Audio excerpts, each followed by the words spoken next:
Welcome back to The Explainer. Today, we're taking a look at one of the absolutely most striking and unusual houseplants you could possibly bring into your space. We're talking about the Microsorm usifolium, better known to you and me as the crocodile fern. Now, if you want a plant that instantly sparks a conversation, this is it. But keeping it thriving, well, that requires a very specific approach, something we're going to call the rainforest replicator care strategy. Okay, let's dive into this. I mean, just look at those broad, leathery fronds. They're covered in this incredibly distinct network of dark green veins, and it creates this embossed texture that literally looks exactly like crocodile skin. It is a total prehistoric masterpiece.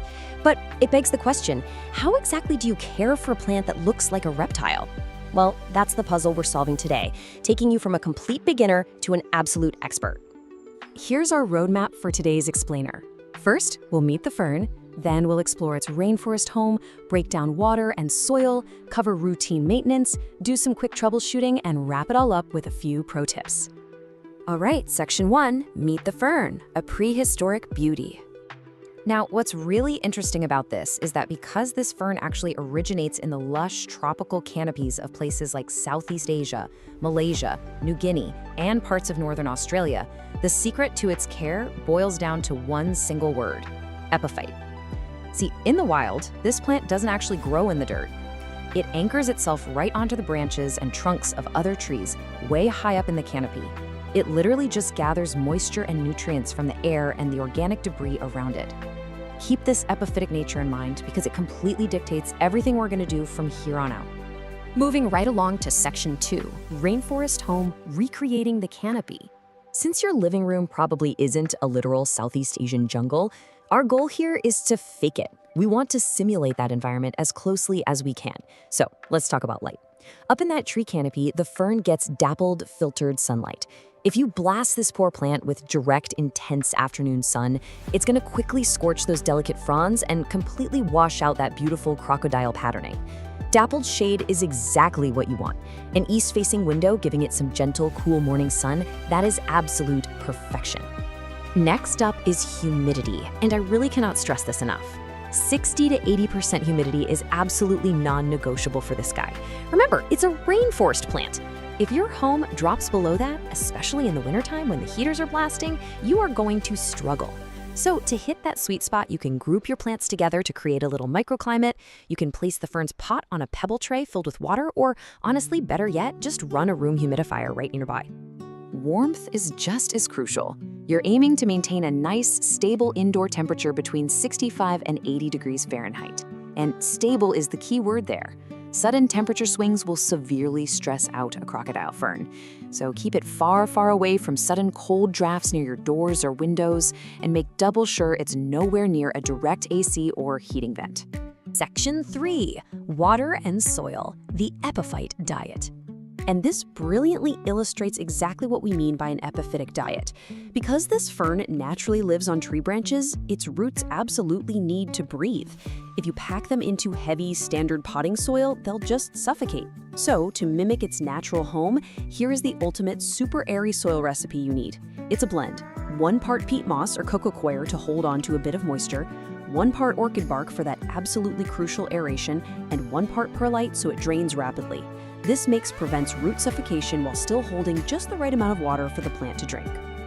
When it comes to watering, your golden rule is simply the number 1.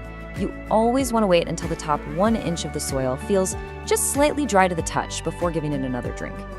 Please, don't rely on a strict weekly schedule. Just let the soil be your guide here. Naturally, during the active spring and summer growing seasons, you're going to be watering it quite a bit more often than during those sleepy, dormant winter months. So when that top inch is finally dry, give it a really thorough watering with lukewarm, filtered water.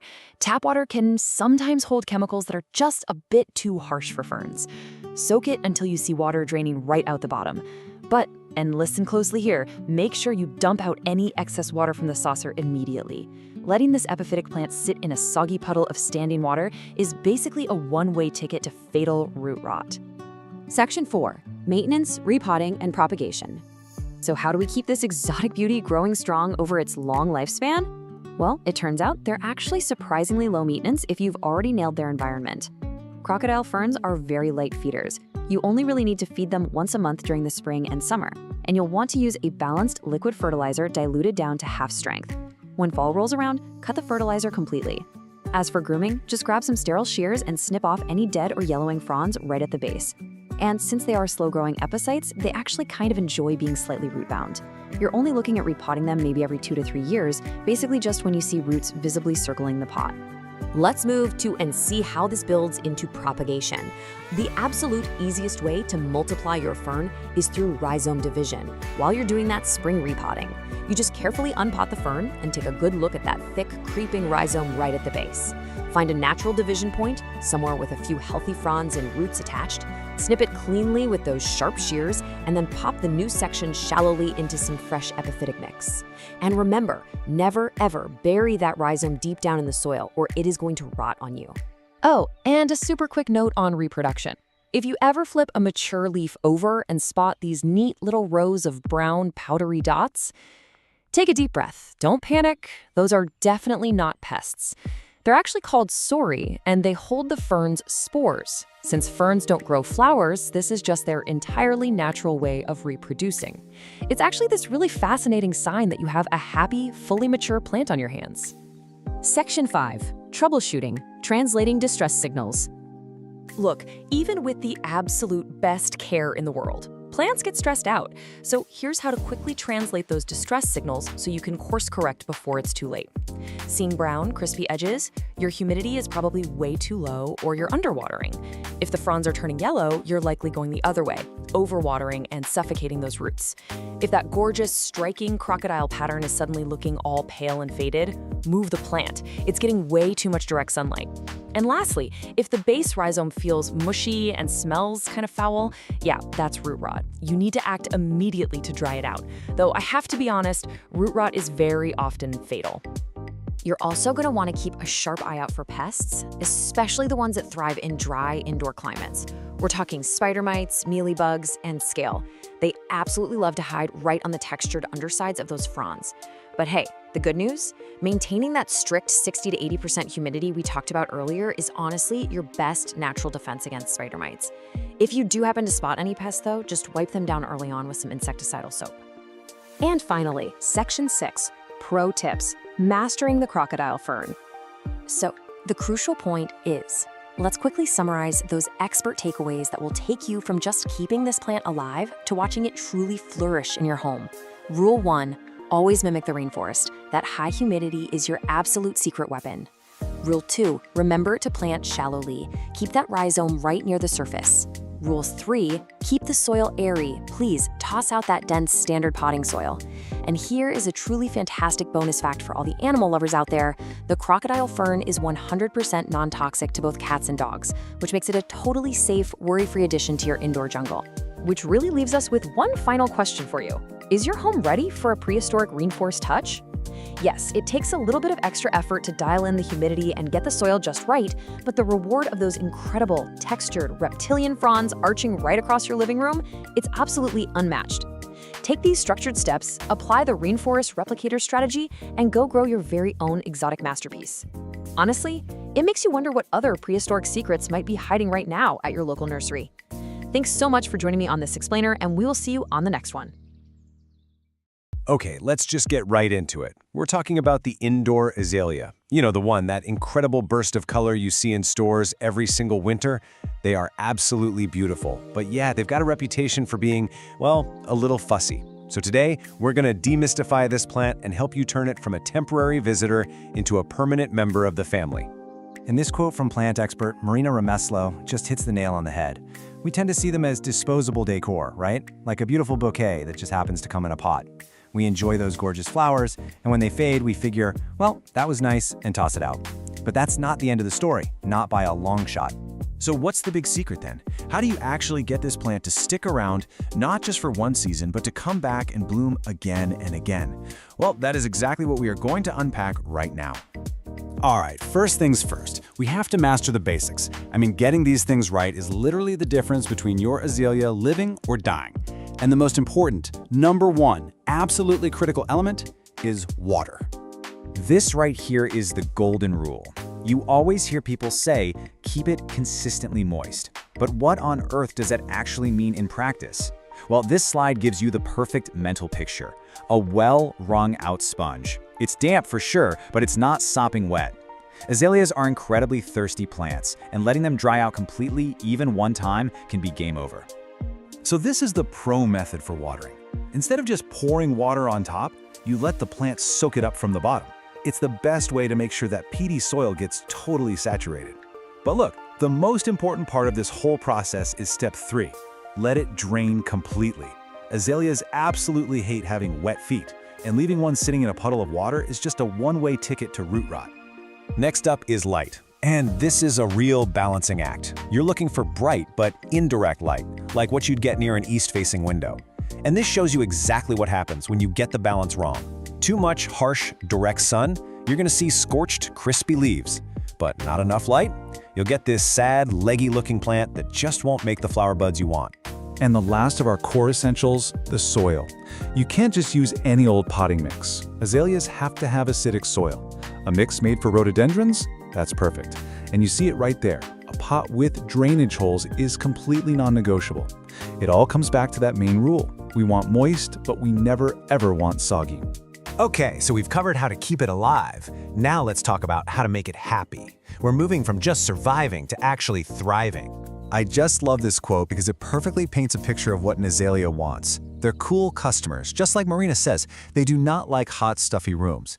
If you can keep this cool, misty forest idea in your head, it'll make all your other decisions so much easier. And here it is, the magic number. If you want those amazing flowers to last for as long as possible, this is the temperature range you're aiming for. It is so important to keep it away from heat registers or radiators.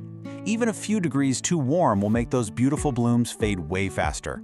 And right alongside those cool temps, azaleas need humidity. The thing is, the air inside our homes, especially when the heat is on in the winter, is just way too dry for them. This chart shows you that sweet spot you're shooting for, somewhere between 40 and 60%. Hitting that will keep the leaves from getting crispy and stop the flower buds from drying up. So how do you actually get more humidity? Well, here are 3 super easy and effective ways to do it. The pebble tray is a classic for a reason. The evaporating water creates a little moisture bubble around the plant. Grouping it with your other plants does something similar. And of course, a room humidifier is the most straightforward way to get the job done. Let's talk about fertilizer, because timing is everything here. It feels a little weird, but you do not want to fertilize an azalea when it's in full bloom. You have to wait until the show's over. The key thing to remember is this.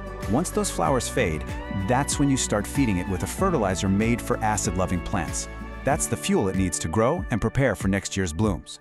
Which brings us to the main event, the #1 question everybody asks. How in the world do I get this thing to flower again?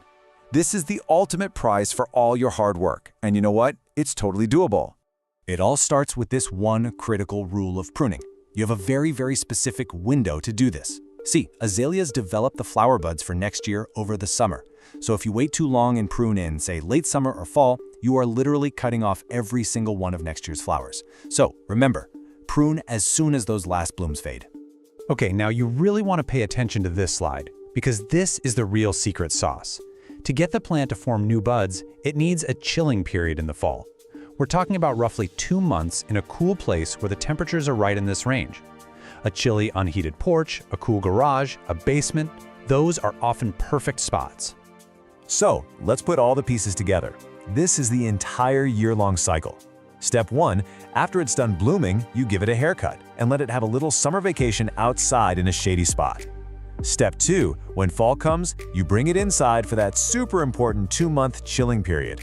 And finally, step 3, in the early winter, you move it back to a warmer, brighter spot, and that's the wake-up call that tells it, okay, it's time to make flowers. Now, of course, things aren't always going to go perfectly, but learning how to read the signs, to understand what your plant is trying to tell you, that's what makes you a truly confident caretaker. Think of this chart as your personal azalea to English dictionary. Are the leaves turning yellow? First, check your watering. Then, think about if your soil is acidic enough. Seeing brown, crispy edges? That is almost always a cry for more humidity. And if it just plain refuses to bloom, well, now you know the #1 suspect is that it didn't get a proper chilling period. And what about bugs and pests? I've actually got some great news on that front. The most common pests, like spider mites, love the exact opposite of what your azalea loves. They want it hot and dry. So just by creating that perfect cool and humid home for your plant, you're also making it a terrible place for its worst enemies to live. It's a total win-win. Okay, this is a really important heads up. As gorgeous as azaleas are, every single part of the plant is toxic if it's eaten. And that goes for dogs, cats, and for people. So please make sure you put your plant somewhere well out of reach of any curious pets or little kids. So, to bring it all home, let's just quickly recap the 4 most important rules for a happy azalea. If you can just get these 4 things down, you are golden. 1. Keep that soil moist like a wrung-out sponge. 2. Prune it right after it finishes blooming, and not a moment later. 3. Give it that essential cold nap in the fall. And 4. Feed it with fertilizer made for acid lovers. And there you have it. By just understanding what this plant truly needs, you've taken something that most people think of as temporary and turned it into a fantastic, long-term companion that's going to bring color into your home year after year. So the only question left is, now that you know you can do this, what will you help thrive next? Hey everyone, and welcome to This Explainer. Today, we are focusing on a plant that is honestly just as beautiful as it is notoriously dramatic. I'm talking about the nerve plant, officially known as Fittonia albovinus. If you've ever wanted to add a really striking, brilliantly patterned plant to your indoor jungle, but you've been a little intimidated by its diva reputation, you are in exactly the right place. We're going to completely decode everything this plant needs so you can grow it with absolute confidence. So, picture this. You walk into your room and you check on your stunning new nerve plant.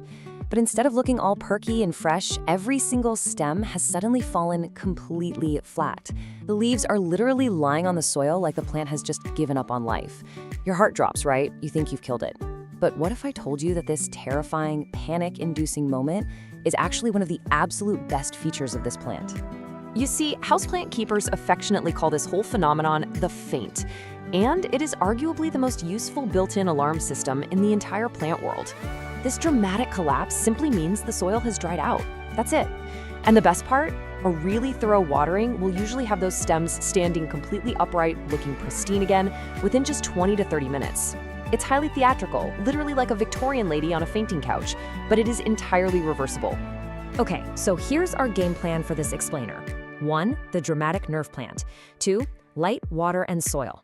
3. Temperature and high humidity. 4. Feeding and pruning maintenance. 5. Easy stem propagation. And 6. Troubleshooting and pro tips. Let's get into it. Starting with section 1, the dramatic nerve plant. Meet the Fittonia. Originally coming from the shaded floor of the Peruvian rainforest, the Fittonia is universally loved for its deeply veined leaves. They look like these tiny, intricate, colorful mosaics etched right onto dark green foliage. And alongside its stunning visual variety, we're talking bright pink, deep red, silver, you name it, it is completely non-toxic to cats and dogs, which is a huge plus. Because of its rainforest floor origins, it has a naturally shallow root system and stays incredibly compact. That makes it absolutely perfect for small indoor spaces where you want a really big visual impact without taking up much room. Moving right along to section 2, light, water, and soil. The holy trinity of plant care. First up is light. Because it naturally lives down on the dense rainforest floor, the Fittonia is shade tolerant. But keep in mind, it's not shade dependent. It genuinely does fine in lower light, but giving it a nice, bright, east-facing window is going to be your sweet spot. That bright, indirect light is what keeps those colored veins looking so vivid and stops the stems from stretching out and getting all leggy. But a quick warning here, even a single hour of direct, hot midday sun will bleach and crisp up those leaves almost instantly. So definitely keep it protected from direct rays. Now, when it comes to water, the symptoms of getting it wrong are distinctly different.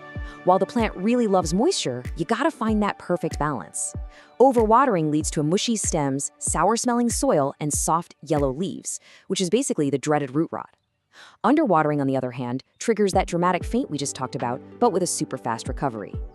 To avoid both of these extremes, always use the knuckle test. Just stick your finger into the soil down to the first knuckle. If the surface feels dry, it's time to water. Do not wait for the soil to dry out completely. To maintain that perfect, consistently damp sponge moisture level without totally drowning the roots, you absolutely need the right soil. This recipe is fantastic for that. You want 2 parts moisture-retaining peat or cocoa coir, 1 part perlite for aeration, and just a handful of orchid bark or coarse sand. This balance ensures the roots can drink their fill while still getting the oxygen they desperately need. And please remember, unless you are building a completely closed terrarium, drainage holes in your pot are absolutely mandatory. All right, section 3, temperature and high humidity, creating the environment. So trying to recreate a tropical environment is probably the single most demanding aspect of Photonia care. And it really all comes down to this one crucial number, 60%. This plant needs at least 60% ambient humidity to actually feel at home.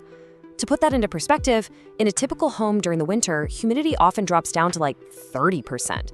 If you ignore this gap, you are very quickly going to see the edges of those beautiful leaves turn totally brown and crispy. I know a lot of people try to fix low humidity by just misting their plants, but honestly, misting is really ineffective. It only raises humidity for a few minutes, and it can even invite mold issues. If you want guaranteed success, terrariums are literally the ultimate cheat code here. Placing your nerve plant in a sealed or even just partially sealed glass terrarium instantly traps the moisture, keeping the humidity hovering right between 70 and 90% without you lifting a finger.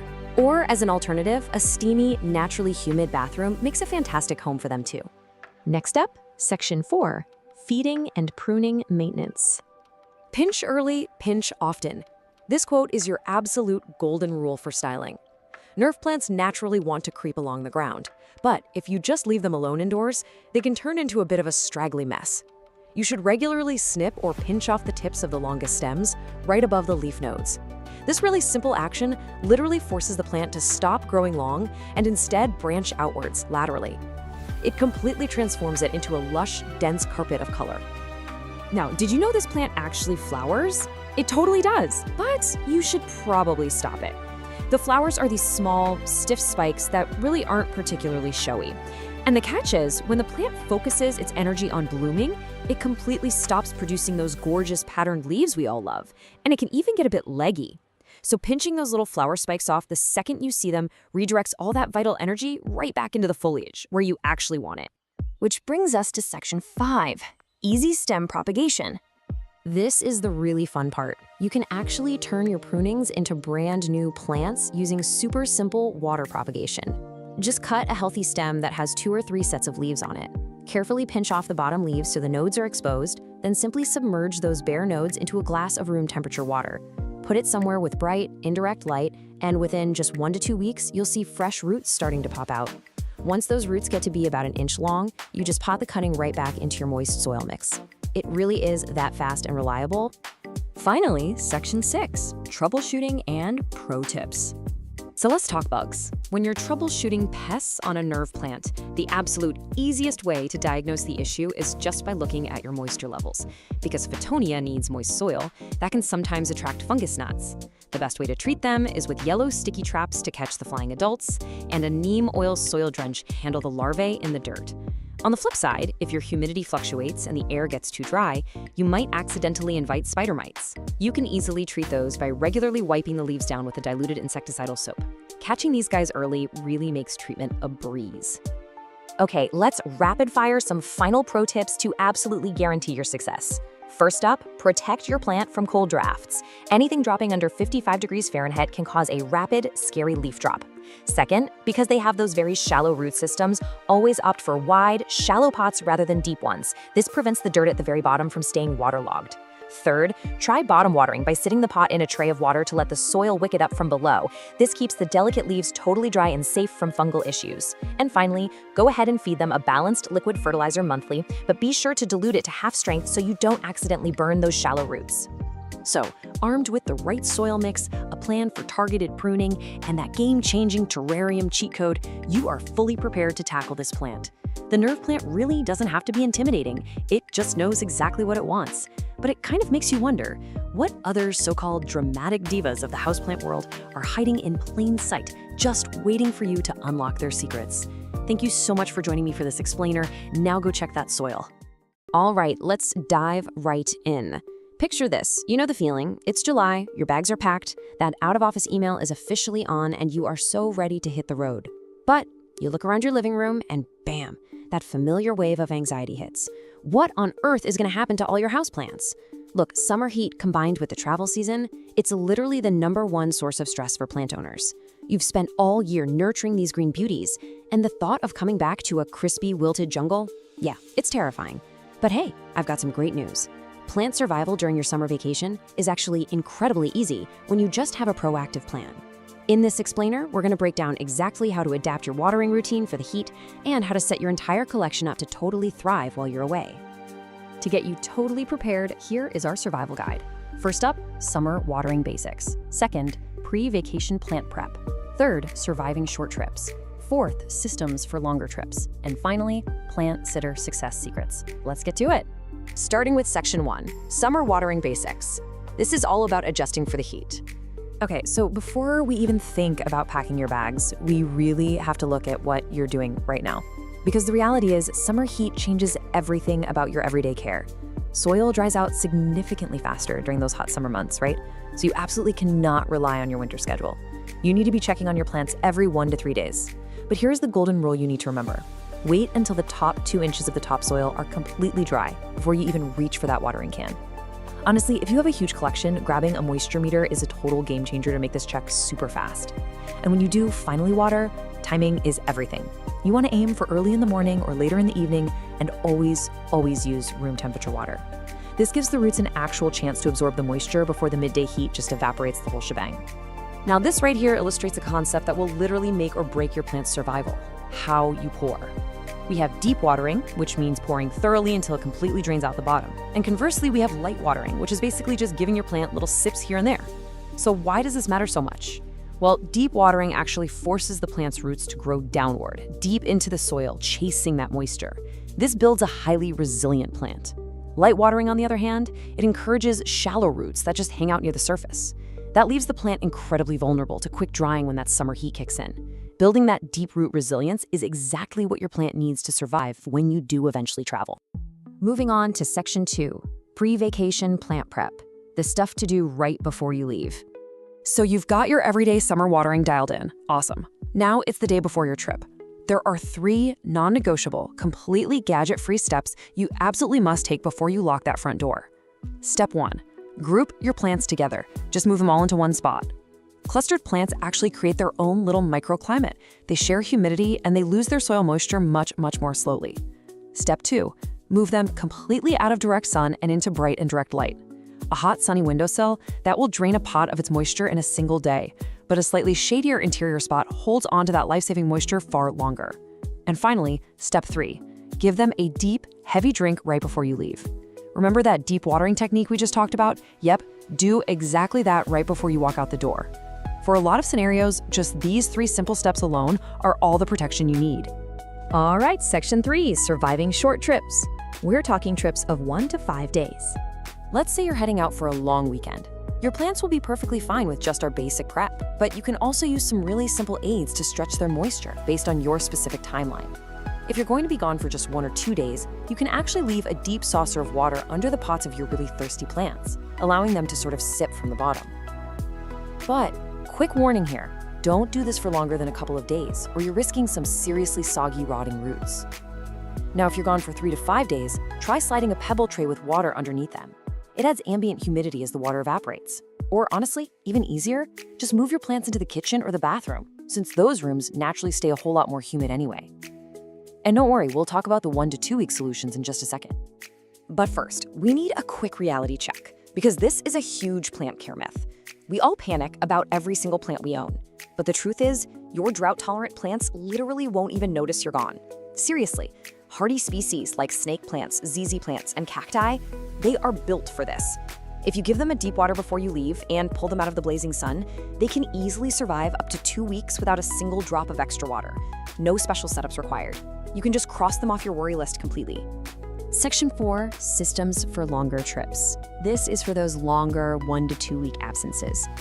So what about the plants that aren't so tough? Well, this is where passive watering systems transition from just being a fun little trick to an absolute necessity. One of the absolute best, most reliable methods is wick watering. It relies on a pretty cool scientific process called capillary action. As defined here, capillary action is just the physical process where moisture is slowly and steadily drawn upward into dry soil through a wick. You can literally just run a simple cotton or nylon string from a jug of water directly into the soil of your plant. That dry soil naturally pulls up the exact amount of water it needs right up the string. It's a completely passive, absolutely brilliant system. But, and I cannot stress this enough, this is a massive but. Always test your wick watering setup a few days before you actually leave. You really have to know how fast the plant is drinking. Is that jug going to be bone dry in 3 days, or is it going to last the full 2 weeks? Testing it in advance allows you to accurately judge the rate, and if you need to swap in a bigger water container, you can do it before you're halfway across the world. And for your absolute most dramatic, humidity-hungry tropical plants, you can try the plastic bag hack. By placing a loose, clear plastic bag over the plant, just making sure it isn't, tightly touching the leaves, you effectively trap all that moisture inside and create a little mini greenhouse. This drastically slows down the drying process. However, this is incredibly important. You must keep a bagged plant completely out of direct sunlight. If the sun hits that plastic bag, it literally turns into an oven, and you will essentially steam your prized monstera like a side of broccoli. Nobody wants that. Keep them grouped in the shade for sure. Bringing us to our final section, Section 5, Plant Sitter Success Secrets. This is all about setting your sitters up to win. Okay, so you're going away for a long time and the passive systems just aren't going to cut it. You have to rely on a real human plant sitter. Having a friend or neighbor help out is fantastic, but you really have to set them up for success. This foolproof checklist eliminates all the dangerous guesswork. First, leave short, written notes grouped by the plant's actual needs. We're talking super simple instructions like water these 2, leave the rest alone. Second, physically group your thirsty plants together and then go put your dry, drought-tolerant plants in a totally different spot just to prevent any mix-ups. Third, leave them a moisture meter. Tell them to water based on what the meter actually reads, not based on what they guess the plant needs. And that brings us to the ultimate warning you must give your sitter. You need to kindly, but very firmly, tell them this. Overwatering is the usual mistake, not under. Listen, well-meaning neighbors and sitters have this natural instinct to just shower your plants with love, which usually translates to drowning them in water.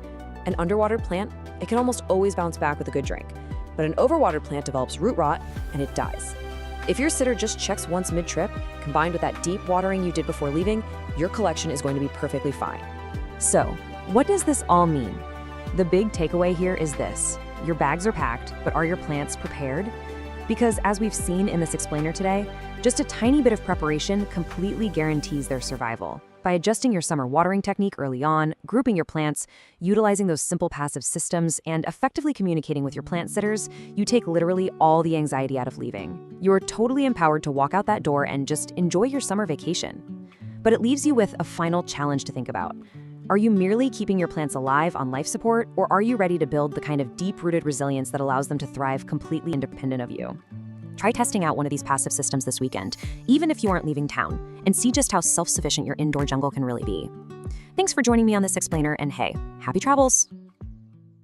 Welcome to this explainer on safely feeding your houseplants. Look, if you've ever stared at those little bottles of liquid plant food feeling completely intimidated, or maybe you've heard horror stories about scorching delicate roots, you are in exactly the right place. Today, we're going to turn you from a hesitant plant parent into a confident plant nutritionist. We're breaking down the science of fertilizing into simple, incredibly actionable steps.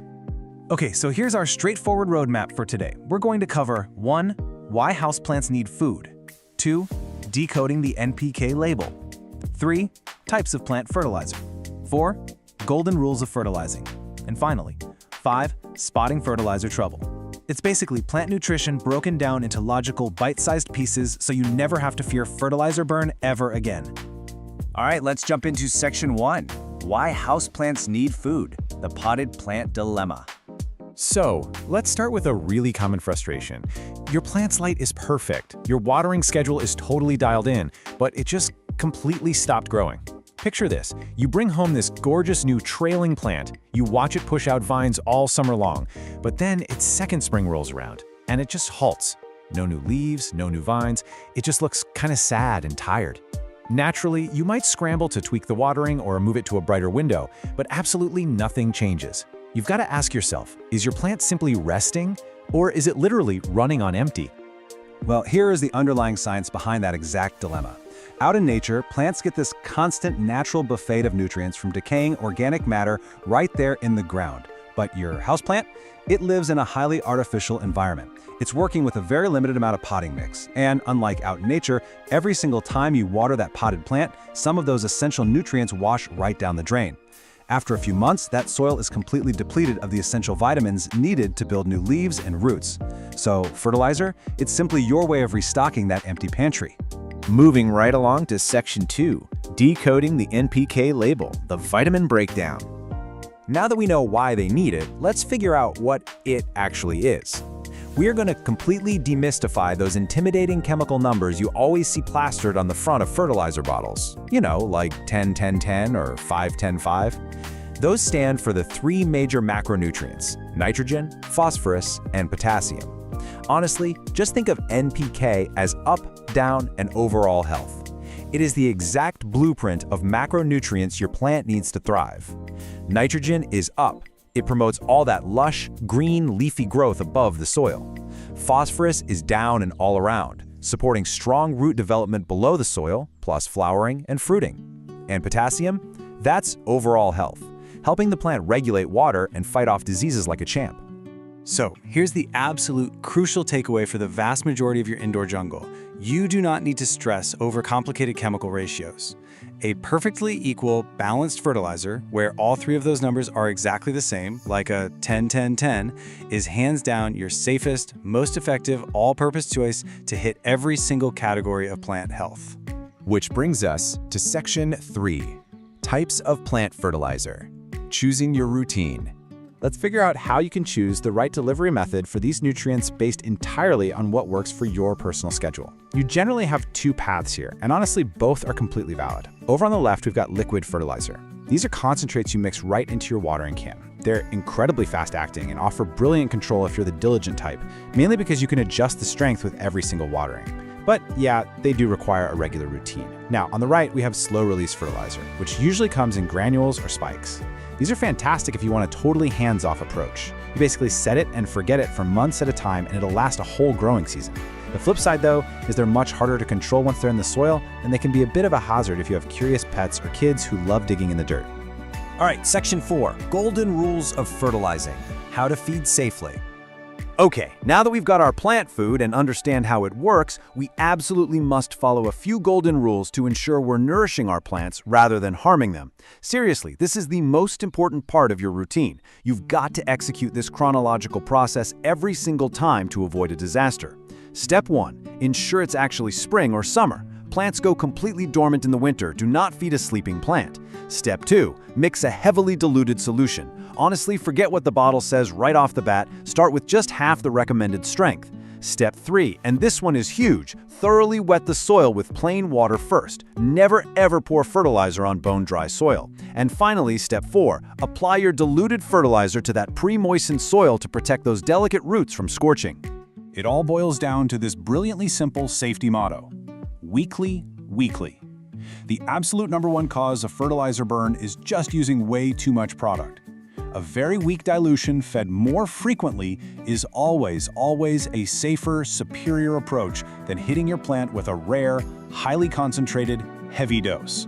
Just treat it like a gentle, ongoing vitamin supplement rather than slamming an intense energy drink. Let's move to our final section, Section 5, Spotting Fertilizer Trouble, Listening to Your Plant. Look, even with the absolute best intentions, things can sometimes go awry. So, let's learn how to decode the distress signals your plant might be sending you. Because your plant will absolutely tell you if it's getting too much food. If you notice a crusty white salt buildup sitting on the surface of your soil or around the rim of your terracotta pots, yeah, that is unabsorbed fertilizer. Even more alarmingly, if you see dark brown or black, crispy leaf edges, even when you know you're watering perfectly, you have likely overdone it and caused fertilizer burn. Other big red flags include sudden wilting or completely stunted growth. If you see any of this happening, stop feeding immediately and flush the soil with lots of plain water to wash all those excess salts away. I want to leave you with this absolutely vital thought for your plant care journey. Always ask yourself, does your plant actually need to be fed right now? Or is it simply winter and time for a well-deserved rest? Before you ever reach for that bottle of fertilizer, check the season, check the soil, and really listen to what your plant is telling you. Because if it's spring and it's primed to grow, you now have the exact knowledge to fuel it safely and beautifully. So, what's your plant trying to tell you today? Welcome to this explainer. You know, summer brings us those beautiful, long days and just an absolute ton of bright light. We love it, right? But for our indoor gardens, man, the scorching summer months can feel like an absolute battlefield.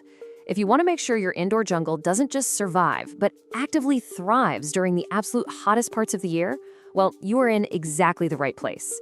Let's get our plants ready for the heat. Okay, let's dive into this. It's kind of a harsh reality, but those exact same gorgeous, long summer days that give us so much energy, yeah, they can actually cause sudden, fatal stress to your vulnerable indoor plants. And I mean, sometimes the damage happens literally overnight. A plant that looked perfectly healthy on a Tuesday can look completely devastated by Wednesday afternoon, just because the temperature spiked in your living room. To prevent that kind of heartbreak, here's our action playbook for today. We're gonna cover 1. Spotting summer heat stress, 2. Adjusting your watering routine, 3. Boosting humidity and airflow, 4. Managing intense summer sunlight, and 5. Protecting your highly sensitive plants. Step 1. Spotting summer heat stress. When temperatures rise indoors, plants react, and they react fast. You've got to be able to read the early warning symptoms. You might see leaf scorch, those ugly brown, crispy spots on the foliage, maybe some crispy edges, sudden yellowing, or you might notice the soil is drying out way quicker than usual. But the absolute most alarming sign? Wilting leaves. And here is the crucial takeaway. If your plant's leaves stay limp even after a thorough watering, that plant is actively suffering from acute heat stress. And why is it absolutely crucial we spot this so early? Because heat stress can escalate in just 1 to 2 days. You literally do not have a week to figure this out. Immediate action is required the very second you see these signs on your foliage. Step 2. Adjusting your watering routine. If you've spotted the stress, or honestly, if you simply want to prevent it, we have to start with the single most critical element, water. Here is the golden rule of summer. Check the top 1 to 2 inches of soil daily. You need to treat this as absolute law. I'm serious. The topsoil in your pots can dry out within hours during a severe heat wave. That means your tropical plants especially require daily monitoring. And actually, even your succulents and cacti, which usually like to dry out completely, they might need water way more frequently than you're used to giving them in the winter. So the crucial point is exactly when and how you apply that water. Ideal watering happens early in the morning or late in the evening. This strategic timing is huge. It gives the roots actual time to absorb the moisture before the intense midday sun just evaporates the whole shebang. Oh, and temperature matters too. Always, always use room temperature water. Pouring freezing cold water straight from the tap onto warm roots? No way. That can cause severe shock, which just compounds the stress your poor plant is already under. Step 3. Boosting humidity and airflow.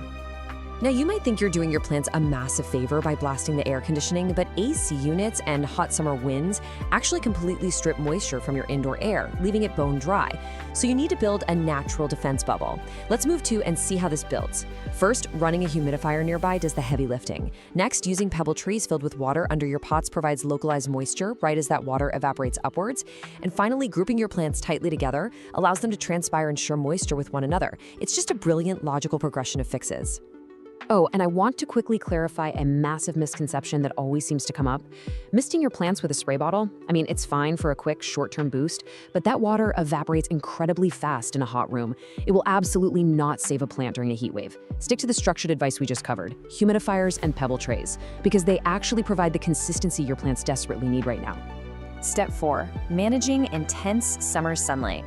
Bright light is wonderful for growth, right up until the exact moment it turns into a fatal summer sunburn. Direct west and south-facing windows can become incredibly intense. If your plant is sitting right up against that glass, it's in the danger zone. Also, keep a really close eye out for reflective surfaces. Mirrors or stark white walls near those windows can literally act like magnifying glasses, bouncing harsh light and completely scorching your leaves. You want to aim for the safe zones. Use sheer curtains to diffuse the light, pull your pots a few feet away from the glass, and rotate them weekly so one side doesn't get overexposed. Now, what's really interesting about this slide is how simple some of these cooling tricks are. Yes, keeping plants away from hot air vents and heat-generating electronics is just common sense, and using fans on a low setting provides really gentle, cooling circulation. But get this, just taking a potted plant off a high shelf and placing it directly on the floor can drop the ambient temperature around its leaves by a few crucial degrees. It's a temporary trick, sure, but it is highly effective during peak heat. Step 5. Protecting highly sensitive plants. Look, not all plants are created equal when it comes to summer survival. While your hardy succulents might handle the heat just fine, we need to establish a strict watch list for the absolute most vulnerable species in our indoor jungle. Ferns, like your Boston or maidenhair, calatheas, peace lilies, anthuriums, and a lot of orchids, these are the divas of the summer. They are highly sensitive. If a sudden heat wave strikes, these specific plants simply must be relocated to cooler rooms with stable temperatures, higher humidity, and gently filtered light. They won't tough it out, they will suffer. So, armed with this knowledge, take a quick walk around your home right now. Look at your soil, check out your leaves, feel the heat coming off your windows. Which of your plants needs rescuing today? Seriously, don't wait for the wilt to set in. Apply this explainer's playbook immediately. Adjust your routines, and let's save your indoor garden from the summer heat. Okay, let's dive right into the fascinating world of the blue star fern. If you've ever struggled to keep indoor ferns alive, well, get ready, because this specific plant is going to completely change how you think about fern care. Look, if you're intimidated by those dramatic, moisture-loving houseplants, like the notoriously difficult maidenhair fern, this explainer is going to show you exactly how this totally unique, forgiving species breaks literally all the traditional rules. It's widely considered the easiest, bluest fern in the houseplant game, and today, we're going to figure out exactly why.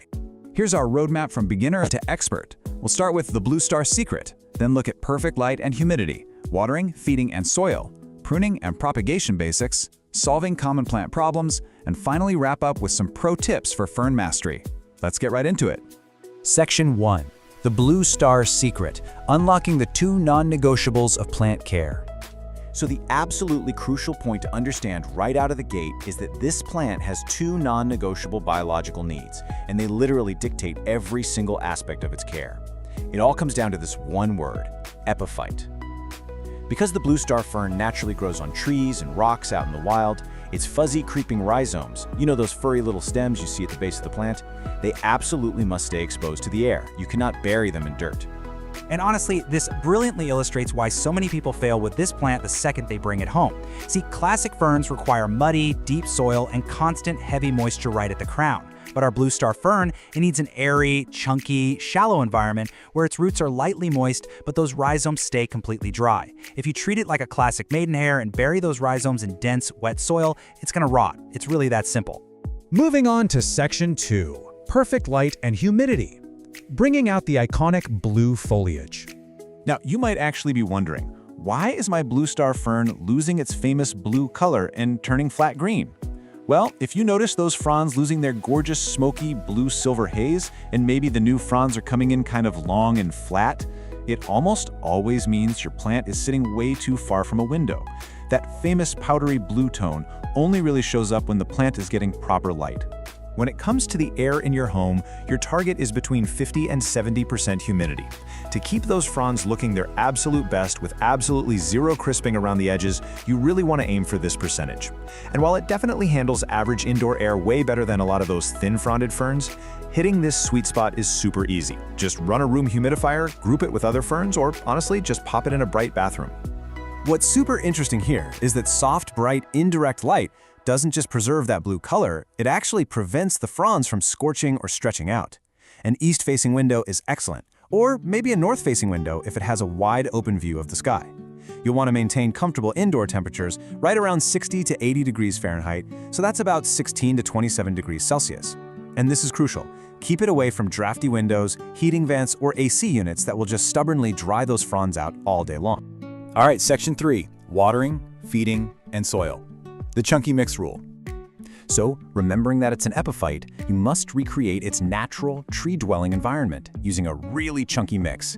We're talking 50% high-quality houseplant or cocoa mix, 25% fine orchid bark, and 25% perlite or pumice. This exact blend gives you moisture retention, amazing airflow, and just enough structure for the plant to truly thrive. Oh, and just remember to put this mix in a wide, shallow pot rather than a deep one. That lets those creeping rhizomes wander across the surface comfortably. For your watering routine, just follow these 3 simple steps to keep the roots lightly moist while making sure those rhizomes stay safe and dry on top. First, wait until the top 1 inch of the potting mix feels slightly dry to the touch. Second, pour your water right around the edges of the root zone. You really want to aim that watering can around the inner edge of the pot, actively avoiding soaking those fuzzy rhizomes. A little accidental splash isn't the end of the world, but repeated soaking, that's going to push them straight toward rot. And third, let that all excess water run out the drainage holes completely. Never, ever leave the root ball sitting in a saucer of water. Section 4. Pruning and Propagation Basics. Multiplying your plant with ease.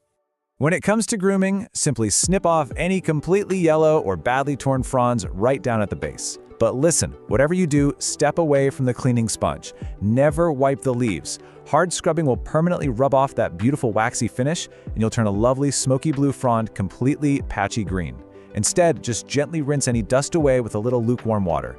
Now, because this fern creeps rather than growing from a tight central crown, you can actually create brand new plants just by dividing it in the spring. It's such a simple process. Just lift the plant and gently shake away the soil to expose those rhizomes. Then, find the natural sections that already have roots and at least 2 to 3 healthy fronds. Cut them cleanly with a sharp knife or pruners and pop the new sections right into a fresh, airy mix. It is incredibly rewarding, and let me tell you, it is so much faster than trying to grow them from microscopic spores. Section 5. Solving common plant problems. Reading the visual signs of stress. Okay, first let's address the ultimate panic moment for pretty much every new fern owner. You flip a frond over and go, what on earth are these organized rows of brown dots under the leaves? Are they bugs? Guys, don't panic. These are called sori. They are perfectly normal, totally healthy, spore-producing structures that naturally appear on mature fronds. If they're neat, repeated, and dry, your fern is just simply doing what ferns do. But what if your plant actually is stressed? Well, there are immediate visual cues you can look for to fix issues really easily. For example, brown crispy edges usually mean you need to bump up the humidity and stabilize your watering. Black mushy rhizomes, that means you've buried them and caused root rot. So get that plant repotted into a shallow, chunky mix immediately. Pale, faded green fronds mean it's literally asking to move closer to a bright window. And if you spot fine webbing, that's spider mites, usually caused by excessively dry indoor air. You can fix that by gently rinsing the fronds and applying some insecticidal soap. Section 6. Pro Tips for Fern Mastery. The ultimate checklist for success. All right, here is your ultimate cheat sheet. Keep those fuzzy rhizomes fully exposed above the soil. Seriously, if you remember only one thing from this entire explainer, remember that. Use a wide, shallow pot to let it crawl naturally. Water the root zone, specifically avoiding soaking the rhizomes. Provide bright, filtered light for maximum blueness. Feed it lightly, like half strength, only in the active spring and summer months. And finally, if the plant ever starts to decline, always inspect the root zone first, because problems almost always begin below the fronds. If you follow these rules, and remember to respect its epiphytic, air-loving nature, you are going to enjoy this relaxed, sculptural plant for years to come. By learning to read this remarkable plant, you've really unlocked a whole new way of bringing the rainforest straight into your living room. You've stopped blindly following generic plant advice and started looking at how a plant naturally exists in the wild. So, armed with this brand new perspective, what wild environment will you master next? Welcome to This Explainer. Today, we're diving into a complete beginner to expert masterclass on caring for one of the absolute most resilient and beautiful houseplants out there, the aloe vera. Whether you are a total novice getting your very first plant or a seasoned collector, this guide is going to take you through absolutely everything you need to know to make your plant thrive. So let's actually kick things off with a bit of history. The ancient Egyptians gave this world-renowned succulent a pretty legendary nickname, the plant of immortality. And they revered it not just for its striking architectural beauty, but because of its incredibly soothing gel and just absolute unbelievable resilience. It is literally a living first aid kit. And today, we're gonna learn exactly how to harness that resilience right in your own home. Here's our agenda for today's explainer. We'll cover the ultimate desert survivor, the core care triad, maintenance and feeding, multiplying your plant, troubleshooting common problems, and wrap up with some pro tips for success. All right, section 1, the ultimate desert survivor. Think of it as a resilient, living first aid kit. Okay, so the aloe vera is a perennial. That basically means it has a super long lifespan, easily over 10 years indoors if you treat it right. It grows actively in the spring and hits its peak stride in the summer. But here's the catch. As we head into fall and winter, it needs a strict rest period. I mean, its growth slows down dramatically. Because of that, you've got to significantly reduce your watering to mimic its natural dormancy. Getting this rhythm down, that's the secret to a really happy aloe. Moving right along to section 2, the core care triad. We're talking light, water, soil, and, well, humidity. So for that first pillar, light, your aloe needs at least 6 hours of bright, indirect to direct sun every single day. A south or west facing window? Absolutely perfect. Now, if it doesn't get that light, you'll see a condition called etiolation. Basically, the plant stretches out trying to find more sun. Instead of plump, upright leaves, you get this leggy, weak, pale growth. It's not a great look. Remember, this plant will survive in a dark corner, but it absolutely won't thrive. Now for the second pillar, water. You really have to treat watering like a rare desert event. Since aloes store a ton of water right in their fleshy leaves, the absolute most common mistake is practically loving them to death with too much water. Instead, you're going to use the drench and dry method. Here's how it works. Pour water in until it flows freely out of the drainage holes. Let the pot drain completely, and then, and this is the absolute most important part, do not add a single drop of water again until the soil is 100% bone dry. In the heat of the summer, that's maybe every 2 to 3 weeks. In the winter, honestly, maybe just once a month. And you know, spotting the difference between overwatering and underwatering is a total game changer for diagnosing your plant. Overwatering, that's gonna look like mushy, browning, or yellowing leaves near the base, plus a really soft stem, and that is incredibly dangerous for the plant. Underwatering, on the flip side, leaves you with thin, wrinkled, deflated leaves that curl inward, usually with crispy tips. If you see those wrinkles, your plant is just thirsty. Give it a deep soak and it'll plump right back up in a day or two. The golden rule here, when in doubt, just wait it out, don't water it. Okay, the final pillar, soil. This totally goes hand in hand with our watering strategy. The absolute non-negotiable rule is that your aloe needs loose, gritty, fast-draining soil. A prepackaged cactus or succulent mix works great, or you can whip up your own using equal parts potting soil, perlite, and coarse sand. But please, never, ever use dense garden soil. And whatever you do, ensure your pot has drainage holes. Those roots absolutely cannot sit in a puddle. All right, let's talk humidity.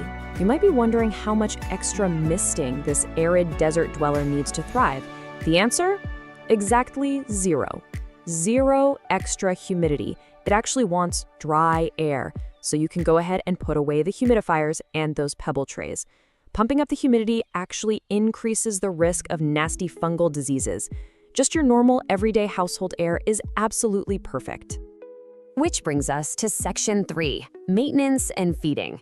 Let's talk about fueling your desert plant. So aloes aren't exactly heavy feeders, right? But a little boost during their active growing season definitely helps. Using a balanced, water-soluble fertilizer with a 10-10-10 NPK ratio is pretty much ideal. But here's the catch. Always, always dilute it to half strength so you don't accidentally burn the roots. And you really only need to apply it once or twice a year during the spring or summer and only on soil that's already moist. Never fertilize in the winter when the plant is sleeping. Now, as for pruning, you'll love this. The requirements are wonderfully minimal. You basically just need to trim away the naturally dried up brown bottom leaves to keep things looking tidy. Just grab a clean, sharp knife and cut as close to the main stem as possible. And hey, you can also prune by harvesting those mature outer leaves whenever you happen to need some of that incredibly soothing gel for a minor kitchen burn. All right, on to the really fun stuff in section 4, multiplying your plant. We're gonna create an endless supply. So check this out. A healthy, mature aloe vera actually produces its own miniature baby plants. They're called offsets or pups. These adorable little clones sprout right up next to the mother plant and literally share her root system before they're separated. Basically, if you treat your aloe right, it's gonna give you a practically endless supply of free plants to give to your friends. How cool is that? Propagating these pups is super easy if you follow a few exact steps. First off, be patient. Wait until the pups are several inches tall, ideally around a third of the mother's size. Once they're ready, carefully unpot the mother plant and gently untangle the pup, making sure it keeps some of its own roots attached. Now, this next part is the most vital step of the whole process. Let the pup's cut wound dry out and callus over for 1 to 2 days in a shady spot. If you skip this, it'll probably rot. Finally, pot it up in some dry cactus mix and, resist the urge, wait a full week before you give it any water so those new roots can get established. Even the toughest plants have bad days, which brings us to Section 5, Troubleshooting Common Problems, your quick pest and disease guide. Now, aloes are highly pest resistant, but you still want to keep an eye out for a few common invaders. See small, white, fuzzy spots deep in the leaf crevices? Those are mealybugs. Spot hard, brown bumps on the leaves? That's scale. For both of these guys, isolate your plant and dab each pest with a cotton swab dipped in 70% rubbing alcohol. And if you notice fine webbing and tiny arachnids, you've got spider mites, which love dry conditions. You can treat them by spraying the plant with insecticidal soap or neem oil. But honestly, pests are not your biggest worry.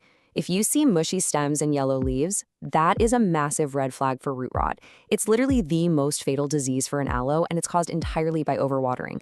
If you spot this, you've got to perform emergency surgery. Stop watering immediately, unpot the poor thing, and trim away all the black, mushy roots until you're left with only firm, yellowish white ones.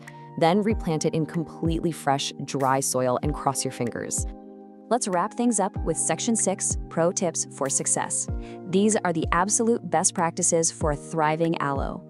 All right, let's run through a quick, rapid-fire checklist of best practices. Always err on the side of keeping it dry. Like I said, it thrives on neglect. Use unglazed terracotta pots. They're porous and actually pull moisture out, helping that soil dry evenly. Make sure to rotate your pot a quarter turn every few weeks so it grows straight and doesn't lean toward the window. Keep it in its ideal temperature range between 55 and 85 degrees Fahrenheit, and definitely keep it away from cold, drafty windows in the winter. Don't rush pot propagation, wait until they're a third of the mother's size. And finally, repot every 2 to 3 years, but only go up 1 or 2 inches in pot size to prevent excess soil from holding water like a sponge. And hey, here's a quick, super fun bonus fact. Did you know they can bloom? It's true. Mature indoor aloe veras rarely flower, but if you give them absolutely perfect care, meaning maximum bright light and a really distinct, cool, dry winter rest period, you might just hit the jackpot. They can shoot up this tall stalk topped with stunning, tubular yellow or orange flowers. It's a truly spectacular, rare reward for a job well done. So you've learned the exact soil blend, the watering techniques, how to harvest, and how to multiply. You're officially equipped with everything you need to care for this resilient, living first aid kit. But this is just one of nature's incredible survivors. So how will you put your self-multiplying aloe to use in your own home? And more importantly, what other botanical secrets are waiting to be uncovered in your indoor jungle?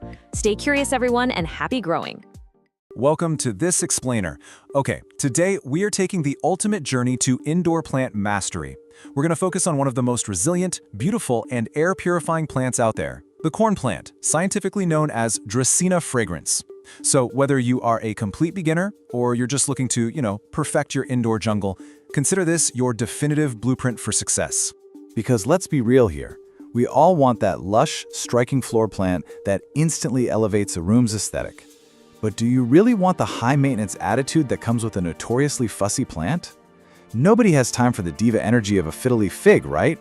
So if you want the dramatic look of a tropical tree, but you need it to be remarkably forgiving of the occasional forgotten watering, you are in exactly the right place. So here's our roadmap for today. 1. Meet the corn plant. 2. Core care, light and water. 3. Environment basics. 4. Pruning and propagation. 5. Troubleshooting. And 6. Expert tips. We are going to build your confidence step by step. Let's dive right in. Section 1. Meet the corn plant, the easygoing tropical tree. Today we're focusing on the classic, air-purifying Masangiana cultivar, which is famous for its bold yellow stripes and sturdy woody cane.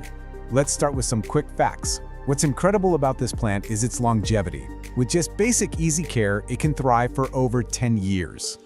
It's a slow grower, usually maxing out between 4 and 6 feet indoors, making it the perfect vertical accent for a corner. But, and this is absolutely crucial, it is toxic to dogs and cats. If ingested, it can cause severe issues. So if you have furry friends running around, you definitely have to be mindful of where you place it in your home. Moving right along to Section 2, Core Care, mastering light and water. Basically, if you can nail these 2 fundamental needs, everything else is just a bonus. Look, the corn plant is famously adaptable, but it definitely has its boundaries. The absolute sweet spot is bright, filtered light. Think, a few feet back from an east-facing window. This ideal light is exactly what keeps that striking yellow stripe vibrant. On the flip side, direct afternoon sun will literally scorch the leaves, leaving them with dry, brown patches. And while it tolerates low light like a total champion, complete darkness is a no-go. It'll cause its beautiful colors to completely fade out. Now, let's address the elephant in the room. If you've owned a corn plant for more than a month, you've probably asked yourself the single most common and frustrating question in corn plant care. Why on earth are the tips of my leaves turning brown and crispy? Well, the culprit is almost always fluoride sensitivity. Dracaenas have this extreme, almost traumatic reaction to the fluoride, chlorine, and salt hiding in everyday tap water. When you water them straight from the sink, those minerals build up and actually burn the leaf tips. To prevent this dreaded browning, a real game changer is to switch up your watering routine and strictly use filtered, distilled, or rainwater. And that brings us to our golden watering rule. Water thoroughly, but only when the top 1 to 2 inches of soil feel completely dry to the touch. Because this plant is naturally drought tolerant, you can expect to water it maybe every 1 to 2 weeks during its active spring and summer growing season. But in the dormant fall and winter months, you gotta cut back significantly. We're talking maybe only watering every 3 to 4 weeks. All right, Section 3, Environment and Feeding Basics, creating the perfect home. Let's look at soil, temperature, and feeding to get that environment just right. The main takeaway here is that the corn plant perfectly enjoys the exact same comfortable environments that you do. It thrives in standard indoor temperatures anywhere from 65 to 80 degrees Fahrenheit. And average indoor humidity? Totally fine, though it never minds a little extra moisture in the air.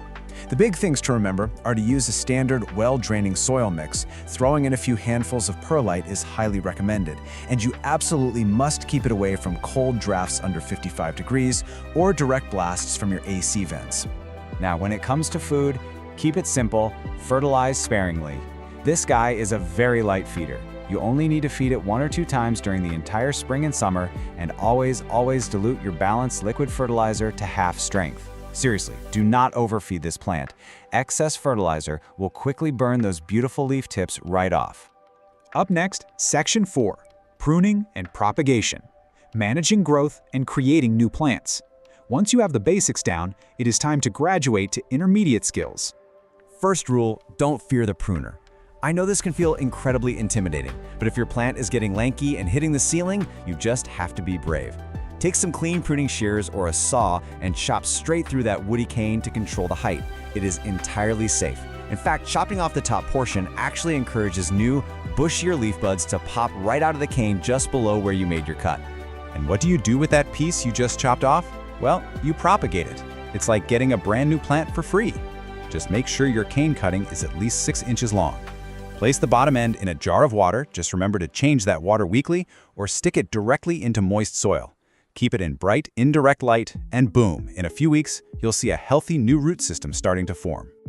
Okay, Section 5, Troubleshooting, diagnosing common plant issues. Let's arm you with the knowledge to instantly figure out what your plant is trying to tell you. Here's a super handy diagnostic cheat sheet. See yellowing leaves? You're probably overwatering. If the leaves are suddenly just dropping off entirely, your plant is in shock, likely from a cold draft. Now, a mushy cane base is the absolute worst-case scenario. That signals root rot from severe overwatering. And if you spot white or brown dry patches right in the middle of the leaves, that's sunburn, which means you need to pull it back from direct light immediately. We also got to talk about pests. Corn plants are fairly resistant, for sure, but they can occasionally attract spider mites, mealybugs, and scale. You want to inspect the little crevices where the leaves meet the cane. If you see fine webbing or little white cottony bumps, simply wipe them away with a cotton swab dipped in some rubbing alcohol. For anything bigger, an insecticidal soap or neem oil will do the trick perfectly. Finally, Section 6, Expert Tips, Pro Secrets for a Thriving Plant. To wrap up this explainer, I've got a couple of overarching secrets that truly make all the difference. Here is a brilliant pro tip. Dust those large leaves monthly with a damp cloth. Those big, broad leaves naturally collect dust in our homes. And cleaning the foliage isn't just about making it look nice and shiny, it physically removes a layer of debris that actually blocks sunlight, which hinders the plant's ability to photosynthesize and breathe. And get this, here is one of the coolest hidden features of the Dracaena fragrans, rare blooms. While it's exceedingly rare indoors, Giving perfect care to a highly mature plant might eventually reward you with a spray of incredibly fragrant white flowers. In many cultures, a blooming corn plant is actually considered a major sign of impending good fortune. So if you take away absolutely nothing else from this entire explainer today, I want you to remember this golden rule. When in doubt, don't water. Really, that's the secret. This plant's native habitat makes it built to survive droughts. Underwatering is always safer than overwatering. If the soil feels even a little bit moist, just wait a few more days. You now have the complete blueprint for success. Armed with the right water, the right light, and the courage to prune when you need to, you can totally enjoy the stunning beauty of a thriving corn plant in your home for years to come. So now that you know the secrets to keeping one of these alive and thriving for a decade or more, which room in your house is going to become your new indoor jungle? The goal is to give it a stable place to live and then stay out of its way. You know, that might just be the absolute most brilliant piece of plant care advice out there. Today, we're looking at the Kentia palm. It is the ultimate, elegant, fuss-free indoor tree. Honestly, if you're totally exhausted by diva houseplants, you know, like that ficus that literally drops all its leaves if you just look at it wrong, well, you are in the exact right place. Because this palm, it craves consistency over basically everything else. So, welcome to this explainer. Consider this your Kentia Palm Masterclass. We're going to treat this as your definitive, complete care guide for finding that perfect, steady rhythm for this classic, composed plant. We're covering the whole shebang today, from root to frond, so you can master caring for this gorgeous Indo tree with absolute confidence. All right, here's our roadmap. First, we'll officially meet the Kentia palm, establish its core care rhythm, and talk about perfecting its environment. Then we'll dive into pruning and propagation, troubleshoot some common problems, and wrap it all up with pro tips for your long-term success. Okay, part 1, meet the Kentia palm, the elegant indoor tree. Let's start with its core identity, 6 to 12. To put that into perspective, that is the impressive height in feet that this palm can actually reach indoors. It brings this beautiful old-world lobby plant aesthetic right into your living room. Now, it grows incredibly slowly, so you're not going to see any crazy dramatic spurts and stalls. Instead, it rewards your patience with a really calm, vertical, architectural presence. Oh, and a massive bonus, it is completely 100% non-toxic to cats and dogs. Before we get into the nitty-gritty of care, we kind of need to make sure you actually have the right plant, right? There is a pretty big difference between the true Kentia palm, which is Howea forsteriana, and its close relative, the curly Kentia palm. The true Kentia gives you that wide-open, graceful crown with those long, arching fronds for a much softer, classical look. The curly Kentia, on the other hand, is a lot tighter with more recurved fronds. For that soft, space-filling silhouette, you're definitely looking for the true Kentia. Moving right along to part 2, the core care rhythm, light, water, and soil. Mastering these 3 fundamental elements is literally the secret to a thriving palm. So light is our first pillar here. Now, the Kentia is famously tolerant of lower light, but, and this is a big but, low light is merely tolerated. Sure, the plant will survive, but it leads to way wider spacing between the fronds and incredibly sparse, slow growth. The actual sweet spot? Bright and direct light. An east-facing window is usually fantastic. This is exactly where the fronds stay wonderfully full and the plant gets the energy it needs to keep up a steady growth rate. Next up, watering. Remember, we are looking for a nice, steady rhythm here. Step 1, just wait for the top 1 to 2 inches of soil to dry out completely. Step 2, water it thoroughly until the mix is evenly moistened. And step 3, which is absolutely critical, guys, let the excess water drain completely. The big takeaway is that the Kentia handles being slightly dry much better than it handles having soggy roots. Winter is actually where most people trip up, so do yourself a favor and always check the soil with your finger instead of just sticking to some rigid watering calendar. To maintain that perfect watering rhythm, you've got to have the right foundation. Here is your ideal airy soil mix recipe. 2 parts of a quality indoor potting mix, 1 part coco coir, or peat if that's what you have on hand, just to hold a little moisture, and 1 part perlite or pumice to make sure the roots can actually breathe. You can even toss in some orchid bark if you want extra drainage. Dense, heavy garden soil is the enemy here. The roots desperately need oxygen, and this exact balance ensures even moisture without, turning the pot into a swamp. All right, part 3, perfecting the environment, humidity, temp, and feeding. So now we're graduating from just basic survival to actively optimizing the palm's living conditions. 65 to 80 degrees Fahrenheit, That is your comfortable temperature window. Basically, the Kentia palm wants normal indoor temperatures, but it absolutely despises sudden temperature swings. Keep it far away from cold drafts near exterior doors, and definitely, no matter what, do not blast it with hot, dry air from your heating vents. Consistency is totally the name of the game here. Let's fine-tune the rest of the environment with a couple quick tweaks. Average household humidity is usually okay, but boosting it, maybe running a humidifier if your house is dry, is your massive #1 defense against those annoying crispy brown leaflet tips. Now, when it comes to feeding, listen, they are light feeders. Just feed them lightly in the spring and summer using a diluted palm or balanced fertilizer, and then pause all feeding entirely in the fall and winter. Over-fertilizing is just going to burn the tips, and nobody wants that. That brings us to part 4, pruning and propagation, advanced care. In this advanced stage, we have to focus heavily on the art of restraint. Never cut the central growing point. This right here is the absolute, undisputed golden rule of palm pruning. Palms are not like your typical branching shrubs. If you chop off the top of the trunk, the crown, you completely remove the plant's only ability to keep growing from that stem. Seriously, you should only ever prune fully brown, dead fronds. Leave the green ones alone.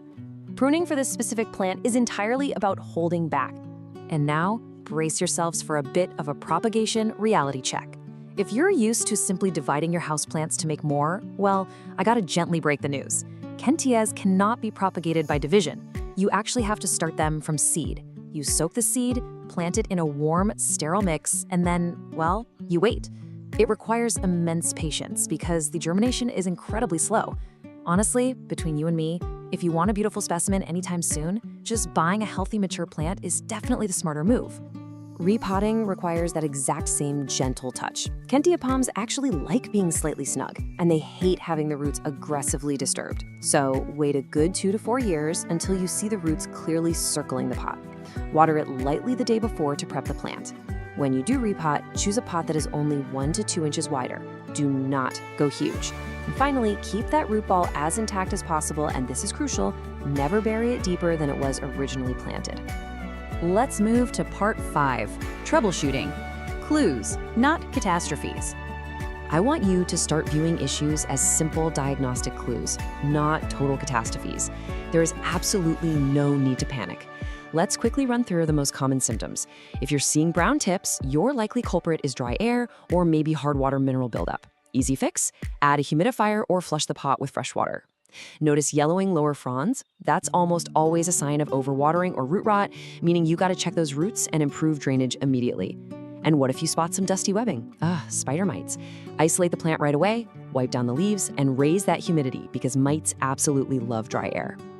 Since watering issues are by far the most common, let's contrast the 2 biggest mistakes so you know exactly what to look for. Overwatering is going to give you yellowing, lower fronds, soft, mushy soil that just won't dry, and kind of a sour smell coming from the pot. Underwatering, on the flip side, gives you crispy leaflet tips, really dull-looking fronds, and soil that literally pulls away from the edges of the pot. By checking for these exact signs, you can immediately diagnose if you're throwing off the plant's natural rhythm and just adjust accordingly. All right, final stretch, part 6, pro tips for success. Mastering the long game. Let's lock in the behavioral habits that will actually make you an expert plant parent with some rapid-fire actionable pro tips. First up, do not overpot. It literally just leads to soggy soil. Second, let the plant settle. Stop moving it around your house. Third, rotate the pot just a little bit every few weeks to keep the crown from leaning heavily toward the light. Fourth, wipe the dust off those fronds so the plant can actually photosynthesize efficiently. And above all else, think in years, not weeks. Patience and minimal interference will give you a stunning display that lasts for decades. Which brings us perfectly to our final core takeaway. Care for the Kentia palm is a rhythm guide, not a rescue guide. Honestly, mastering the steady basics, just providing the right light, a consistent watering pattern, and letting those roots breathe is truly all this elegant indoor tree ever requires from you. So that leaves us with one final question for you. Are you ready to find your Kentia palm's rhythm? Armed with everything we've covered in this explainer, you now have the exact blueprint to bring this calm, architectural presence right into your home and just watch it thrive beautifully for years to come. Thanks so much for joining me on this deep dive today, and hey, happy growing! Welcome to this explainer. Okay, Today we are tackling what is probably the single most intimidating part of bringing a piece of nature indoors. Listen, if you've ever stood over a potted plant with a watering can, totally paralyzed by the fear of doing the wrong thing, you are in the exact right place. We're going to completely shift your mindset today and give you a totally foolproof guide to keeping that indoor jungle of yours absolutely thriving. By the time we're done here, you won't be guessing anymore. You'll know exactly what your plants are trying to tell you. Okay, let's dive into our roadmap for today. We'll hit the #1 mistake, the golden watering rule, how to spot thirst, 2 ways to water, and finally, overwatered or underwatered. Section 1, the #1 mistake, killing with kindness. So be honest with me for a second. Have you ever loved a plant to death? It's literally the most common story in the book. You pick out this beautiful, tiny little succulent, you bring it home, and you just want it to be so happy. So how do we show that love? Well, by hovering over it with a watering can every single day. And yeah, you can probably guess how that ends. The poor thing just drowns. Overwatering is absolutely, hands down, the #1 mistake new plant parents make. We literally drown them trying to care for them. But hey, here's the good news. While it's the biggest issue out there, it's also incredibly easy to fix once you know the secret. We just need a total paradigm shift in how we think about providing that water. Which brings us to Section 2, the golden watering rule. Ditch the schedule. So the crucial point here, and if you take literally only one thing away from this entire explainer, make it this, is the golden rule. Check the soil first, and do not water on a schedule. Forget the rigid routines, no more guessing games. We have to actually start listening to our plants instead of blindly following the calendar. Trust me, watering every Sunday is a total recipe for disaster. And here's exactly why those schedules fail. A plant's thirst isn't just some static thing. It is constantly changing based on its environment. Just look at these factors. First up, light levels. A plant sitting in a bright, sunny window, it's going to dry out significantly faster than one tucked away in a dim corner. Then you've got the season. Plants actively drink so much more during their spring and summer growth spurts, and they need way less when they go dormant in the fall and winter. Oh, and pot type is huge. Porous terracotta actually breathes and wicks moisture away, while plastic or glazed pots trap it right in. Throw in hot, dry air from temperature and humidity changes, and, well, you can see why that Sunday schedule makes absolutely zero sense. All right, Section 3, how to spot thirst. Become a soil detective. So, we're replacing that calendar schedule with a quick assessment phase. The absolute most foolproof, classic way to do this is simply called the finger test. Literally, all you do is stick your index finger about 1 to 2 inches deep right into your plant's potting soil. If you pull it out and the soil feels moist, or if it's actively sticking to your skin, your plant is totally fine. Stop right there. Don't water it yet. Just leave it alone and check back again in a few days. But on the flip side, keep this in mind. If the soil feels dry and crumbly, it is time to water. You really want to pay attention to that physical texture. Dry and crumbly is your plant literally giving you the green light to grab the watering can. It's a super simple, undeniable physical cue. Now, I get it. Maybe you don't want to get dirt under your nails every time. You've got 2 other really great options here. For your smaller plants, try the lift test. You just get a feel for how heavy the pot is right after you water it. Then pick it up every few days. When it feels noticeably lighter, boom, the soil is dry. Or if you want a more scientific approach, grab a moisture meter. You just stick the probe right into the dirt, and the dial instantly tells you if it's dry, moist, or wet. It totally keeps your hands clean and takes all the guesswork out of it. Moving right along to Section 4, 2 ways to water, top versus bottom. The real secret to watering, no matter how you decide to do it, is being incredibly thorough.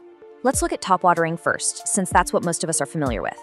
Step 1, slowly pour water over the whole surface of the soil until it starts running freely out of the drainage holes at the bottom. Step 2, let the pot sit for a few minutes so it can drain completely. But step 3, this is where so many beginners mess up. You absolutely must, crucially, dump out any of that excess water pooling in the saucer below. I'm serious. Leaving a plant sitting in a puddle of water is the absolute fastest way to give it root rot. Don't let them sit in the puddle. Okay, let's move to and see how this builds our toolkit with a totally different technique, bottom watering. This is actually a fantastic method because it prevents overwatering and really encourages these strong, deep roots. First, you take your pot, and yes, it absolutely must have drainage holes for this to work, and place it into a sink or a deep tray filled with a few inches of water. Next, you just let it hang out there for about 15 to 30 minutes. It's going to drink that water right up from the bottom until you physically see the top layer of soil turn dark and moist. Finally, take it out of the water, let it drain off, and pop it back in its spot. It's an incredibly effective way to make sure the entire root ball gets evenly hydrated. And finally, Section 5, overwatered or underwatered, reading the signs. Now, what's really interesting about this is how you can play detective and cross-reference multiple symptoms to nail down the perfect diagnosis. Plants are actually amazing communicators if you just know what to look for. For example, if you see yellow leaves that are soft and mushy, especially down near the bottom, yeah, that usually means you're overwatering. But if those yellow leaves are crispy and dry around the edges, they're probably underwatered. You've got to look at the whole picture. If the plant is drooping and the soil is wet, it's suffocating from too much water. Drooping and the soil is bone dry, it's just really thirsty. Check out the soil condition itself too. Constantly damp, musty soil means overwatering, while soil pulling hard away from the sides of the pot means underwatering. And finally, check the stems. Mushy, black stems at the base are a classic sign of rot from too much water, while dry, brittle, shriveled stems point to severe dehydration. All right, you are officially equipped. You know that overwatering is the ultimate trap. You know to throw away that rigid schedule. You know how to read the soil and the leaves, and you know exactly how to deliver the perfect drink. You aren't guessing anymore. You are a full-on active soil detective. So now that you possess the real secret to a thriving indoor jungle, which plant are you going to go check first?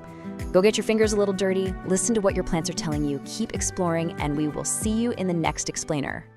Welcome to the Explainer. Today, we're walking straight into a high-stakes plant ER situation. Look, if you've spent any time caring for indoor greenery, you know that keeping your plants thriving is usually a super peaceful, rewarding hobby. But occasionally there's a condition that pops up requiring immediate, decisive action. We're talking about the silent killer of the houseplant world, root rot. We're going to give you a direct, step-by-step guide on exactly how to spot it, how to stop it, and how to save your plant before it's literally too late. So don't panic, you're in the right place, and we're going to get through this together. To kick things off, let's look at the ultimate irony of root rot. It's this incredibly deceptive symptom that confuses, well, basically so many dedicated plant owners. Picture this. You walk up to your favorite pothos or monstera, and the leaves are just dramatically wilting, drooping, maybe even turning yellow. Every instinct you have is screaming, this plant is thirsty. But then you touch the soil, and it is absolutely soaking wet. It makes zero sense, right? How on earth can a drowning plant look like it's dying of a drought?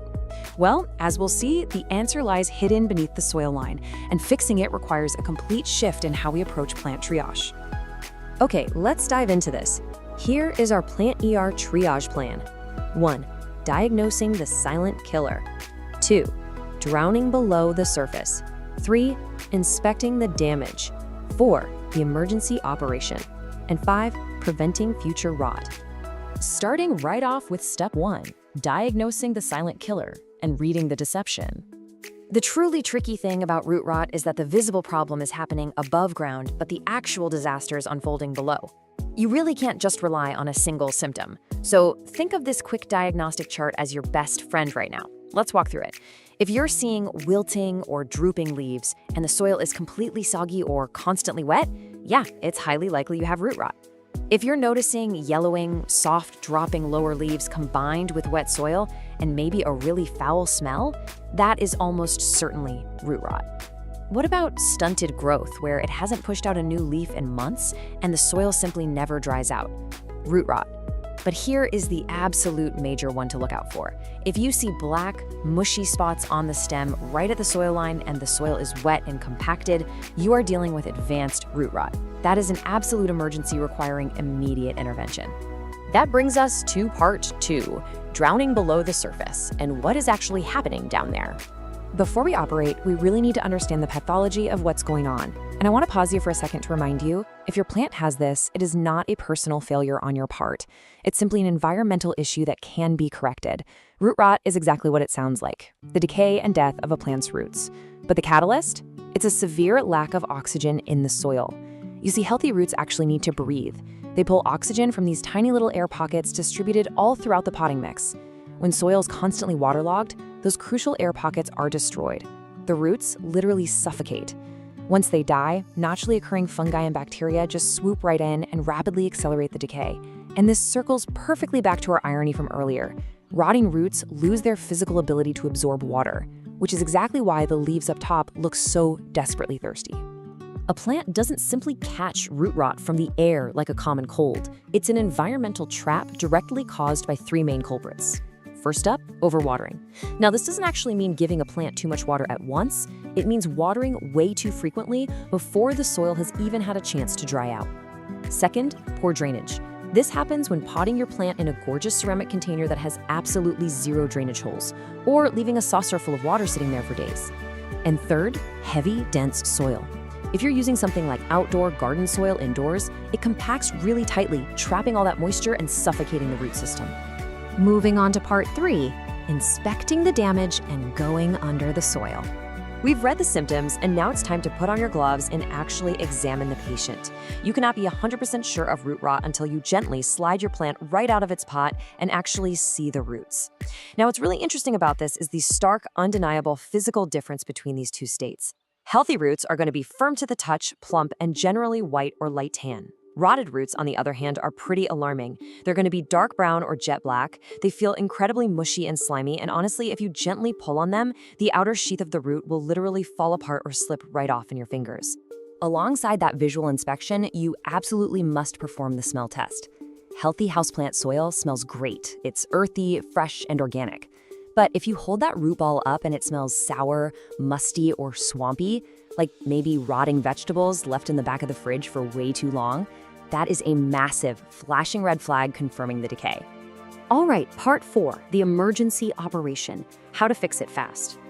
The diagnosis is confirmed and time is absolutely of the essence here. It is time to initiate the emergency repotting operation. Let's move through and see how this builds. Step 1, unpot and clean. You're going to take the plant straight to a sink and run lukewarm water over the root ball. You want to gently wash away all the old, infected, sludgy soil so you can clearly see exactly what you're working with. Step 2 is pruning. Step 3 is treatment. Step 4 is repotting into fresh soil. And finally, step 5 is the delicate post-op care phase. I really want to pause heavily on step 2 because it is absolutely the most critical part of this entire operation. Simply put, you must be ruthless. Take a pair of shirt pruning shears or scissors and make sure you sterilize them with some rubbing alcohol first, and cut away every single dark, mushy, or slimy root. Do not hesitate. Do not try to play the hero and save a root that is only a little mushy.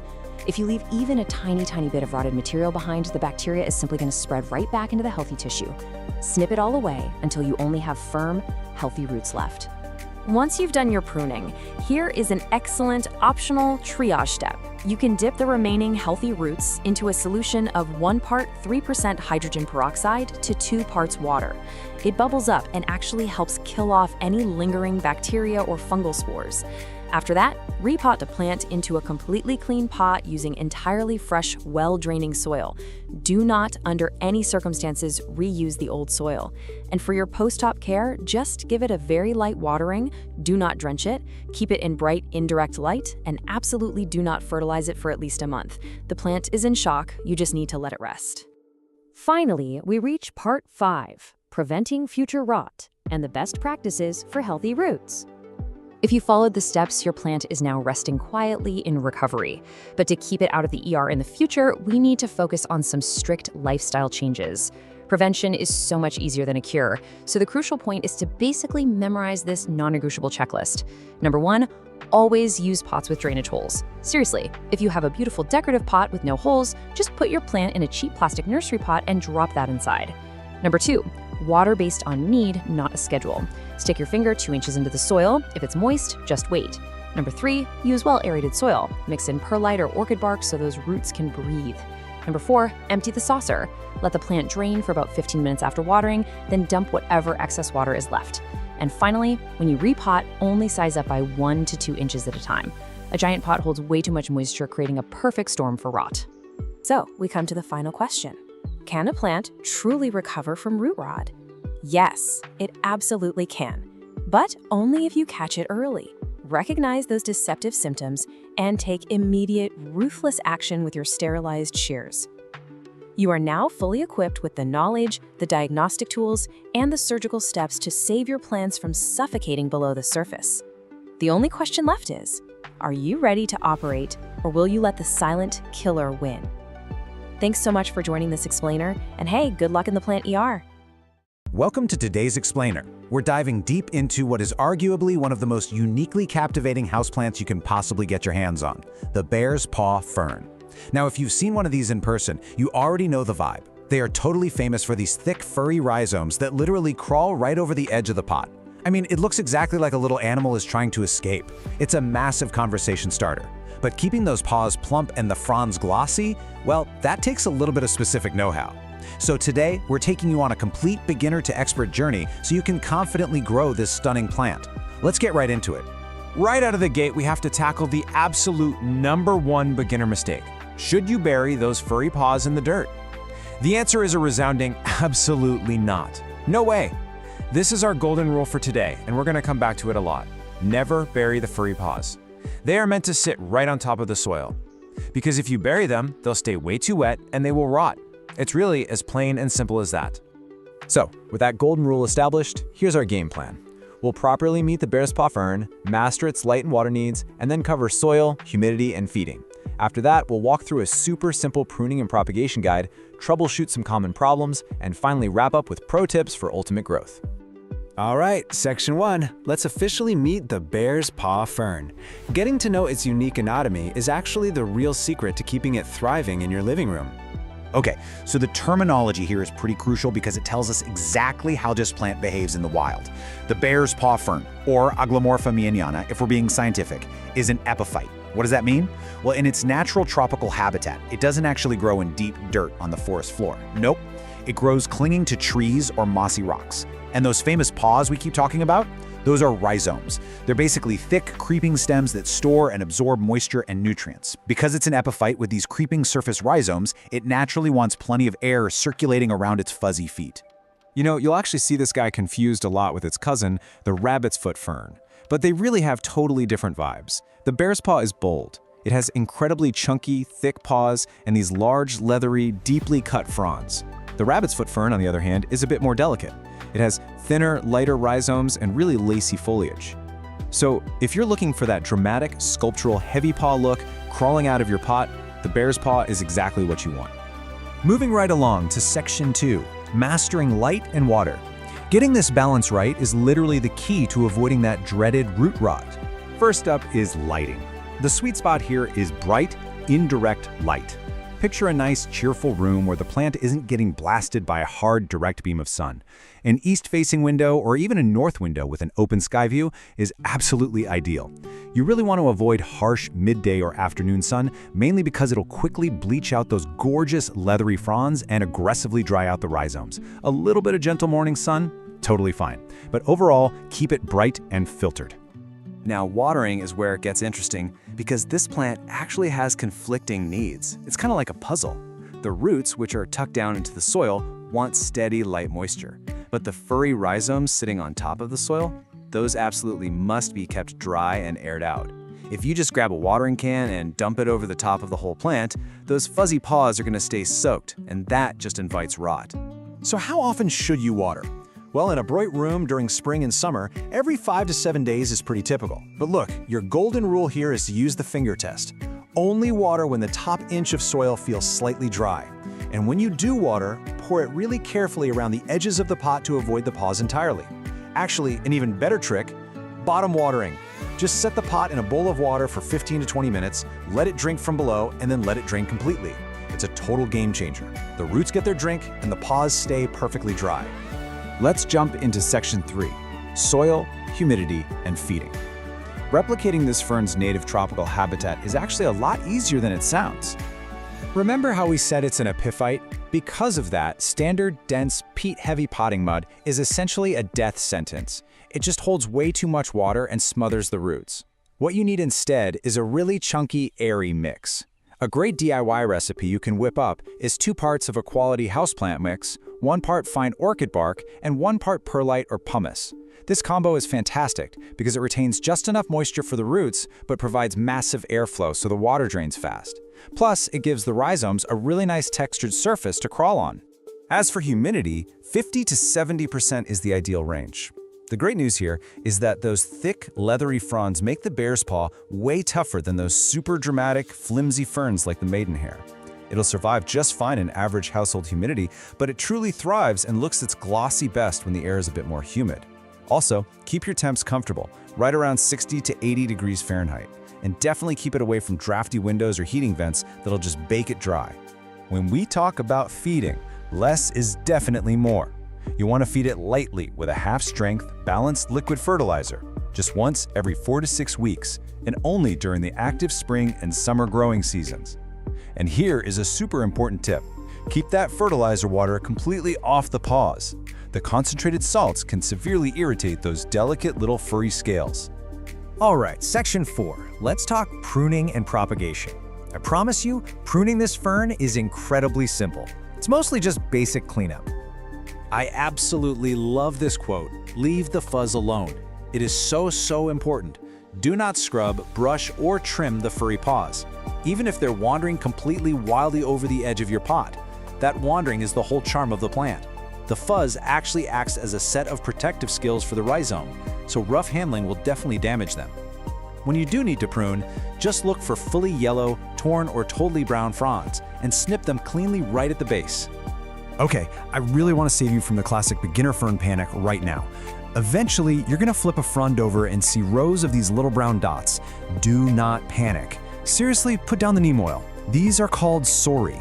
Since the bear's paw is a true fern, it doesn't grow flowers or seeds. Instead, it reproduces by creating spores in these finely organized little brown dot structures on the undersides of mature fronds. It just means you have a perfectly healthy, mature plant. It is definitely not a pest infestation. Now, if you do want to reproduce your plant, share with friends, spring is the perfect time for rhizome division, and it's so easy. Just gently lift the plant and find a branching rhizome that already has its own roots and 2 or 3 healthy fronds on it. Snip that section free with some sharp pruners. After that, just pot it in a wide, shallow container. Remember, this plant crawls outward, it doesn't dig deep. And of course, just rest that new rhizome right on top of the soil. Section 5, troubleshooting common fern problems. Look, even with the absolute best care, stuff happens. But the bear's paw fern is a great communicator. It'll give you plenty of warning signs when it's unhappy. If you start noticing soft, dark paws, that is an urgent sign of root rot, which usually means it's been overwatered or the rhizomes got buried. The fix? Back way off the watering and make sure those paws are exposed to the air. Now, if you see brown, crispy frond edges, you're probably dealing with dry air or fertilizer salt buildup. So, boost the humidity and flush the soil with plain water. And if those beautiful green leaves start looking faded and pale, it's getting blasted by too much direct sun. So, just pull it back into softer, indirect light. Quick side note on pests. If you ever spot spider mites or mealybugs, treat them really gently with a cotton swab of rubbing alcohol or insecticidal soap, but be super careful not to scrub or bruise the furry rhizomes while you're at it. Okay, final section. Section 6, Pro Tips for Ultimate Growth. We have covered a ton of ground today, so let's wrap up with a quick, rapid-fire summary of the absolute best practices. Here are your ultimate takeaways to guarantee success. Number 1, our golden rule. Keep those furry paws resting on top of the soil. Never ever bury them. Use wide, shallow pots filled with that chunky, airy epiphytic mix we talked about. When it's thirsty, water the roots around the edges, but keep the rhizomes completely dry. Give it bright, filtered, indirect light to keep the fronds glossy, and try to keep that humidity between 50 and 70%. And finally, this plant actually likes being a little snug, so you only really need to repot it every 2 to 3 years when the soil breaks down or the paws have totally overrun the edges. Which brings us to our final thought. Now that you've got all this beginner to expert knowledge, take a look around your space. Which empty, bright corner of your home is just waiting for the unique, dramatic character of a crawling bear's paw fern? It is just such a rewarding plant to grow once you understand its rules, and I highly encourage you to give it a try. Thanks so much for joining me on this explainer, and happy growing. Welcome to This Explainer. Today, we're unpacking absolutely everything you need to know about growing and thriving with the fascinating artillery fern. Whether you're literally holding your very first houseplant right now, or you're a seasoned green thumb looking for a textural new challenge, we are going to dive into all the details you need to make this incredible plant totally flourish. Okay, let's kick things off with a massive botanical plot twist. Despite its name and that super delicate, lacy appearance, the artillery fern isn't a fern at all. Seriously, if you've ever struggled to keep high-maintenance ferns alive with constant misting and needing utterly perfect conditions, you are going to absolutely love this revelation. It's actually a species known as Pilea microphylla, which is a flowering plant in the nettle family. Because it's a pilea, it's tough, it's totally pet safe, and honestly, way more forgiving than true ferns. Instead of reproducing via dusty spores on the undersides of leaves and unfurling from those tightly coiled fiddleheads, the artillery fern operates completely differently. It has smooth stems, cute semi-succulent leaves, regular root systems, and get this, it even produces tiny little flowers. Here is our roadmap for today's explainer. We'll meet the artillery fern, cover light and water basics, move into soil and humidity, learn pruning and propagation, tackle troubleshooting, and finally wrap up with some pro styling tips.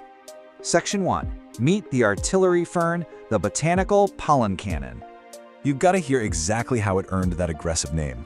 When those tiny, almost invisible pinkish flowers mature, their stamens are held under incredible, microscopic tension.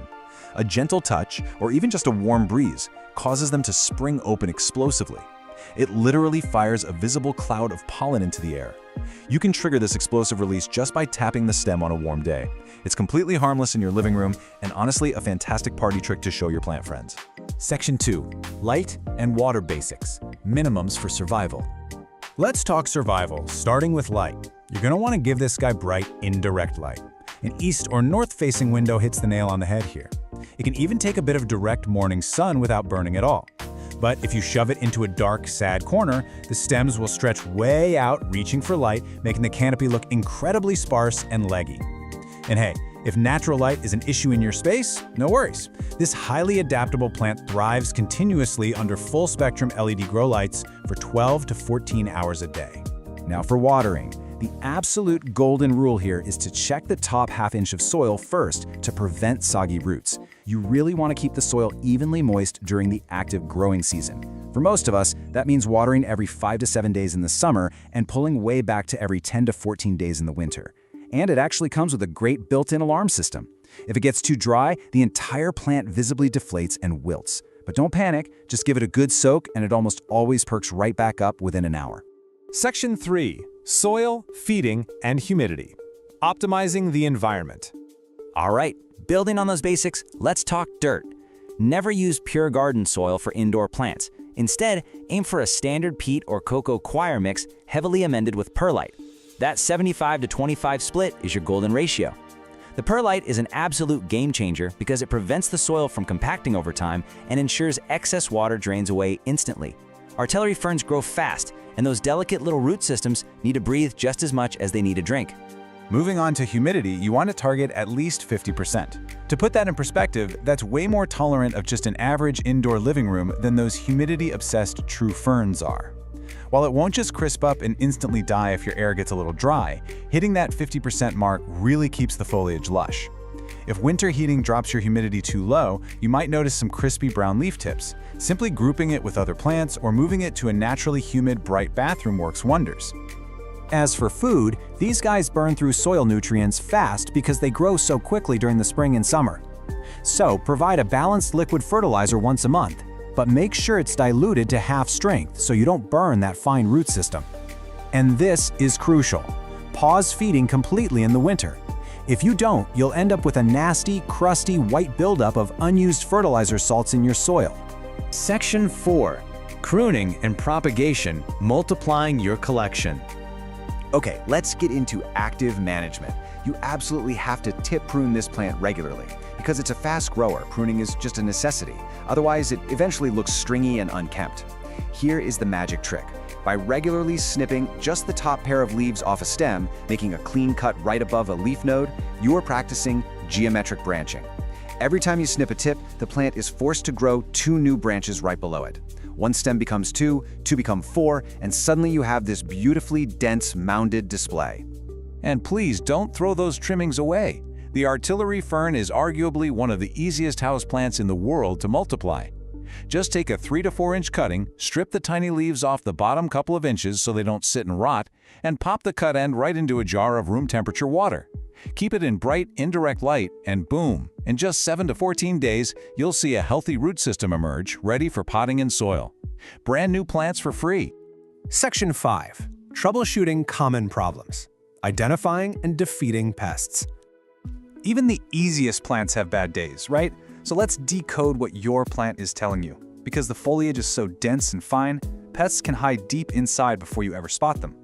Get in the habit of gently parting the stems to look closely. If you see a dusty haze or superfine webbing, you've got spider mites, which love dry winter air. Just rinse the plant off and apply neem oil. White cottony masses, mealybugs, dab them with alcohol. And remember, yellowing lower leaves paired with wet soil is almost always a red flag for overwatering and root rot. Just follow the symptoms and you can reverse almost any issue. Section 6. Pro tips and styling. Displaying like a master. Let's wrap up with the fun stuff, styling. Because of its incredibly fine, lacy texture, this plant is an absolute showstopper, cascading out of a hanging basket. But a quick pro tip, that smaller soil volume up in the warmer air will dry out incredibly fast, so check it daily in the summer. For a truly effortless zero-maintenance display, use a glass terrarium. The enclosed glass creates perfectly high humidity, making the tiny leaves look like a miniature prehistoric jungle, perfect for fairy gardens. It also looks incredibly striking sitting next to broad, smooth-leaved plants like a dumb cane. The textural contrast makes both plants look so much more dramatic. So there you have it. You are officially equipped to thrive with the artillery fern. We've covered the ideal light, the precise watering rhythm, exactly how to prune for maximum bushiness, and how to spot trouble before it even starts. It's forgiving, it's fast-growing, and it is endlessly fascinating. The only question now is, when you finally bring one home, are you brave enough to tap the stem and trigger that famous pollen cannon yourself? Thanks for tuning in to This Explainer, and happy growing! Welcome to This Explainer. Okay, picture this. It's the middle of July. Your AC is completely struggling to keep up, and the afternoon sun is just absolutely baking your living room. The heat feels relentless, right? Well, today, we're going to dive straight into how you can keep your indoor jungle not just surviving, but actually thriving, even when those temperatures soar. So, are your plants surviving the summer heat? Let's just validate a really common struggle right up front. As the thermostat climbs, so many of our favorite typical houseplants just wilt, crisp up, and generally look miserable in that intense sun. Listen, you are definitely not alone if you've helplessly watched an expensive, fussy tropical fern slowly turn into crispy brown confetti during a brutal July heatwave. But here is the best news. You absolutely do not have to give up on your indoor jungle. We just need a little mental shift here. We aren't trying to keep delicate plants on life support until autumn anymore. Instead, we're selecting resilient species that actively unlock their best growth when our homes feel like an oven. If you've got sun-drenched windows, we've got the perfect botanical lineup for you today to build a true sun-worshipping oasis. Section 1. Tough and low maintenance. The indestructible African natives. We're going to kick things off with two beginner plants that hail from the arid regions of Africa and are just virtually bulletproof. These two incredibly popular plants evolved entirely different but highly effective drought-tolerant strategies to survive sweltering conditions.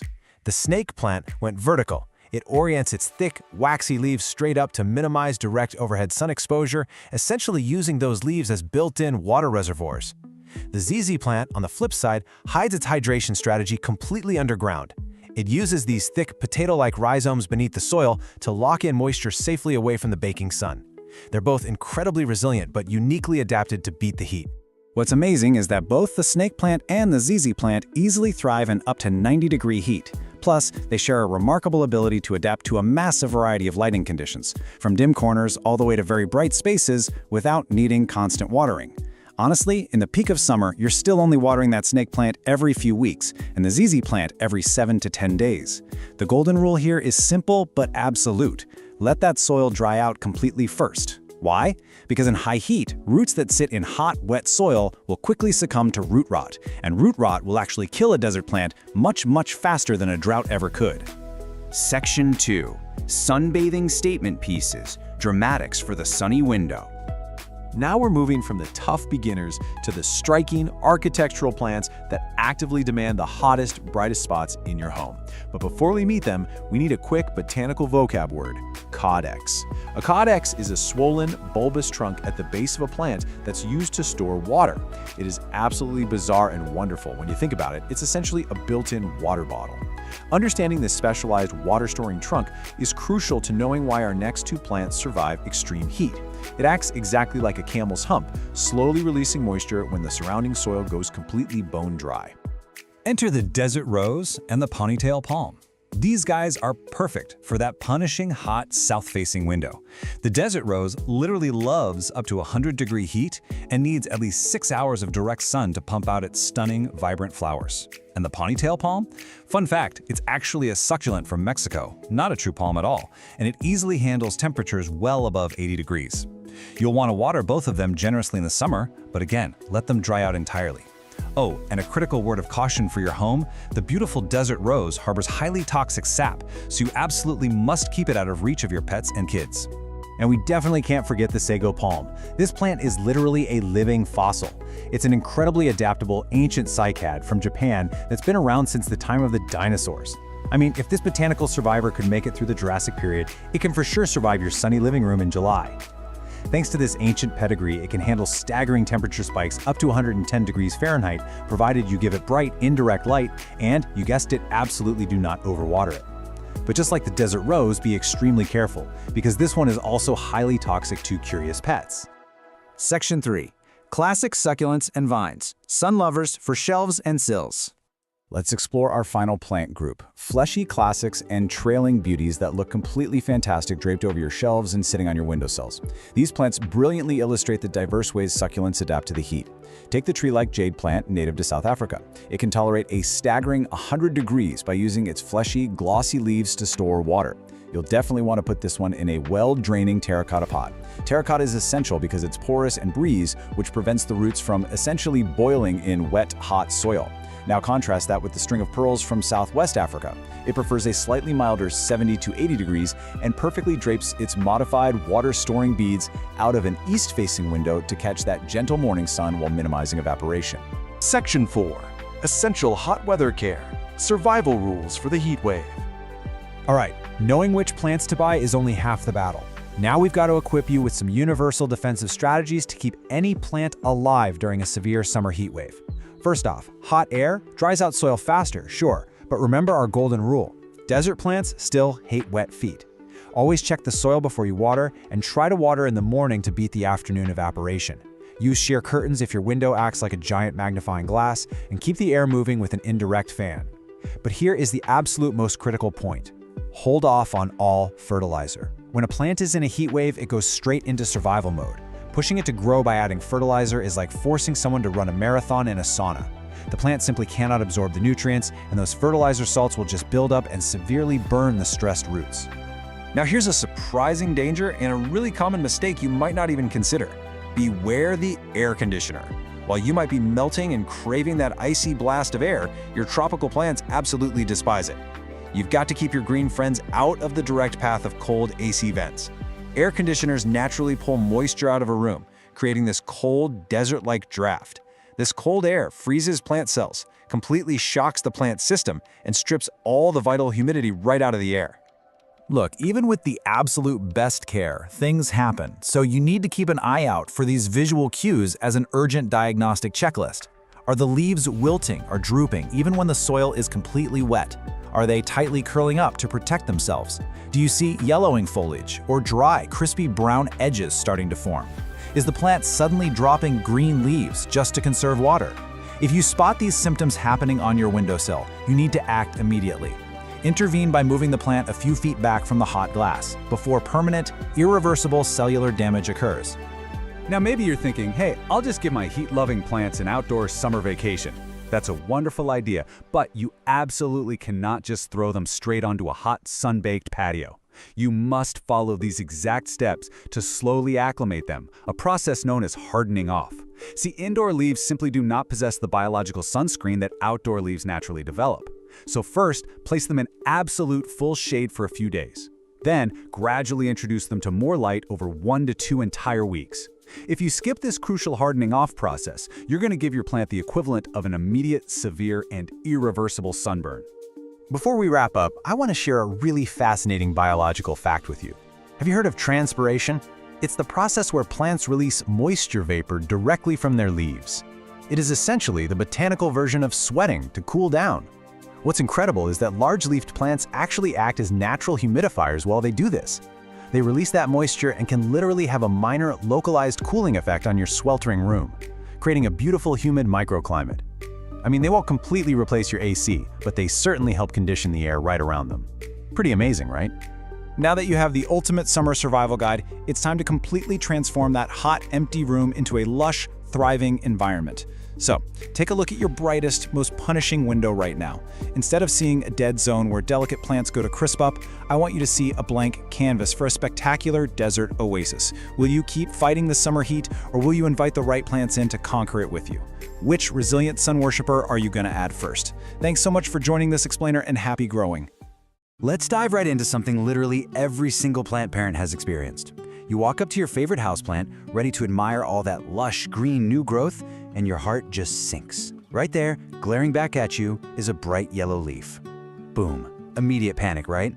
Well, take a deep breath. In this explainer, we're going to unpack exactly why your plant's leaves are turning yellow by walking through the top 7 causes, and more importantly, giving you the exact fixes to get your indoor jungle thriving again. You know, a lot of people see a yellow leaf and immediately think, well, that's it, my plant is dying. But I want you to totally reframe how you look at this. That yellow leaf, it's not a death sentence. It's actually a distress signal. Your plant is actively trying to communicate with you. So rather than freaking out, we're going to put on our detective hats and investigate exactly what that signal means. The science behind what you're seeing here is actually super fascinating. It's a process called chlorosis. Think of your plant's leaves like tiny solar panels. They use chlorophyll, that's the green pigment, to photosynthesize and generate energy. But when a plant gets stressed out, it literally stops producing chlorophyll in certain leaves to conserve its resources. And as that green color fades away, it reveals the yellow pigments that were actually hiding underneath the entire time. So our job is just to figure out what's causing that stress. So, here is our investigation docket for this explainer. 1.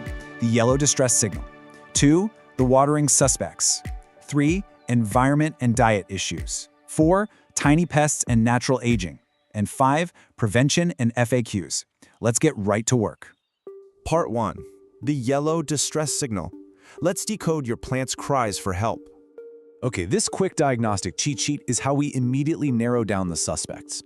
It combines 2 absolutely crucial pieces of evidence: what the leaf looks like and what the soil feels like. So if you see soft, wilting lower leaves and the soil is soggy, you're likely looking at overwatering. But if those leaves are crispy and the soil is bone dry, that's underwatering. What if you have a general pale yellow across all the leaves but the soil feels totally fine? Think nutrient deficiency. Seeing tiny little spots or webbing? That's definitely pests. And if it's just the very oldest bottom leaves turning yellow one by one, that's usually just natural aging. This is your baseline right here. Moving on to part 2, the watering suspects. These are the #1 killers in the lineup. So the trick here is understanding the difference between loving your plant to death and accidentally neglecting it. First up, overwatering. When the soil is constantly soaked, all those tiny air pockets disappear. And fun fact, roots actually need oxygen to function. Without it, they literally suffocate, die, and cause root rot. And because those damaged roots can't absorb nutrients anymore, the plant sacrifices its soft, limp lower leaves first. The pot's gonna feel heavy, and you might even catch a musty, swampy smell. Now contrast that with underwatering. When severely dehydrated, a plant will drop its oldest leaves to conserve whatever water it has left for new growth. The soil will be bone dry, rock hard, and it might even pull away from the sides of the pot. The pot will feel incredibly light, and those yellow leaves, they'll be super crispy and brittle, not soft and limp. If you've identified overwatering, which honestly is the #1 culprit 9 times out of 10, you've got to act fast. Stop watering immediately. Give that soil time to actually dry out. And I cannot stress this enough, make sure your pot has drainage holes. Now, if your plant has been sitting in a swamp for weeks and you suspect root rot, you have to get hands-on. Gently unpot it, use some sterile scissors to trim away any roots that are black and mushy, and repot it in fresh, well-draining soil so it can finally breathe again. But what if your soil is completely bone dry from underwatering? Just pouring a glass of water on top isn't gonna cut it. The water will just slide right down the sides of that hard soil and straight out the bottom. Instead, we do a rescue mission called bottom watering. Pop your plant's pot in a sink or a tray filled with a few inches of water and just let it sit there for about 30 to 60 minutes. The soil is gonna act like a giant sponge, absorbing the water through the drainage holes and rehydrating from the bottom up. It is seriously so satisfying to watch. Part 3, environment and diet issues. Time to investigate nutrients, light, and temperature. Just like us, plants need a healthy diet. And over time, a plant will completely exhaust all the nutrients that came in its original potting soil. When there's a lack of essential nutrients, especially nitrogen, you aren't just going to see one yellow leaf. You'll see this uniform paleness or a general yellowing across the entire plant plus stalled growth. Nitrogen is actually mobile within the plant, meaning it will pull it from the older leaves to try and feed the new ones. So if it's been over a year since you repotted or fertilized, this is absolutely a prime suspect. The fix here is super straightforward, but timing is literally everything. During the active growing season, so spring and summer, feed your plant with a balanced, all-purpose liquid fertilizer. But make sure to dilute it to half strength to avoid burning the roots. And actually, scratch that. Never ever fertilize a plant when it's dormant in the winter or if it's currently heavily stressed by something else. Alternatively, you can just give it a fresh start by repotting it into new, nutrient-rich soil. That's a great long-term fix. Next up, lighting. Both extremes here will give you yellow leaves. If your plant is getting too little light, it simply can't photosynthesize, so it drops the leaves furthest from the light source to save energy.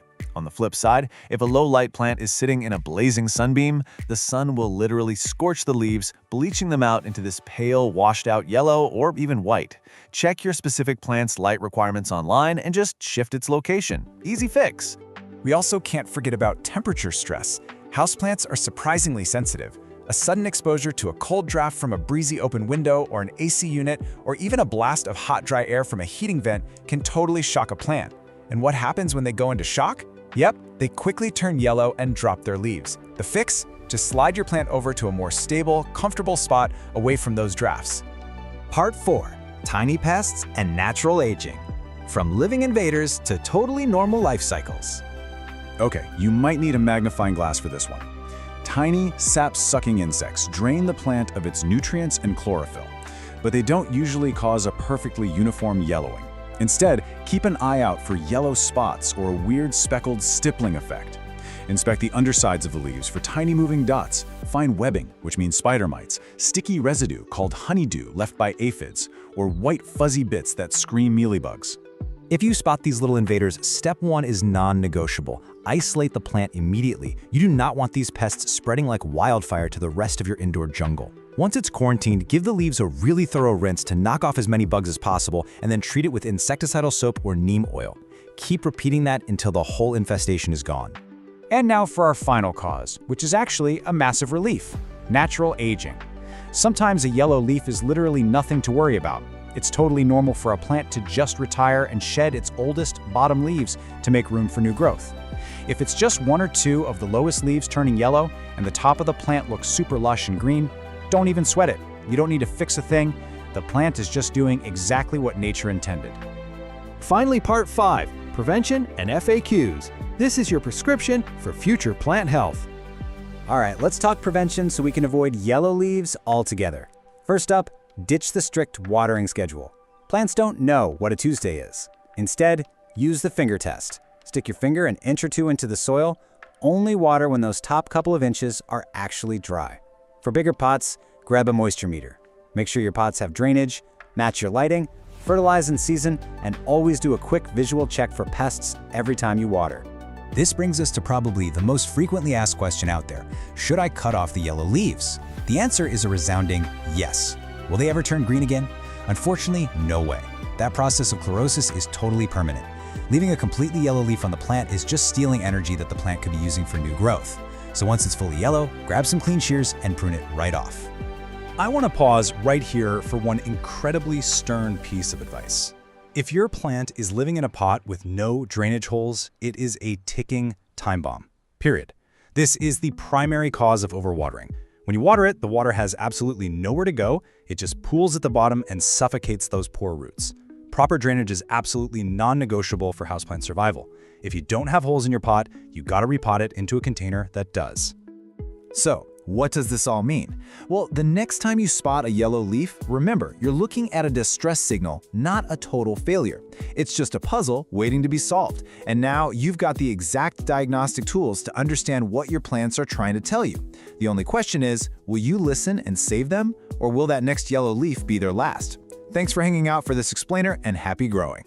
We are jumping right into this explainer because, let's be honest, if you're a houseplant parent, you already know the heartbreak. You bring home this gorgeous, vibrant green plant, right? And then, a few weeks later, you look closely and there they are, those dreaded, brown, crispy, curled up tips right on the ends of the leaves. It's incredibly frustrating. But look, you are absolutely not alone. Today, we're tackling this head on. We're gonna answer the ultimate question. Why are my plant leaves getting brown, crispy tips? We'll cover the top 5 causes and exactly how to fix it. Okay, let's dive into this. Why are your plant's leaves getting so crispy in the first place? It's really easy to look at a ruined leaf and feel like you've somehow failed. But I want you to completely reframe how you look at this. A crispy edge isn't a failure at all. It's just a signal. Your plant is simply communicating that there's an environmental imbalance. It's basically raising a tiny brown, crispy flag asking for a little help. And by the end of this explainer, you're going to be completely fluent in translating that exact signal. Here is our quick roadmap for today. We'll start with diagnosing those brown tips. Then look at the science of leaf scorch, cover the top 5 causes and fixes, and wrap up with preventing future brown tips. Let's get started. Section 1.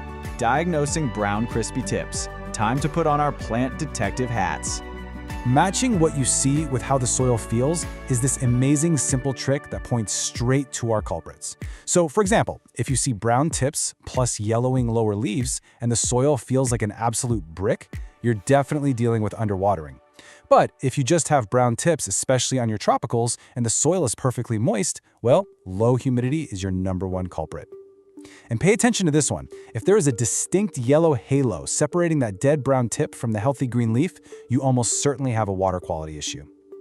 Knowing these signs literally takes all the guesswork out of the equation. Moving on to Section 2, the science of leaf scorch. Before we jump into fixing the plant, we really need to understand how this damage actually happens. Leaf scorch, or tip burn, is essentially tissue death.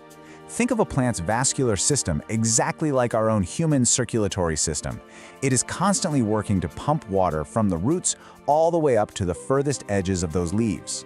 So the really crucial thing to understand here is that the very tip of the leaf is literally the last stop on the train. It is the last place to get a drink. When something goes wrong, maybe there's just not enough water in the soil, or the dry air is sucking moisture out way too fast, or mineral salts are clogging up the pipes, the plant simply cannot supply those furthest tips with enough hydration to keep the tissue alive. So it dries up, it dies, and it gets crispy. All right, Section 3, the top 5 causes and fixes. Let's pair up the most common causes of this leaf scorch with their immediate actionable solutions. Because cause #1 is entirely about this number. 40 to 60%. That is the ambient humidity level that most of our favorite tropical houseplants, think calatheas, your ferns, your palms, they absolutely crave that level of moisture. Remember, these guys originated in lush, super humid rainforests. But our modern homes, especially when we're blasting the heat in the winter or the AC in the summer, they are incredibly dry, usually falling way below that 40% mark. So, that dry air acts like a sponge, pulling moisture right out of the leaves faster than the roots can even replace it. The fix here? Use a humidifier, group your plants together so they create a little microclimate, or set up a pebble tray filled with water. Now, if you do the tray, just make sure the pot sits on the pebbles, not directly in the water, otherwise you'll get root rot. And I know you might be tempted to just grab a spray bottle, but misting only raises humidity for a few minutes. It's really not a long-term fix. Which brings us to cause #2, underwatering. When the soil is bone dry, there simply isn't enough water for the roots to send upstairs. Plants are incredibly smart survivalists, you guys. To keep its core alive, a plant will intentionally cut off the water supply to its extremities. It sacrifices the leaf tips and the older, lower leaves first. The fix is straightforward but absolutely vital. You've got to give that plant a deep, thorough soak to completely rehydrate that hardened root ball. And truly, the best way to do that is bottom watering. If you just pour water over the top of bone-dry soil, you know what happens, right? It just runs straight down the sides of the pot and out the bottom without absorbing it all. Instead, try this. Step 1, place the pot in a bowl or sink with a few inches of water. Step 2, just let it sit. Let it absorb water from the bottom up, kind of like a sponge, for about 30 to 60 minutes. Step 3, once the pot feels heavy and fully hydrated, take it out, let it drain completely, and commit to a more consistent watering schedule. Cause #3, water quality. Tap water is often full of heavy mineral salts, fluoride, and chlorine. These actually accumulate at the edges of the leaves over time, eventually reaching toxic levels and burning the tissue. This famously shows up as that brown tip with the yellow halo we talked about earlier. The fix is easy. Switch to distilled, filtered, or rainwater. Oh, and a quick heads up. Just leaving tap water out for 24 hours? Yeah, that only evaporates the chlorine. It does absolutely nothing for fluoride or heavy minerals, so filtering really is the way to go here. Luckily, cause number 4 is super easy to spot. Too much direct sun. Believe it or not, your plants can absolutely get a sunburn. Intense, direct sunlight heats up those delicate tropical leaves, causing them to burn through their water stores incredibly rapidly, which kills the cells. This shows up as brown, crispy tips, but usually along with faded, bleached, or scorched-looking patches right where the sun is hitting them. The fix?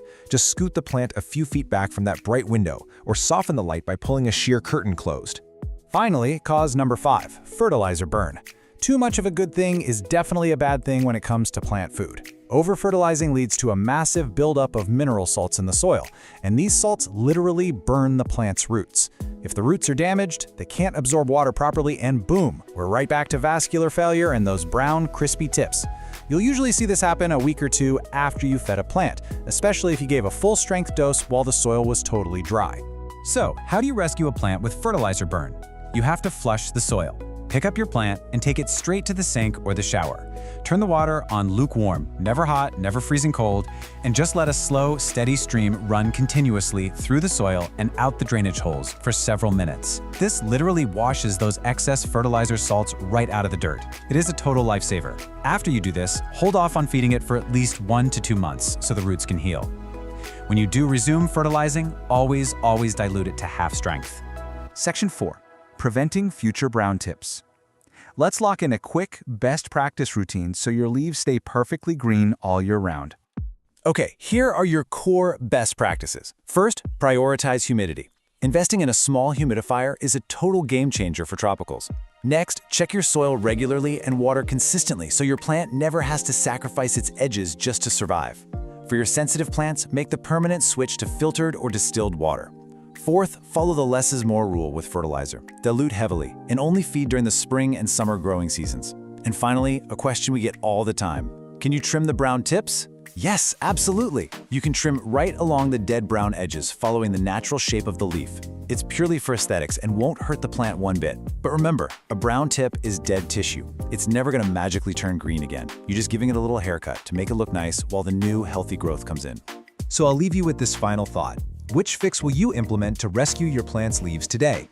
You've got the diagnostic knowledge, you understand the vascular science behind the scenes, and you have the top 5 actionable fixes ready to go right now. The next time you spot a crispy brown tip, don't panic. Just listen to what your plant is telling you, check the soil, check the environment, and step in with absolute confidence. Thanks for joining me on this explainer, and happy growing. Welcome to this complete explainer on the timeless English ivy. Whether you're brand new to indoor plants or your living room already looks like a sprawling jungle, the English ivy, also known botanically as Hedera helix, is just a true, undeniable classic. It instantly brings this wild, vibrant charm into any home. But as many of us have quickly discovered, keeping it perfectly lush and cascading indoors means you really need to know exactly what it wants. Here is our roadmap for today's journey. We'll be covering 1. Care basics. 2. Optimizing your environment. 3. Pruning and shaping. 4. Easy propagation. 5. Troubleshooting pests. And finally, 6. Pro tips and styling. Let's dive right in. Starting off with Section 1, English Ivy Care Basics. Let's lock in those non-negotiable survival needs for this fast-growing perennial. Okay, so the absolute golden rule for balancing moisture here. You really only want to water thoroughly when the top 1 to 2 inches of soil feel totally dry to the touch. English ivy likes to be kept consistently moist, sure, but, and this is a huge but, it is notoriously dramatic. It'll get root rot so fast if you overwater it. When you do water, make sure it completely escapes the drainage holes so the whole root ball gets a drink. But never, ever let the pot sit in standing water. Always dump that saucer out. During the spring and summer, expect to water about once a week, and then just dial it back a bit in the fall and winter. Now, finding the lighting sweet spot is absolutely crucial. Put your ivy in low light, yeah, it might survive, but expect super leggy growth. You'll get these long, stringy stems with hardly any leaves, and it'll completely lose those beautiful, variegated patterns as it desperately tries to maximize chlorophyll. On the flip side, put it in harsh, direct midday sun, and you're just gonna scorch the leaves right off. Bright, indirect light near an east or west-facing window is pretty much absolute perfection. Moving under the surface, keep the soil simple. A standard, well-draining commercial mix or a homemade blend of potting soil, peat moss, and perlite works great. And I literally cannot stress this enough. Drainage holes are non-negotiable. Don't even try it without them. For feeding, grab a balanced liquid fertilizer like a 20-20-20, but make sure you dilute it to half strength. We definitely want to avoid fertilizer burn. Just feed it once a month during those active spring and summer growth months and hold off entirely in the winter. Moving on to Section 2, optimizing your indoor environment. Let's recreate its natural habitat. Ideally, you're shooting for an indoor temperature between 50 and 70 degrees Fahrenheit. That's roughly 10 to 21 degrees Celsius. See, unlike a lot of trendy tropical houseplants, English ivy is native to cooler, temperate climates. It actually loves being a bit chilly, especially at night, and it absolutely despises direct heat. So keep it far, far away from heating vents, radiators, and hot direct sunlight, which will just stress the plant out and invite pests. And because it originates in those cooler zones, dry winter heating systems are literally its arch nemesis. Seriously, crispy leaves are the #1 complaint I hear about this plant. If your air is too dry, those leaf edges will go brown and crispy so incredibly fast. You must maintain about 40 to 60% humidity. You can easily fix this by tossing the pot on a pebble tray with water, grouping it with some humidity-loving plant friends, misting the leaves every few days, or honestly just running a room humidifier. All right, Section 3, pruning and shaping your ivy. These vines can easily reach 6 to 8 feet indoors, so we really need to get comfortable with pruning. Please don't be shy about giving this plant a haircut. It probably needs one more often than you do, given its relentless push for world domination. Snipping the ends directly tells the plant to push out denser, bushier foliage, instead of just growing one sad, long vine. Spring or summer is the absolute best time for a major trim. Grab some clean, sharp scissors, make your cut just above a leaf, and aggressively trim back those leggy vines to force branching and keep the whole thing beautifully compact. And because it grows at lightning speed, your ivy will usually need repotting every 1 to 2 years. You'll know it's time when the roots literally start escaping out the drainage holes, or if you notice the soil drying out insanely fast. When you do repot in the spring, only step up to a fresh pot that's 1, maybe 2 inches wider in diameter. If you put it in a massive pot, that excess soil holds way too much water, and bam, we're right back to our worst enemy, root rot. Next up is Section 4. Easy English ivy propagation. Let's multiply your plants for free. You know, you could propagate directly in soil with rooting hormone and a plastic bag for humidity, but honestly, the water method is foolproof. Plus, you get to actually watch the roots develop, which is super satisfying. Just take a healthy 4 to 6 inch cutting, snip off the bottom couple of leaves to expose the nodes, those are the little bumps right on the stem, and pop those nodes into a glass of room temperature water. Change the water out every few days, give it 2 to 4 weeks, and you'll have a solid inch of healthy roots ready to be planted in soil. It is really that easy. Okay, Section 5, troubleshooting pests and problems. Even the experts face challenges, so let's diagnose and fix some common failures. Why are the leaves getting crispy and brown? This is, without a doubt, the most common question we get. Those crispy brown edges basically scream that the plant is suffering from low humidity, underwatering, or, plot twist, a sensitivity to the chemicals in your tap water. Check your soil moisture the second you see this. If the soil is totally fine, you've got to boost that room humidity or maybe try switching to filtered or distilled water for your next watering session.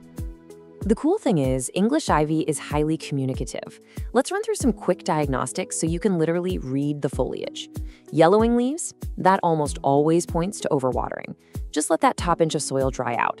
Wilting is a bit trickier though. It means the plant isn't getting water to the leaves, which could mean it's bone dry and thirsty, or the soil is a swamp and root rot has completely destroyed the roots.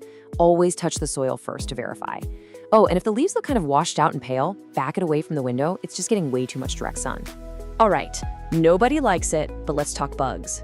If you spot invaders, especially spider mites, which by the way, absolutely thrive in the dry, warm conditions that your ivy hates, you need to act fast. Look super closely for fine webbing and tiny stippling dots on the leaves. You might also run into white cottony mealybugs, brown scale bumps, or sticky aphids.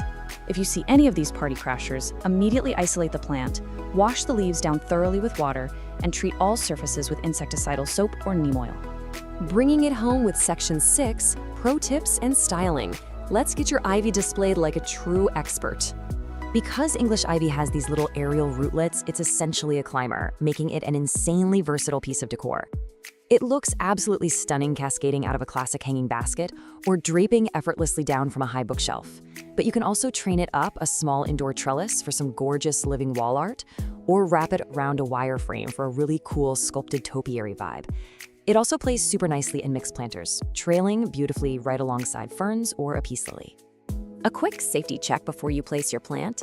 Remember to keep this toxic beauty well out of reach of curious cats, dogs, and small children, as the foliage can definitely cause vomiting and drooling if ingested. Once you've got a safe, bright spot picked out, make a habit of rotating the pot a quarter turn every single time you water it. That ensures all those gorgeous lobed leaves get perfectly even lighting. And a final pro tip, treat your ivy to a gentle shower once a month. It washes the dust right off, helps the plant breathe, and knocks away any sneaky pests. So, armed with these exact steps, from hunting down that perfect bright indirect light all the way to propagating your own brand new vines, you are completely ready to master this classic houseplant. Now, take a look around your home right now. Which room are you going to completely transform with its classic cascading vines? Get growing, and I'll catch you in the next explainer.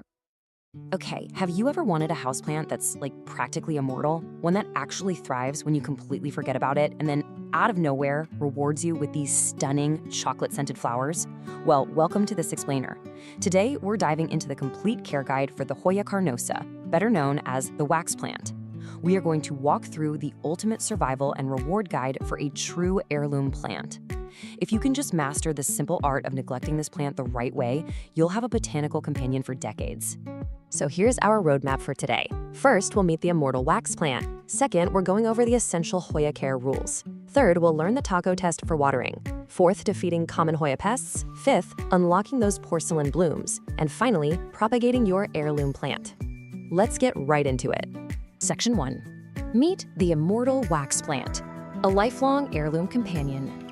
Imagine a plant that's basically the perfect hybrid. It gives you the lush, trailing vibe of a pothos, but with the extreme drought tolerance of a jade plant. It's wild. To really grasp what we're dealing with here, look at this quote from plant expert Anastasia Bromeslo. She talks about having a Hoya propagated from a cutting taken all the way back in 1985. She calls them heirloom plants. So we're not talking about some trendy, delicate little thing that you buy and throw away when it dies a year later. This is a multi-decade investment. Honestly, it routinely outlives its owners.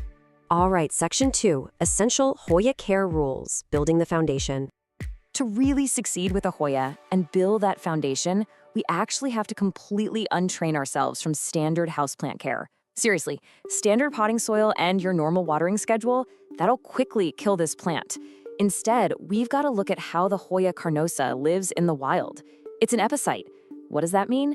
Well, in the wild subtropical forests of East Asia and Australia, it doesn't even grow in the dirt. It actually grows clinging to tree trunks and branches, with its roots just exposed to the breeze. Because of this, Hoyas absolutely hate having wet feet. Their roots literally need to breathe, or they're gonna rot fast. And this brilliantly shows exactly how we mimic that wild tree bark environment right in a pot. Remember, standard soil is way too dense and it'll suffocate the plant. Check out this DIY chunky soil recipe instead. You're gonna want 1 part potting soil for base moisture and nutrients, 1 part perlite or pumice for drainage, and 1 part orchid bark to create these large air gaps. Mixing these in equal parts creates massive air pockets, and that means even right after you water it, oxygen can still reach those super sensitive epiphytic roots. It's a real game changer.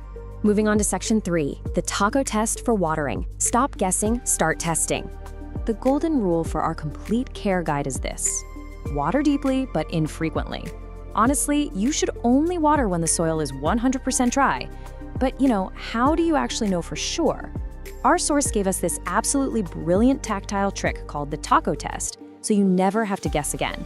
Here's exactly how it works. Step 1, find a mature leaf near the base of the plant. Make sure you don't use those tiny new baby leaves. And step 2, Just using your fingers, gently try to fold that leaf in half lengthwise. Yep, exactly like a taco shell. Now you just evaluate how it feels. If that leaf is stiff and hard, do not water it. The leaf is what we call turgid, meaning it's still packed full of water. If you give it a drink now, you are risking root rot. But if the leaf feels pliable, a bit wrinkly, and bends easily with almost no resistance, kind of feeling like leather, then it is time to water. For all you chronic overwaterers watching, and you know who you are, relying on this simple touch test will absolutely save your plant's life. Before we move on from the basics, we've got to talk about a super common mistake. Do not cut the tentacles. Your Hoya is going to periodically shoot out these long, completely bare, alien-looking vines. A lot of people think, oh, that's dead growth, and they just chop it off. But actually, scratch that, it's not dead at all. These are tendrils actively searching for a tree to climb. So just have some patience, gently wrap that vine around a trellis, and eventually, the plant is going to fill that bare vine with gorgeous, lush leaves. Section 4. Defeating common Hoya pests. Protecting your investment. Look, with any plant, things can sometimes go wrong, but the source material gives us this incredible rapid-fire troubleshooting guide to protect your heirloom plant. You really want to pay attention to the top of the list here. Mealybugs. These guys look like little bits of white, cottony fluff just hiding out in the leaf joints. Honestly, they are the Hoya's absolute arch nemesis, especially for crinkly varieties like the Hindu rope. To defeat them, just dip a Q-tip in 70% rubbing alcohol and dab them. It dissolves their waxy armor instantly. Bam, gone. Now, if you see fine webbing and dusty leaves, you're dealing with spider mites, which really love dry air. Just shower the plant off and raise the room's humidity right away. For aphids, which usually show up on new growth, a strong stream of water works best. And if you ever spot hard brown bumps on the stems, that's scale. Just scrape them off and treat the stems with neem oil. All right, Section 5, Unlocking the Porcelain Blooms, the Ultimate Reward. Okay, this right here is why we go through all the trouble. The flowers. The Hoya carnosa produces these incredible ball-shaped clusters of star-like flowers that literally look like they're carved out of wax or porcelain. Plus, they release this potent fragrance that smells like chocolate, vanilla, or honey. It is amazing. But to actually get there, we need to talk about a concept called sun stress. Now, you might hear plant collectors talk about this and think it sounds bad, but it's actually highly desirable. When a Hoya is placed in really bright light, it produces red or purple pigments called anthocyanins to protect its cells from UV rays. It's essentially a botanical suntan. So if your leaves have this beautiful red or bronze flush, it means your plant is absorbing maximum energy, and that's exactly what it needs to crank out those gorgeous flowers. So what's the secret? How do we actually guarantee flowers? Well, here is the exact bloom-boosting recipe for your complete care guide. First, you need bright, indirect light. An east-facing window is pretty much unbeatable for this. Second, keep the plant tight in its pot. Hoyas really prefer to be root-bound. If the pot is way too big, it's just going to spend years growing roots instead of flowers, so keep it snug in a breathable terracotta pot. Third, you want to let it experience a natural winter temperature drop, down to about 60 degrees Fahrenheit at night. This actually signals the plant to form reproductive buds. And finally, when spring rolls around, feed it a high-phosphorus bloom booster fertilizer. And that brings us to what is arguably the single most important rule of flowering Hoyas. Are you ready? Never, ever cut the peduncle. The peduncle is the little flower stalk. It kind of looks like a tiny woody microphone stand just sticking out of the vine.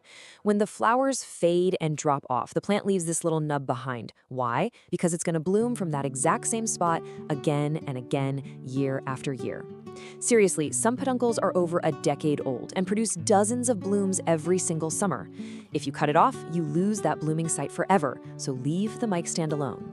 Now, right before we wrap up our care section, let's settle a massive debate in the houseplant community about the two most popular variegated varieties of this plant. How do you actually tell a Crimson Queen apart from a Crimson Princess? Well, here's a super fun insider memory trick for you. A Crimson Queen has white or pink variegation on the leaf margins, the outer edges. Just remember, a queen wears her crown on her head, right on the outer edges. On the flip side, a Crimson Princess has the variegation right in the center of the leaf. Remember, a princess wears her gown in the middle. Boom, now you're a Hoya expert. Section 6. Propagating your heirloom plant. Cloning your Hoya. Because this plant lives for so long, you are inevitably going to want to take cuttings to share with your friends and family. You're basically cloning your Hoya. The most foolproof method outlined in our source is the sphagnum moss method. So, step 1, just snip a stem that has at least 2 nodes. Those are the little bumps where the leaves grow. Quick heads up though, Hoyas bleed this sticky, milky latex sap when you cut them, so definitely have a paper towel handy. Step 2, strip the leaves right off that bottom node because that is exactly where your new roots are going to pop out. Step 3, place that bare bottom node into some damp, squeezed out sphagnum moss. This gives it the perfect mix of humidity and airflow. And step 4, just wait 3 to 4 weeks for some strong roots to develop before you pot it up in that chunky soil mix we talked about earlier. We have covered a lot today. We've talked about the soil, the taco test, dealing with pests, and the secrets to getting those incredible porcelain flowers. Because the Hoya carnosa is just so drought tolerant and remarkably resilient, it truly becomes an investment piece for your home, which really leaves us with one final fascinating thought for you to consider as you kick off your Hoya journey.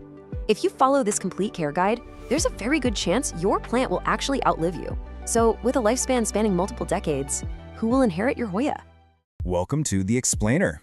Let's dive right into things today.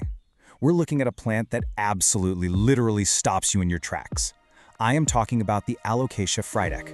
If you have ever seen one in person, you know exactly what I mean, right? It's got those deep, dark, velvety green leaves with electric, glowing white veins. Just pure jungle drama. But it definitely has a bit of a reputation as a diva in the houseplant community. You know, the kind of plant that drops a leaf if you just look at it wrong? Well, today we're going to demystify that intimidating reputation and show you exactly how to make this stunning plant thrive in your very own home. Here's our roadmap for today's explainer. We're breaking this care manual down into 6 clear steps. First, meet the jungle diva. Second, setting the perfect environment. Third, soil, water, and feeding. Fourth, pruning and propagation. Fifth, troubleshooting common problems. And finally, pro tips for success. Let's get to it. Section 1. Meet the jungle diva. So what exactly is the Alocasia frydek? Well, it's a tuberous perennial native to the warm, humid tropical rainforests of the Philippines. You might actually see it sold under the name green velvet alocasia.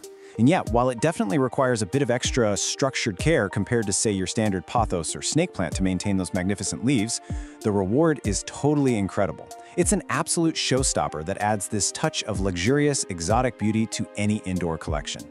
Which brings us to our golden rule for today's explainer. The key to a happy frydek is consistency. I really want you to remember this. Success with this plant isn't about being born with some magic green thumb. Not at all. It is entirely about creating consistent, stable environmental conditions that mimic its natural habitat. If you can provide stability and avoid wild swings in your care routine, this diva will reward you endlessly. Section 2. Setting the perfect environment. Look at that target humidity range, 60 to 80%. This is absolutely non-negotiable if you want perfection. Seriously, high humidity is the biggest secret to keeping a frydek happy. Think of it like a high-end daily spa treatment for your plant. If your air drops below this range, you are on a fast track to those dreaded brown crispy leaf edges. You can hit these numbers pretty easily though. Use a room humidifier, place the pot on a pebble tray, or group it tightly with other humidity-loving plants to create a nice little microclimate. Beyond humidity, we gotta talk about foundational lighting and temperature. You want bright, indirect light. An east-facing window is usually the absolute sweet spot. The crucial point here is to avoid harsh, direct sunlight. Direct sun will quickly scorch those beautiful velvety leaves and fade their amazing color. Temperature-wise, keep things cozy, right between 65 and 85 degrees Fahrenheit. It's vital that you protect it from cold drafts, AC vents, or leaky windows. If temperature drops below 60 degrees, this plant is going to be highly stressed. Section 3. Soil, water, and feeding. Now this is tricky because both overwatering and underwatering can cause your plant's leaves to droop or wilt. So how do you know which is which? Well, overwatering usually shows up with yellowing lower leaves and a mushy stem base, while underwatering leaves the topsoil completely bone dry. The absolute golden rule here: always physically touch the top 1 to 2 inches of the soil before you water. Literally stick your finger in there. If it's dry, give it a thorough soak. If it's still wet, wait. Letting it sit in soggy soil is a guaranteed recipe for root rot. And speaking of healthy roots, let's talk about soil. Standard indoor potting soil on its own is way too dense. It'll hold way too much water and just suffocate the root system. Instead, you want to whip up this ideal DIY chunky soil mix. Take equal parts of a high-quality potting mix, perlite, and orchid bark. You can also throw in some cocoa coir or worm castings for extra nutrients if you want. This creates an airy, chunky texture that drains really quickly, but still retains just enough moisture for the plant to drink. To fuel those massive, stunning leaves, you'll also need a solid feeding regimen. Fertilize your frydek once a month during its active growing seasons, so that's spring and summer. Use a balanced liquid fertilizer like a 10-10-10 or 20-20-20, but dilute it to half strength. And here's a absolutely critical tip. Always apply it to already moist soil to avoid burning the delicate roots. Once fall and winter roll around, you need to stop feeding completely because the plant's growth naturally slows down. Section 4. Pruning and propagation. Unlike a lot of houseplants, you can't propagate a Frydek from a simple leaf cutting. Instead, you propagate through corms. When you repot your plant, you'll likely find these little bulb-like corms hiding in the soil, right attached to the root system. Gently detach them and peel off that brown, papery outer layer. That helps them sprout faster. Then, nestle them in moist sphagnum moss or perlite and cover them with a plastic dome to trap in that high humidity we talked about. Keep them in a warm, bright spot and just wait. It requires some patience, sometimes weeks or even months, but growing brand new baby plants this way is incredibly rewarding. Section 5. Troubleshooting common problems. Okay, let's look at the most common freakouts you might face with this diva. If you see brown, crispy edges, your air is simply too dry. Pump up that humidity immediately. If you spot fine, delicate webbing underneath the leaves, you've got spider mites. They thrive in dry conditions, so wipe the leaves down and again, increase the moisture in the air. Now, what about yellowing leaves? While it certainly can mean you're overwatering, please don't panic immediately. It's completely normal for this plant to shed its oldest, lowest leaf to redirect energy when a new leaf is emerging. But what if it's not just one old leaf? What if it's the middle of winter and your Frydek is suddenly dropping all of its leaves, one by one, until there's literally nothing left in the pot but dirt? This is a massive pain point. It causes so many frustrated owners to mistakenly throw their plants right in the trash. The most important thing I can tell you today is, don't throw it out. Your plant is likely not dead, it is just entering winter dormancy. Because of the lower light and colder indoor temperatures in the winter, the Alocasia Frydek will sometimes naturally retreat back into its underground tuber to conserve energy. As long as that tuber in the soil feels firm and not mushy, the plant is still very much alive. Just significantly reduce your watering, leave it be, and it will make a triumphant, stunning return when spring arrives. Section 6. Pro tips for success. Let's rapid fire through these pro care tips. First, try to use filtered or rainwater. Alocasias can be quite sensitive to the minerals and chemicals in standard tap water.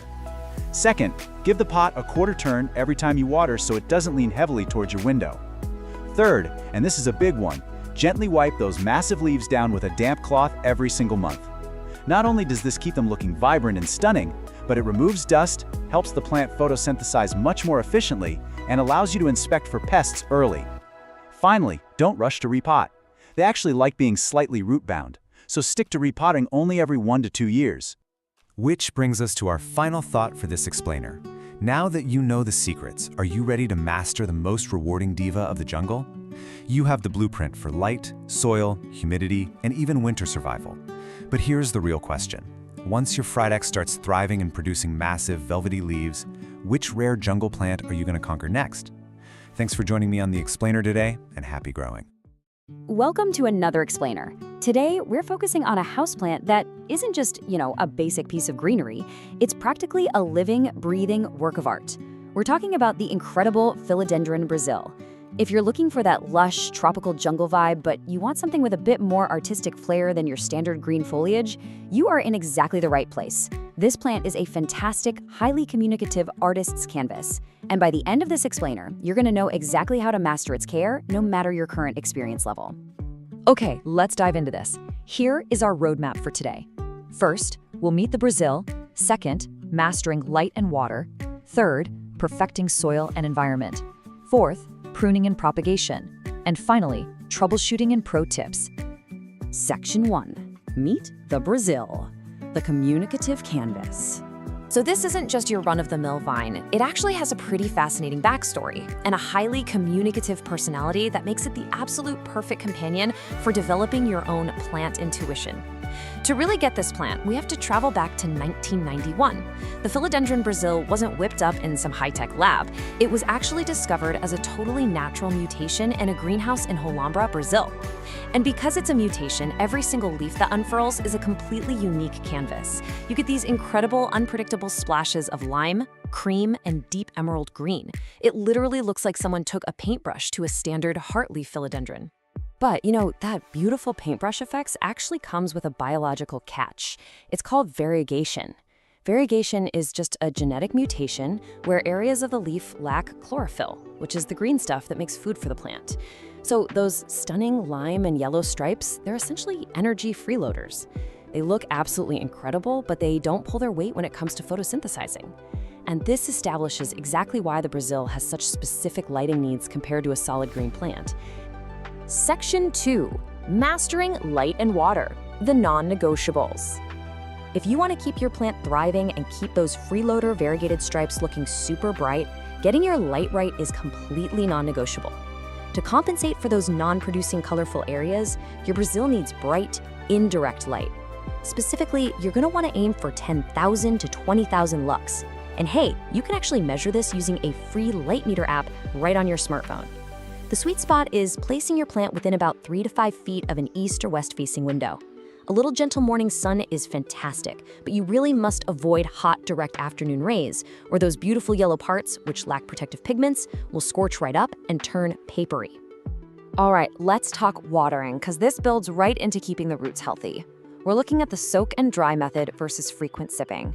Like most aroids, the Brazil is super susceptible to root rot if it just sits in wet soil all the time. You should only water when the top 50 to 75% of the soil is dry to the touch. But when you do water it, don't just give it a little sip. You need to soak it completely until water flows right out of the drainage holes. This flushing action actually mimics a tropical downpour. It ensures every single root gets a drink, and it washes out any built-up salts from tap water and fertilizers. And guys, this brilliantly illustrates exactly why I call the Brazil a communicative plant. If you aren't quite sure if it's time to water, just look for the philodendron curl. When this plant is thirsty, it literally tells you by drooping and curling its leaves inward into a little concave shape. This is simply a loss of turgor pressure, meaning the internal water pressure in the plant cells has dropped. Just give it a deep soak and I promise you it will perk right back up within hours. It's an amazing built-in visual cue. Section 3. Perfecting soil and environment, the optimal setup. Now, what's really interesting about moving this plant from just surviving to truly thriving is what goes on beneath the surface. The Brazil is a tropical hemiepiphyte, which means in the wild it actually grows up the sides of trees and in loose leaf litter, definitely not in dense ground dirt. Its roots need oxygen just as much as they need water, so dense potting soil will just suffocate it. So we construct a DIY chunky aroid mix. You want 40% potting soil for baseline moisture, 30% orchid bark to create these nice large air pockets, 20% perlite for aeration, and 10% worm castings for super gentle feed. This precise, fast-draining recipe practically eliminates the risk of root rot by delivering crucial oxygen right to the root system. With great soil comes great growth. And let me tell you, the Brazil is a really vigorous grower. It's capable of shooting out 2 to 3 feet of new vines per year. To fuel all that action, utilize what we call the weekly feeding method. Instead of hitting the plant with a massive, heavy dose of fertilizer once a month, you just mix a balanced liquid fertilizer at 1/4 strength and use it every single time you water during the active growing seasons of spring and summer. It gives the plant this steady, consistent stream of nutrients without any risk of chemical burn. As it grows, you actually get a choice to make about its form. See, in the wild, this plant climbs trees. When we keep it in a hanging basket at home and just let the vines dangle, the plant stays in its juvenile form, giving you those smaller 3 to 4 inch heart-shaped leaves.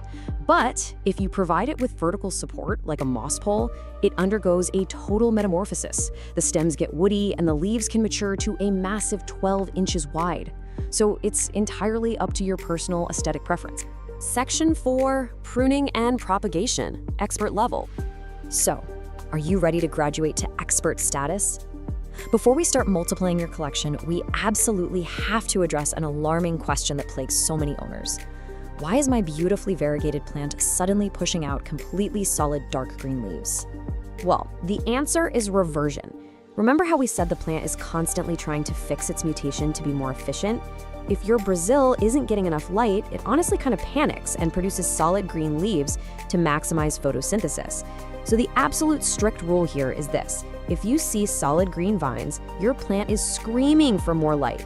You must immediately prune that solid green vine all the way back to the last variegated leaf and then move the pot to a brighter location. If you don't do this, that really vigorous green growth will just take over and outcompete the variegated parts permanently. But hey, when you do prune, definitely do not throw those cuttings away. The Brazil is ridiculously easy to clone through water propagation. First, just find a vine with a little brown bump on it. That's an aerial root node. Cut a segment, leaving just one leaf and one node. Then submerge only the node in a glass of water, making sure to keep the leaf dry so it doesn't rot. In about 10 to 14 days, roots are going to appear. Once they're a couple of inches long, you can plant them right back into the top of the mother pot to make the whole thing incredibly full and bushy. Now, if cutting your plant makes you a little nervous, try the expert-level bobby pin method. You literally don't even need scissors. Just loop a really long vine back up to the top of the soil. Find a node and use a standard bobby pin or a paper clip to pin it firmly against the moist dirt. It will root directly into the pot while it's still safely attached to the mother plant. Once it's rooted in there, you can snip the connecting vine or just leave it for a beautifully dense, layered look. Section 5. Troubleshooting and Pro Tips. Look, even the best plant parents run into a few bugs eventually, or want the inside scoop on styling. If you see bugs, please don't panic. Here are the 3 usual suspects and your exact actionable fixes. Fungus gnats, they absolutely love wet soil. Dry out your potting mix and treat it with mosquito bits. What about little white cottony fluff in the leaf crevices? Those are mealybugs. Just dip a Q-tip in 70% isopropyl alcohol and dab them right off. And finally, thrips. These are tiny yellow or black slivers that cause silver damage patches. They're pretty much the worst enemy.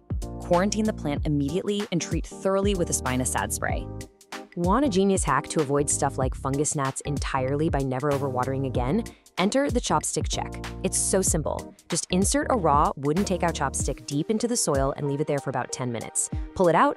If the wood is dark and damp, do not water. It takes the guesswork completely out of the equation, and bonus, you don't even get your fingers muddy. Okay, a super quick botanical pro tip for you. People mix up the Brazil and the standard pothos all the time. The absolute easiest way to tell them apart is to look for a cataphyll. A cataphyll is just the protective botanical sheath that surrounds a brand new leaf. As the philodendron leaf unfurls, this little sheath dries up and falls off. A pothos simply doesn't have these. Their leaves unfurl directly from the vine itself. And speaking of the pothos, here is a massive styling secret to make your plant room really pop. Try placing your philodendron Brazil right next to a neon pothos. The electric, solid yellow of the neon pothos perfectly highlights and draws the eye right to that irregular painted lime stripe running down the center of your Brazil's leaves. It creates an incredibly striking, high-contrast visual display. So, we've covered the lighting rules, the chunky soil mechanics, the watering cues, and all the pruning secrets. The philodendron Brazil is such a cool plant. It literally talks to you, it forgives your mistakes, and it rewards your good habits with these stunning strokes of vibrant color. So, my final question for you is, what will your artist canvas look like once you apply these techniques and truly master its care? Cultivate your plant intuition, give it a try, and watch your indoor jungle absolutely transform. Thanks for joining us on this explainer, and happy growing. If you're a houseplant parent, you know the absolute heartbreak of walking up to your prized Monstera or Califea only to find the leaves discolored, damaged, and looking like all the life has just been sucked right out of them. It's devastating, right? It feels like a true betrayal by Mother Nature.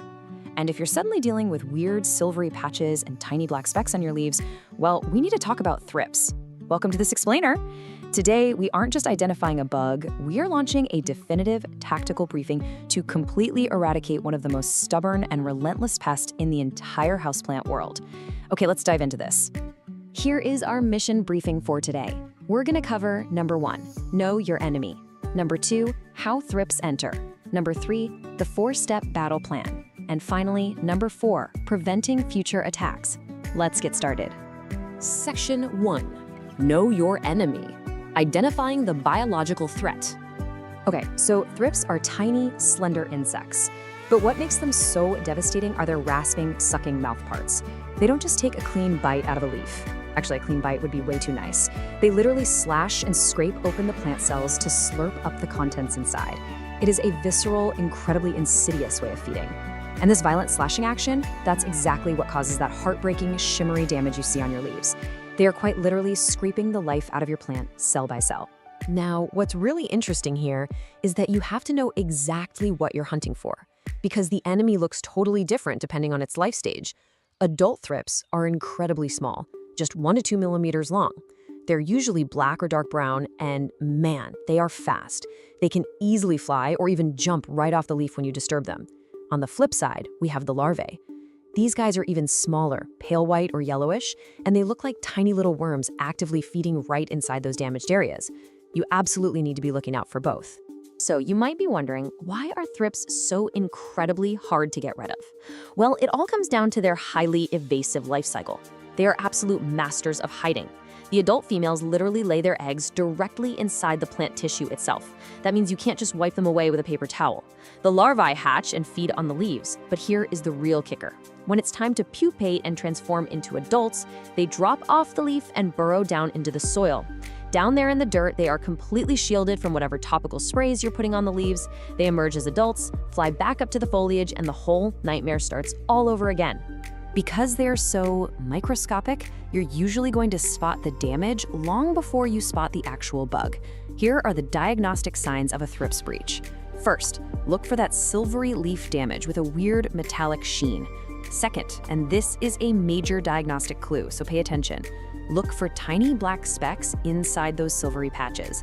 That is their frass, which, is just a polite word for bug droppings. You might also spot the visible, fast-moving insects themselves if you look closely enough. And finally, check your plant's new growth. If the new leaves are emerging deformed, twisted, or heavily scarred, thrips are very likely feasting on those tender areas. Section 2. How thrips enter. Breaching the defenses. So how are they getting in? There are 4 main infiltration routes, but I really want to stress the first one: infested new nursery plants. Bringing home a compromised, unquarantined new plant is the absolute #1 culprit for a breach.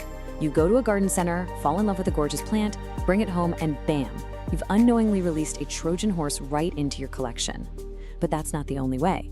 They can also cruise right in through open windows and doors, easily slipping through normal window screens. They can ride in on fresh-cut garden flowers, or, believe it or not, they can even hitchhike indoors on your own clothing after you've been working outside in the garden. And that brings us to a frequently asked question we see practically all the time. Can thrips actually fly inside my house? The answer is a very firm yes. Now, they aren't exactly fighter jets. They're actually considered quite weak flyers. But they travel super easily by just catching a ride on the indoor air currents flowing through your home. This means the risk of rapid plant-to-plant spread all the way across your living room is massive.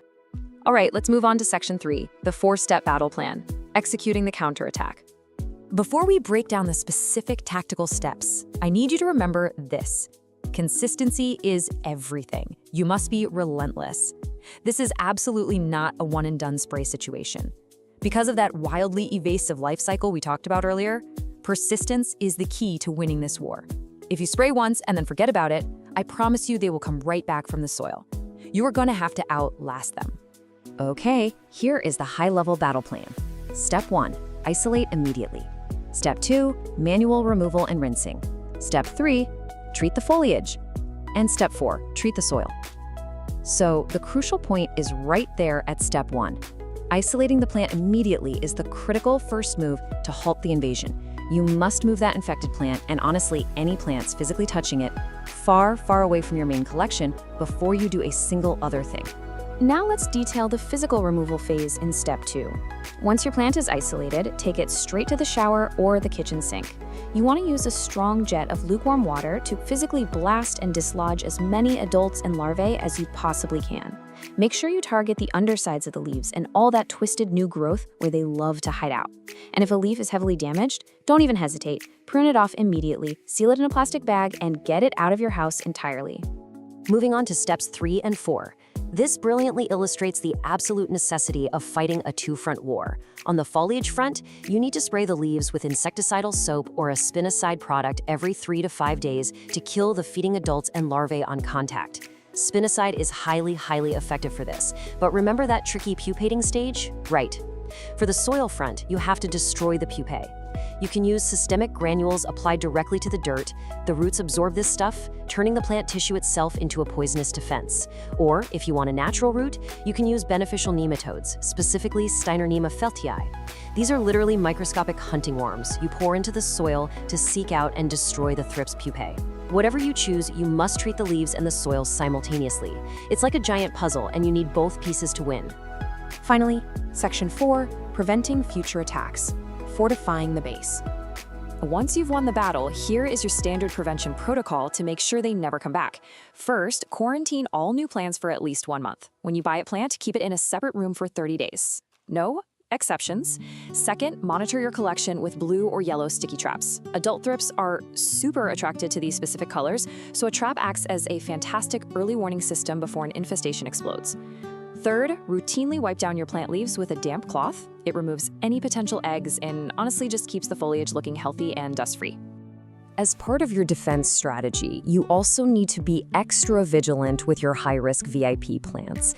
I'm talking about monsteras, especially the deliciosa, philodendrons, alocasias, calatheas, anthuriums, and your fiddle-leaf figs. Thrips heavily favor the tender, juicy new growth of these specific, often very expensive species. Check them twice as often as your other plants, for sure. Well, the battle plan is set. Are you ready to be relentless and take back your urban jungle? Breaking the life cycle through a multi-pronged attack on both the leaves and the soil is the ultimate and frankly the only solution to this problem. So as we wrap up this explainer, I have a provocative question to leave you with. How closely have you looked at the undersides of your favorite plant's leaves today? Go grab a flashlight and inspect your collection right now, because in the war against thrips, your own early detection is without a doubt the greatest weapon you have.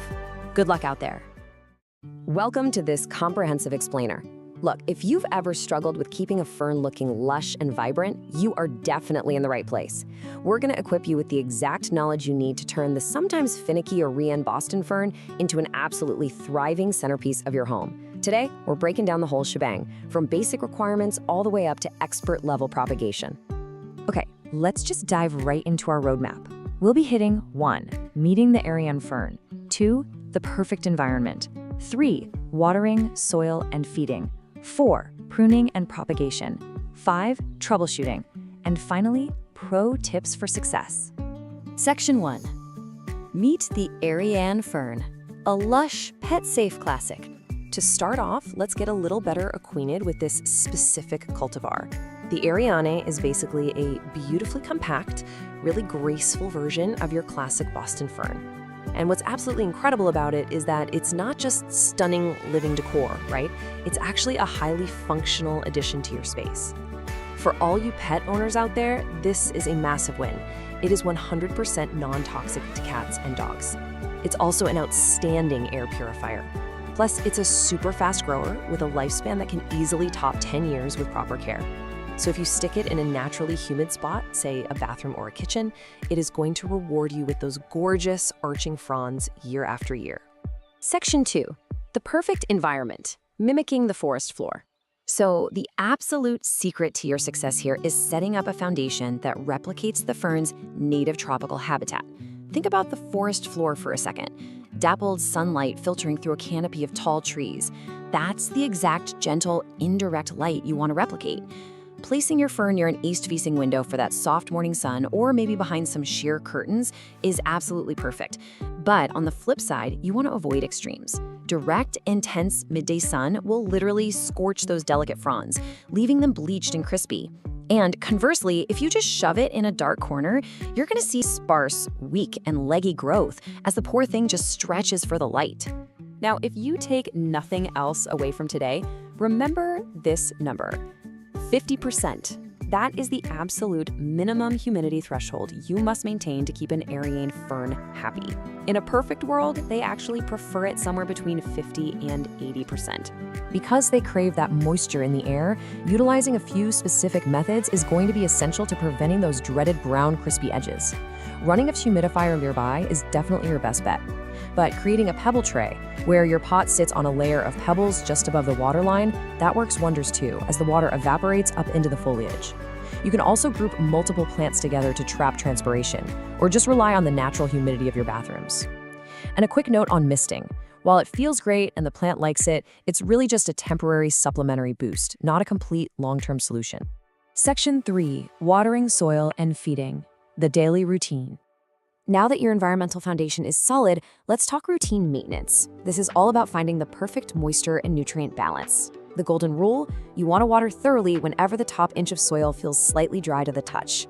But you've really got to watch out for warning signs on both extremes. See, Boston ferns absolutely hate drying out completely, but they're also super prone to root rot if you leave them sitting in a soggy swamp. So if your fern is wilted but the soil is wet, or if you catch a musty, damp smell, you are overwatering. Act away from the watering can.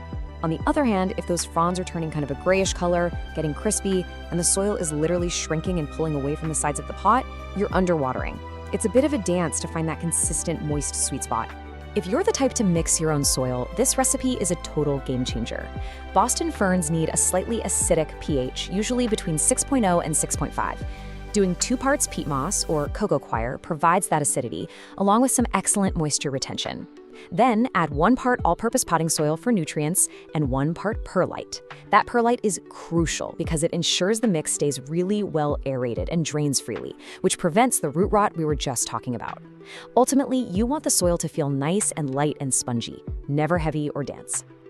All right, let's talk feeding. During the active growing season in spring and summer, giving them regular nutrients really supports those lush green fronds.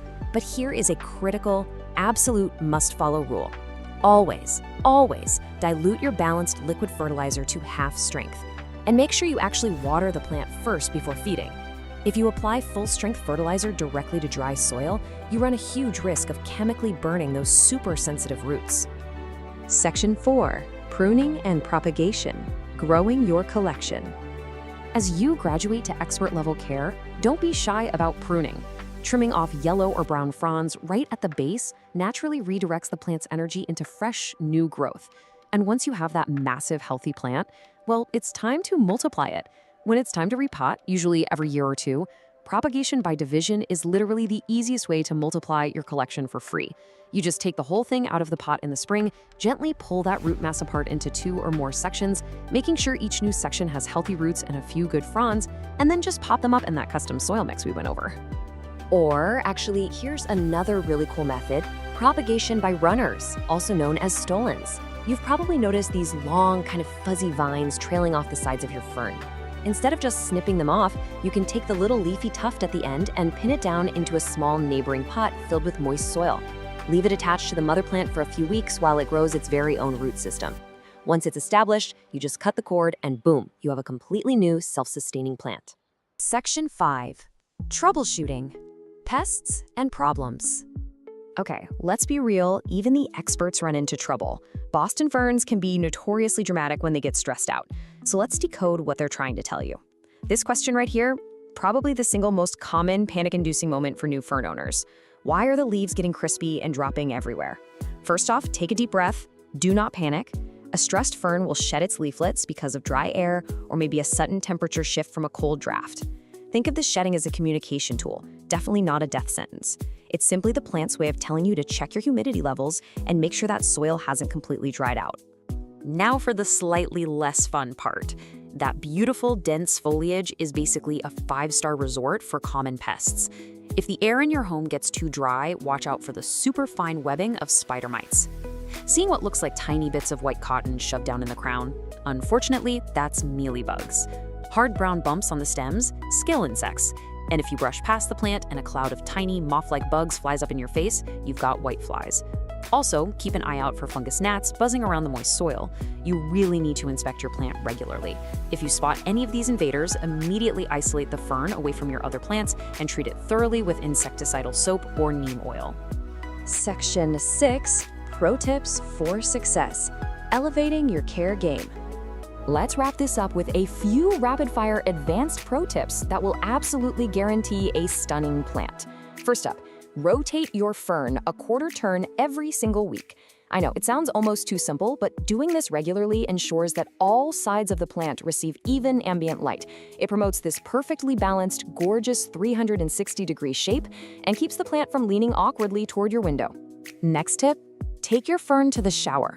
Seriously, every month or two, a gentle rinse with lukewarm water is a massive game changer. It cleans the dust off those delicate fronds so the plant can actually photosynthesize efficiently, and it gives the fern a massive temporary boost in humidity that it will absolutely love.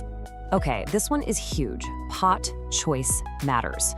While unglazed terracotta pots look beautifully rustic, they are highly porous. They literally wick moisture right out of the soil, and for a moisture-loving fern, that dries them out way too fast. do yourself a favor and stick to plastic or glazed ceramic pots to really lock that essential hydration in. And finally, water quality. If your tap water is hard or heavily treated with chemicals, just fill your watering can and let it sit out overnight. This gives those chemicals a chance to evaporate and dissipate into the air before they ever touch your soil. It protects your fern's sensitive root system from harsh mineral buildup. Of course, using filtered water or fresh rainwater is the absolute gold standard, but sitting your tap water out is a fantastic free hack. So there you have it. By simply understanding that you're just recreating the humid, dappled light of the native forest floor, you now have the exact blueprint to make your Aryan Boston fern flourish for decades. The secret isn't some magical green thumb, it's just paying attention to the environment. Which really begs the question, if adjusting just a little bit of light and humidity can transform a finicky fern into an absolute jungle centerpiece, what other amazing native ecosystems are you capable of recreating right inside your own living room?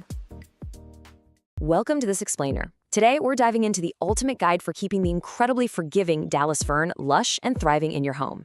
You know, if you've ever loved the look of a big, beautiful fern, but somehow always managed to, well, accidentally kill it, you are in the exact right place. We're gonna break down absolutely everything you need to know, taking you from a hopeful beginner to a confident, absolute fern expert.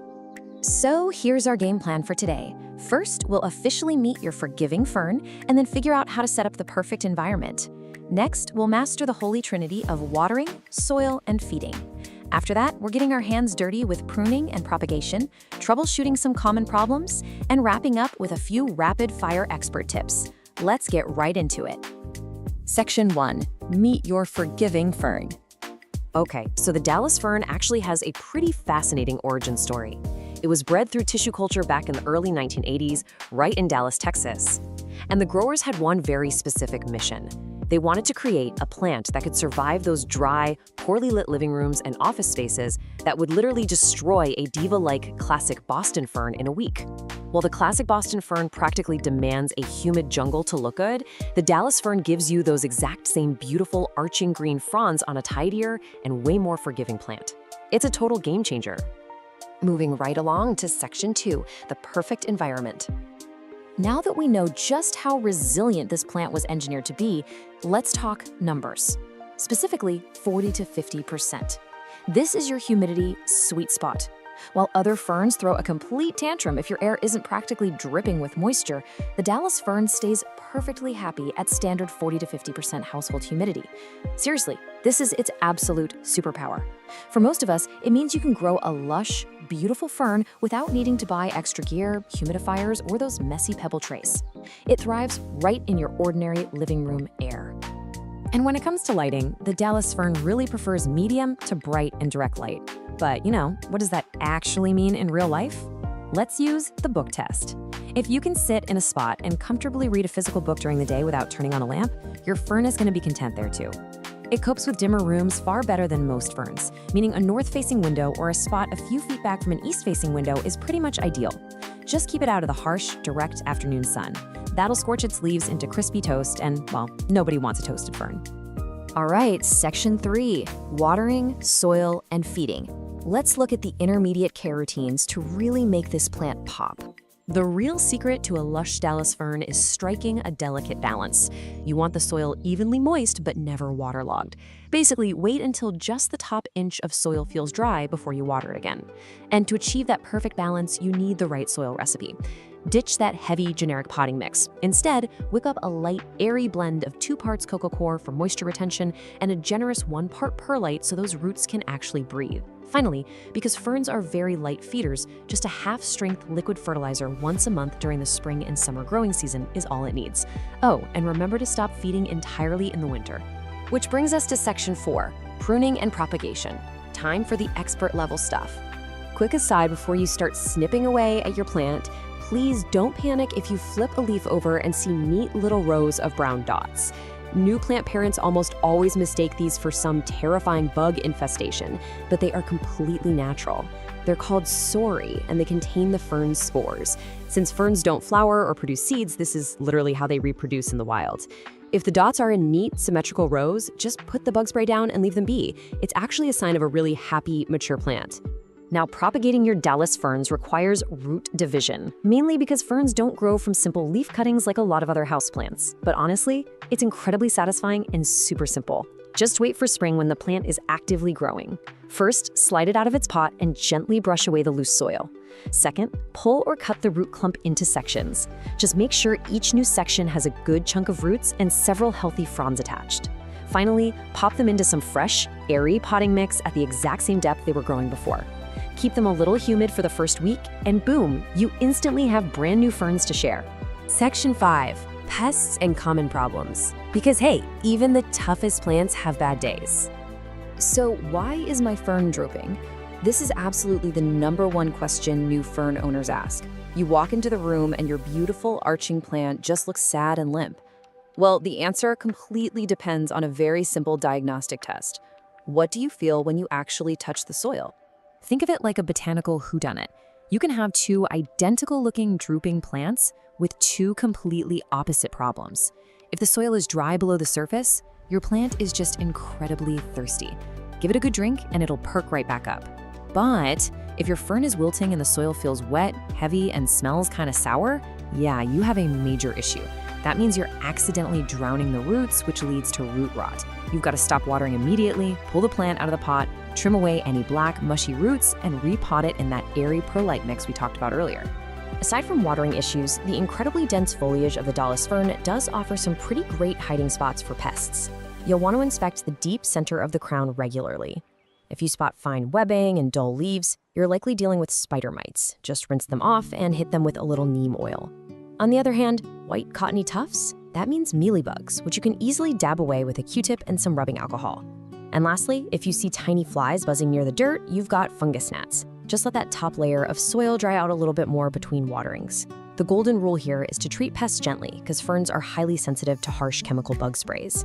All right, Section 6, expert tips for success. Let's finish strong.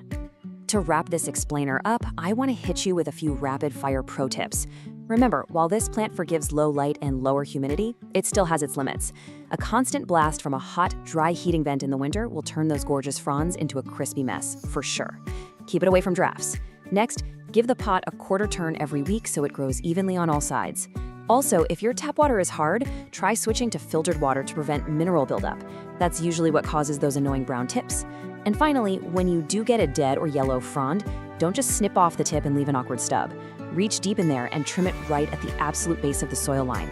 It keeps the crown tidy and makes room for fresh new growth. And there you have it, your complete beginner to expert roadmap. You know how to give it the right light, mix the perfect soil, water it like a seasoned pro, and handle literally any curveball it throws your way. So take a quick look around your home or office right now. With the tough, forgiving Dallas fern completely demystified, what space in your home is waiting for a lush green addition? Go find that perfect spot and enjoy your beautiful new plant. Thanks for joining me on this explainer, and happy growing! Hey everyone, and welcome to today's explainer. Today, we're zeroing in on one of the absolute most resilient and, honestly, most reliable plants you could ever bring into your shaded spaces. Whether you're literally just starting your plant journey or you're a seasoned green thumb looking to fine-tune your skills, we are going to walk through a complete beginner-to-expert guide on mastering the care of the Christmas fern. We'll start by locking down those foundational steps to keep it thriving, and then, we'll level up to some really advanced expert-level propagation techniques. Let's get into it. Okay, let's dive right into this. You might be wondering, out of all the fern varieties out there, why on earth is this specific one named after a winter holiday? Well, the answer actually lies in its incredible hardiness. You see, the Christmas fern is famous for these gorgeous, leathery, dark green fronds that simply refuse to fade when the temperature drops. In fact, they stay vibrantly green right through the winter holidays, like even when they're buried under a thick blanket of snow. It's a plant that quite literally brings a splash of life to the absolute dead of winter. So here's our quick roadmap for the explainer today. Number 1, we'll officially meet the fern. 2, lighting and climate essentials. 3, soil, water, and feeding. 4, troubleshooting and pests. And finally, number 5, expert propagation and tips. Starting off with Section 1. Meet the Christmas fern, nature's low-maintenance evergreen. So botanically, this plant is known as Polysticum acrosticoides. It's this beautiful, elegant, fountain-like native of eastern North American woodlands, and get this, it boasts a lifespan of over 20 years. Right? That's a serious commitment. Now, it is a slow to moderate grower, especially during that crucial first year while it's busy establishing its root system. But once it actually settles in, it becomes a totally permanent, reliable fixture in your shade garden for over 2 decades. And there are some pretty brilliant reasons why landscape designers and home gardeners absolutely love this fern. First off, it's reliably perennial all the way from USDA hardiness zones 3 through 9. That is a massive range of climates. It's fully evergreen, totally winter hardy, plus if you're someone who constantly battles local wildlife, you are going to be thrilled to know it's highly deer and rabbit resistant. Oh, and unlike some of those more aggressive ferns that just want to take over your entire yard, this one has a very polite, non-spreading clumping habit. It stays exactly where you put it, which makes it a fantastic, well-behaved, stabilizing ground cover, especially if you've got slopes. Moving on to Section 2, Lighting and Climate Essentials, mimicking the woodland canopy. You know, the ultimate secret to success with the Christmas fern is actually surprisingly simple. You just need to recreate its natural forest habitat. If you can mimic that woodland canopy, the plant is going to do all the heavy lifting for you. So let's look at how that translates to light, whether you're keeping it outside or inside. Outdoors, it absolutely requires partial to full shade. Think about tucking it under the canopy of large trees or on the north side of a building. Now indoors, it needs medium to low indirect light. Something like a gentle east-facing window is perfect. But I do have to firmly warn you here, direct, intense afternoon sun will ruthlessly burn its leathery leaves. For the absolute best results, dappled light filtering through trees is your gold standard. Now, right along with that dappled light comes the need for moisture in the air. You really want to maintain average to high humidity. Outdoor plants generally do fine just relying on their local climate and natural rainfall, especially if you group them with other plants to create a nice little microclimate. But indoor ferns, they face a much tougher battle against dry air, especially in the winter when all our heaters are blasting. So if you're growing this as a houseplant, you'll definitely want to use a pebble tray filled with water beneath it or run a dedicated humidifier in the room just to combat that dry indoor air. All right, Section 3, Soil, Water, and Feeding, the foundation of fern health. Now, what's really interesting about this breakdown is how straightforward it is to give the root system exactly what it needs for that 20-year lifespan. For the soil, you want it rich in organic matter, really humusy, loose, and well-draining. The pH should be slightly acidic to neutral, so somewhere between 6.0 and 7.0, which conveniently is where most standard garden soils already sit. When it comes to water, the main goal is consistently moist soil. Outdoors, once they're fully established, they are surprisingly drought tolerant. But listen, during that critical first year, consistent moisture is absolutely vital. If you've got it in a container indoors, just water it whenever the top inch of soil feels dry to the touch. Easy as that. When we talk about feeding, this is one of those times where less is definitely more. These ferns are very light feeders. I highly advise you to skip the harsh synthetic chemical fertilizers entirely. They're usually way too strong and can easily burn those sensitive fern roots. Instead, think about the forest floor. You want to top dress the soil around the base with a 1 to 2 inch layer of compost or even just shredded leaves in the spring. And in the fall, just let the natural fallen leaf litter remain right there around the base. It acts as the perfect protective mulch and slowly feeds the plant as it naturally decomposes. Which brings us to Section 4, Troubleshooting and Pests, Overcoming the Hurdles. Okay, so to keep your fern in top shape, we need to talk about common roadblocks. The absolute most critical botanical threat to your Christmas fern is something called crown rot. This is unfortunately a fatal condition where the plant's crown, which is that central growing point right at the base, becomes mushy and just decays. So why does this happen? Usually it's caused by soil that's just too heavy and waterlogged, or very commonly because the fern was planted way too deeply into the ground. Your soil must drain well to prevent the plant from getting what we gardeners call wet feet. And always make sure the crown sits perfectly level with the soil surface. Now, if your fern isn't looking its best, this quick comparison should help you diagnose the issue right away. If you're overwatering and heading dangerously toward root rot, you're typically going to see widespread yellowing on the new fronds and a mushy base. On the flip side of that, if you're underwatering or maybe exposing the fern to way too much direct sun, you're going to see crispy brown edges or these bleached sun-scorched patches. So just compare these distinct symptoms directly. That way you'll immediately know if your fern is drowning or burning, and you can tweak your care routine fast. As for pests, let me reassure you right now, the Christmas fern is highly pest resistant, but it's always wise to keep an eye out. Indoors, you might occasionally spot some fungus gnats hovering around the moist soil, or maybe some scale or tiny whiteflies. Honestly, some yellow sticky traps and a mild insecticidal soap will take care of those no problem.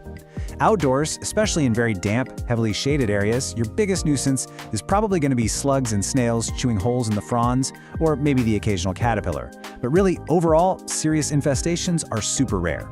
And finally, Section 5, Expert Propagation and Tips. Mastering the Masterclass. So, as we elevate your skills to full botanical mastery today, a really common question we get from beginners is, does a Christmas fern bloom? Well, the answer is no. Just like all ferns, it doesn't produce any flowers, and it doesn't produce seeds at all. So how on earth does it reproduce? Well, it relies on an incredibly fascinating, ancient alternative method. It reproduces through spores. These are generated in specialized structures called sori. If you actually flip over and look at the back of the taller, upright fronds in late summer, you're going to see these small, dark dots lined up in perfect, neat rows. Those are the sori. Now, propagating from these spores is definitely an expert-level, year-long challenge. It involves cutting a frond, letting the microscopic dust fall onto a piece of white paper, carefully sewing that dust on a sterile medium, covering it up to trap humidity, and then waiting weeks or even months just for this moss-like film called a prothallus to form. And from there, tiny fronds eventually emerge. It is an incredibly rewarding project if you've got the patience of an expert.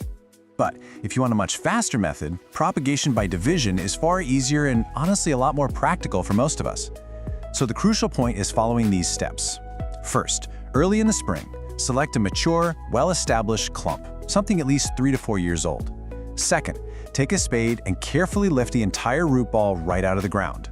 Third, you're going to slice and divide that crown, making absolutely sure every new section has a healthy set of roots and a few little developing fiddleheads. And finally, replant those divisions immediately at their original depth and give them a really good watering. Okay, let's rapid fire some pro landscaping tips, just to round out your new expertise. Number 1, I know it's tempting, but resist the urge to tidy up your garden in the fall. Do not cut back the old fading fronds. They actually naturally lie flat and insulate that delicate crown from freezing winter temperatures. You only want to trim them away in early spring.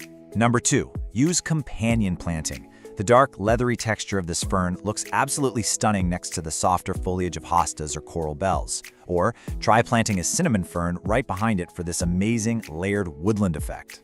And lastly, how do you identify it for sure? Get up close and look at the leaflets. Every single small leaflet has this distinctive lobe at the base that points straight up, perfectly shaped like a tiny Christmas stocking or a sleigh. And I think that just brilliantly illustrates the total charm and utility of this incredible plant. It's tough, it's beautiful, and it's a true survivor. So I'll leave you with this final thought. How will you use this resilient 20-year evergreen in your own shaded spaces? Are you going to use it to stabilize a difficult slope? Maybe plant it alongside some colorful hostas? Or perhaps you're going to test your new expert skills by propagating it from spores. The choice is completely yours, and now you've got the expert knowledge to make it happen. Thank you so much for joining me on this explainer, and happy planting. Okay, have you ever wanted a houseplant that's like practically immortal? One that actually thrives when you completely forget about it and then out of nowhere rewards you with these stunning chocolate-scented flowers? Well, welcome to this explainer. Today, we're diving into the complete care guide for the Hoya carnosa, better known as the wax plant. We are going to walk through the ultimate survival and reward guide for a true heirloom plant. If you can just master the simple art of neglecting this plant the right way, you'll have a botanical companion for decades.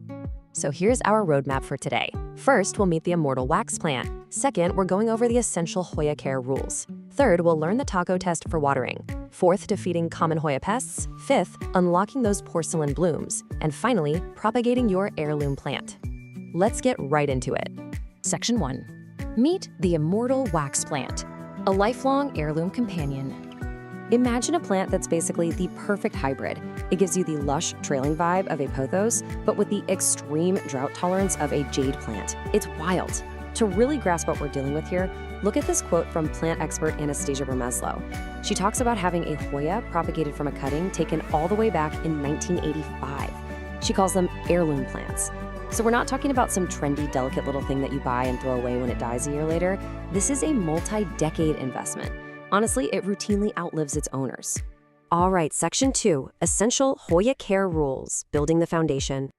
To really succeed with a Hoya and build that foundation, we actually have to completely untrain ourselves from standard houseplant care. Seriously, standard potting soil and your normal watering schedule, that'll quickly kill this plant. Instead, we've got to look at how the Hoya carnosa lives in the wild. It's an epicite.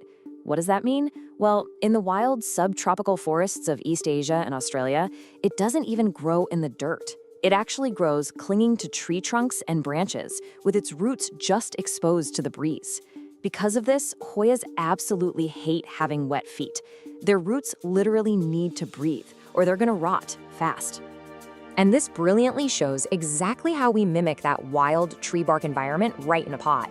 Remember, standard soil is way too dense and it'll suffocate the plant. Check out this DIY chunky soil recipe instead. You're gonna want 1 part potting soil for base moisture and nutrients, 1 part perlite or pumice for drainage, and 1 part orchid bark to create these large air gaps. Mixing these in equal parts creates massive air pockets, and that means even right after you water it, oxygen can still reach those super sensitive epiphytic roots. It's a real game changer. Moving on to Section 3, the taco test for watering. Stop guessing, start testing. The golden rule for our complete care guide is this: water deeply but infrequently. Honestly, you should only water when the soil is 100% dry. But how do you actually know for sure?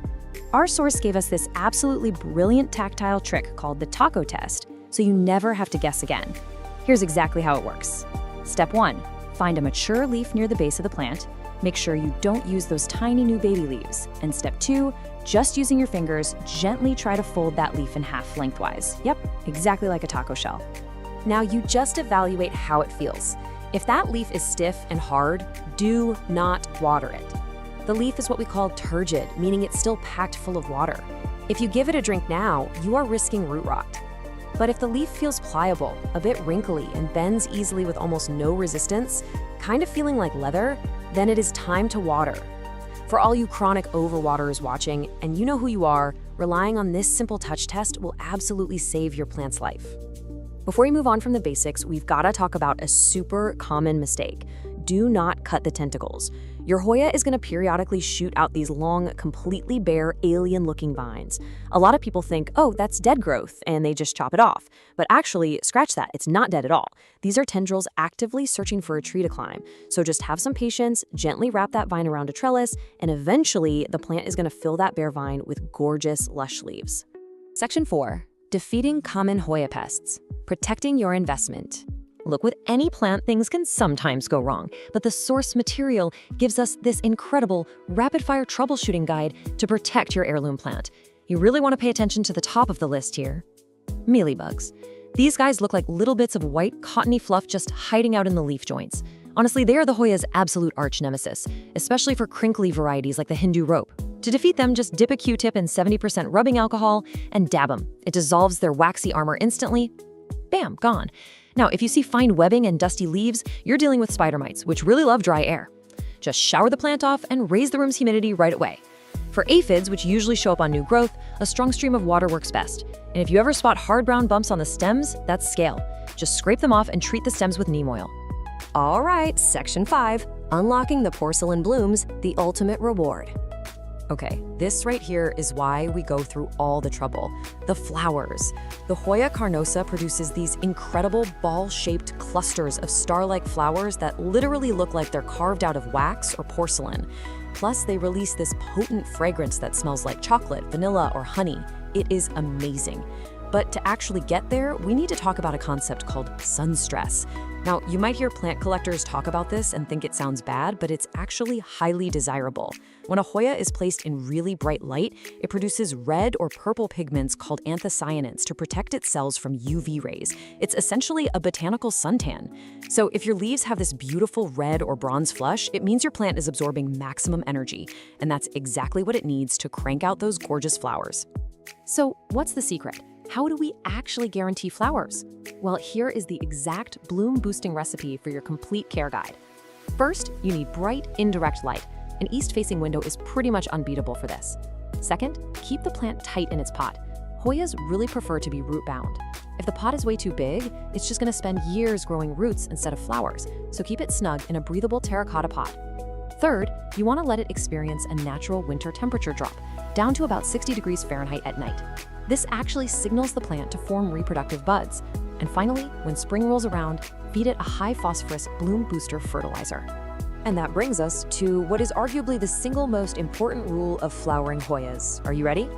Never, ever cut the peduncle. The peduncle is the little flower stalk. It kind of looks like a tiny woody microphone stand just sticking out of the vine.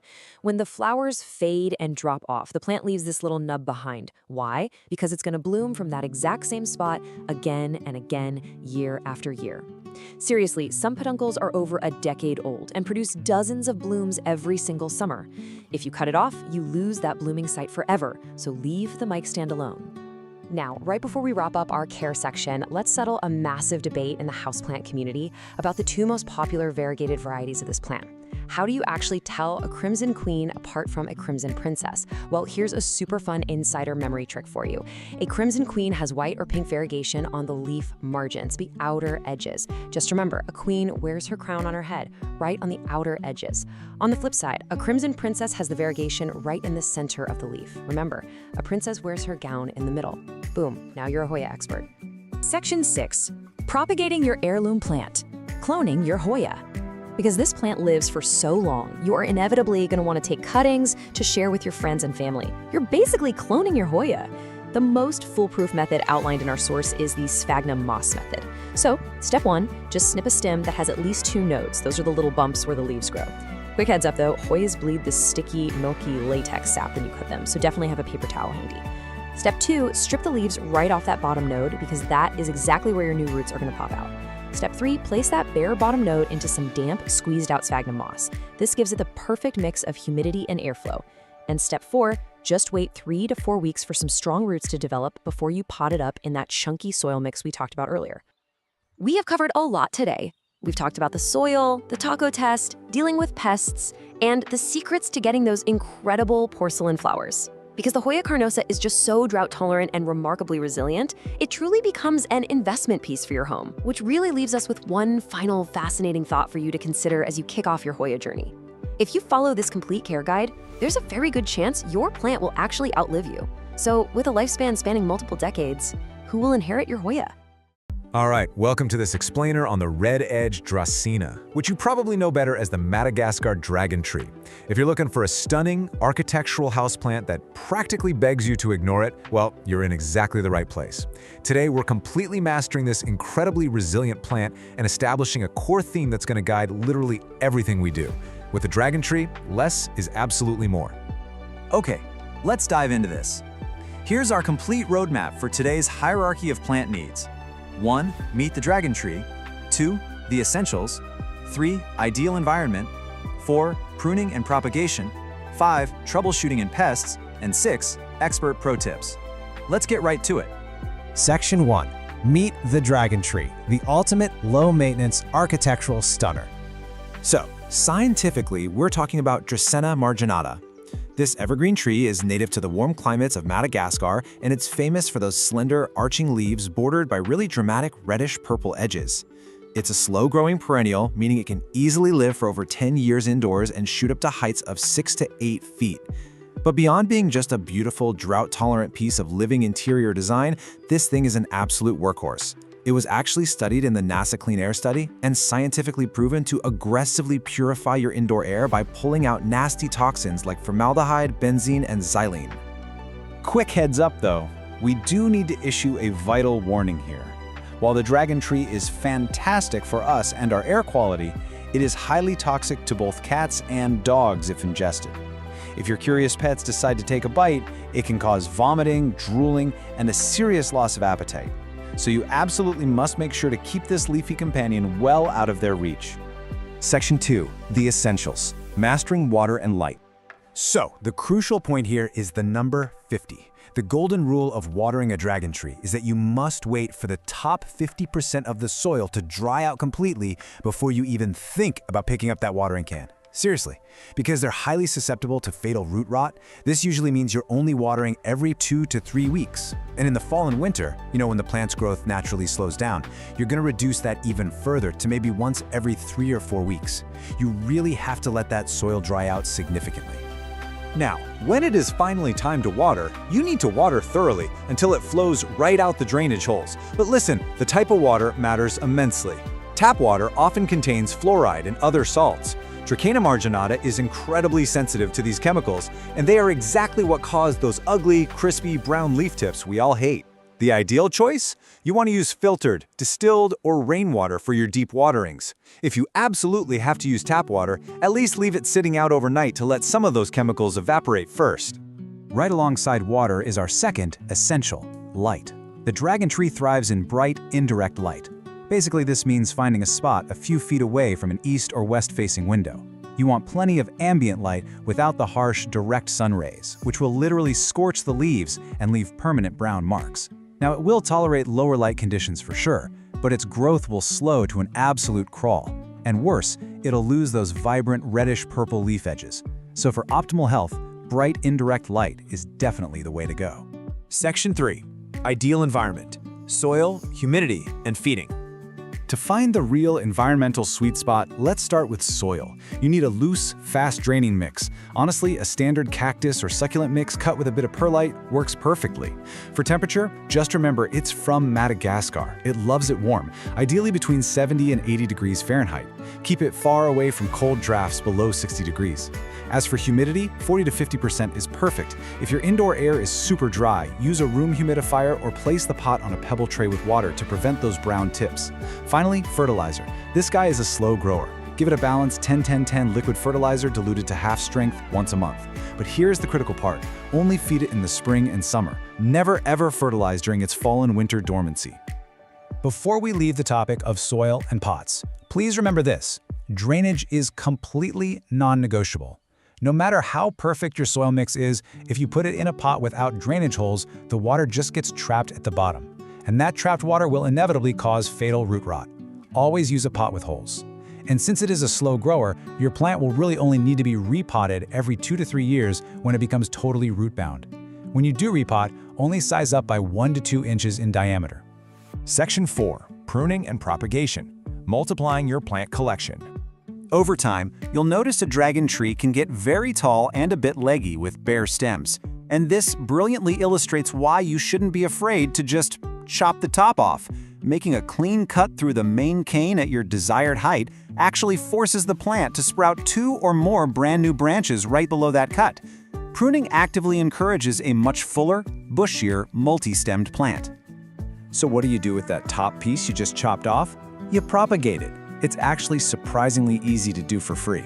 Take a 6 to 8 inch stem cutting, strip off the lower leaves so you just have a little tuft at the top, and drop that bare stem right into a glass of water. Put it in a warm, bright spot, change the water out every few days, and in a few weeks to a month, you're gonna see real roots growing right out of the stem. Once those roots are 1 to 2 inches long, plant it in fresh soil, and boom, you've got a brand new dragon tree. Section 5. Troubleshooting and pests: diagnosing plant signals. Okay, why are my dragon tree's leaves turning yellow or brown? It is the most common question every single plant owner asks when panic starts setting in. Let's match those symptoms up so you know exactly what your plant is desperately asking for. The vast majority of the time, issues come down to water. If your plant has yellowing leaves, sudden massive leaf drop, and the stem feels brown and mushy, you are definitely overwatering. The roots are drowning and rotting. You need to let that soil dry out immediately. On the flip side, if the leaves are just wilting and drooping and the soil feels absolutely bone dry to the touch, it's underwatered. It just needs a thorough, deep drink of filtered water. Actually, quick aside, if just the lowest leaves are slowly turning yellow and dropping over time, that's just normal plant aging. We are looking for sudden, widespread changes here. Now what about pests? Thankfully, the dragon tree is fairly pest resistant, but keep a close eye out for 3 main culprits. Spider mites thrive in dry conditions. You'll want to look for fine webbing and stippled leaves and treat them with neem oil.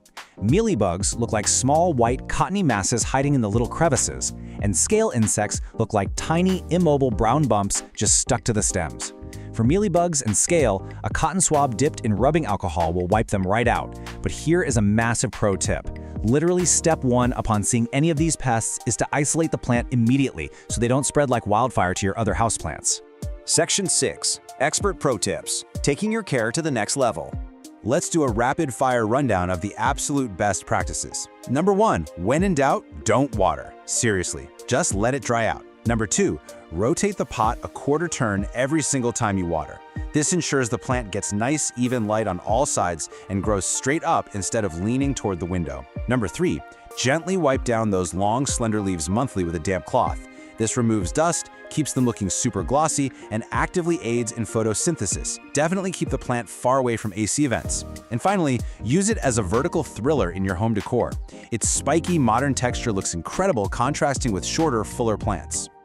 Ultimately, everything we've talked about today boils down to one core philosophy. Forget about it. Literally, this plant thrives on neglect. The absolute best thing you can do for a Dracaena marginata is to set it up for success in bright indirect light, use a pot with good drainage, and then just give it some space. So I want to leave you with this question to think about. Are you ready to let your dragon tree thrive through perfectly executed neglect? You now have the complete, structured knowledge to master its care. Go find the perfect bright spot in your home, use that filtered water sparingly, and enjoy the incredible air-purifying presence of your new leafy companion. Thanks so much for joining this explainer. Welcome to today's explainer. I am so thrilled you're here, because today we're talking about transforming your home into a living, breathing sanctuary. We're going to dig into the 2026 edition of the 21 Best Air-Purifying Indoor Plants, and this is entirely backed by NASA-tested science. If you want to know how to naturally and beautifully detoxify the spaces where you sleep, work, and just hang out, well, you are exactly in the right place. Okay, let's dive right into this. Because honestly, this is a question that completely shifts how we think about our modern, cozy homes. We tend to think of pollution as a problem that stays outside, right? Smog, car exhaust, city grime. But the shocking reality is that the air locked inside our well-sealed, climate-controlled apartments and houses, it can actually be significantly more polluted than the air on the city street right outside your front door. It's a hidden threat, and we are breathing it in every single day. So, let's get into Section 1, the invisible indoor problem. To understand how to fix this, we really need to understand exactly what is floating around in our living rooms and bedrooms, making the air so stale and, frankly, potentially harmful. The true villains here? They're called volatile organic compounds, or VOCs for short. Basically, these are harmful chemicals that literally off-gas, meaning they evaporate right into the air at room temperature from the most ordinary, everyday items you already own. You can't see them, and a lot of the time you can't even smell them, but they are constantly accumulating in your indoor atmosphere. Just take a look at these common sources. That brand new couch you just bought, your fresh coat of paint, even the heavy-duty cleaning supplies under the sink, or those new carpets you installed last year. They are all silently emitting toxins like formaldehyde, benzene, and trichloroethylene. And here's the real kicker. During those long winter months when we seal our windows tight to keep the cold out, yeah, we're trapping all of those VOCs right inside with us. Which brings us to Section 2, the NASA Clean Air Solution. But hey, don't worry, there is a brilliant, totally natural fix for this. Years ago, while trying to figure out how to keep astronauts breathing clean air in sealed space stations, literally a giant puzzle, scientists created a blueprint for fighting VOCs that works perfectly in our own homes. And that blueprint is green. Plants aren't just passive decorations. I mean, we all know they produce oxygen through photosynthesis, but the science shows their primary air cleaning benefit is actively pulling harmful chemicals out of the air. They absorb these VOCs right through their leaves and process them down into the root systems. They are literally living, breathing air filters. Now let's move on to Section 3, the heavy-hitting purifiers. Now what's really interesting here is that not all plants are created equal when it comes to cleaning the air. So let's meet our specialized superhero squad of top-performing plants. First up is the absolute undisputed MVP of air purification, the snake plant. This plant is a true workhorse. It filters out the big three, formaldehyde, benzene, and xylene. But its absolute superpower is what it does when the lights go out. Through a unique mechanism called the CAM process, the snake plant continues to convert CO2 to oxygen at night. That makes it the ultimate bedroom companion. Plus, for all of you beginners out there, it completely thrives on neglect. It is practically indestructible. Let's contrast two other massive powerhouses, the peace lily and the spider plant. The peace lily is a gorgeous triple threat. It actively filters ammonia and absorbs airborne mold, which is absolutely perfect for human bathrooms. However, it is highly toxic to pets, and honestly, it's kind of a diva. It droops dramatically just to tell you it's thirsty. On the other hand, the spider plant tackles formaldehyde and xylene, is super easy to propagate by just snipping off its little babies, and best of all, it's completely pet safe. Two very different vibes, but both are incredibly effective. Let's quickly run through this matrix of other heavy hitters. We've got the red-edged Dracena, which is fantastic for fighting off-gassing from lacquers and varnishes, just pulling xylene right out of the air. The chrysanthemum needs bright light, but man, it is a champion against ammonia. The heartleaf philodendron is a fast-growing vine that absolutely devours formaldehyde. But take a close look at English ivy at the bottom there. This elegant little vine has the surprising and highly beneficial ability to dramatically reduce airborne mold and even airborne fecal particles.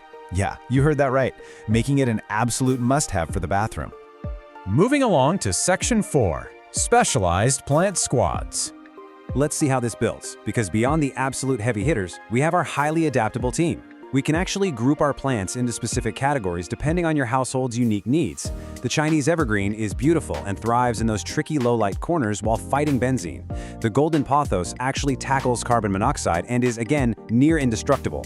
The bamboo palm acts as a pet-safe natural humidifier. And then there's the ZZ plant. If you are a forgetful waterer or a frequent traveler, this is your ultimate survivor. It filters toluene and xylene and genuinely seems to thrive on severe neglect. Next up, we have the high aesthetic and highly specialized purifiers. Look at the azalea. It specifically targets formaldehyde off-gassing from things like plywood and foam insulation. The Gerbera daisy helps filter out trichloroethylene, which, fun fact, is often brought into the home on your dry cleaning. The rubber plant uses its massive leaves to maximize surface area for pulling in formaldehyde.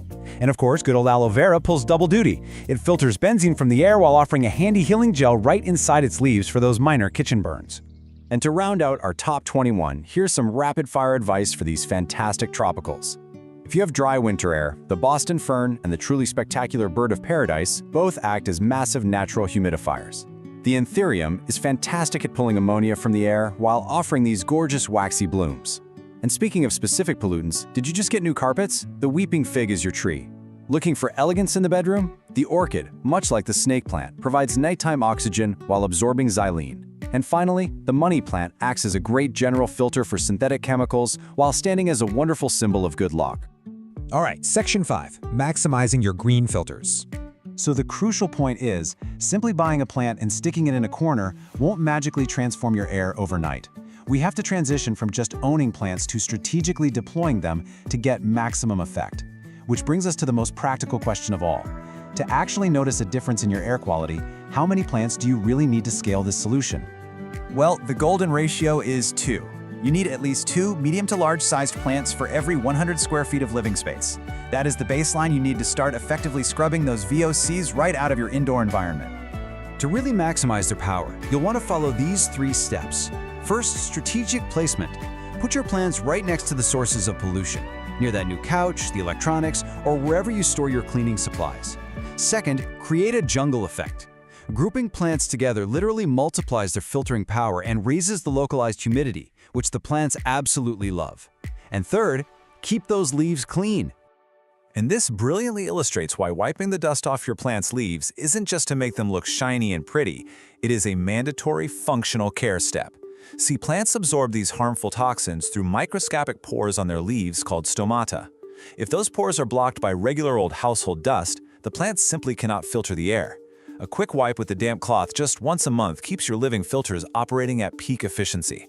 We're going to wrap up our explainer today with this powerful thought. The oldest technology on Earth, nature, is still our best defense against modern synthetic problems.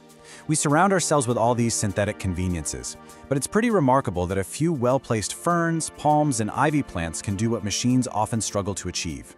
Take a look around your space right now. Which corner of your room is begging for a little bit of nature's oldest technology to turn your home into a purified, breathing sanctuary? Think about it. Thanks so much for joining me on this explainer, and hey, happy planting! All right, welcome to this explainer on the red-edged Dracena, which you probably know better as the Madagascar dragon tree.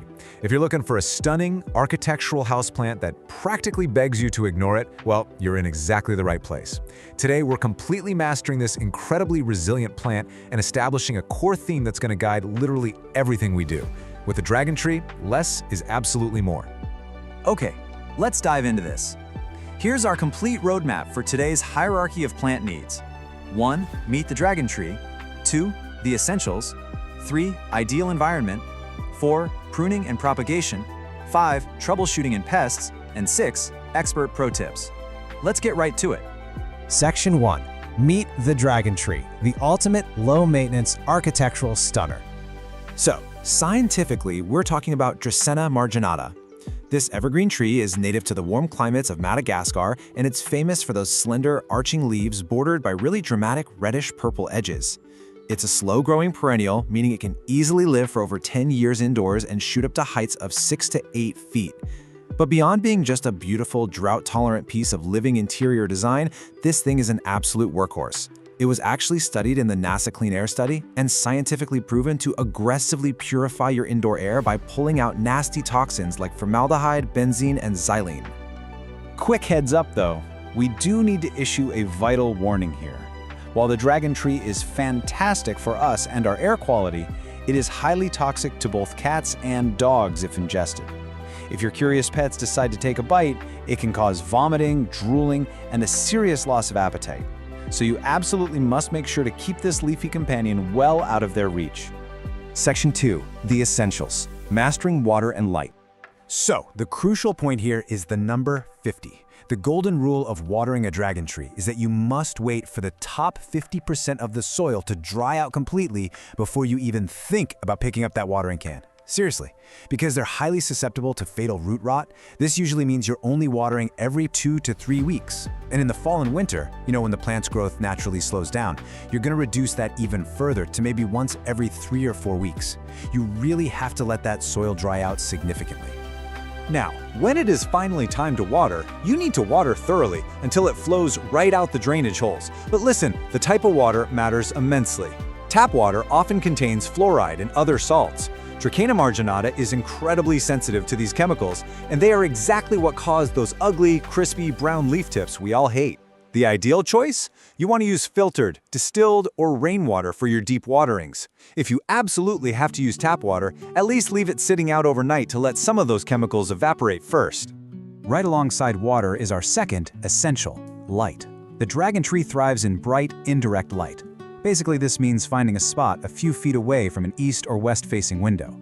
You want plenty of ambient light without the harsh, direct sun rays, which will literally scorch the leaves and leave permanent brown marks. Now, it will tolerate lower light conditions for sure, but its growth will slow to an absolute crawl. And worse, it'll lose those vibrant reddish-purple leaf edges. So for optimal health, bright, indirect light is definitely the way to go. Section 3.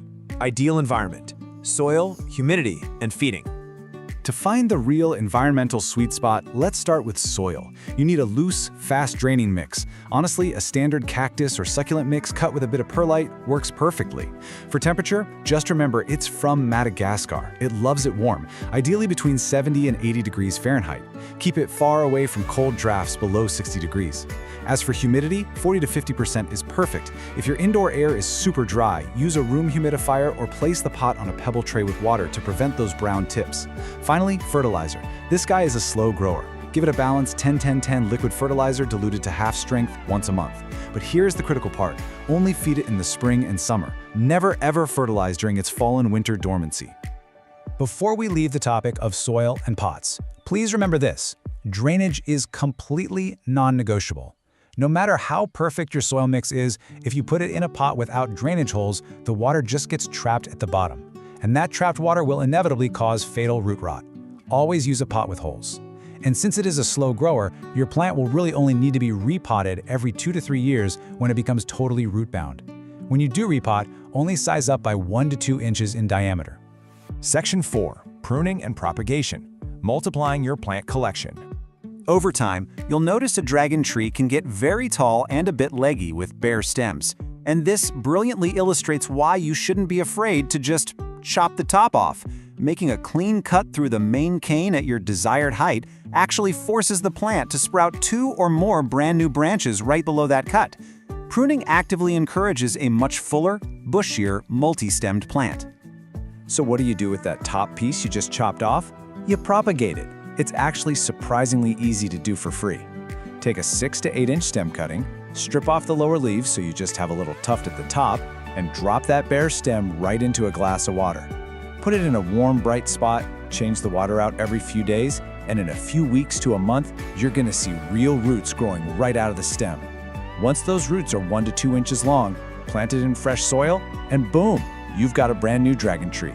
Section 5. Troubleshooting and Pests. Diagnosing plant signals. Okay, why are my dragon tree's leaves turning yellow or brown? It is the most common question every single plant owner asks when panic starts setting in. Let's match those symptoms up so you know exactly what your plant is desperately asking for. The vast majority of the time, issues come down to water. If your plant has yellowing leaves, sudden massive leaf drop, and the stem feels brown and mushy, you are definitely overwatering. The roots are drowning and rotting. You need to let that soil dry out immediately. On the flip side, if the leaves are just wilting and drooping and the soil feels absolutely bone dry to the touch, it's underwatered. It just needs a thorough, deep drink of filtered water.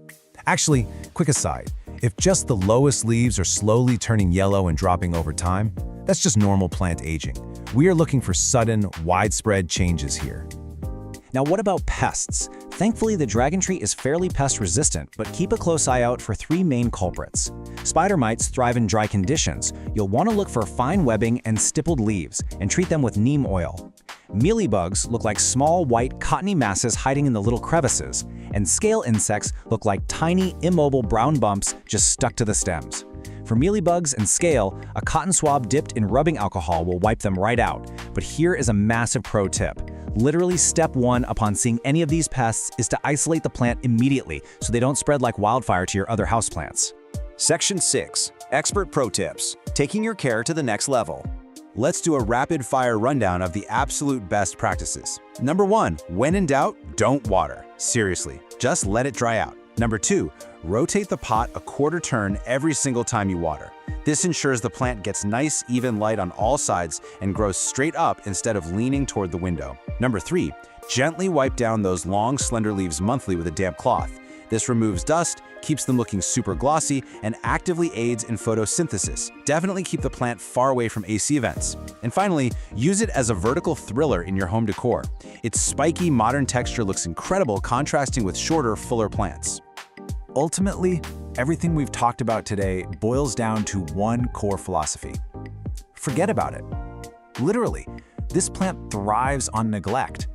The absolute best thing you can do for a Dracaena marginata is to set it up for success in bright indirect light, use a pot with good drainage, and then just give it some space. So I want to leave you with this question to think about. Are you ready to let your dragon tree thrive through perfectly executed neglect? You now have the complete, structured knowledge to master its care. Go find the perfect bright spot in your home, use that filtered water sparingly, and enjoy the incredible air-purifying presence of your new leafy companion. Thanks so much for joining this explainer. Welcome to this explainer. Look, summer is literally built for getting out of the house, going on adventures, and just exploring. It is definitely not for stressing over your greenery back home. So today, we're gonna look at how you can fully enjoy your summer travel without feeling even a single ounce of plant parent guilt. We've all been there, right? You're booking this fantastic summer getaway, but there's that nagging anxiety creeping in at the back of your mind. Can you really leave your houseplants completely alone for up to 3 weeks? Or are you just doomed to return from your vacation, unlock the front door, and walk into a sad graveyard of wilted, crispy leaves? Well, I've got some fantastic news for you. The answer is a massive, resounding yes. You absolutely do not need to hire an expensive plant sitter, and you definitely don't need to bother your neighbors to come over with a watering can. You just need the right plants. So today we're going to walk through a specific crew of 7 truly indestructible companions that genuinely do not care whether you're home or not. Section 1.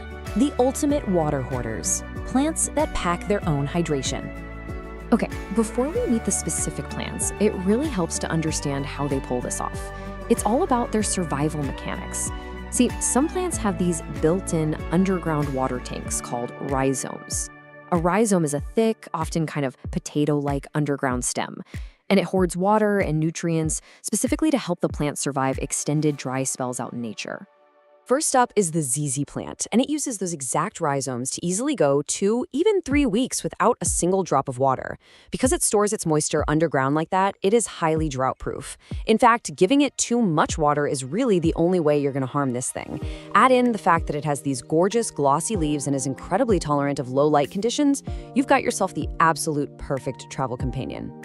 Next up is the snake plant, which is basically the ultimate set-and-forget sidekick. Now, instead of underground rhizomes, it uses its thick, waxy leaves to hold on to its water supply. Just like the ZZ plant, it easily goes 2 to 3 weeks without a drink. And it's amazingly versatile. It tolerates almost any lighting condition you have in your home, from a dim hallway all the way to bright, indirect sun. Just water it deeply right before you go, and it'll barely even notice you're gone.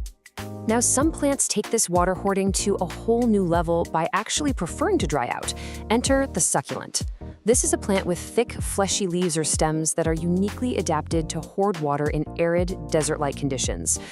Honestly, they consider your neglect a favor. Aloe vera falls right into this succulent category. It hoards water right in its plump leaves, meaning a 2 to 3 week vacation without water is entirely comfortable for an established plant. It actively prefers to dry out between waterings. The one trick for travelers, though, because it normally loves a really bright spot, you'll want to pull it back slightly from scorching hot window glass before you leave. That just helps avoid any summer sunburn while you're away. And this next one brilliantly shows off nature's clever design. Looking at the ponytail palm, you might think it requires typical fussy palm care. But despite its name, it's actually a succulent. If you notice its bulbous base, that essentially serves as a built-in water tank for your busy travel calendar. It enjoys bright light and minimal fuss, making it a highly sculptural, nearly indestructible plant. Section 2.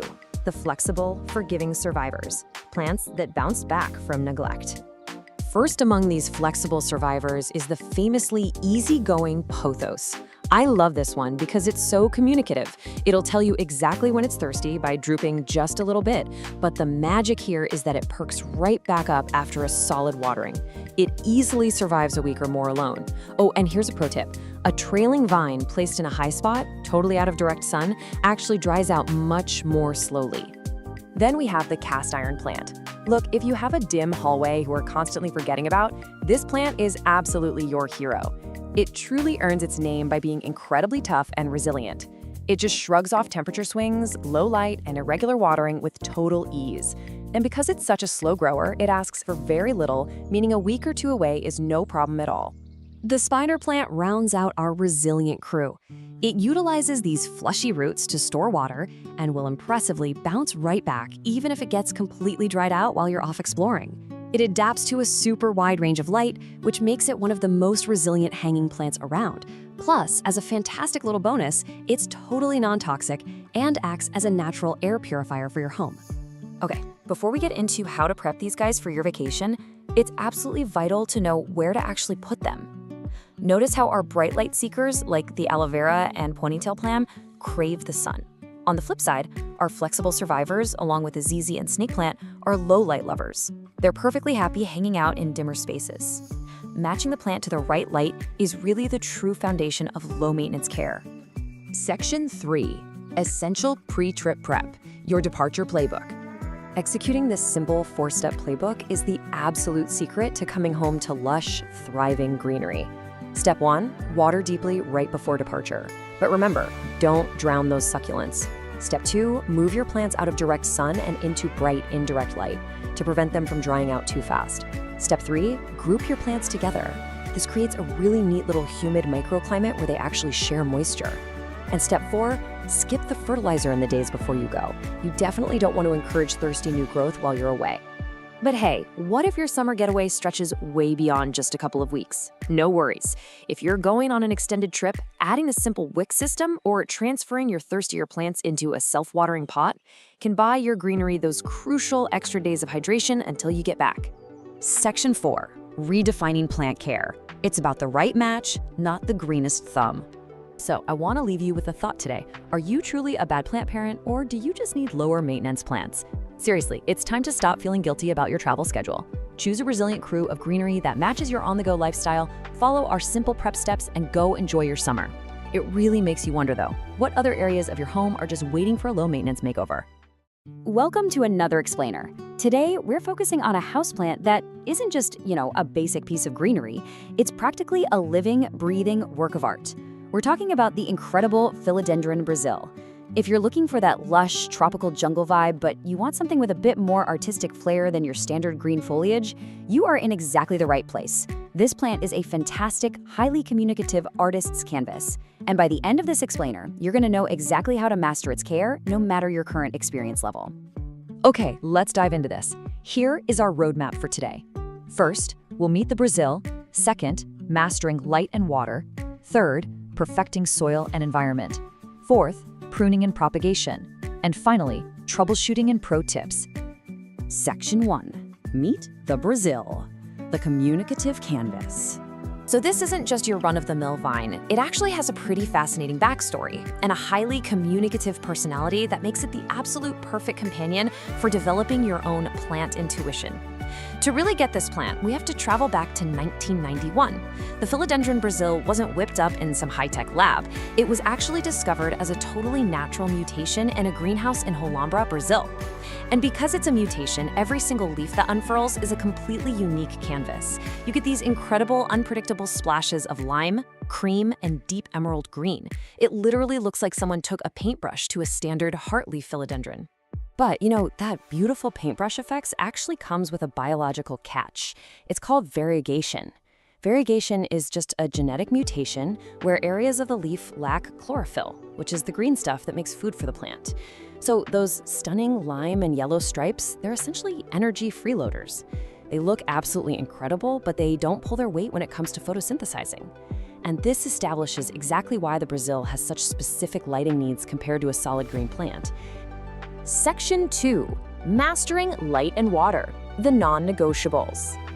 If you want to keep your plant thriving and keep those freeloader variegated stripes looking super bright, getting your light right is completely non-negotiable. To compensate for those non-producing colorful areas, your Brazil needs bright, indirect light. Specifically, you're going to want to aim for 10,000 to 20,000 lux.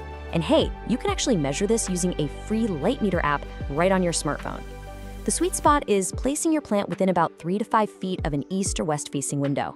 A little gentle morning sun is fantastic, but you really must avoid hot, direct afternoon rays, or those beautiful yellow parts, which lack protective pigments, will scorch right up and turn papery. All right, let's talk watering, because this builds right into keeping the roots healthy. We're looking at the soak and dry method versus frequent sipping. Like most aroids, the Brazil is super susceptible to root rot if it just sits in wet soil all the time. You should only water when the top 50 to 75% of the soil is dry to the touch. But when you do water it, don't just give it a little sip. You need to soak it completely until water flows right out of the drainage holes. This flushing action actually mimics a tropical downpour. It ensures every single root gets a drink, and it washes out any built-up salts from tap water and fertilizers. And guys, this brilliantly illustrates exactly why I call the Brazil a communicative plant. If you aren't quite sure if it's time to water, just look for the philodendron curl. When this plant is thirsty, it literally tells you by drooping and curling its leaves inward into a little concave shape. This is simply a loss of turgor pressure, meaning the internal water pressure in the plant cells has dropped. Just give it a deep soak and I promise you it will perk right back up within hours. It's an amazing built-in visual cue. Section 3. Perfecting soil and environment, the optimal setup. Now, what's really interesting about moving this plant from just surviving to truly thriving is what goes on beneath the surface. The Brazil is a tropical hemiepiphyte, which means in the wild it actually grows up the sides of trees and in loose leaf litter, definitely not in dense ground dirt. Its roots need oxygen just as much as they need water, so dense potting soil will just suffocate it. So we construct a DIY chunky aroid mix. You want 40% potting soil for baseline moisture, 30% orchid bark to create these nice large air pockets, 20% perlite for aeration, and 10% worm castings for super gentle feed. This precise, fast-draining recipe practically eliminates the risk of root rot by delivering crucial oxygen right to the root system. With great soil comes great growth, and let me tell you, the Brazil is a really vigorous grower. It's capable of shooting out 2 to 3 feet of new vines per year. To fuel all that action, utilize what we call the weekly feeding method. Instead of hitting the plant with a massive, heavy dose of fertilizer once a month, you just mix a balanced liquid fertilizer at 1/4 strength and use it every single time you water during the active growing seasons of spring and summer. It gives the plant this steady, consistent stream of nutrients without any risk of chemical burn. As it grows, you actually get a choice to make about its form. See, in the wild, this plant climbs trees. When we keep it in a hanging basket at home and just let the vines dangle, the plant stays in its juvenile form, giving you those smaller 3 to 4 inch heart-shaped leaves. But if you provide it with vertical support, like a moss pole, it undergoes a total metamorphosis. The stems get woody and the leaves can mature to a massive 12 inches wide. So it's entirely up to your personal aesthetic preference. Section 4, Pruning and Propagation, Expert Level. So, are you ready to graduate to expert status? Before we start multiplying your collection, we absolutely have to address an alarming question that plagues so many owners. Why is my beautifully variegated plant suddenly pushing out completely solid dark green leaves? Well, the answer is reversion. Remember how we said the plant is constantly trying to fix its mutation to be more efficient? If your Brazil isn't getting enough light, it honestly kind of panics and produces solid green leaves to maximize photosynthesis. So the absolute strict rule here is this: if you see solid green vines, your plant is screaming for more light. You must immediately prune that solid green vine all the way back to the last variegated leaf and then move the pot to a brighter location. If you don't do this, that really vigorous green growth will just take over and outcompete the variegated parts permanently. But hey, when you do prune, definitely do not throw those cuttings away. The Brazil is ridiculously easy to clone through water propagation. First, just find a vine with a little brown bump on it. That's an aerial root node. Cut a segment, leaving just one leaf and one node. Then submerge only the node in a glass of water, making sure to keep the leaf dry so it doesn't rot. In about 10 to 14 days, roots are going to appear. Once they're a couple of inches long, you can plant them right back into the top of the mother pot to make the whole thing incredibly full and bushy. Now, if cutting your plant makes you a little nervous, try the expert level bobby pin method. You literally don't even need scissors. Just loop a really long vine back up to the top of the soil. Find a node and use a standard bobby pin or a paper clip to pin it firmly against the moist dirt. It will root directly into the pot while it's still safely attached to the mother plant. Once it's rooted in there, you can snip the connecting vine or just leave it for a beautifully dense, layered look. Section 5, Troubleshooting and Pro Tips. Look, even the best plant parents run into a few bugs eventually, or want the inside scoop on styling. If you see bugs, please don't panic. Here are the 3 usual suspects and your exact actionable fixes. Fungus gnats, they absolutely love wet soil. Dry out your potting mix and treat it with mosquito bits. What about little white cottony fluff in the leaf crevices? Those are mealybugs. Just dip a Q-tip in 70% isopropyl alcohol and dab them right off.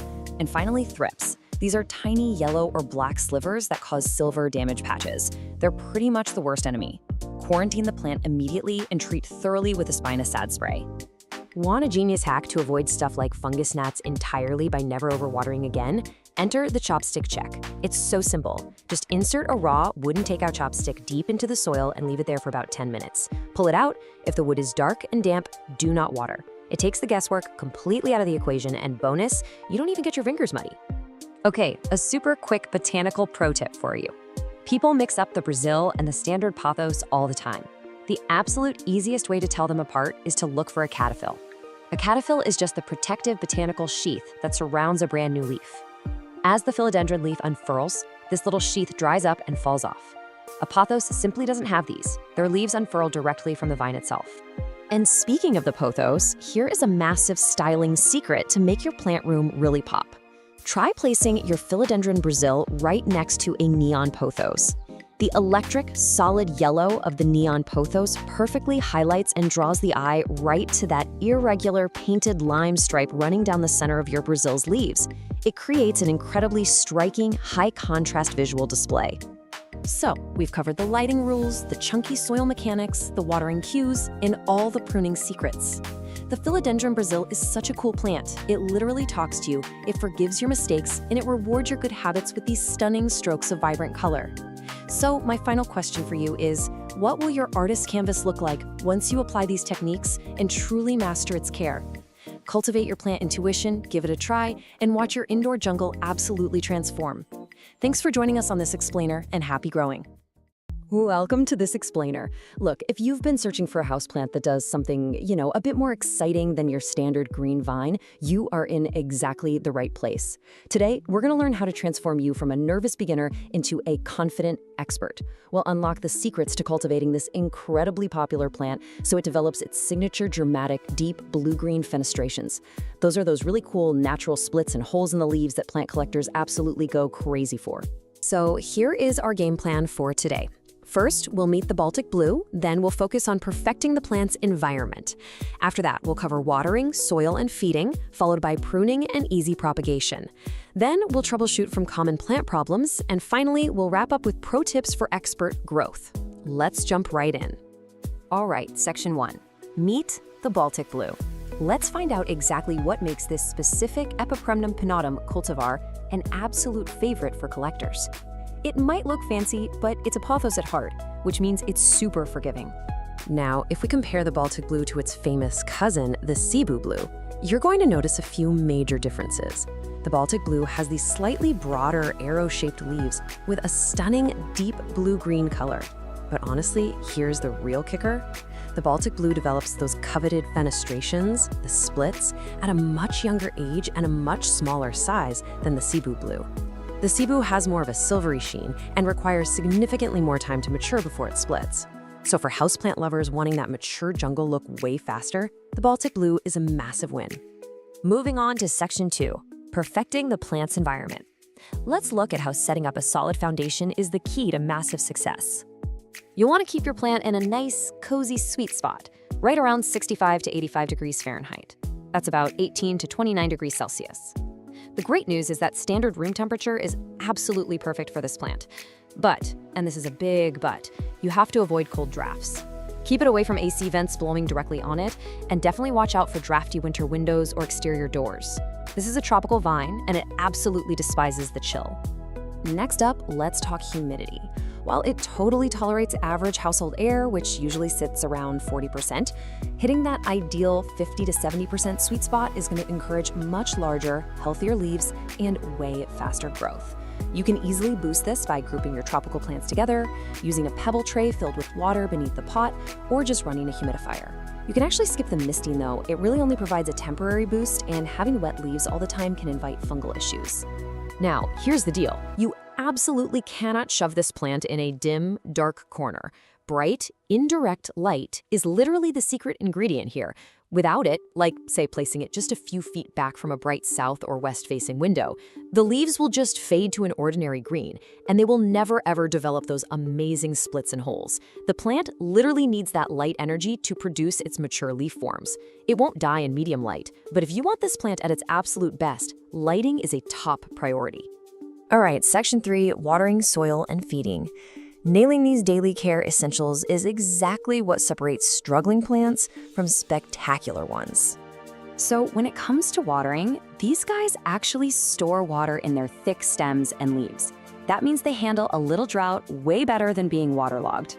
Always rely on the classic finger test. Just stick your finger in the soil and only soak it thoroughly if those top 1 to 2 inches are completely 100% dry.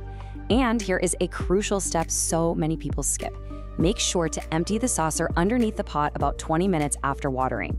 Letting the pot sit in standing water is just a fast track to root rot.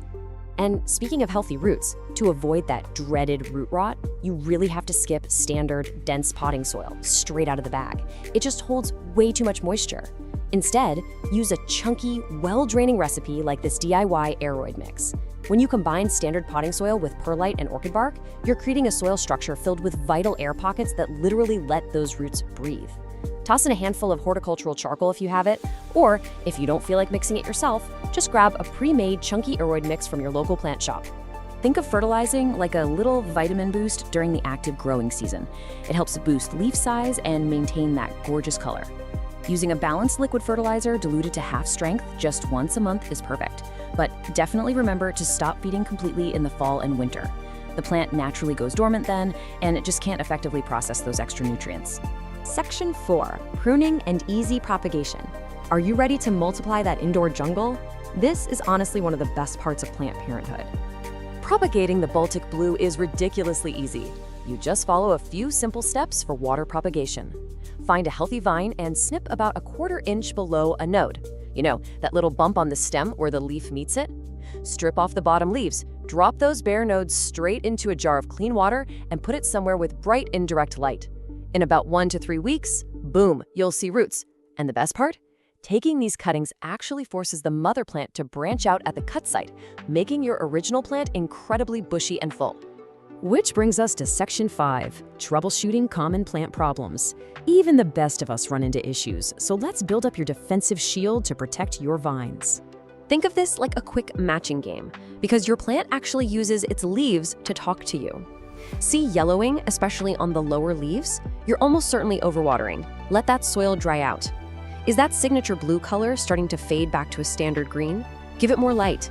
And if the leaf edges are getting brown and crispy, the air is way too dry, so it's time to boost that humidity. Okay, now for the serious stuff. Root rot is the #1 killer of pothos plants, and it is caused entirely by overwatering and poor drainage. If you notice mushy stems at the soil line, rapidly yellowing leaves, or, worst of all, a foul, swampy smell coming from the pot, you have to act fast. You'll need to unpot the plant, trim away all the dark, rotted, mushy roots, and repot whatever healthy roots remain into fresh, dry, chunky soil. Now, the Baltic blue is a tough plant for sure, but you still need to keep a close eye out for common pests like mealybugs, spider mites, scale, and thrips. Early detection is absolutely key. Inspect the undersides of the leaves and those little joints where the leaves meet the stems. You're looking for white cottony masses, those are mealybugs, or tiny little dots and fine webs, which means spider mites. If you spot any of these guys, treat it quickly by wiping the leaves with rubbing alcohol or spraying the plant down with diluted neem oil. Finally, Section 6, Pro Tips for Expert Growth. Let's unlock the ultimate mature form of the Baltic blue.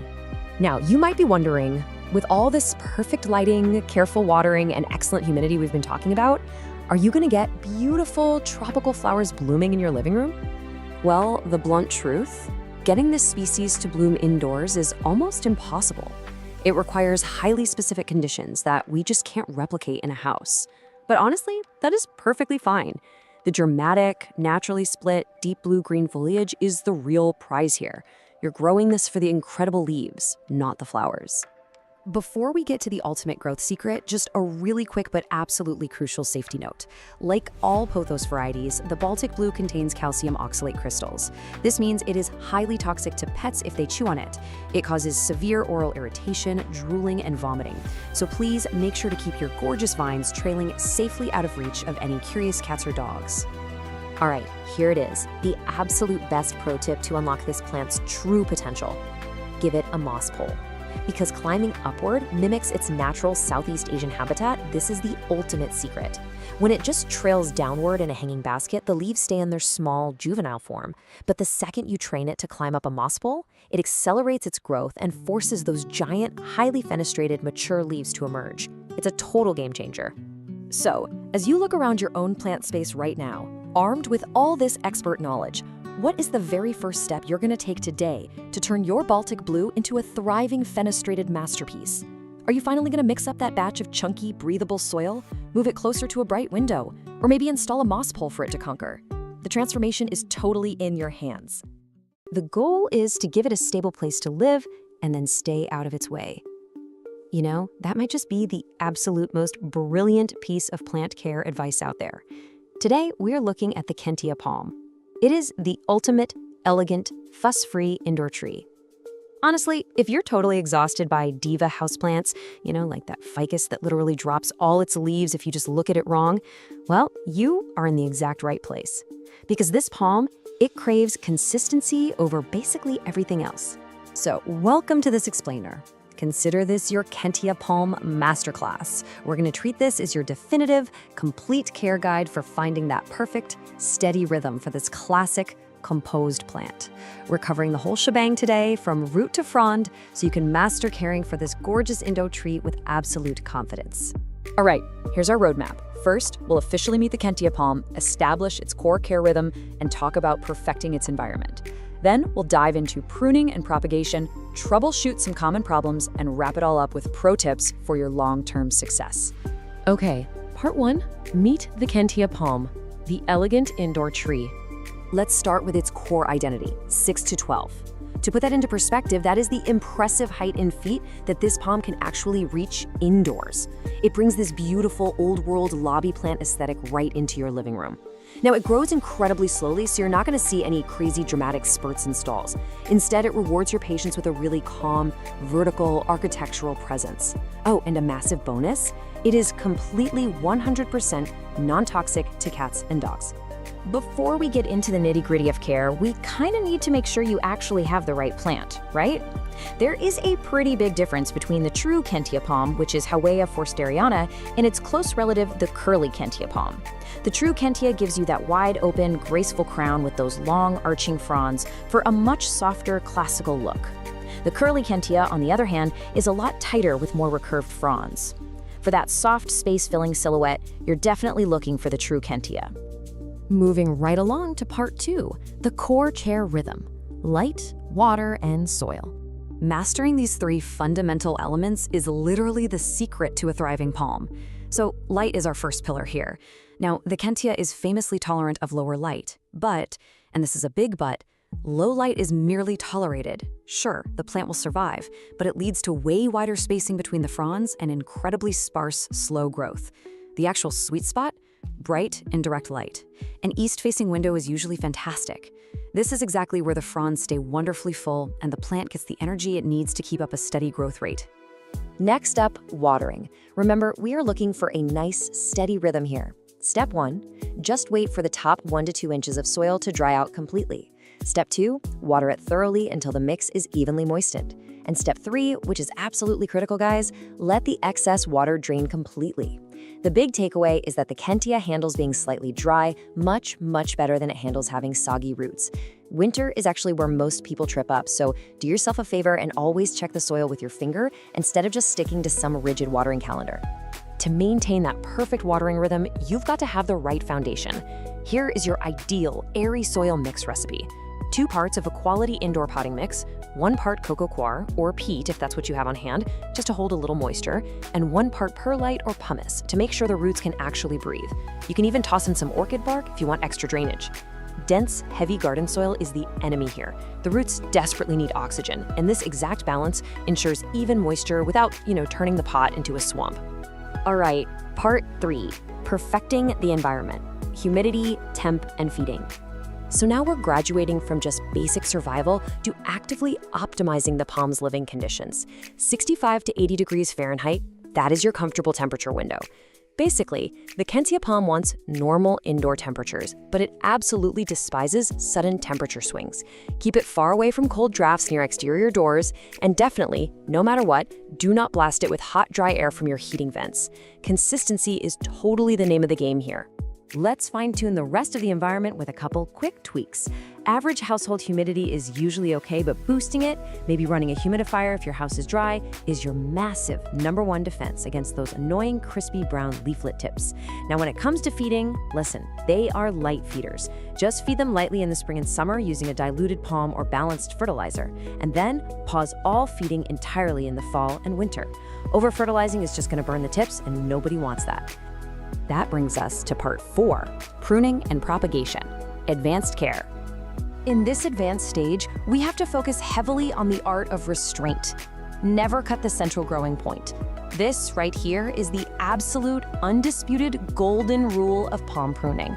Palms are not like your typical branching shrubs. If you chop off the top of the trunk, the crown, you completely remove the plant's only ability to keep growing from that stem. Seriously, you should only ever prune fully brown, dead fronds. Leave the green ones alone. Pruning for this specific plant is entirely about holding back. And now, brace yourselves for a bit of a propagation reality check. If you're used to simply dividing your houseplants to make more, well, I gotta gently break the news. Kentias cannot be propagated by division. You actually have to start them from seed. You soak the seed, plant it in a warm, sterile mix, and then, well, you wait. It requires immense patience because the germination is incredibly slow. Honestly, between you and me, if you want a beautiful specimen anytime soon, just buying a healthy mature plant is definitely the smarter move. Repotting requires that exact same gentle touch. Kentia palms actually like being slightly snug, and they hate having the roots aggressively disturbed. So wait a good 2 to 4 years until you see the roots clearly circling the pot. Water it lightly the day before to prep the plant. When you do repot, choose a pot that is only 1 to 2 inches wider. Do not go huge. And finally, keep that root ball as intact as possible, and this is crucial, never bury it deeper than it was originally planted.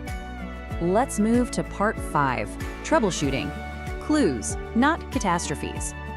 I want you to start viewing issues as simple diagnostic clues, not total catastrophes.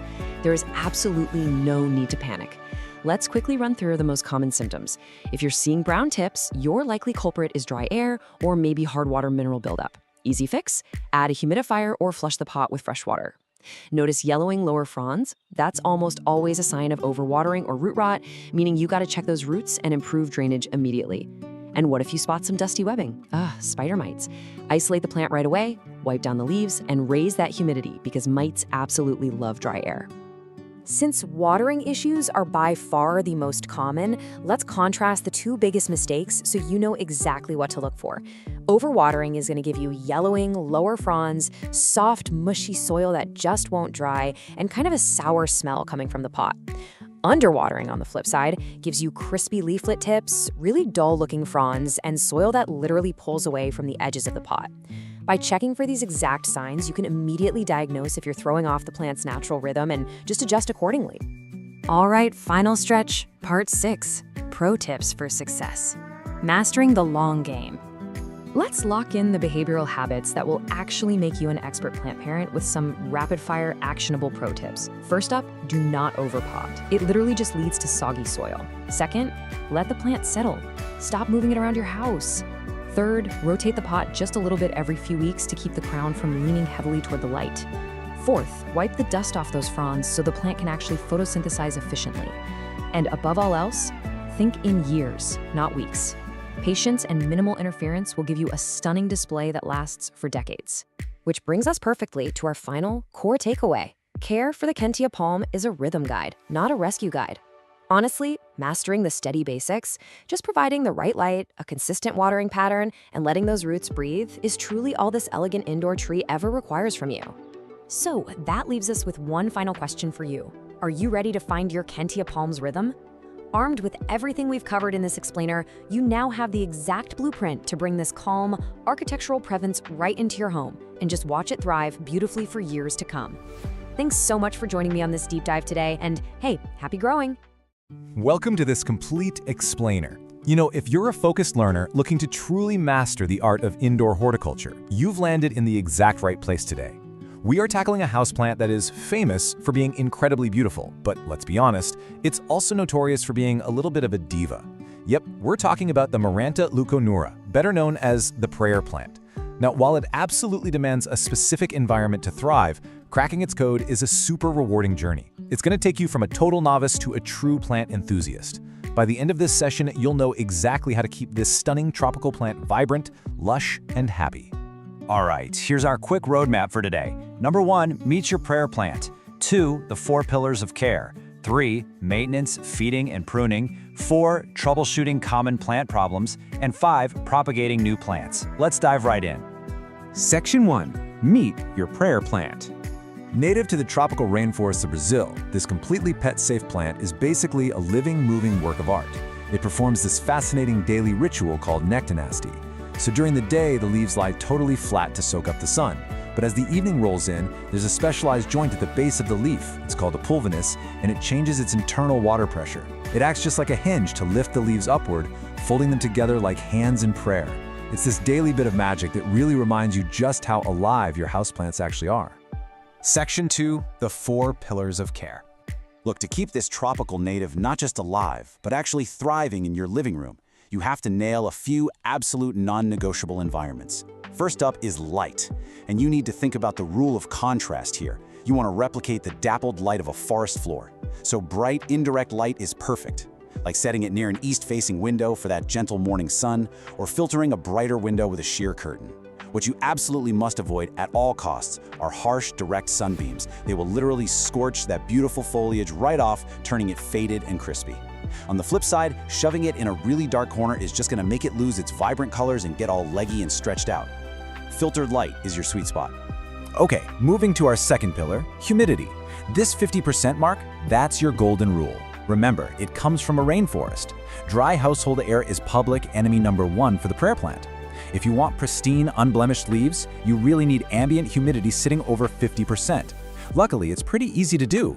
Just run a small humidifier nearby, set the plant's pot on a tray filled with pebbles and water, or simply cluster a few different plants together to create a naturally humid little microclimate. Pillar 3 is hydration, and heads up, these plants are total divas about what they drink. You want to keep the soil consistently moist, so give it a good soak when the top inch or two feels dry, but never ever let it sit soggy, because that's just an open invitation for root rot. Also, prayer plants are hypersensitive to the chlorine and fluoride they pump into standard tap water. Using straight tap water will almost immediately give you brown, crispy leaf tips. So using filtered, distilled, or rainwater is honestly just as important as how often you're watering it. Our fourth and final pillar is the foundation, the soil. To prevent that dreaded root rot while still giving the plant the moisture it desperately wants, you need a slightly acidic, peat-based mix. Try this exact 3-ingredient DIY blend for the perfect balance. 2 parts peat moss or cocoa coir to hold on to the moisture. 1 part perlite or coarse sand to give it rapid drainage and aeration so the roots can actually breathe. And 1 part standard potting soil to tie it all together. Section 3. Maintenance, feeding, and pruning. Now, transitioning from just surviving to actively thriving means sticking to a timeline. During the active growing seasons, spring and summer, feed your prayer plant every 2 to 4 weeks with a diluted water-soluble fertilizer. This really supports those crazy vibrant leaf patterns. But as growth slows down in the fall and winter, you gotta hit the brakes. Reduce or completely stop feeding, otherwise you risk burning the roots with leftover minerals. Also, these guys are slow growers. They actually prefer to be a little bit snug in their pots, so you only need to repot them into a container that's maybe 1 or 2 inches larger every 1 to 2 years. When it comes to grooming, do not be shy about giving it a haircut. Over time, prayer plants can get kind of leggy and messy. Making clean cuts right above a leaf node, which is just that little bump on the stem where the leaf pops out, is super beneficial. Cutting there triggers the plant to shoot out brand new growth right from that node, giving you that really full, dense, bushy look everyone wants. Plus, snipping off the old, yellowing leaves makes sure the plant redirects its energy into fresh, healthy growth. Section 4. Troubleshooting common plant problems. No matter how perfectly you follow the rules, things can still go sideways. But don't panic, because the leaves literally never lie. If you see yellowing on the lower leaves, feel mushy stems, or you catch a weird sour smell coming from the soil, you're drowning it. You're overwatering and probably causing root rot. On the flip side, if the leaves are curling completely inward like a taco, the whole plant is drooping, and the edges are crispy, well, your plant is incredibly thirsty. It's actively curling up to conserve whatever tiny bit of moisture it has left. Check that topsoil immediately and fix your watering routine. While they're generally pretty robust, a stressed-out plant is a magnet for unwanted guests. Keep a close eye out for these 4 common pests. Spider mites are the biggest threat for sure. They absolutely thrive in the dry air that your plant hates, and they leave this fine, dusty webbing under the leaves. Mealybugs hide in the little crevices and look like tiny masses of white cotton. Fungus gnats will literally hover around your pot if the soil is too wet, and aphids tend to cluster up on the tender new shoots. If you spot any of these invaders, isolate your plant right away and treat the leaves directly with insecticidal soap or neem oil. But out of everything we've talked about, the absolute #1 complaint plant owners have is finding brown, crispy edges on otherwise perfectly healthy leaves. Let's make this crystal clear. This is almost always a strict warning sign that your ambient humidity is too low, or you have a buildup of fluoride and chlorine from your tap water. Seriously, if you fix your humidity and upgrade to filtered water, you will systematically solve the vast majority of all prayer plant distress signals. Section 5. Propagating new plants. Remember when you were pruning those leggy stems a minute ago? Well, you were actually gathering the perfect material to multiply your plant collection for free. Water propagation is a nearly foolproof method if you follow these 4 simple steps. The biggest key here is cutting about 1 inch below a leaf node, because that node is exactly where the new roots are going to sprout from. Submerge just the node in room temperature water, keep the leaves dry so they don't rot, and stick the jar in bright indirect light. Change the water every few days, and in a couple of weeks, you'll see roots. Once they're about 2 inches long, just plop them into your DIY soil mix. Now, if you'd rather not mess with stem cuttings, or if you just have a massive mature plant, propagation by division is the way to go. The absolute best time to do this is during your routine spring repotting. When you take the plant out of its pot, just gently tease apart the natural clumps of the root rhizomes with your fingers. You just have to make absolutely sure that each new section you pull away has its own healthy cluster of stems, leaves, and its own root system attached before you put it in a new pot. Let's do a really quick recap of the pro tips to totally solidify your status as a Maranta master. Remember, humidity is everything. Standard tap water is the enemy. A good haircut makes for a bushier plant, and the leaves will always tell you exactly what they need if you just take the time to read them. Oh, and don't forget to check on them at night to enjoy the show. And that brings us to the end of our Masterclass Explainer. I really want to leave you with this one thought. Watching a prayer plant fold its leaves up every single evening is such a beautiful reminder that our houseplants aren't just static decorations. They are dynamic, communicating, living organisms that react to their environment in real time. If you apply the structured care guidelines we went through today, you aren't just keeping a plant alive, you're providing the perfect environment for it to put on a spectacular show for years and years to come. Thanks for hanging out, and happy growing! Welcome to this explainer. Today, we're unlocking one of the most rewarding and completely budget-friendly secrets in the whole plant world. We're going to give you the ultimate guide to multiplying your indoor jungle, right from your kitchen windowsill, for absolutely free. If you've ever looked at a beloved plant and thought, man, I wish I had 5 of these, well, you are in exactly the right place. Okay, let's dive into our roadmap for today. We'll be covering 1. Propagation basics and tools. 2. Stem cuttings and water and soil. 3. Plant division for clumping. 4. Propagating succulents from leaves, and we'll wrap it up with 5. Advanced magic, air layering. Starting with Section 1, Propagation Basics and Tools. Let's get our gear ready. Before you even think about snipping your favorite plant, let's get our toolkit sorted out. And the great news is, you don't need a fancy laboratory for this. Just grab your sharpest scissors, pruning shears, or even a craft knife. Now, listen closely, because this is a big one. You've got to sterilize your tool with rubbing alcohol before making any cuts. It is absolutely non-negotiable if you want to avoid spreading disease between your plants. You'll also need some vessels, like glass jars for water propagation or small nursery pots with drainage for soil, along with your growing medium and some optional rooting hormone powder or gel to give those new cuttings a nice little jump start. Now, this brings us to the absolute golden rule of propagation. We need to talk about the node. A node is basically a small bump or ring on a plant's stem. Why do we care so much about this? Because this is literally the command center where leaves, branches, and most importantly, roots grow from. If you take a cutting without this little bump included, that stem is just going to sit in a jar of water forever and never ever grow roots. So always find the node. Moving right along to Section 2, Stem cuttings in water and soil. Let's kick things off with water propagation. This method is incredibly popular because, honestly, it's totally mesmerizing. This technique is your go-to for fast-growing vining plants. We're talking your pothos, philodendrons, monsteras, hoyas, and wandering dudes. The best part? You get a front row seat to watch the roots develop day by day right through the glass. It's like a tiny, daily science fair project on your shelf.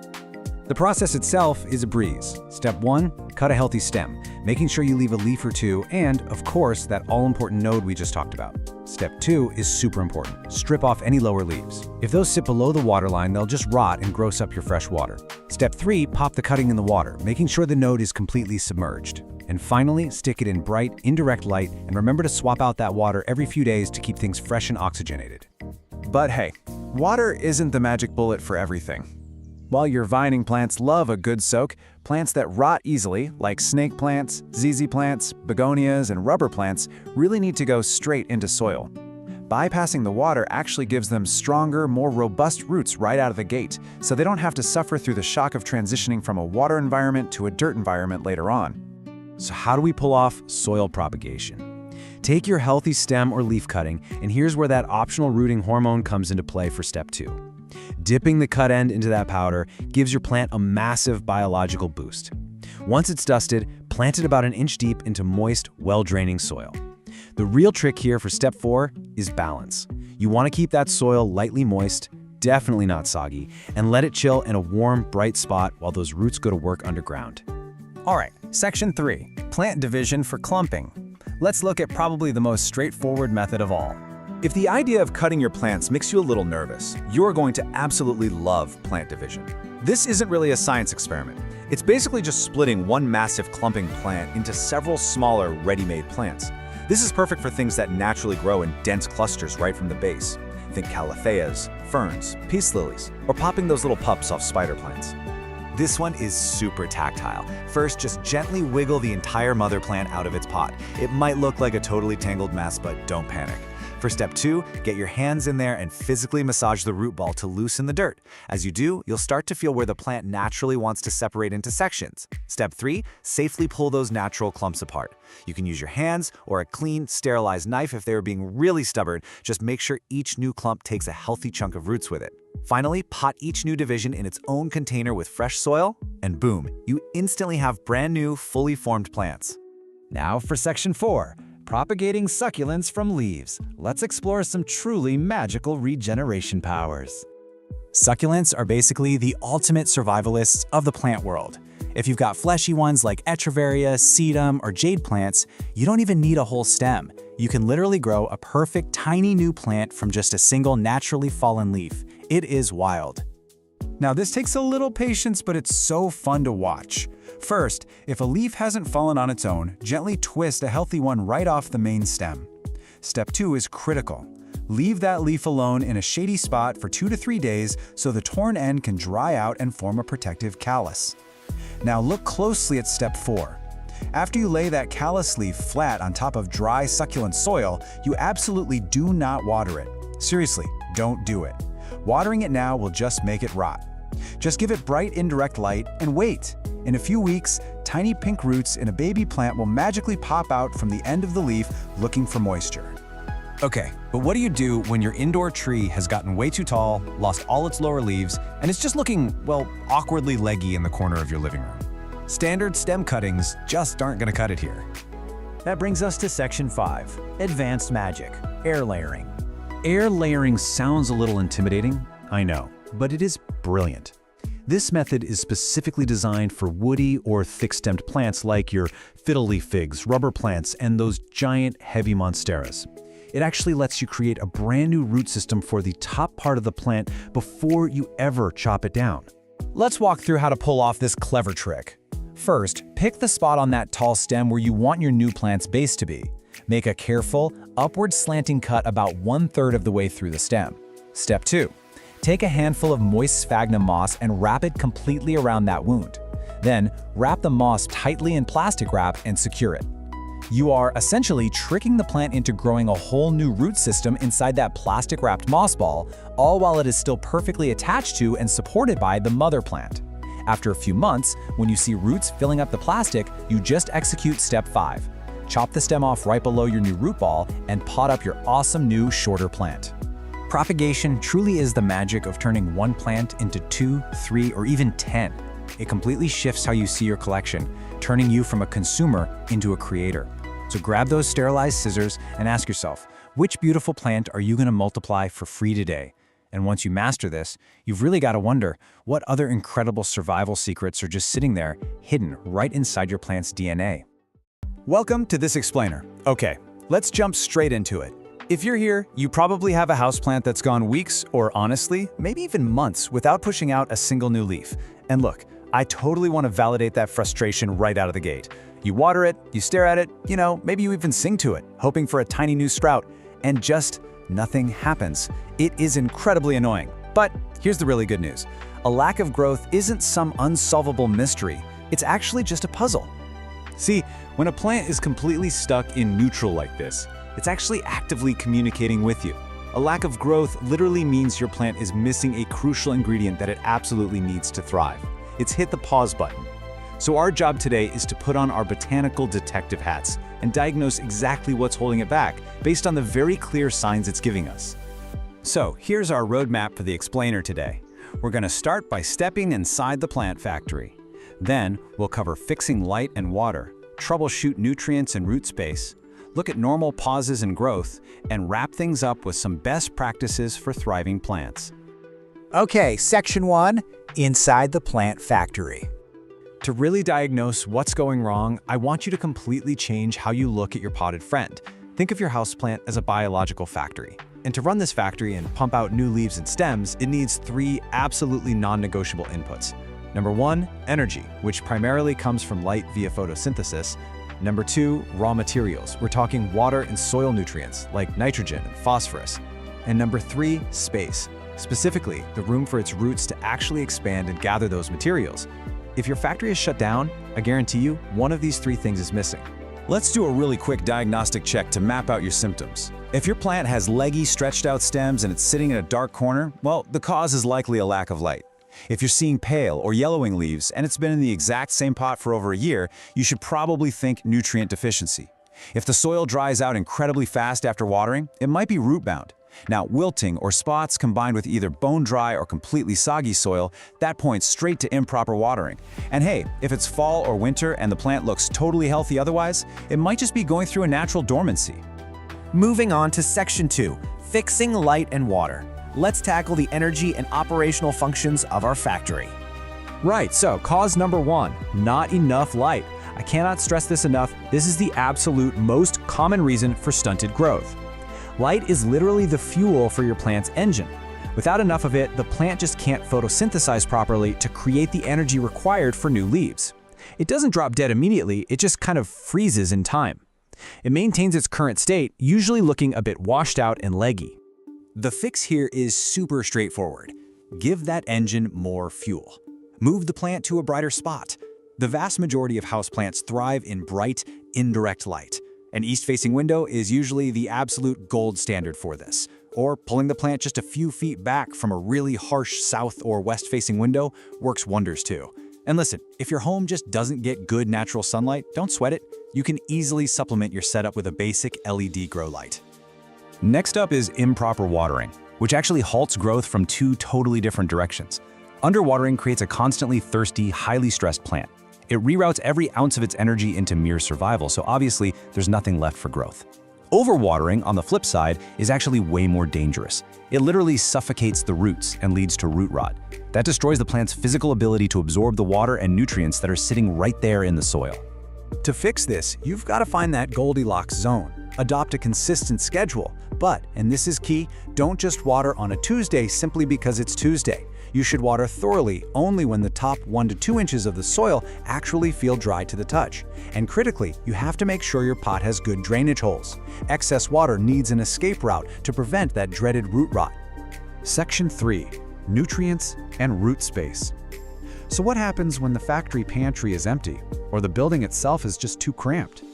This brings us to cause number 2, nutrient deficiency. It is so incredibly easy to forget that potting soil is finite. After a plant has been sitting in the exact same soil for about a year, it has essentially eaten everything available. The pantry is bare. Those essential minerals are just gone.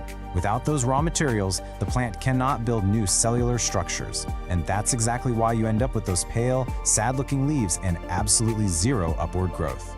So how do we restock the pantry?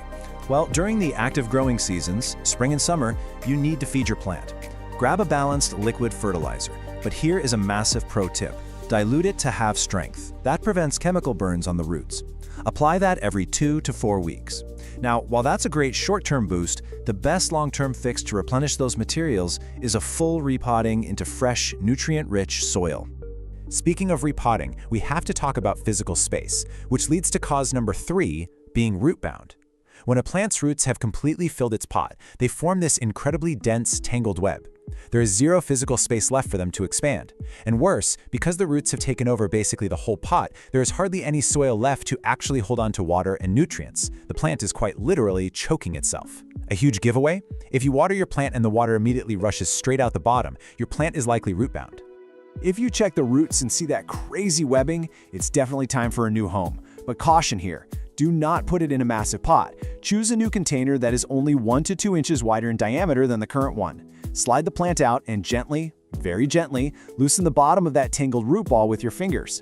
This lets the roots know they are finally allowed to spread out. Then just place it in the new pot with some fresh soil. Section 4, Normal Pauses in Growth. Okay, everyone, take a deep breath. We're moving into the scenarios where your plant isn't growing and it is absolutely 100% not your fault.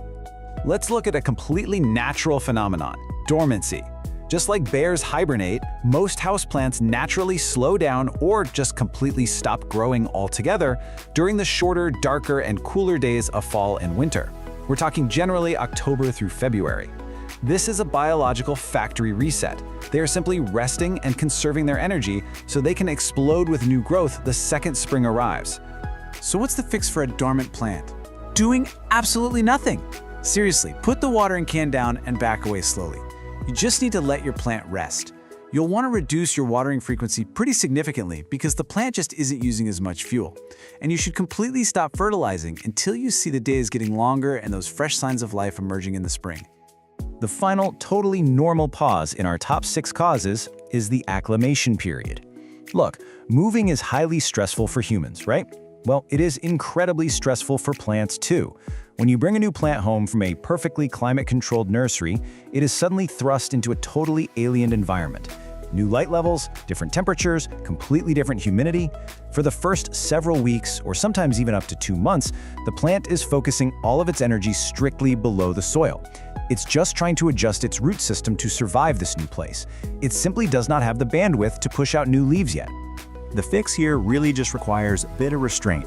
Be patient. Provide the plant with really good, bright, indirect light, but whatever you do, avoid throwing extra stressors at it. Don't repot it right away, don't dump fertilizer on it. Just let the poor thing settle in and get used to its new home. Section 5. Best practices for thriving plants. Let's wrap up this explainer by condensing everything down into some core rules. Here are your major takeaways to keep that factory running smoothly year-round. First, and definitely foremost, light is the single most important factor for vigorous plant growth. Never underestimate it. Second, treat fertilizer like a vitamin supplement during the spring and summer to replenish those raw materials. Third, aim to repot your plants every 1 to 2 years to provide essential space and fresh soil. And finally, always remember that you cannot force a plant to grow faster than its natural rate. Consistent, steady growth is the ultimate marker of a healthy plant factory. I really want to leave you with this thought today. Plants operate on their own timeline. Don't panic if growth isn't explosive. In a world where we're so used to instant results, houseplants are honestly a wonderful lesson in patience. Observe them, diagnose them when they need help, but give them the grace to just grow at their own pace. So here is what I want you to do. Go look at that stubborn houseplant right now. Look at its location, physically feel the top of its soil, and check the bottom of the pot. Ask yourself, which essential element is missing from your plant's factory today? Find that missing piece, make the fix, and watch your plant thrive again. Thanks so much for learning with me today on this explainer, and hey, happy growing. Welcome to this explainer.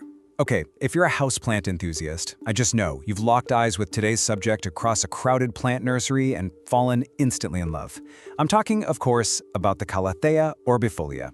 It is an absolutely breathtaking tropical masterpiece, but let's be honest with ourselves, it definitely comes with a reputation for being a completely demanding diva. Well, today we are going to break down exactly how to master the care of this incredible plant. If you've ever owned one, this question has probably haunted you. Why do those beautiful, giant leaves always seem to get those terrible, crispy, brown edges? It's honestly the most notorious struggle plant parents face with this specific species. But don't worry, you are in the right place. In this explainer, we hold the exact solutions to banish those crispy edges for good. All right, let's dive right into our roadmap for today. First, we'll officially meet the diva. Then we'll cover the environmental non-negotiables, walk through routine maintenance, talk about propagation, do a little troubleshooting, and wrap it all up with some essential pro tips. Starting off with Section 1, meet the tropical diva, the Calathea orbifolia. Its massive appeal really comes down to those large, perfectly round, silver-green striped leaves. It's a total statement piece, no flowers required. Now let's talk about the term nyctinasty. It's a bit of a mouthful, but it describes an incredibly fascinating scientific trait. The orbifolia is part of a family commonly known as prayer plants, and this is exactly why. They actually move in response to the day and night cycle. So during the day, the leaves lay flat to soak up the sun, but at night, specialized joints at the base of the leaves cause them to fold upwards, literally resembling hands in prayer. Watching this movement is actually a fantastic indicator that you have a healthy, active plant responding properly to its environment. Here is a quick rundown of the plant's profile. You can expect this beauty to reach a height and spread of about 2 to 3 feet with a moderate growth rate. As a perennial, it'll live for many years if you treat it right. But honestly, here is the absolute biggest bonus, especially for those of us with furry friends running around.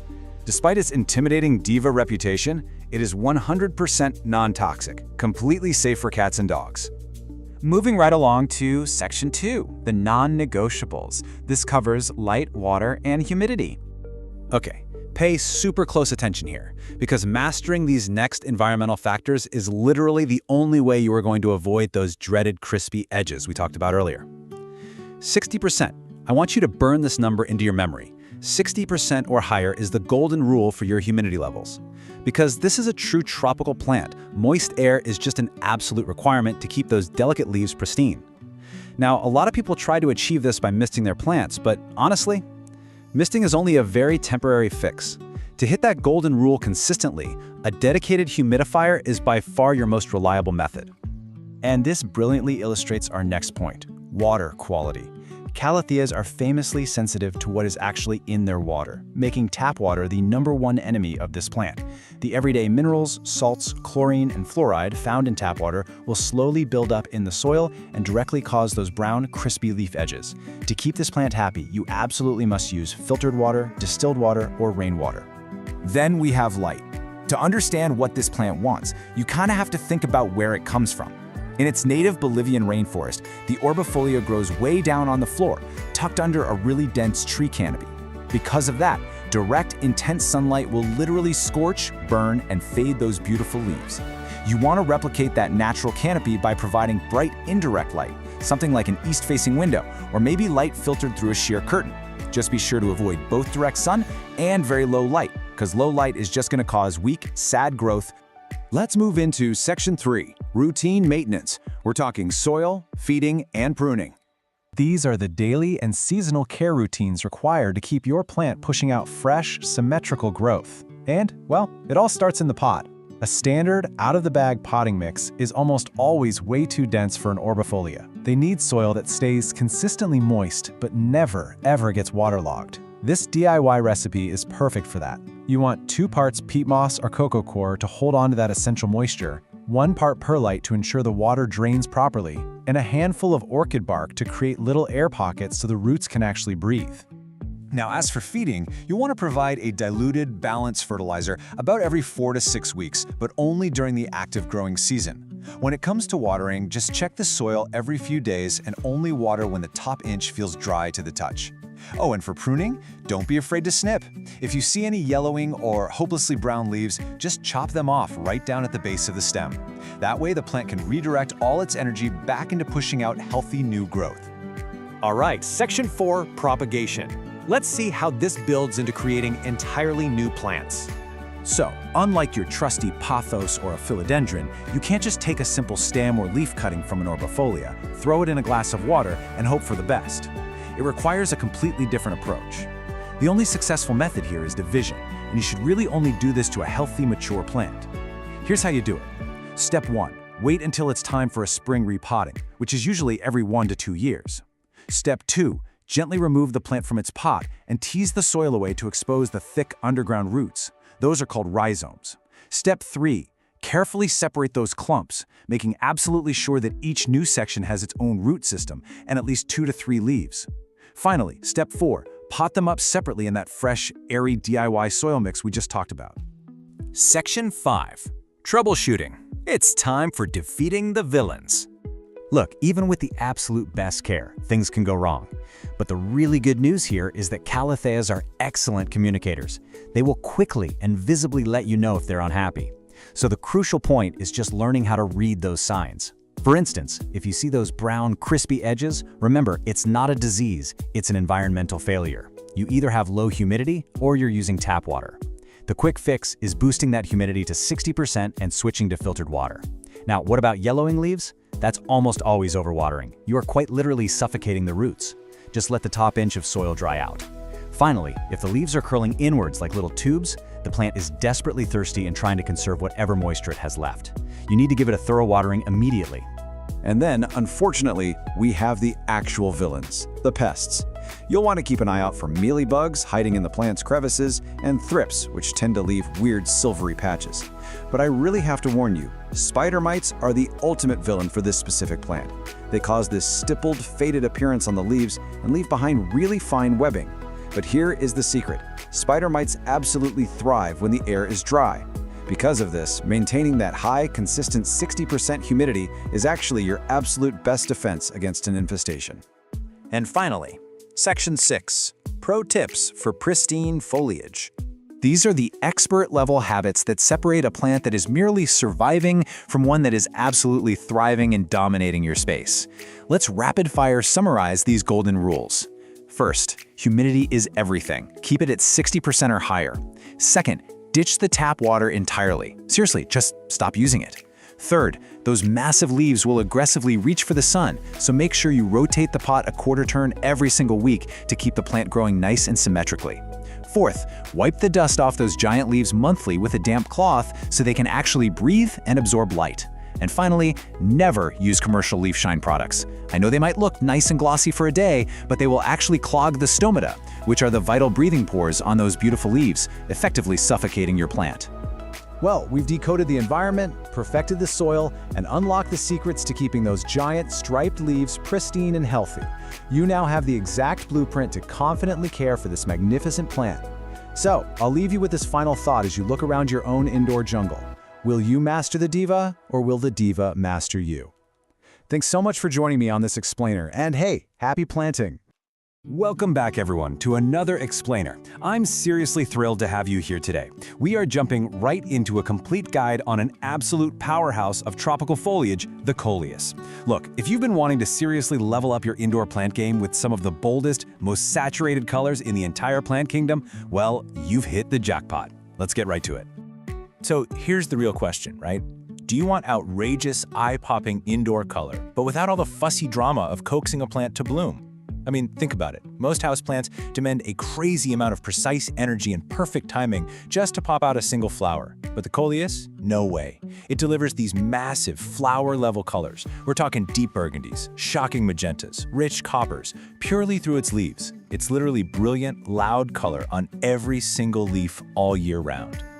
Okay, let's dive into this. Here's our roadmap for today's explainer. First, we'll meet your colorful coleus. Then we'll cover the foundation, light and water.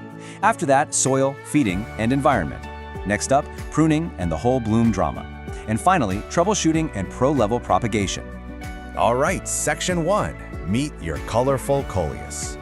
Now, the coleus actually hails from Southeast Asia, Malaysia, and parts of Northern Australia.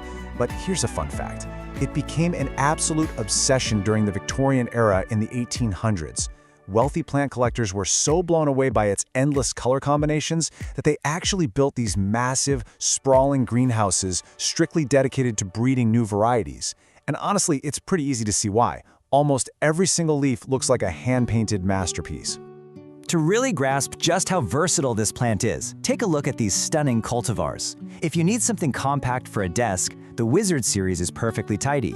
Want absolute giants? The Kong series pumps out these massive 6 to 8 inch leaves. Then there's the Black Dragon. It's got these incredible, deeply ruffled, near black edges. Or the Henna and Campfire varieties that bring this insane splash of copper and lime into a room. The main takeaway here? Know your light situation. Older heirloom shade types need indirect light, but the modern ones like the Premium Sun series, they're actually bred to handle direct rays without scorching. It's a real game changer. Moving right along to Section 2, Foundation, Light and Water. Let's talk light. Those brilliant colors you're seeing, the reds from anthocyanins, the oranges from carotenoids, they are actually produced by the plant as a reaction to strong light. If you cut the light, your coleus will literally just default to plain green. It'll start stretching out its stems, dropping leaves. It's just sad. But hold on. Too much direct sun will fry it, leaving crispy, bleached edges, especially on the delicate pink and white parts. So what's the sweet spot? Bright, indirect light. You can actually use the hand shadow test. If your hand casts a nice defined shadow on the wall right behind the plant, usually near an east or south-facing window, you've got plenty of light for vibrant color. Okay, let's look at watering mistakes. Coleus plants have really thin leaves, so they can't store water for very long. If you underwater it, the plant puts on a whole theatrical performance. I mean, we're talking dramatic, sudden wilting of every single leaf. But don't panic. It bounces back incredibly fast after a good soak. Overwatering, on the other hand, way more dangerous. Lower leaves will turn this gross yellow and translucent color. The stems get soft, and your soil might even smell kind of sour. That is early root rot, and it's bad news. The winning strategy here is simple. Wait until the top half-inch of soil feels dry. Then, ideally, bottom water it. Just set the pot in room temperature water for about 15 to 20 minutes, let it drink from the bottom up, and then let it drain completely. Section 3. Soil, feeding, and environment. So creating the ultimate coleus comfort zone. Temperature-wise, you want it sitting comfortably between 65 and 80 degrees Fahrenheit. Just be super careful to keep them away from drafty winter windows or those intensely drying AC and heater vents.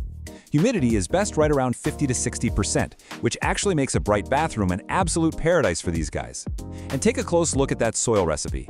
2 parts peat or cocoa coir, 1 part perlite, and a handful of compost. Coleus roots are incredibly fine and dense.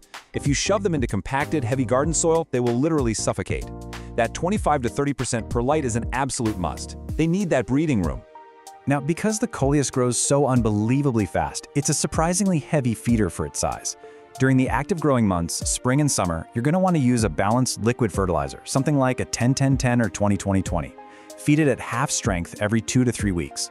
Honestly, skip the slow-release granules indoors. They release based on temperature, not what the plant actually needs at the moment. Keep a sharp eye out, though. If you spot brown, crispy leaf tips or a weird white crust forming on the top of the soil, you've over-fertilized. Easy fix. Just flush the soil with plain water for a minute to reset the whole thing. All right, Section 4, pruning and the bloom drama. Coleus wants to flower, and when it does, the foliage tires and the plant gets leggy. So the crucial point is exactly this. Blooming is actually a bad thing for this specific houseplant. In late summer or autumn, it's going to try to push out these slender spikes of pale blue or lavender flowers. They look a lot like tiny mint blossoms, which makes total sense since it's actually in the mint family. But listen, once it shifts into reproductive mode, all the plant's energy gets stolen right from the leaves. The foliage starts to thin out, the lower leaves drop off, that vivid color just fades away, and the stems get all woody and bare. We definitely do not want that. The fix? It's the ultimate plant hack. We call it pinching. Pinching is literally just snapping off the top 1 to 2 inches of a stem right above a healthy leaf pair. You can use clean fingernails, sharp scissors, whatever works. Every single time you pinch a stem, you are forcing that stem to split into 2 brand new branches. It builds incredible density. And the best part? It takes barely 60 seconds every week or 2 during the growing season. This instantly stops that leggy growth, prevents flowering entirely, and keeps your plant looking remarkably full and vibrant. Finally, Section 5, Troubleshooting and Propagation. Let's do a rapid-fire troubleshooting session here. Because coleus leaves are so soft and juicy, they are total magnets for indoor pests. Weekly checks are absolutely vital. See fine webbing or tiny stippled yellow dots? That's spider mites. Hit them with some diluted insecticidal soap. White cottony puffs hiding in the leaf joints? Those are mealybugs. Just dab them with 70% isopropyl alcohol on a cotton swab. A weird dusting of white powder means powdery mildew. You can fix this by improving your airflow and making sure you water in the morning. And if you ever see mushy black stems, you're looking at root rot. You need to unpot it and trim the soft roots, but honestly, your best bet is to take backup cuttings from the healthy top immediately. And this brilliantly illustrates the real magic of the coleus, infinite water propagation. See, indoors, parent plants naturally tend to lose their vigor after about 2 years, but a single mature plant can produce dozens, literally dozens of free new plants. Just cut 4 to 6 inches off a healthy stem right below a node, strip off those lower sets of leaves, and submerge the bare nodes in a glass of room temperature water. Keep it sitting in bright, indirect light, swap out the water every 3 to 4 days, and boom, in just 7 to 14 days, you'll have 1 to 2 inch roots ready for potting soil. It is really that easy. All of this brings us to our final list of expert tips for true coleus mastery. Number 1, always keep backup cuttings rooting in water. That way you never lose your favorite cultivar. Number 2, try to water in the morning so any splashed water on the leaves can dry completely by evening. This prevents fungal spots. Number 3, rotate your pot a quarter turn every week so the growth stays nice and even toward the sun. Number 4, skip those commercial leaf shine sprays. Seriously, they just clog the plant's pores. Just wipe the dust off with a soft, damp cloth. And finally, remember, more light equals more color. If you're stuck in a dim apartment, popping a basic grow light over your plant will work absolute wonders. So, we've covered the history, the light, the soil, that absolute must-do pinching hack, and the incredibly simple propagation method. You now have the exact blueprint to transform literally any bright room into a tropical, wildly colorful paradise without ever waiting around for a single finicky flower to bloom. So, I'll leave you with this final, exciting thought to chew on. Now that you have the secret to unlimited, vivid foliage right at your fingertips, which color are you going to propagate first? Grab your scissors, find a sunny window, and go build your own vibrant indoor jungle. Thanks so much for hanging out with me on this explainer, and hey, happy growing. Welcome to the Explainer. So if you're looking to bring some incredibly lush, vibrant greenery into your space, you are in exactly the right place. Today we're focusing on an absolute classic, the brake fern. We're going to break down exactly what it takes to help this beautiful plant absolutely thrive. Okay, let's dive into this. Here's a quick look at our roadmap for today. First, we'll meet the brake fern, then move on to creating the perfect environment. After that, we've got water, soil, and Meet the brake fern. Let's talk about why this elegant, super adaptable houseplant is such a fantastic addition to any indoor garden. So its botanical name is Turris cretica, though you've probably seen it labeled at your local nursery as the Cretan brake fern, or maybe just the table fern. And what's really interesting here is that while it has these gorgeous, delicate, feather-like fronds, it is way more resilient than some of its notoriously fussy fern cousins. Yeah, I'm looking at you, maidenhair fern.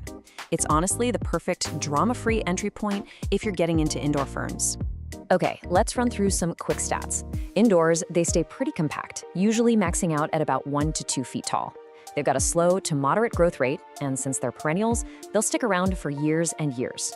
Now, this is absolutely crucial for the animal lovers out there. They are completely non-toxic to both pets and humans. Oh, and just a quick note, like all true ferns, they don't bloom. They reproduce via spores instead of flowers. Moving on to section 2. Creating the perfect environment. Getting the stage set correctly with light, humidity, and temperature really is half the battle. When we talk about ideal light, think about trying to replicate a dappled forest floor. You want bright, indirect light, the kind you'd get right up against a north or east-facing window. Direct, intense sunlight? Yeah, that is the enemy here. It will literally scorch those delicate fronds, leaving them looking pale, faded, or just visibly burnt. 50 to 70%. That right there is the absolute secret to a happy fern. Now, sure, they can survive an average room humidity, but boosting the moisture in the air to hit this sweet spot, that's what's going to give you that lush, vibrant, literal greenhouse quality growth. So how exactly do we hit that magical percentage? Well, a daily misting with room temperature water is a great quick boost. You can also use a pebble tray underneath the pot for some steady ambient moisture, or just run a cool mist room humidifier. Grouping it with other plants helps too, since they create a little shared microclimate. Fun fact, placing them in naturally humid rooms, like a bright bathroom, is absolute fern heaven. They'll just soak up all that steam from your daily showers. Let's talk temperature for a second. Unlike a lot of your tropical houseplants that just crave intense heat, brake ferns actually appreciate a slightly cooler house. They love temperatures sitting between 60 and 75 degrees Fahrenheit. In fact, they genuinely enjoy brief nighttime dips down to 50 degrees, which perfectly mimics their natural habitat. But, and this is a big but, keep them away from extremes. They absolutely despise hot drafts, radiators, heating vents, and AC units. All right, section 3, water, soil, and feeding. Let's look at the routine maintenance required to keep this plant fueled and hydrated. The absolute golden rule for watering a brake fern is this: stay moist, not wet. They really don't have much drought tolerance, so you're going to want to water them thoroughly when just the top inch of soil feels slightly dry to the touch. But here's the major warning: never, ever leave them sitting in water. Discard any excess water in the saucer immediately. Standing water is basically a fast track to suffocating the roots and causing root rot. Also, if your tap water is on the harsher side, you might want to switch to filtered, distilled, or rainwater. And the soil you use plays a massive role in that whole watering routine. You're looking for a peat-based potting mix, but it needs to be amended with perlite or pumice so those roots can actually breathe. The soil has to retain moisture without turning into a soggy, dense mess. Oh, and a drainage hole in the pot? Completely, strictly non-negotiable. As for feeding, brake ferns are what we consider light feeders. During their active growing seasons in the spring and summer, you really only need to feed them every 2 to 4 weeks. Now, because their root systems are actually quite sensitive, it's super critical to use a liquid houseplant fertilizer diluted to half strength. And always apply it to soil that's already moist so you don't accidentally burn the roots. Section 4, pruning and propagation. This is where we get into how to tidy up your plant, keep it healthy, and best of all, multiply it. Routine maintenance is honestly incredibly straightforward. If you spot any yellow or brown fronds, just snip them off with sharp scissors at the absolute base of the plant. That redirects its energy right back to fresh new growth. As for repotting, you only need to do this every 1 to 2 years, ideally in the spring. So the key takeaway here is that ferns hate being overpotted. You want to keep their roots nice and snug. When you do repot, only size up by about 1 to 2 inches in diameter. Now, if you want to create brand new plants literally for free, rhizome division is the way to go. Again, best done in the spring. You just carefully pull the entire plant from its pot, give it a gentle shake to remove excess soil so you can actually see the thick rhizomes, and then just divide the root ball into sections. Make sure every new section has at least 2 to 3 healthy fronds attached. Pot those divisions up in appropriately sized containers with fresh, moist soil, pop them in a warm, humid spot, and just watch them take off. It's so rewarding. Okay, Section 5, troubleshooting common problems. Let's figure out how to diagnose those subtle little cries for help your fern might be giving you. What's really fascinating here is how clearly the fronds physically communicate exactly what the plant needs. Seeing brown, crispy edges, it's basically begging for more humidity. If the leaves are turning yellow, that usually points to overwatering or hot, dry air. Pale or faded fronds, that means it's getting way too much direct sunlight and really needs some shade. Wilting is kind of tricky though. It can mean the soil is bone dry, or conversely, that the roots have actually rotted from too much water and can't absorb moisture anymore. So always check the soil first. While these guys are generally really hardy, there are a few standard invaders that might try to target your fern. Keep an eye out for scale insects. Those look like tiny brown bumps. Then there are mealybugs, which resemble little white cottony masses, aphids, usually clustered on fresh green growth, or the fine webbing of spider mites, which typically show up when the air is just too dry. Keep calm though, these are all very manageable. But here is the absolutely crucial thing to remember if you do spot pests. Never use harsh chemical insecticides. The fronds on a brake fern are super delicate, and harsh chemicals will almost always do more damage to the plant than the bugs ever could.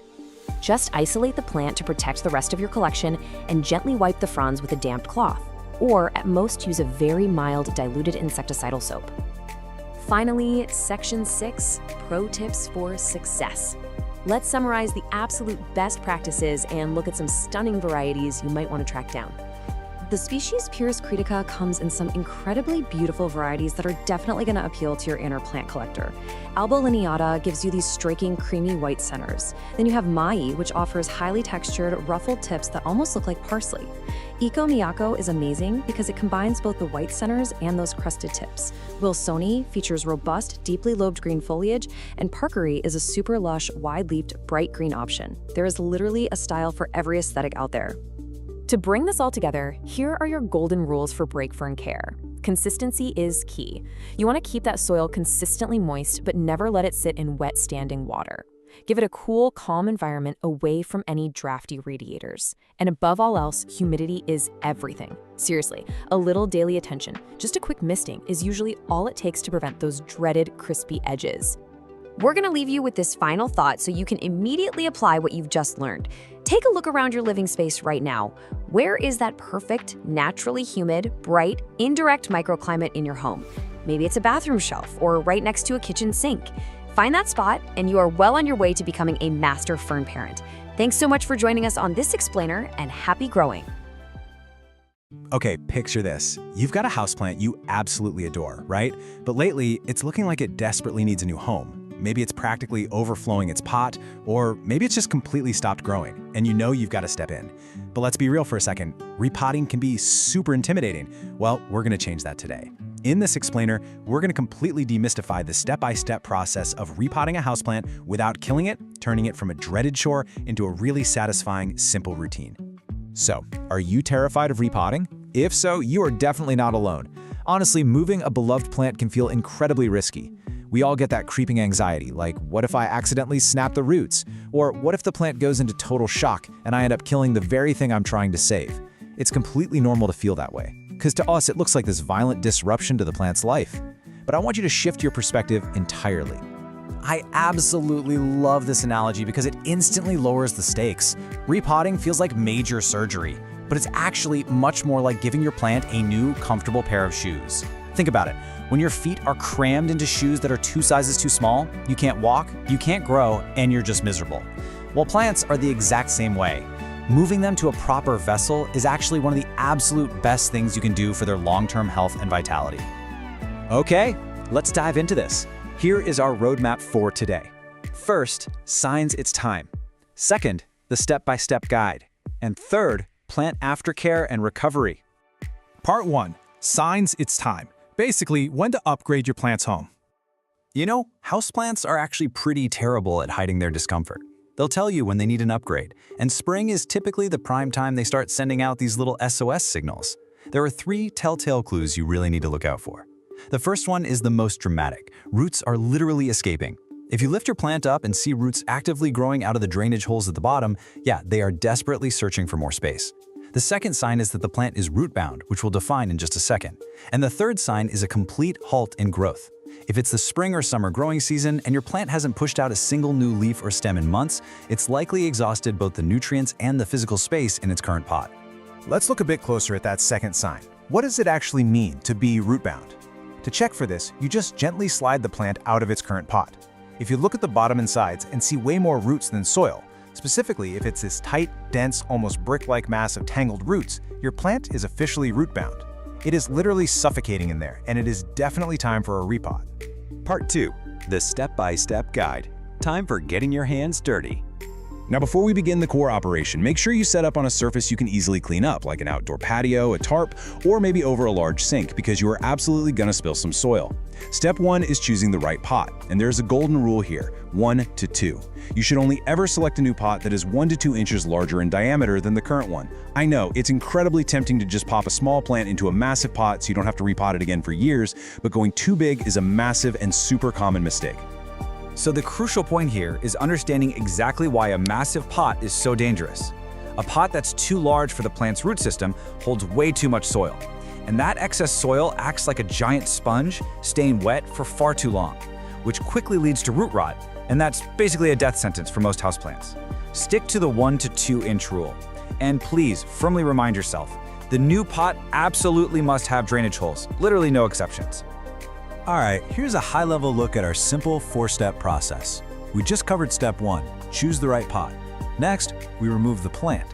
Then, we loosen the roots. And finally, we repot and water. When you break the whole shebang down into these 4 actionable steps, you can see just how easy and straightforward this operation really is. Let's focus on step 2, removing the plant. The key word here is gentle. Turn the plant sideways, support the stems gently with your hand, and tap the bottom of the pot until the plant slides out. If your plant is being stubborn and refusing to budge, whatever you do, don't yank it by the stems. Instead, simply squeeze the sides of the plastic nursery pot, or carefully run a blunt butter knife around the inside edge just to loosen up the soil. Now for step 3, loosening the roots. If your plant was root-bound, this step is absolutely vital.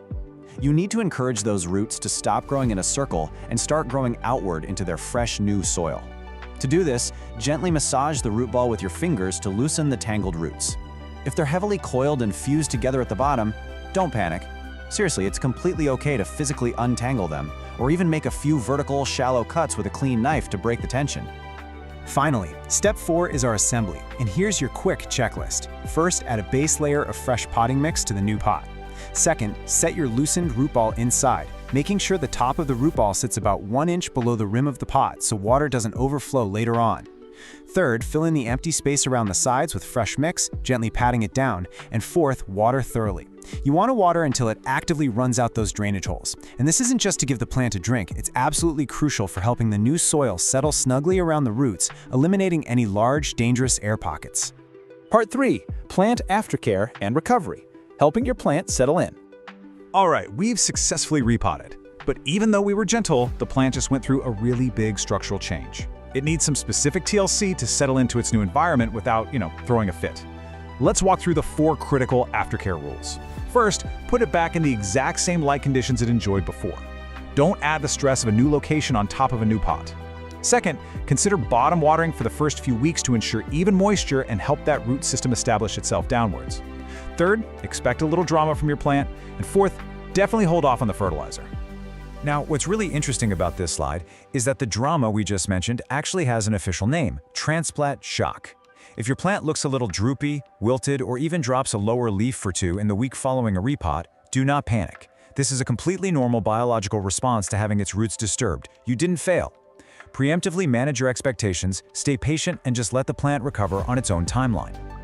And finally, let's look at the logic behind that last aftercare rule: holding off on the plant food. You actually need to wait 4 to 6 weeks before resuming your normal fertilizing routine. Why? Well, because that brand new, fresh potting soil you just packed in there is already loaded with fresh nutrients.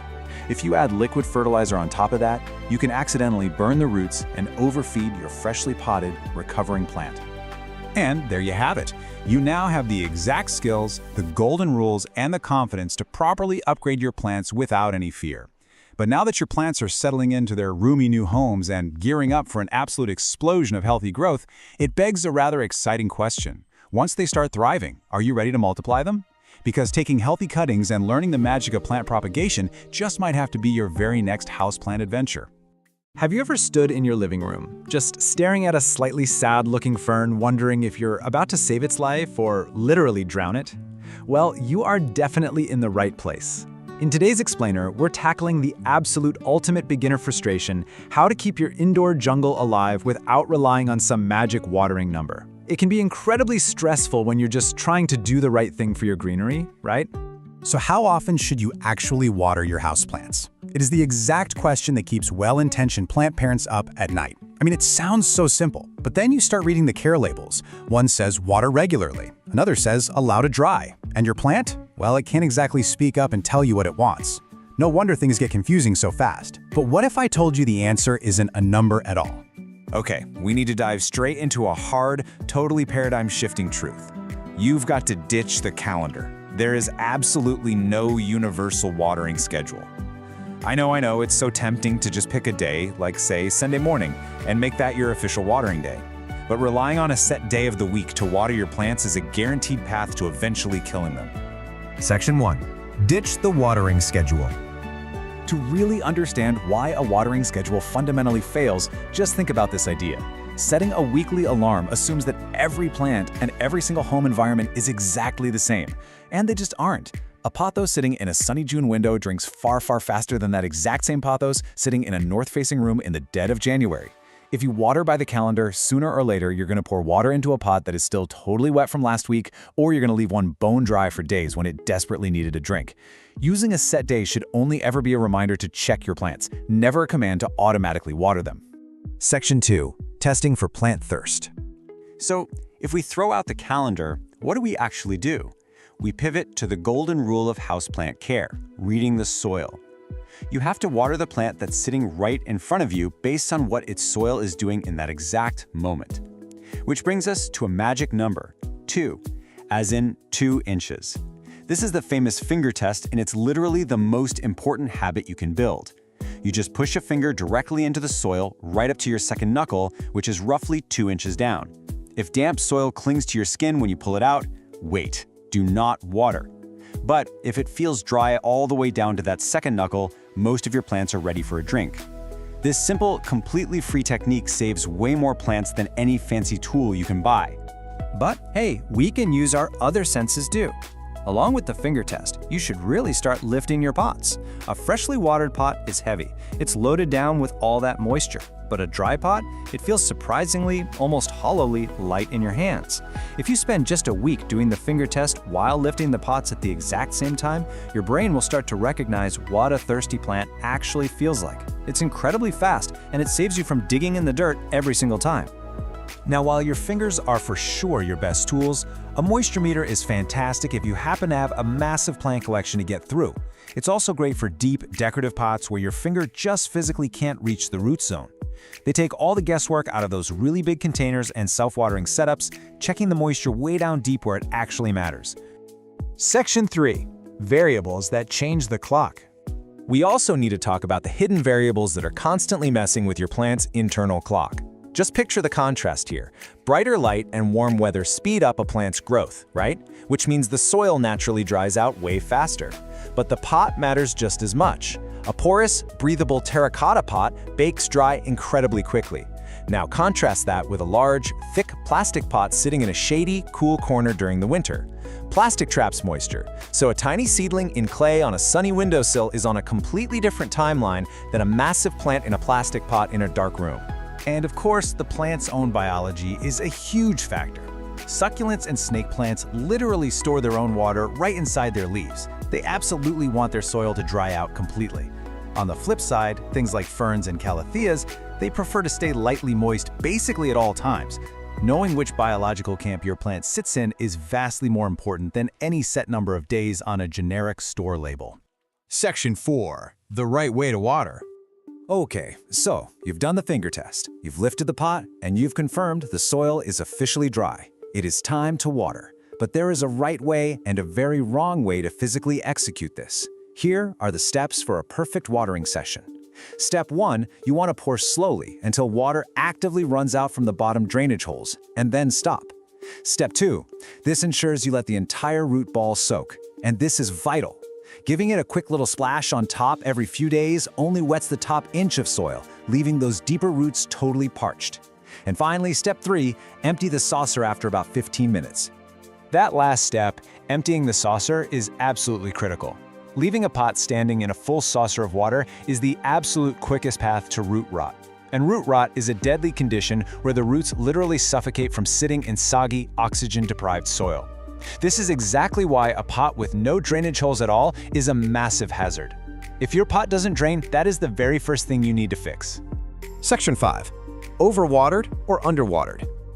Look, even with all this knowledge, mistakes happen to the best of us. And when they do, it leads to the most common beginner trap of all: misdiagnosing a struggling plant. When we see a sad plant, we almost always assume it's thirsty, and we instinctively drown it. But often, more water is the exact opposite of what it needs. Let's compare the vital signs. If you've overwatered, you're going to see yellowing lower leaves, a soft or even mushy stem base, and the soil is going to stay wet for days. The leaves might just feel limp. But if it's underwatered, you're looking for dry, crispy edges. The soil might literally be shrinking away from the sides of the pot. And crucially, an underwatered plant will perk right back up an hour after a good drink. Always, always feel for a mushy stem versus a crispy leaf before reaching for the watering can. But here's where it gets really tricky. Both overwatering and underwatering cause a plant's leaves to droop. I know, it's incredibly confusing. That's why the soil itself is your ultimate diagnostic tiebreaker. It settles the argument. If the plant is drooping and the soil is wet, stop immediately and check those roots. If the plant is drooping and the soil is totally dry, go ahead and give it a drink. Section 6. A quick plant cheat sheet. To help bring all of this together, let's run through a quick cheat sheet. I want you to think of these as useful training wheels. They aren't rigid rules meant to replace checking the soil, but they give you a really fantastic baseline to start from.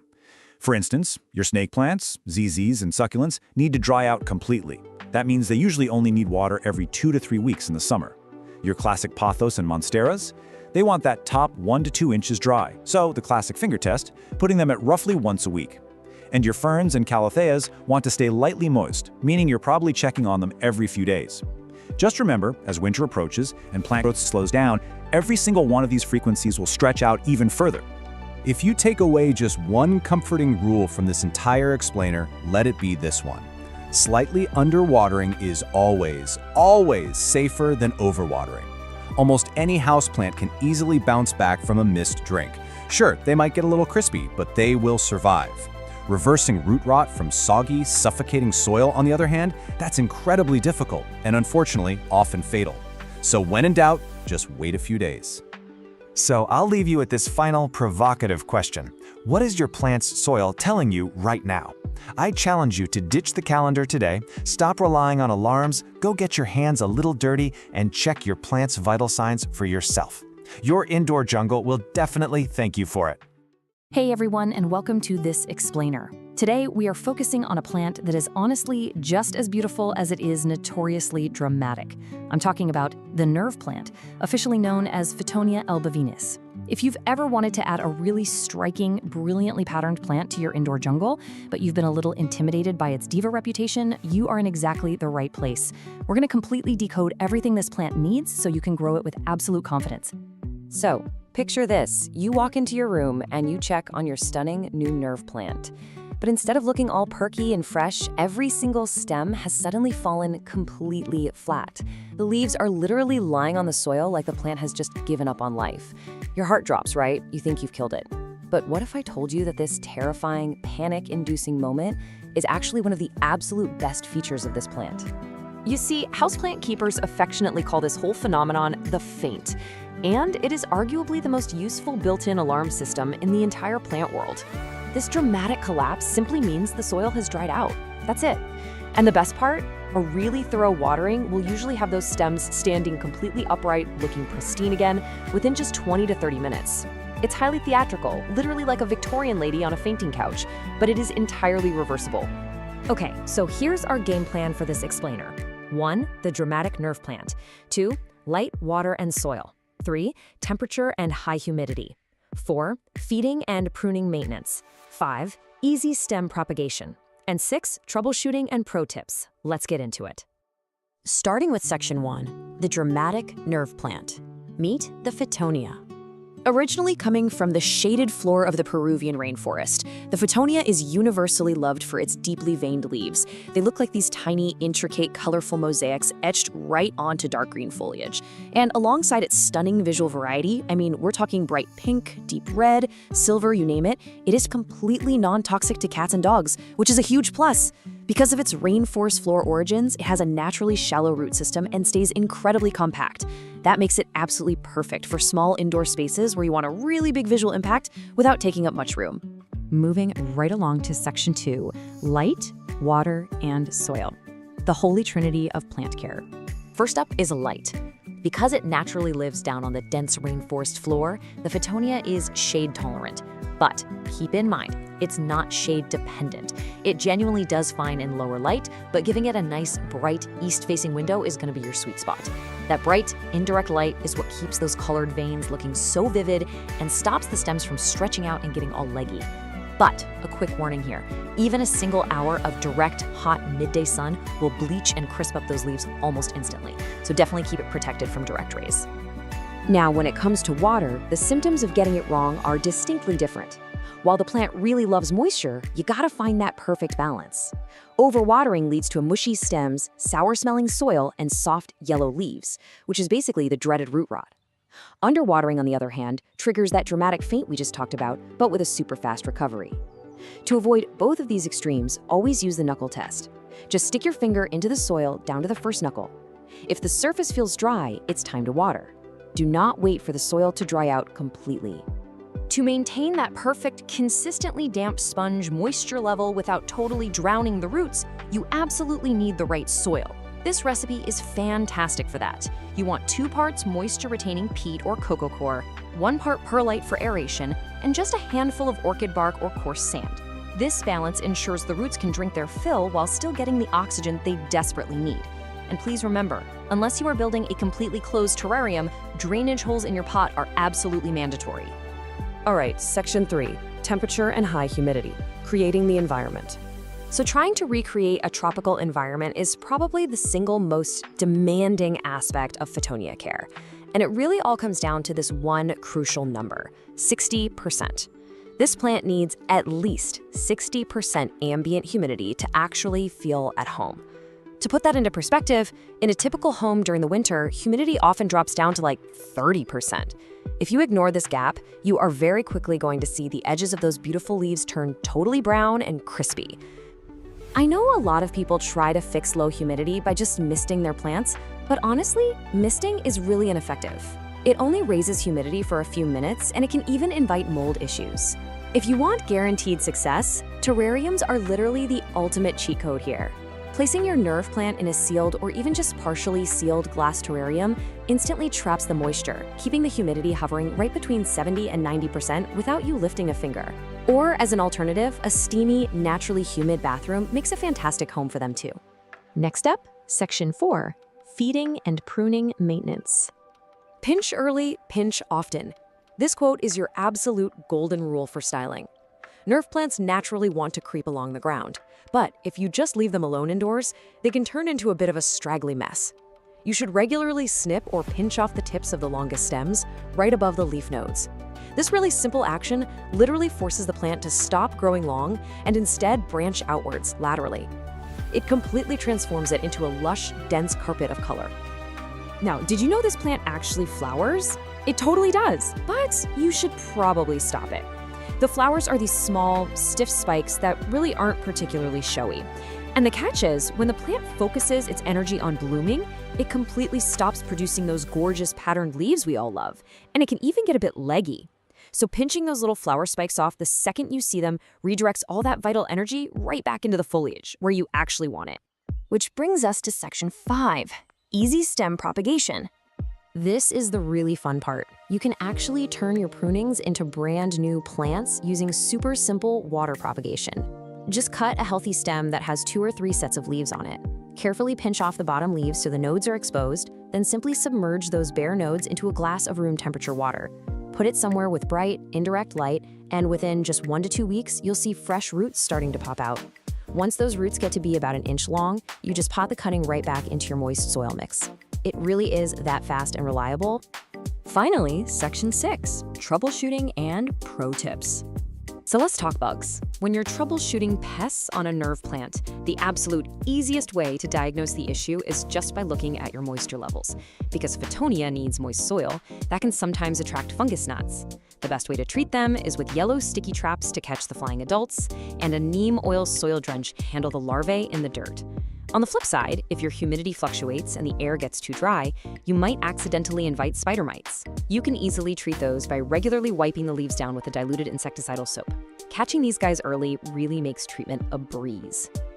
Okay, let's rapid fire some final pro tips to absolutely guarantee your success. First up, protect your plant from cold drafts. Anything dropping under 55 degrees Fahrenheit can cause a rapid, scary leaf drop. Second, because they have those very shallow root systems, always opt for wide, shallow pots rather than deep ones. This prevents the dirt at the very bottom from staying waterlogged. Third, try bottom watering by sitting the pot in a tray of water to let the soil wick it up from below. This keeps the delicate leaves totally dry and safe from fungal issues. And finally, go ahead and feed them a balanced liquid fertilizer monthly, but be sure to dilute it to half strength so you don't accidentally burn those shallow roots. So, armed with the right soil mix, a plan for targeted pruning, and that game-changing terrarium cheat code, you are fully prepared to tackle this plant. The nerve plant really doesn't have to be intimidating. It just knows exactly what it wants. But it kind of makes you wonder, what other so-called dramatic divas of the houseplant world are hiding in plain sight, just waiting for you to unlock their secrets? Thank you so much for joining me for this explainer. Now go check that soil. Welcome to this explainer. Today we're launching a tactical counteroffensive against one of the absolute most frustrating indoor invaders you can ever encounter, the mealybug. If you love your indoor houseplants, you're going to want to pay close attention because we're turning all this source material into your ultimate, complete guide on how to identify and get rid of mealybugs for good. Now, if you've ever stared at a beloved houseplant and just completely panicked over seeing this small, cotton-like fluff tucked right into the nooks and crannies of the stems, well, you've correctly identified a breach. Yes, that fluff is highly dangerous to your plant's health. But don't worry, take a deep breath. We have a battle plan to get your greenery back to safety. Here's our quick roadmap to secure your perimeter. 1. Identifying the enemy. 2. Causes of the invasion. 3. Step-by-step treatment plan.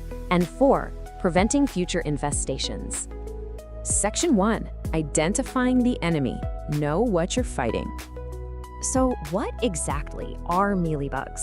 Well, they're these tiny, soft-bodied, oval insects measuring just 1 to 4 millimeters.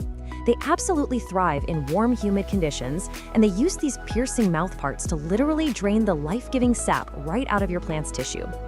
And what makes them so incredibly difficult to eradicate is they hide under this protective, waxy, powdery armor that actually repels a lot of standard topical pesticides. So how do you spot them before it's too late?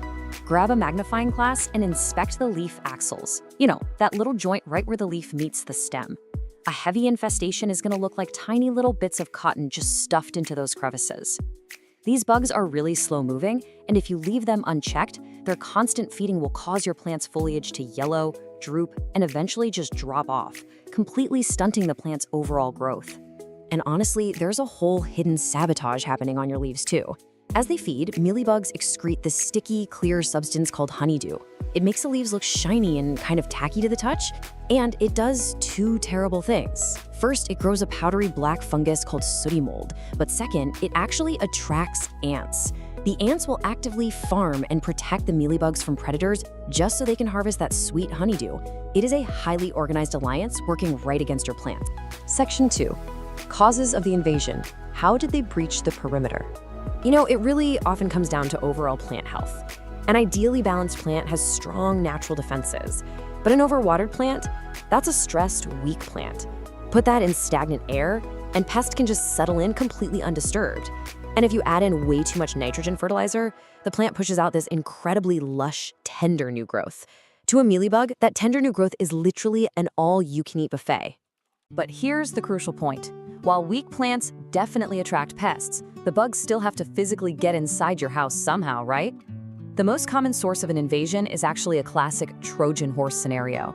It's a beautiful, brand new plant you just brought home from a nursery or store, and it's secretly harboring a few hidden bugs. You absolutely must always quarantine and inspect your new arrivals before putting them anywhere near your existing collection. Section 3. Step-by-step treatment plan. The counterattack. All right, here is your 4-step mission directive to completely eradicate the infestation. We're going to move from immediate triage through manual and natural defenses all the way up to total elimination. Step 1 is non-negotiable. You have to isolate the infested plant immediately. Female mealybugs lay hundreds of eggs, and the newly hatched young, which are called crawlers, will actively travel to your nearby pots. Once it's isolated, step 2 is manual removal. Grab a Q-tip, dip it in 70% isopropyl alcohol, and touch it directly to every single visible bug and cottony egg sac you can see. The alcohol instantly dissolves their wax coating on contact and kills them. After that, just give the plant a rinse in lukewarm water to wash away the casualties. Moving on to step 3, you need to attack the invisible crawlers that your Q-tip definitely missed. Now, you can buy a commercial insecticidal soap to suffocate them, or you can mix up this highly effective DIY neem oil solution. Just combine 1 teaspoon of pure cold-pressed neem oil, a half teaspoon of mild dish soap to act as an emulsifier, and 1 quart of warm water. Shake it up constantly and spray the entire plant, stems, undersides of leaves, the whole shebang, until it is completely dripping wet. The neem oil acts as a really powerful repellent and growth disruptor. Now, the timeline required for victory is absolutely crucial here. Because mealybugs are such expert hiders and their eggs are so well protected, a one-and-done spray simply will not work. Consistency is key. You need to repeat your organic spray treatments every 5 to 7 days for several weeks. This specific timing interrupts their life cycle, making sure you kill the newly hatched crawlers before they have a chance to mature and lay even more eggs. But what if the invading force is just massive and absolutely resists all your manual and natural attacks? Well, step 4 is your chemical last resort. Systemic insecticides are absorbed directly into the plant's roots and tissues, literally making the plant's sap poisonous to the feeding mealybugs. However, these are really potent chemicals, so they must be used with extreme caution, especially indoors, and you must strictly follow every single label instruction. Section 4. Preventing future infestations, securing the perimeter. Having defeated the current enemy, your first line of defense moving forward is proactive care. Beyond meticulously inspecting any new plants you buy, you should physically wipe your leaves with a damp cloth pretty regularly. This doesn't just make your plants look great, it physically removes any early-stage pests before they can multiply. Also, be sure to avoid over-fertilizing so you don't push out overly tender growth, and promptly prune away dead or dying leaves, because those serve as the perfect hiding spots for these bugs. And while mealybugs will happily attack almost anything, you really need to pay special attention to high-risk targets.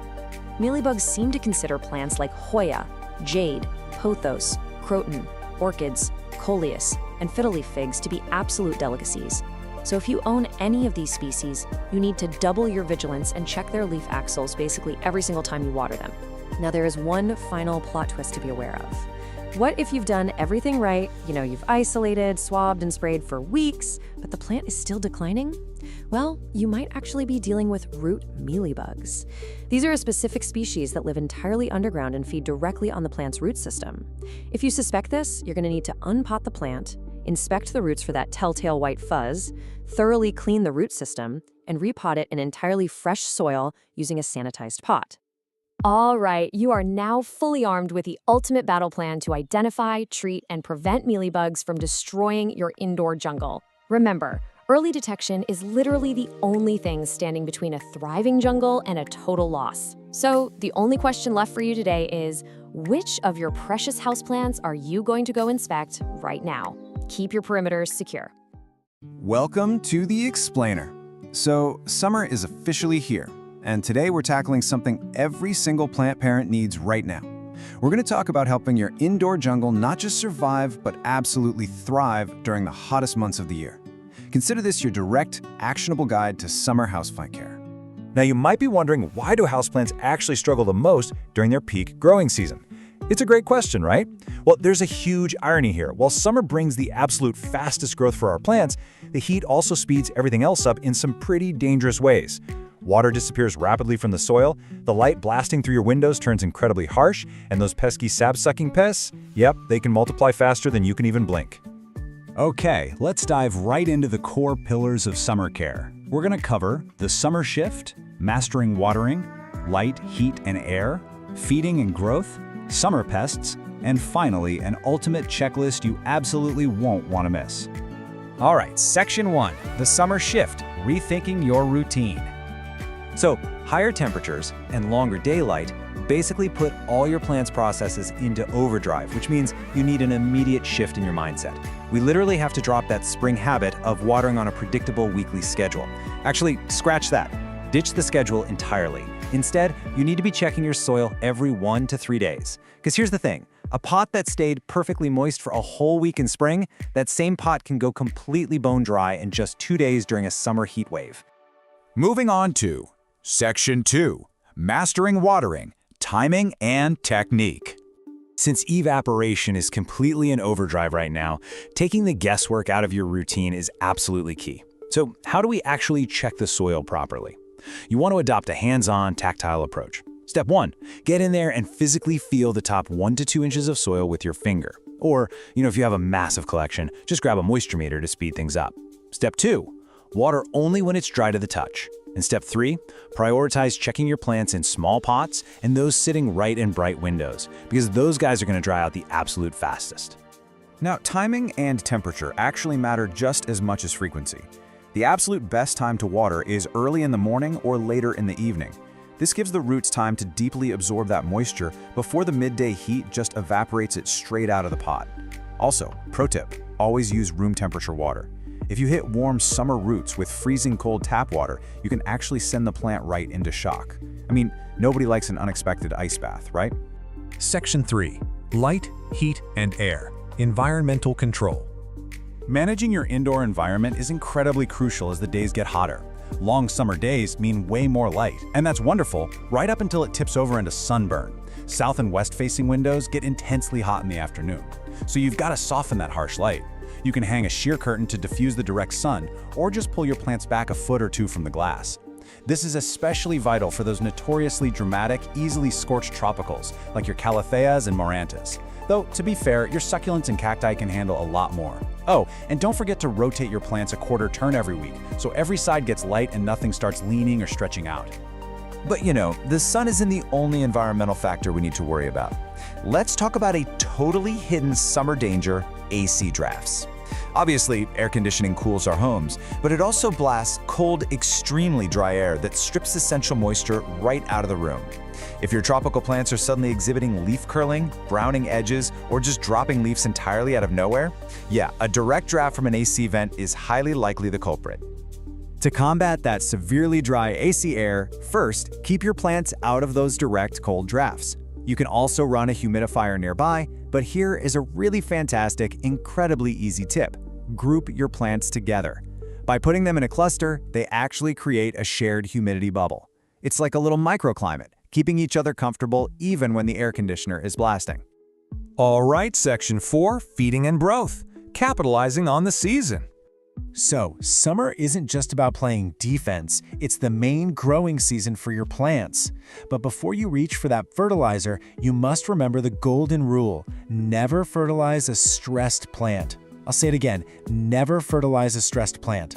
If a plant is wilting, scorched from the sun, or just trying to recover from a crazy heat wave, hold off entirely until it fully bounces back. Fertilizer pushes growth, and you simply cannot push a sick plant to grow. Now, once you've confirmed your plants are actively growing and happy, here's how you really maximize that growth. Use a balanced fertilizer, but dilute it to half strength and apply it every 2 to 4 weeks. Also, these warm, bright conditions make summer the absolute perfect window for repotting anything that has become root-bound. Plants recover incredibly quickly from the shock of a new pot when they're in their peak growth phase. Section 5. Summer Pests, Spotting the Culprits. Unfortunately, warmth and dry air are exactly what sap-sucking pests absolutely love. So we need to be highly vigilant because their populations can literally explode in summer. It's important to map the visual damage on your leaves to the specific pest. For instance, if you notice fine webbing and leaves that look suspiciously dusty or stippled, you're dealing with spider mites. They thrive in that hot, dry air. What about silvery streaks paired with tiny black specks? That's going to be thrips. And if little swarms of bugs pop up every time you water, those are fungus gnats, which usually multiply when we overwater trying to compensate for the summer heat. The absolute best defense against all of these guys is to inspect the undersides of your leaves weekly. Seriously, checking under the leaves every single week is critical. Catching an outbreak early is literally the difference between a quick wipe down with some soapy water and losing a beloved plant entirely. Okay, on to Section 6, Ultimate Checklist, your summer survival guide. Let's combine everything we've talked about into a rapid-fire master checklist you can use all season long.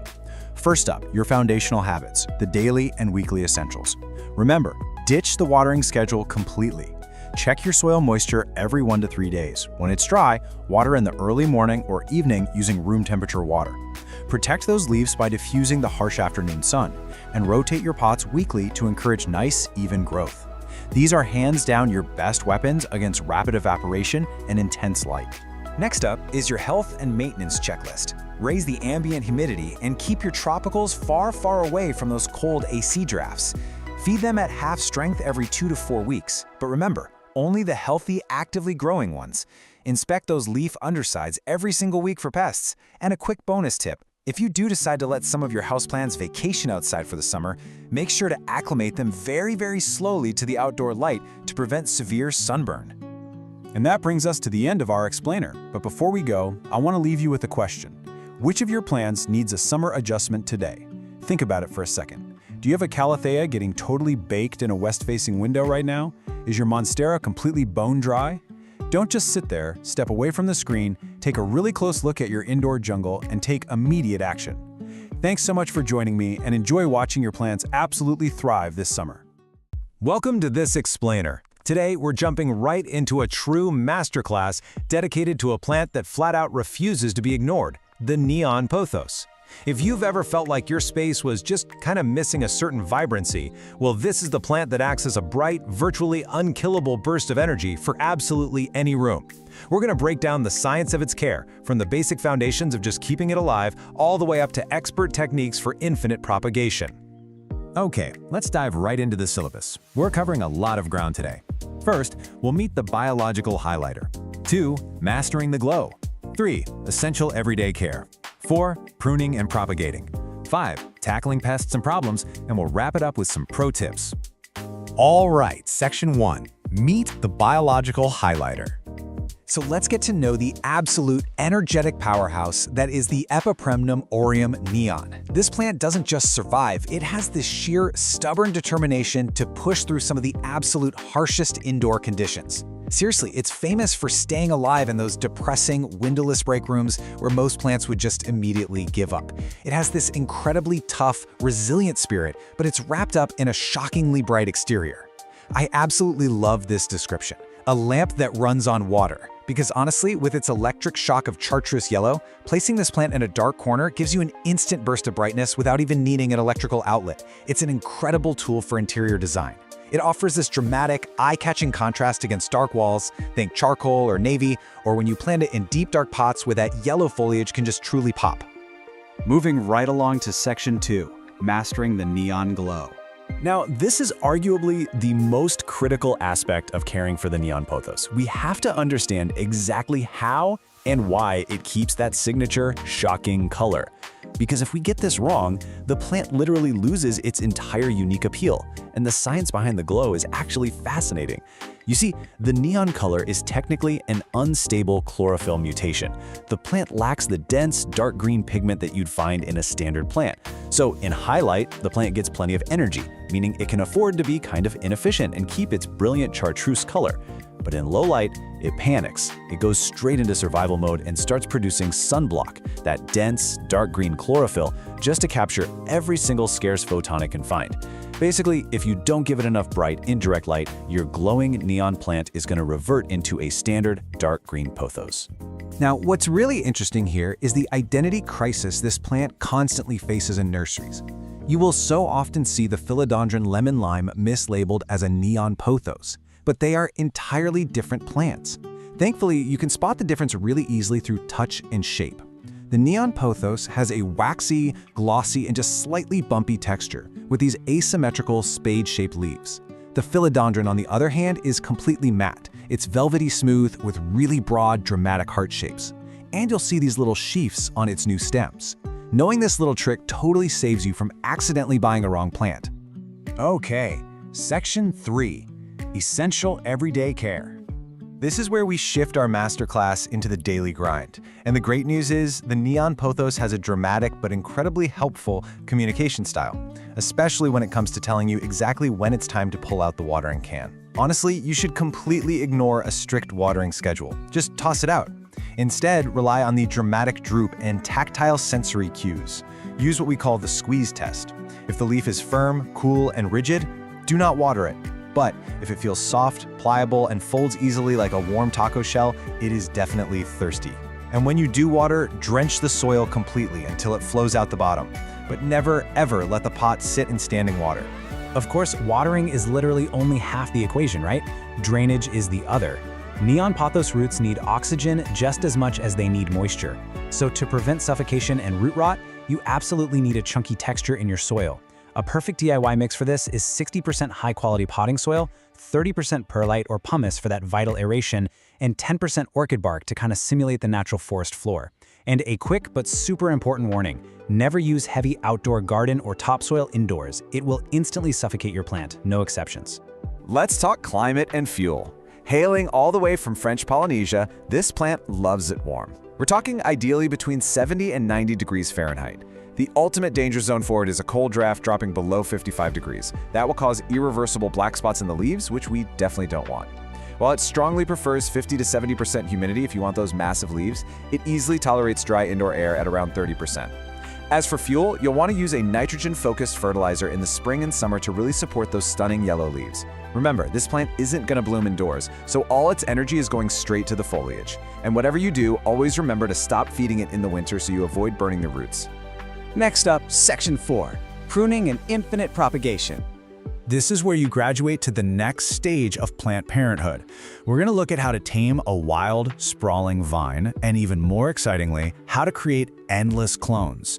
10+ feet. That is the massive, fast-growing potential of these vines, especially when you give them a moss pole to climb. The act of climbing actually triggers hormones that make the leaves grow exponentially larger. But there's a catch. You have to watch out for the dreaded baldness problem. If you just leave it to hang and grow as a single leggy string, the vine will very often lose all its base leaves. That leaves you with a really sad, bald-looking stem near the soil. So how exactly do we fix that baldness while simultaneously multiplying our collection? Well, by pruning the vine just above a node, you're actually forcing the mother plant to branch out and become much bushier. Then you take that cutting you just made, trim off the bottom leaf, and literally just stick the node in water. Seriously, in just 7 to 10 days, roots are going to explode from that stem. It's an almost foolproof cloning method that lets you create 10 lush plants out of just one single vine. All right, Section 5. Troubleshooting pests and problems.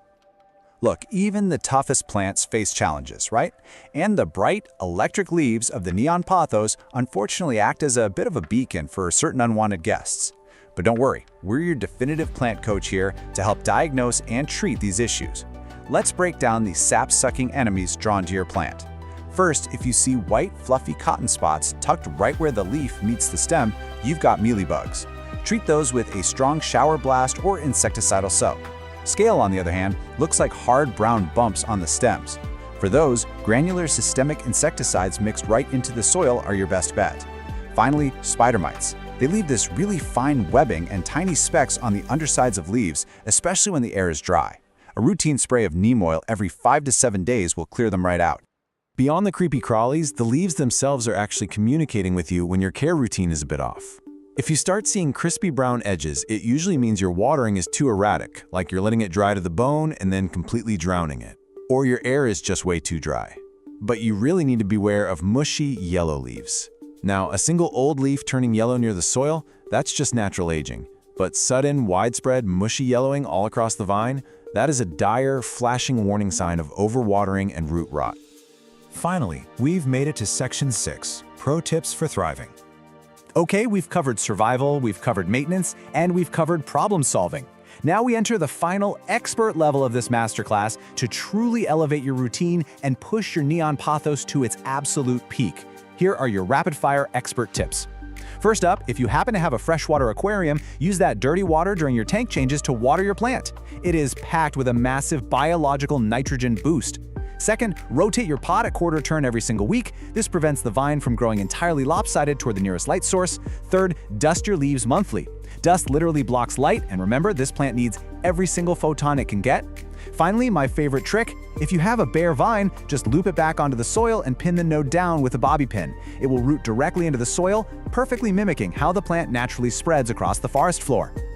So, this brings us to the end of our explainer, and I have to leave you with one final thought.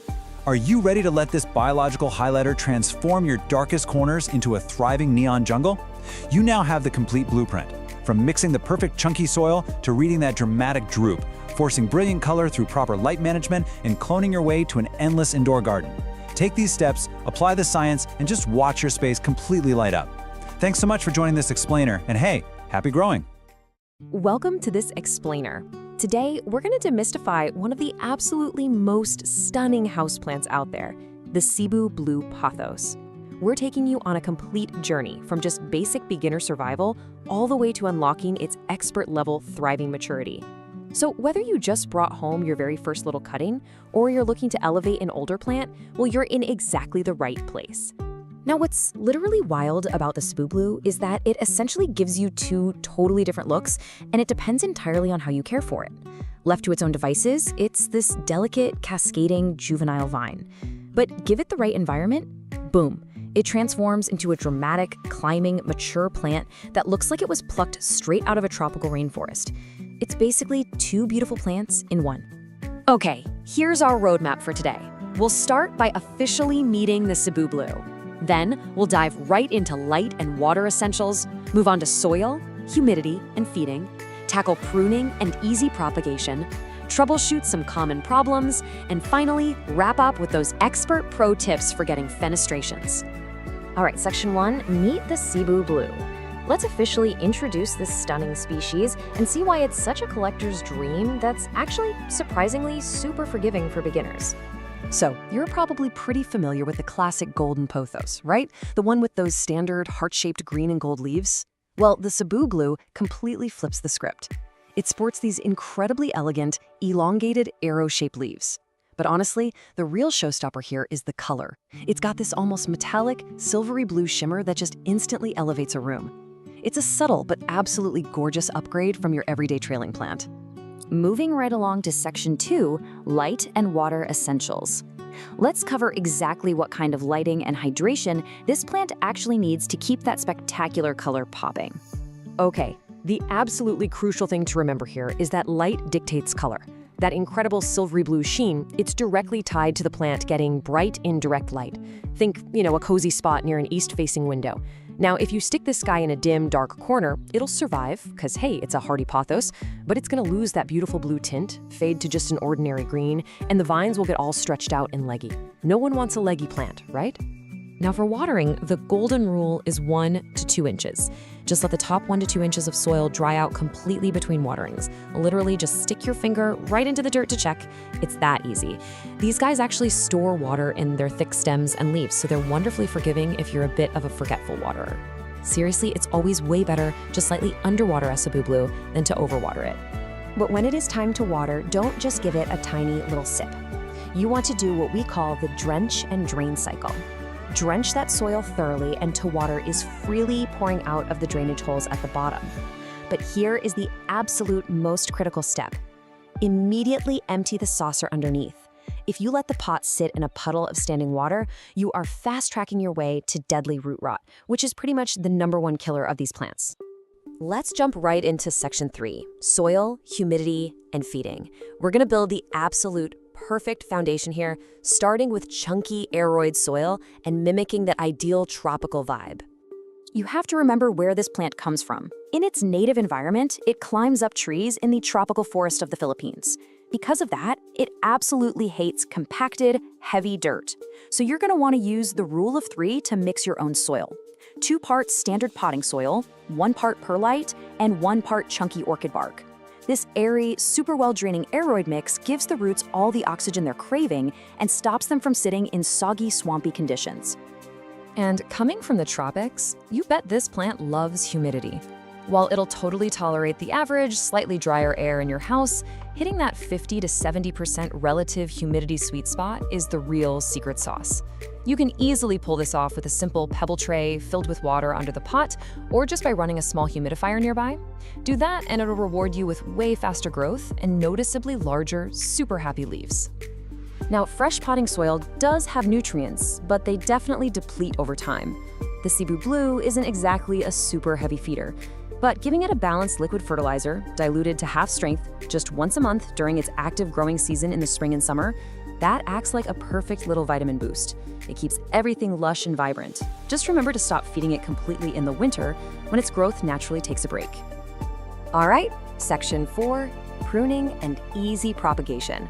Your plant's got a great foundation now, so let's talk about keeping its shape bushy and, honestly, my favorite part, multiplying your collection for absolutely free. So regular pruning isn't strictly required for the plant's health, but if you don't give it occasional trims, those beautiful vines are eventually gonna get long and kind of stringy. The fix is super simple. Grab some clean scissors and snip the vine just above a node. That's the little bump where a leaf attaches to the stem. Doing that forces the plant to push out brand new, fuller branching growth right from that exact spot. And whatever you do, please do not throw away those cuttings.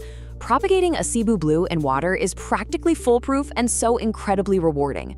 Just take your cutting, make sure you snip about a 1/4 inch below a node this time, strip off those bottom leaves, and drop the bare nodes right into a glass of clean water. In literally just 1 to 3 weeks, you're gonna watch brand new roots sprout right before your eyes. It is the coolest thing. Let's move to section 5, troubleshooting common problems. Because look, even the easiest, most forgiving houseplants hit a rough patch sometimes. Let's play plant doctor and figure out how to fix them fast. You really just have to listen to what your plant is telling you. For instance, yellowing, lower leaves combined with mushy stems, that almost always means you need to hit the brakes on watering. You're probably looking at root rot. On the flip side, if you're losing that signature silvery blue color, the plant is screaming for brighter indirect light. And what if you start seeing brown, crispy edges on the leaves? Well, your air is probably too dry or you're waiting just a little too long between waterings.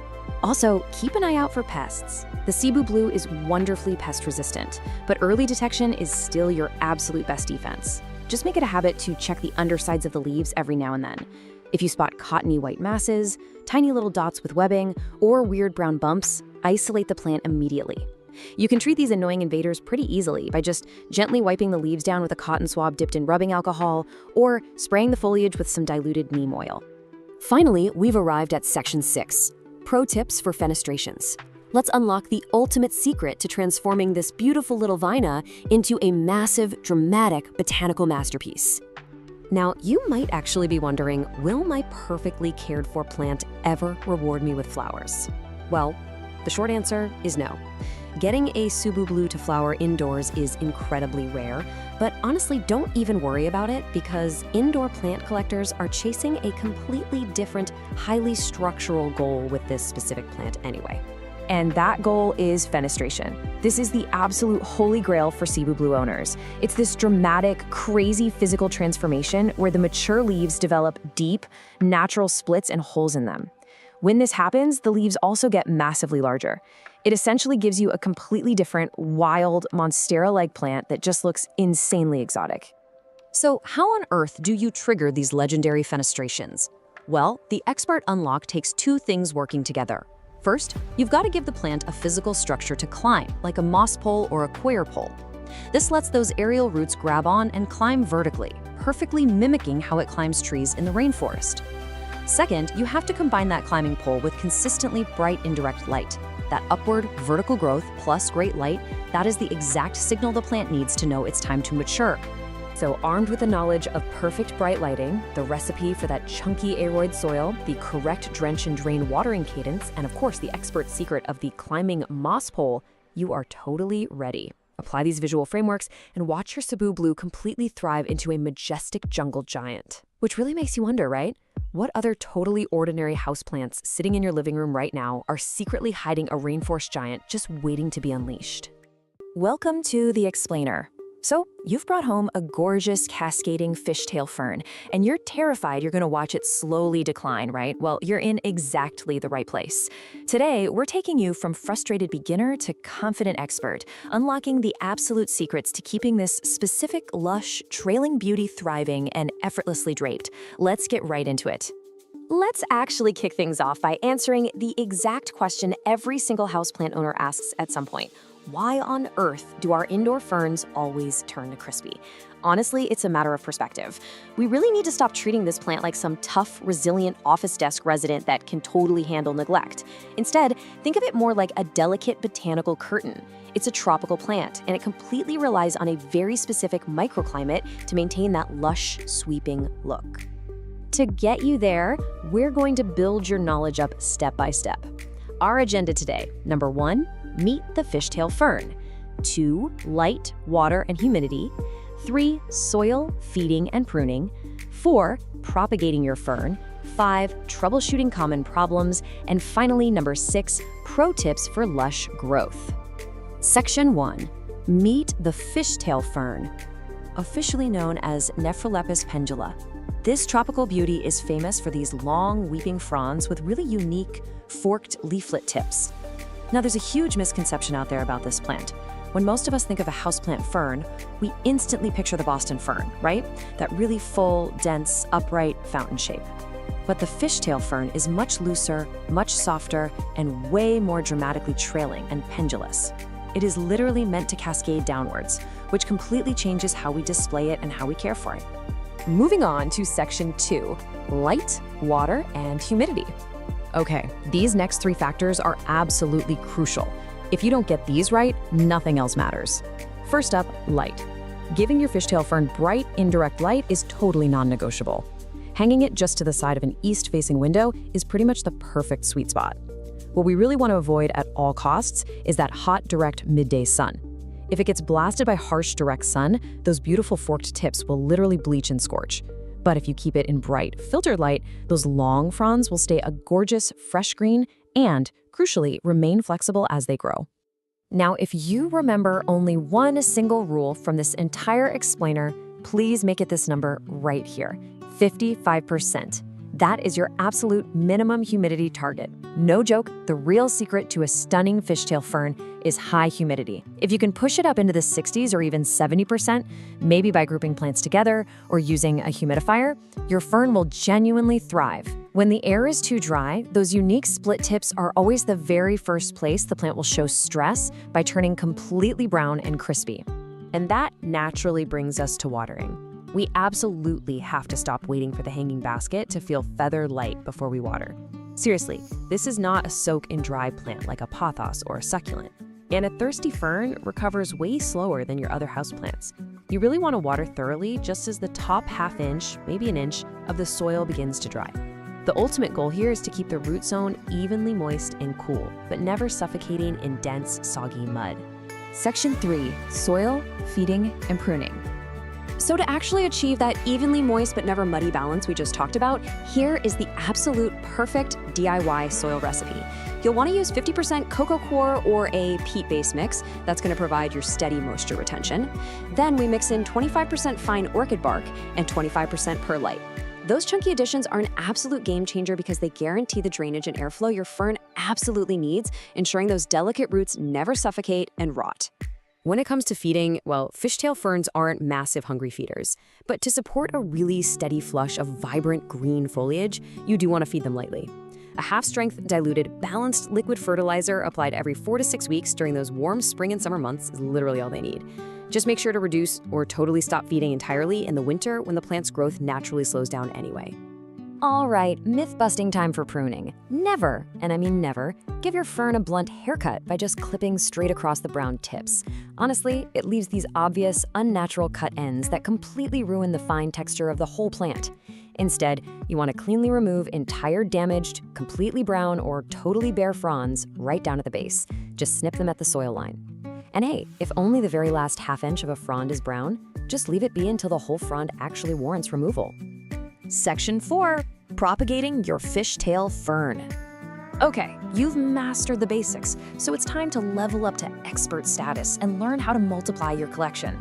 While you definitely can propagate by dividing the root ball, using the fern's natural runners is actually the ultimate insider secret for building an amazing full display.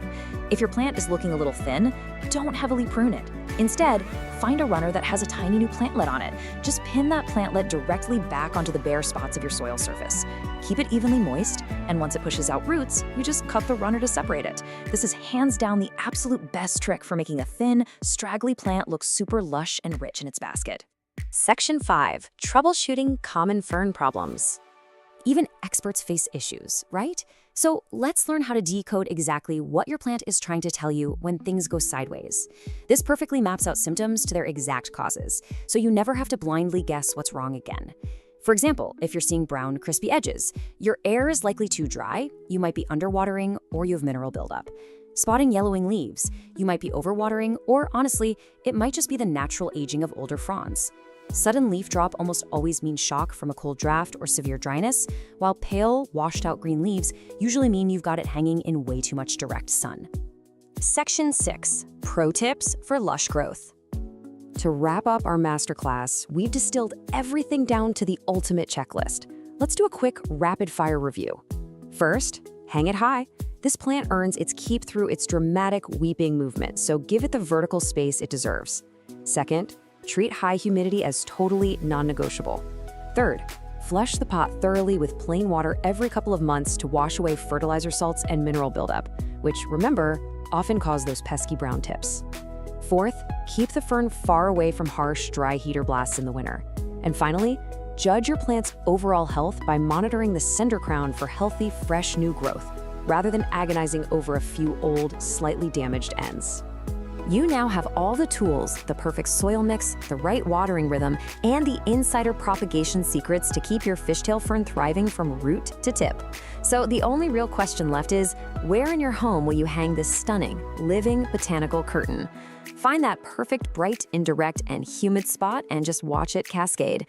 Thanks for hanging out with me for this explainer, and happy growing. Welcome to today's explainer. We are jumping right into a complete masterclass on the anthurium. If you've been searching for a striking tropical plant that gives you the vibrant beauty of a fresh floral bouquet, but with the incredible longevity of a houseplant, well, you are in the exact right place. Today, we're breaking down literally everything you need to know to take your anthurium from simply surviving to absolutely thriving. So let's dive right in. Here's our game plan for this explainer. We're going to start by meeting the plant, then we'll lock down the foundation, that's your soil, water, and light. After that, we'll perfect the environment, cover some pruning and propagation, and wrap up with troubleshooting and pro tips. All right, section 1, meet the anthurium, famously known as the flamingo flower. So these guys are native to the tropical rainforests of Colombia and Ecuador, and they are famous for those bold, glossy colors. But here's a wild fact for you. Most people think that bright red, pink, or white heart-shaped part is the flower. It's actually not. That is a spathe. It's a modified, waxy leaf that basically just acts as a vibrant backdrop. The true flowers, they're actually those tiny little bumps covering that fleshy, finger-like spike right in the center, which is called the spadix. Now, before we go out and buy a dozen of these, we need to talk safety. This is absolutely crucial. Every single part of the anthurium is toxic to cats, dogs, and humans if ingested. The plant contains these things called insoluble calcium oxalate crystals, and they can cause severe oral irritation, swelling, and a bunch of other really unpleasant symptoms. So while they are gorgeous for sure, always make sure to place this beauty safely out of reach of curious paws and small hands. Moving on to section 2, let's build our foundation with the big 3: soil, water, and light. To really understand how to pot and water your anthurium, you kind of have to look at how it grows in the wild. Anthuriums are naturally epiphytic. What that means is instead of growing down in deep, dense soil on the ground, they actually grow up on the branches of other trees, surrounded by loose forest debris. So the main takeaway here is that their thick roots demand oxygen. If you stick an anthurium into standard, heavy houseplant potting soil, you'll literally suffocate the roots and they'll rot away. Because they're epiphytes, chunky soil is the name of the game. You need an extremely well-draining, slightly acidic aeroid mix. If you want to make this yourself, which I highly recommend, you're going to mix 1 part orchid bark, 1 part perlite or pumice for that extreme drainage, and 1 part peat moss or cocoa coir to hang on to just a bit of moisture. Throw in a handful of horticultural charcoal if you've got it. This exact recipe perfectly mimics that loose, airy debris of the rainforest floor. Okay, so you've got your airy soil, but how do we water it? Think about a tropical rainstorm. They get heavily soaked, and then they dry out. You want to replicate that cycle. When you water, you want to drench the soil thoroughly until water is freely flowing out of the drainage holes, and then immediately toss any excess water in the saucer. Never let it sit in a puddle. During the spring and summer growing season, you're looking at doing this every 1 to 2 weeks. Just wait until the top 1 to 2 inches of soil feel completely dry. When fall and winter roll around, just back off the frequency as the plant's growth naturally slows down. Now, if you nail the soil and the water, you're going to have a surviving, healthy plant. But a super common frustration we see all the time is folks staring at this beautiful, bushy green plant and asking, why won't it bloom? The answer? It's almost always light. Light is the absolute trigger for blooming. Pushing out those massive, colorful spathes takes a ton of energy. You want to give your anthurium bright, indirect light. An east-facing window with some gentle morning sun is perfect, or maybe pull it a few feet back from a south or west window. Just remember, direct, harsh sunlight is your enemy here. It will scorch and burn those gorgeous leaves. But on the flip side, without enough indirect light, your plant is just going to stubbornly refuse to flower. All right, let's jump to section 3, perfecting the environment. We're talking temperature, humidity, and feeding. Since they hail from the humid tropics, these plants absolutely crave moisture in the air. 60% is your magic number. You really want an ambient humidity level of at least 60%. If your air is too dry, you're going to start seeing brown, crispy edges ruining those beautiful, glossy leaves. You can easily hit this target by running a humidifier, setting up a simple pebble tray with water, or just keeping the plant in a naturally humid space like a bright bathroom. To truly perfect that environment, you've got to keep temperatures warm and stable, ideally hovering between 70 and 85 degrees Fahrenheit. Keep them far, far away from cold winter drafts or blasting AC vents. And to really fuel that incredible growth, feed your plant a liquid, high-phosphorus fertilizer. You'll want to dilute it to about 1/4 or 1/2 strength and apply it every 4 to 6 weeks during the spring and summer. That extra phosphorus, that's the secret sauce for encouraging a steady supply of new spaves. Section 4, pruning and propagation. Basically, how to maintain the plant you have and how to make more of them. When you treat an anthurium right, the payoff is just massive. A single one of those colorful spates can last an incredible 2 to 3 months before it starts to fade. That honestly makes it one of the longest blooming houseplants you can possibly get your hands on. But, eventually all good things come to an end, and you're gonna have to do a little maintenance. When a bloom finally does fade, or if a leaf starts turning yellow, just take some sharp, clean shears and snip it all the way down at the base of the stem. This instantly redirects the plant's energy right back into pushing out new growth. As for repotting, anthuriums are actually pretty slow growers, and get this, they prefer being slightly root-bound. So save yourself some work. You only need to repot them every 2 to 3 years in the spring and only bump up the pot size by about an inch or two. Now, once your plant is mature and thriving, you'll probably want to multiply your collection. Spring or summer is the perfect time for propagation via stem cuttings. It's an easy 4-step process. First, find a section near the top of the main stem that has at least 2 leaves and a couple of those knobby little aerial roots poking out. Second, make a nice clean cut right below those aerial roots.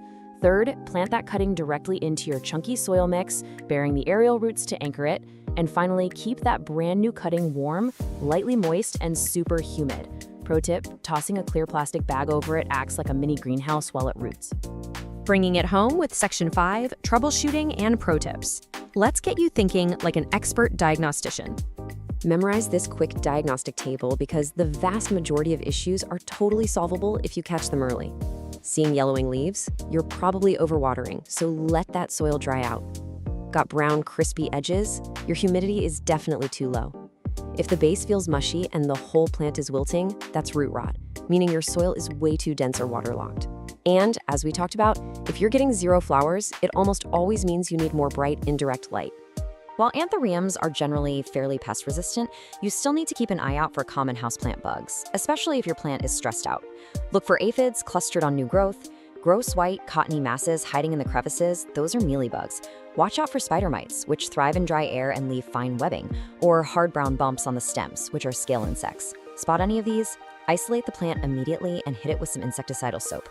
Let's summarize with some definitive pro tips for ultimate success. I'll say it again. Chunky soil is absolutely non-negotiable. It's half the battle right there. Always drench the soil completely when watering, but then you've got to let those epiphytic roots breathe and partially dry out. Also, keep those large, glossy leaves dust-free by wiping them down with a damp cloth every now and then. It really helps them photosynthesize efficiently. And for a quick design tip, try styling your anthurium in a minimalist, neutral-colored pot, like a matte white or black. It makes the bold colors of this fave pop like crazy.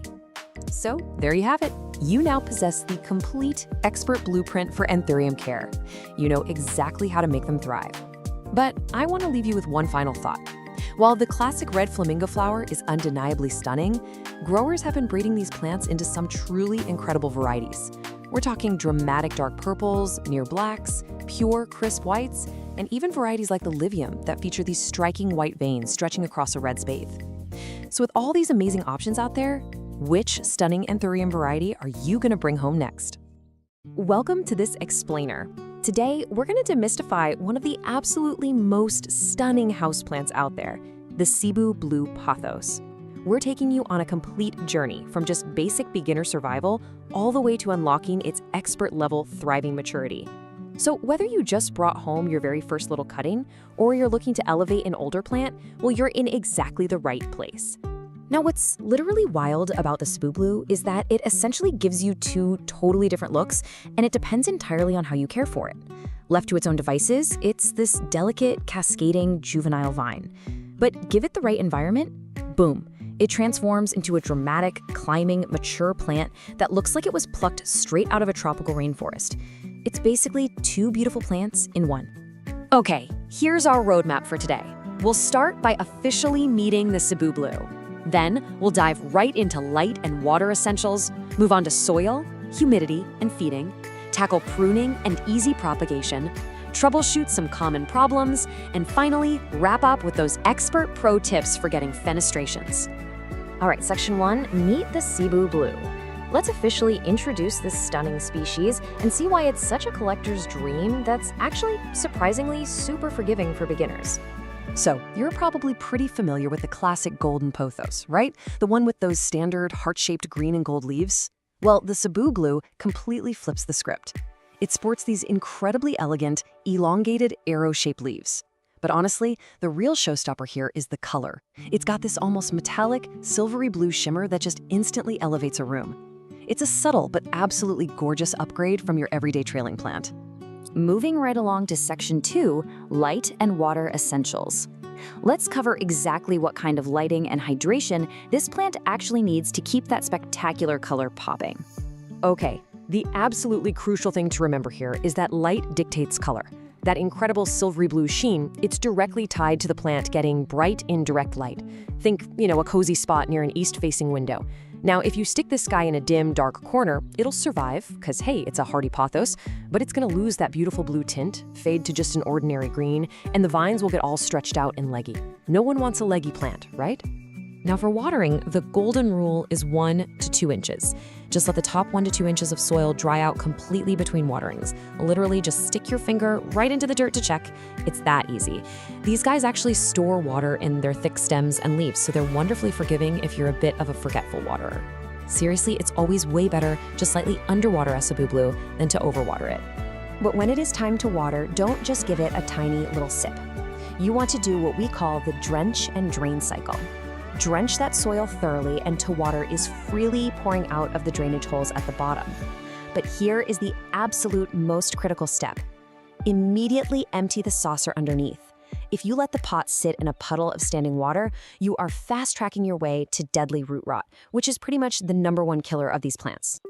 Let's jump right into section 3, soil, humidity, and feeding. We're gonna build the absolute perfect foundation here, starting with chunky aeroid soil and mimicking that ideal tropical vibe. You have to remember where this plant comes from. In its native environment, it climbs up trees in the tropical forest of the Philippines. Because of that, it absolutely hates compacted, heavy dirt. So you're gonna wanna use the rule of 3 to mix your own soil. 2 parts standard potting soil, 1 part perlite, and 1 part chunky orchid bark. This airy, super well-draining aeroid mix gives the roots all the oxygen they're craving and stops them from sitting in soggy, swampy conditions.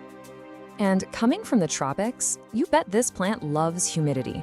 While it'll totally tolerate the average, slightly drier air in your house, hitting that 50 to 70% relative humidity sweet spot is the real secret sauce. You can easily pull this off with a simple pebble tray filled with water under the pot, or just by running a small humidifier nearby.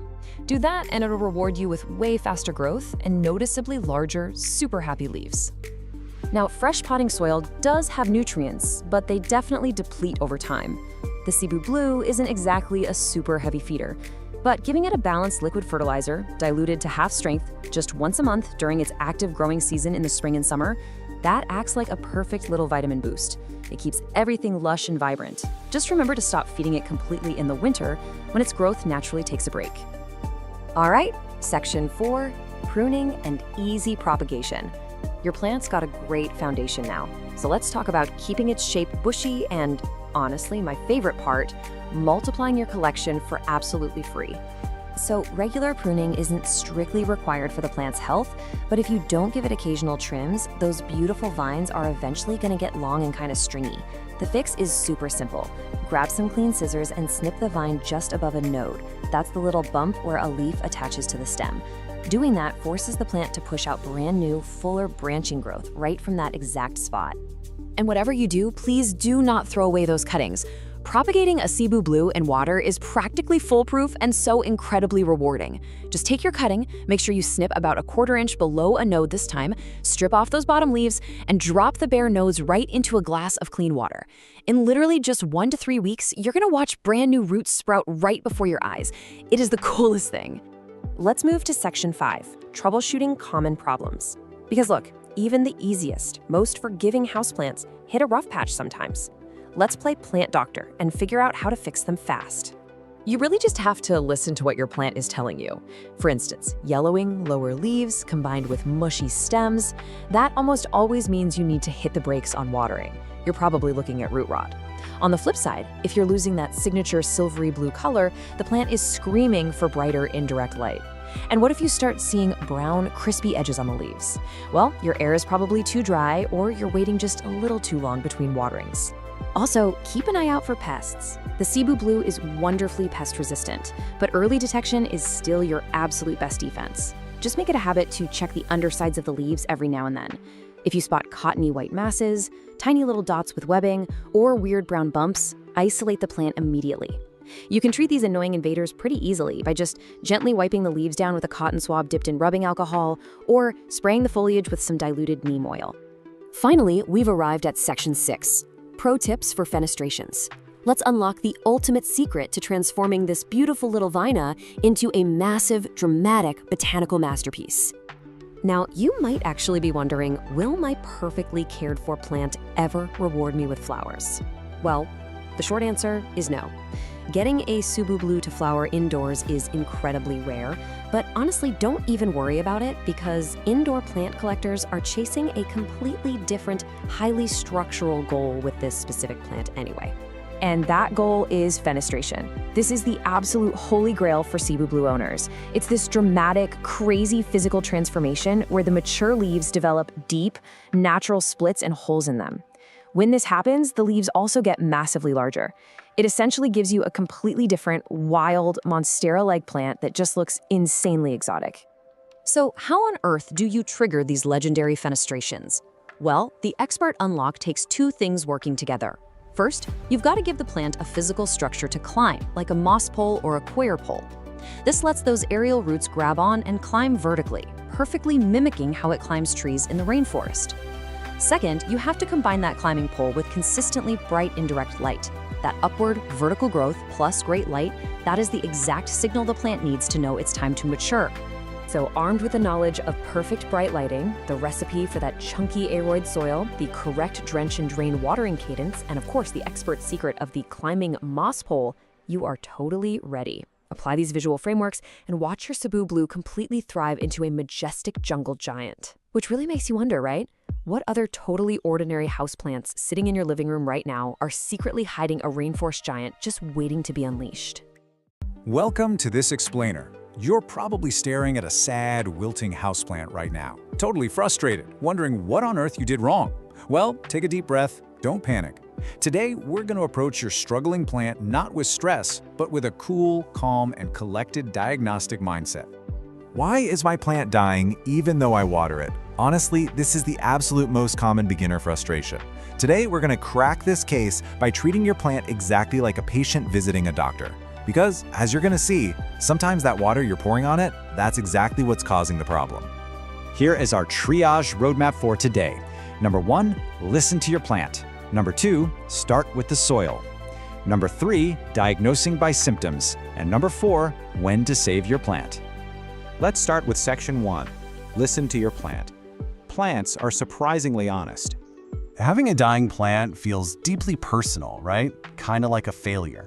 But the really good news here is that plants are incredibly honest communicators. The symptom you're staring at usually points straight to the cause, once you know what to look for, that is. So instead of guessing or just desperately pouring more water on it hoping for a miracle, we're going to rely strictly on direct visual cues to pinpoint exactly what's going wrong. Moving to section 2, start with the soil.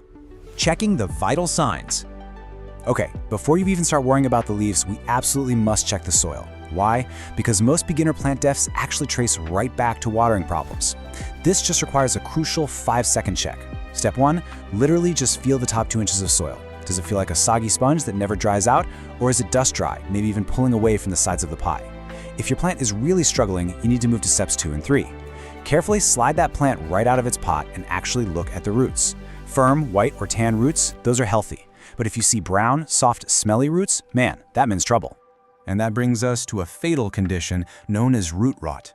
You've got to rule out root rot first before you change anything else, because frequent watering is usually the cause of death, not the cure. Constantly wet soil literally suffocates the roots. They can't pull in oxygen, so they just drown, turn to brown mush, and start to smell. Now for section 3, diagnosing by symptoms, matching the visual cue to the cause. Now that we've checked the vitals below ground, let's move into our rapid-fire symptom checker to diagnose what's happening above the soil. Here's a quick cheat sheet for the primary suspects you'll likely encounter. Yellow leaves usually point straight to overwatering. A mushy base means root rot. Crispy edges highlight dry air or plain old thirst, and if you see webbing or sticky spots, well, that's a clear sign of pests. Let's look at the fascinating logic we apply to drooping plants. A droopy plant looks thirsty, right?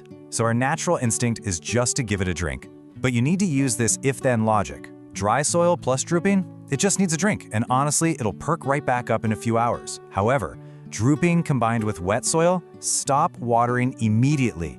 The roots are completely compromised at that point, and they physically can't move water up into the plant anymore. You need to check for rot. Moving on to yellow leaves. This is probably the #1 most asked about symptom out there. Now, don't panic over a single yellow leaf at the very bottom of an otherwise happy plant. That's literally just old age. But widespread yellowing, especially with soft stems and wet soil, that is an SOS signal. It's a massive visual cue that your plant's roots have been sitting in wet soil for way too long and they are starving for oxygen. You also want to pay super close attention to brown spots, because texture really matters here. Papery, crispy tips, which are super common in tropical plants like ferns, mean you need to bump up the humidity and get your watering on a steady schedule. But if you touch it and feel a hard, scorched patch, that's sunburn. You'll almost always find it right on the side facing a bright window, which means you need to pull it back out of that direct sunlight. Spots can be a little tricky to decode, so you kind of have to play detective. Look super closely at the color, the shape, and see if they're actually spreading. Dark brown or black spots with a little yellow halo around them often mean overwatering or some kind of fungal or bacterial disease. A dusty white coating is usually powdery mildew, and just small, crisp brown spots? That might just be physical damage or scorch marks. Use these specific clues to confidently identify your culprit. Now, if you feel a mushy base, you have a literal emergency on your hands. A soft, dark, mushy stem right at the soil line is a critical sign of rot. The rot has actually moved all the way up from the roots and reached the main stem. You have to take the plant out of that wet soil immediately to see if any firm tissue remains. Act fast and cut away the soft, rotting tissue to try and save it. Sometimes, though, the plant isn't actually sick, it's under attack. If you spot invaders, isolate your plant straight away so they don't spread. Keep an eye out for fine webbing between stems, which means spider mites. Little white cotton specks, those are mealybugs. Tiny silvery streaks on the leaves are from thrips. And if you touch the leaves and they feel sticky, that's a massive red flag for a general pest attack. Remember, always check the undersides of the leaves. That's their absolute favorite hiding spot. But what if your plant isn't rotting, and it isn't infested, but it just looks, well, stretched out and sad? We call this leggy growth. Long, stretched out stems with big gaps between tiny, pale leaves mean the plant is literally starved of light, and it's desperately reaching for the sun. If you see this, the fix is super easy. Just move it to a brighter window and the new growth will tighten right back up. Which brings us to Section 4, when to save your plant. Setting up the recovery protocol. So, you've got your diagnosis, but how do you know if it's just too late to save the patient? Well, here is the really reassuring part. Unless every single stem is totally hollow or mushy and absolutely no firm roots are left, your plant is not dead. Seriously, if you have even one firm green stem left or just one solid white root, you have signs of life and something to work with. To bring it back, you just need to follow this exact salvage protocol. Step 1, fix the underlying cause you just diagnosed. Step 2, get some scissors and trim away what is clearly dead so the plant stops wasting its precious energy trying to keep it alive. Step 3, provide really stable light and water conditions. And Step 4, wait patiently. Recovery takes weeks, so don't give up on it. Oh, and a quick aside, remember that repotting is super stressful for a plant. Only root rot, soil pests, or a pot with zero drainage require you to repot it right away. Otherwise, just let the poor thing rest. You now have all the diagnostic tools you need to decode those desperate symptoms. You know how to read the leaves, check the soil, and spot those sneaky pests. So go check that soil, confidently administer some first aid, and get your plant back on the path to recovery. But I'll leave you with this final thought. Now that you know your plant is constantly communicating its needs to you, what is your plant telling you right now? Are you ready to listen? All right, let's just dive right into this masterclass on caring for what is, hands down, one of the most famously indestructible houseplants on the planet, the ZZ plant. Whether you call it the Zanzibar gem, the Zuzu plant, or you want to get fancy with its scientific name, Zamioculca semiifolia, this explainer is going to be your ultimate guide. So, here's our roadmap for today. We're going to start by getting to know the ZZ plant. Then, tackle the big ones, light and water and soil and environment. After that, we'll hit troubleshooting, pruning and propagation, and wrap it all up with some pro tips. Okay, part 1. Let's officially meet the ZZ plant and discover why it's so incredibly tough. Now, because this plant is native to the dry grasslands of Eastern Africa, it has a brilliant survival mechanism. The absolute secret to unlocking perfect care for this guy comes down to understanding its anatomy, specifically the rhizome. Think of a rhizome like a thick, potato-like underground stem. It stores massive amounts of water, which is precisely why this plant can survive severe droughts. Honestly, it's why it seems to literally thrive on what feels like pure neglect. Before we get into the actual daily care, there are just a few baseline facts you definitely need to keep in mind. First off, they have a really slow growth rate, so, patience is key here. They're perennial, meaning they'll stick around for years and years if you treat them right. But, and this is a big one, they are toxic to cats, dogs, and humans because of calcium oxalate crystals. So you absolutely have to place them strategically away from pets and kids. Also, they rarely bloom indoors, but if they ever do, you'll spot this little creamy white spadix. And finally, while the classic deep green is gorgeous, keep an eye out for some incredible varieties. You've got the Raven, which turns this dramatic near-black color, the compact Zenzi, some beautiful variegated types, and the Chameleon, which actually emerges bright yellow before fading to green. Really cool stuff. Moving on to part 2, light and water. Let's master the non-negotiables. Okay, so while the ZZ plant is totally famous for tolerating those sad, dark corners of your house, it actually grows best and fastest in medium to bright, indirect light. Think near an east or north-facing window. Honestly, they even do remarkably well in interior offices that just rely on overhead fluorescent lights. But listen, beware of harsh, direct sunlight. Direct afternoon sun will literally scorch and burn those beautiful, glossy, waxy leaves, leaving you with faded patches and ugly brown spots. So keep it indirect. Now, when it comes to watering, the absolute crucial number you need to remember is 2 to 4. During the spring and summer growing season, you should only be watering every 2 to 4 weeks. Remember those potato-like rhizomes we talked about? Right, they are doing all the heavy lifting for you. You must wait until the soil is 100% dry from top to bottom before you even think about watering again. And in the dormant fall and winter months, you can probably stretch that to once a month, maybe even less. When you do water, give it a really thorough soak until water runs out the bottom, but never, ever let the pot sit in a saucer of water. All right, let's slide into part 3, soil and environment. Let's get that potting setup perfected. So, because those water-packed rhizomes absolutely hate sitting around in wet soil, a fast-draining mix is completely mandatory here. Here is your ideal recipe. 1 part all-purpose potting soil, 1 part cactus or succulent mix, and 1 part perlite or pumice to really ensure that sharp drainage. As for temperature and humidity, they basically require 0 extra effort. Standard indoor temps of 65 to 80 degrees Fahrenheit and your average household humidity of 40 to 50% are totally fine. So yeah, no misting, no complicated pebble trays required. And feeding? They're super light feeders. Just use a balanced liquid fertilizer, dilute it to half strength, and apply it maybe 2 or 3 times over the entire spring and summer. That's it. But what happens when things go wrong? You wake up, you check your plant, and you find your beautiful green leaves are suddenly turning this sickly yellow. Well, this is probably the single most common question plant parents ask, which brings us right to part 4, troubleshooting. Let's figure out how to diagnose your plant's health. There is a massive, stark difference between overwatering and underwatering a ZZ plant. If those leaves are turning yellow, especially down near the base, and the stems feel mushy, or worse, there's a foul smell coming from the damp soil, that is an overwatering emergency. That leads straight to deadly root rot. On the flip side, look at underwatering. The plant just gets slightly wrinkled, maybe some shriveled leaves or a little droop in the stems. This is not an emergency at all. It just means your plant is thirsty and it's going to bounce right back after a good soak. Another potential headache, though honestly pretty rare for these guys, is pests. Thanks to those tough, waxy leaves, bugs generally just don't like the ZZ plant. But, scale insects, those little cotton-like mealybugs, aphids, or spider mites can occasionally show up if the plant gets super stressed. The fix is easy, though. Simply wiping the leaves down regularly with a damp cloth will help you spot and stop any of these invaders long before they spread. Plus, it keeps the foliage looking incredibly glossy. Okay, let's level up. Part 5, pruning and propagation. Time to graduate to expert status. So, the absolute fastest and most reliable way to propagate your ZZ plant is by division. You can tackle this super easily during your plant's regular repotting cycle, which by the way should only happen every 2 to 3 years in the spring once it's really tightly root bound. You just remove the plant from its pot and gently pull or use a clean knife to cut the cluster of rhizomes apart. Just make sure each new little section has at least 1 stalk and a nice firm rhizome attached, and then pot them up in fresh, well-draining soil. Easy as that. Now, what if you don't want to unpot the whole entire plant? Well, you can absolutely use a stem cutting.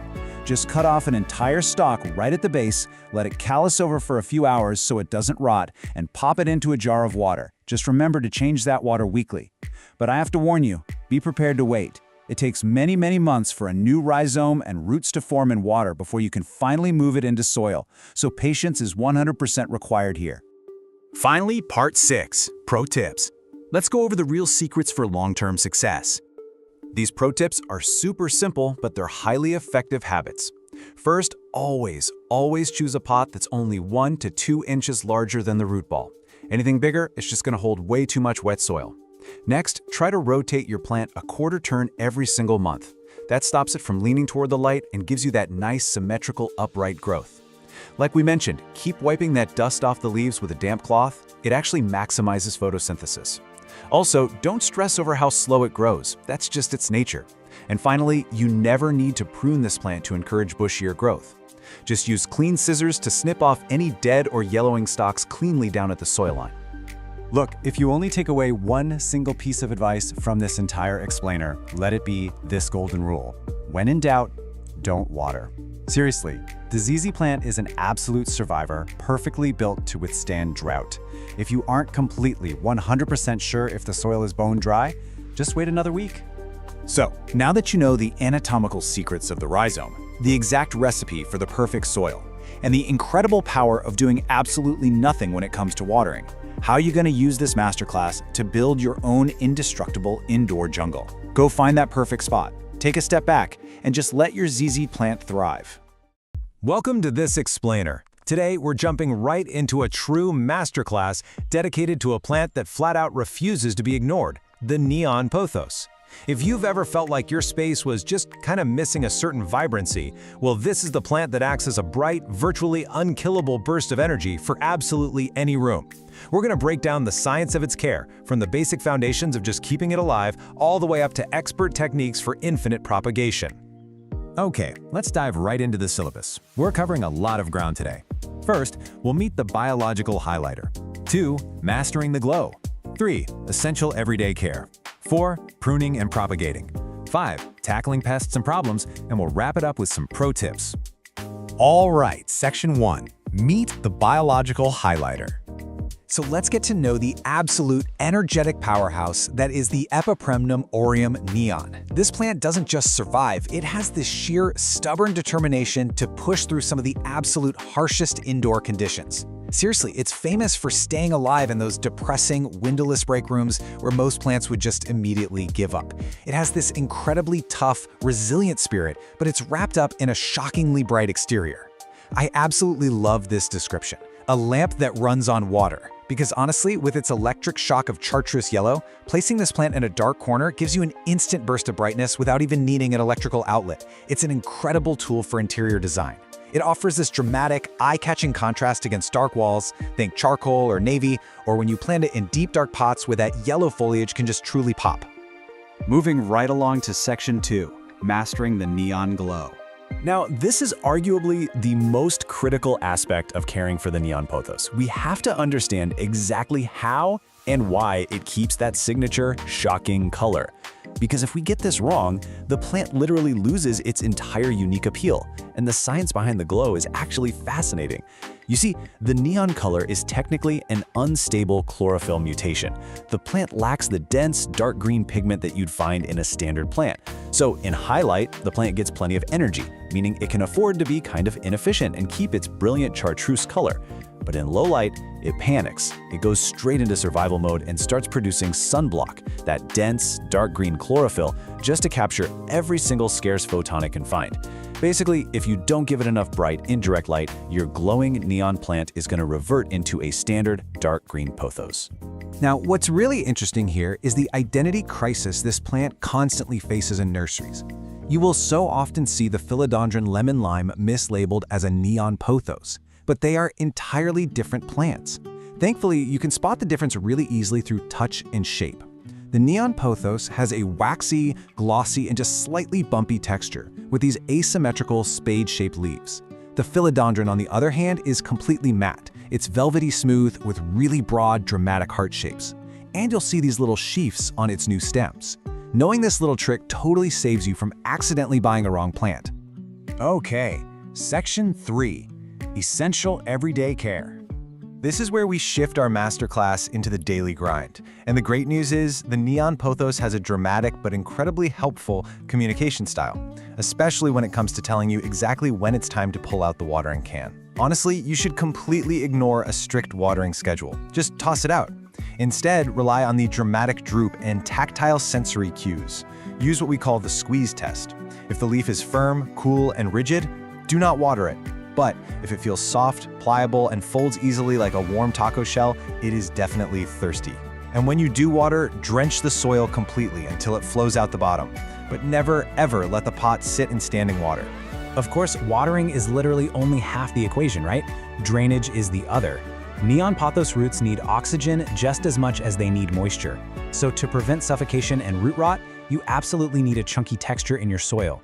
A perfect DIY mix for this is 60% high-quality potting soil, 30% perlite or pumice for that vital aeration, and 10% orchid bark to kind of simulate the natural forest floor. And a quick but super important warning, never use heavy outdoor garden or topsoil indoors. It will instantly suffocate your plant, no exceptions. Let's talk climate and fuel.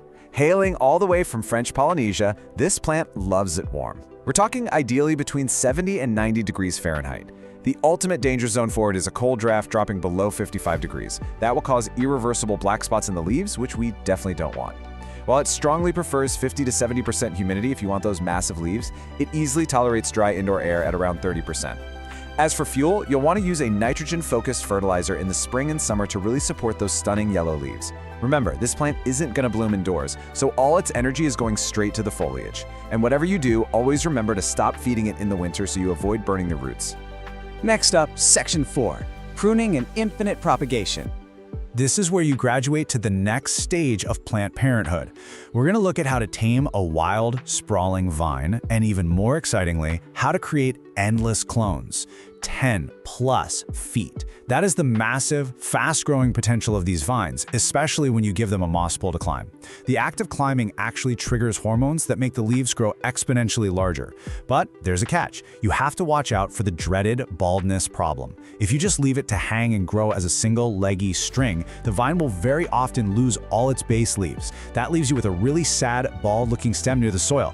So how exactly do we fix that baldness while simultaneously multiplying our collection? Well, by pruning the vine just above a node, you're actually forcing the mother plant to branch out and become much bushier. Then you take that cutting you just made, trim off the bottom leaf, and literally just stick the node in water. Seriously, in just 7 to 10 days, roots are going to explode from that stem. It's an almost foolproof cloning method that lets you create 10 lush plants out of just one single vine. All right, Section 5. Troubleshooting pests and problems.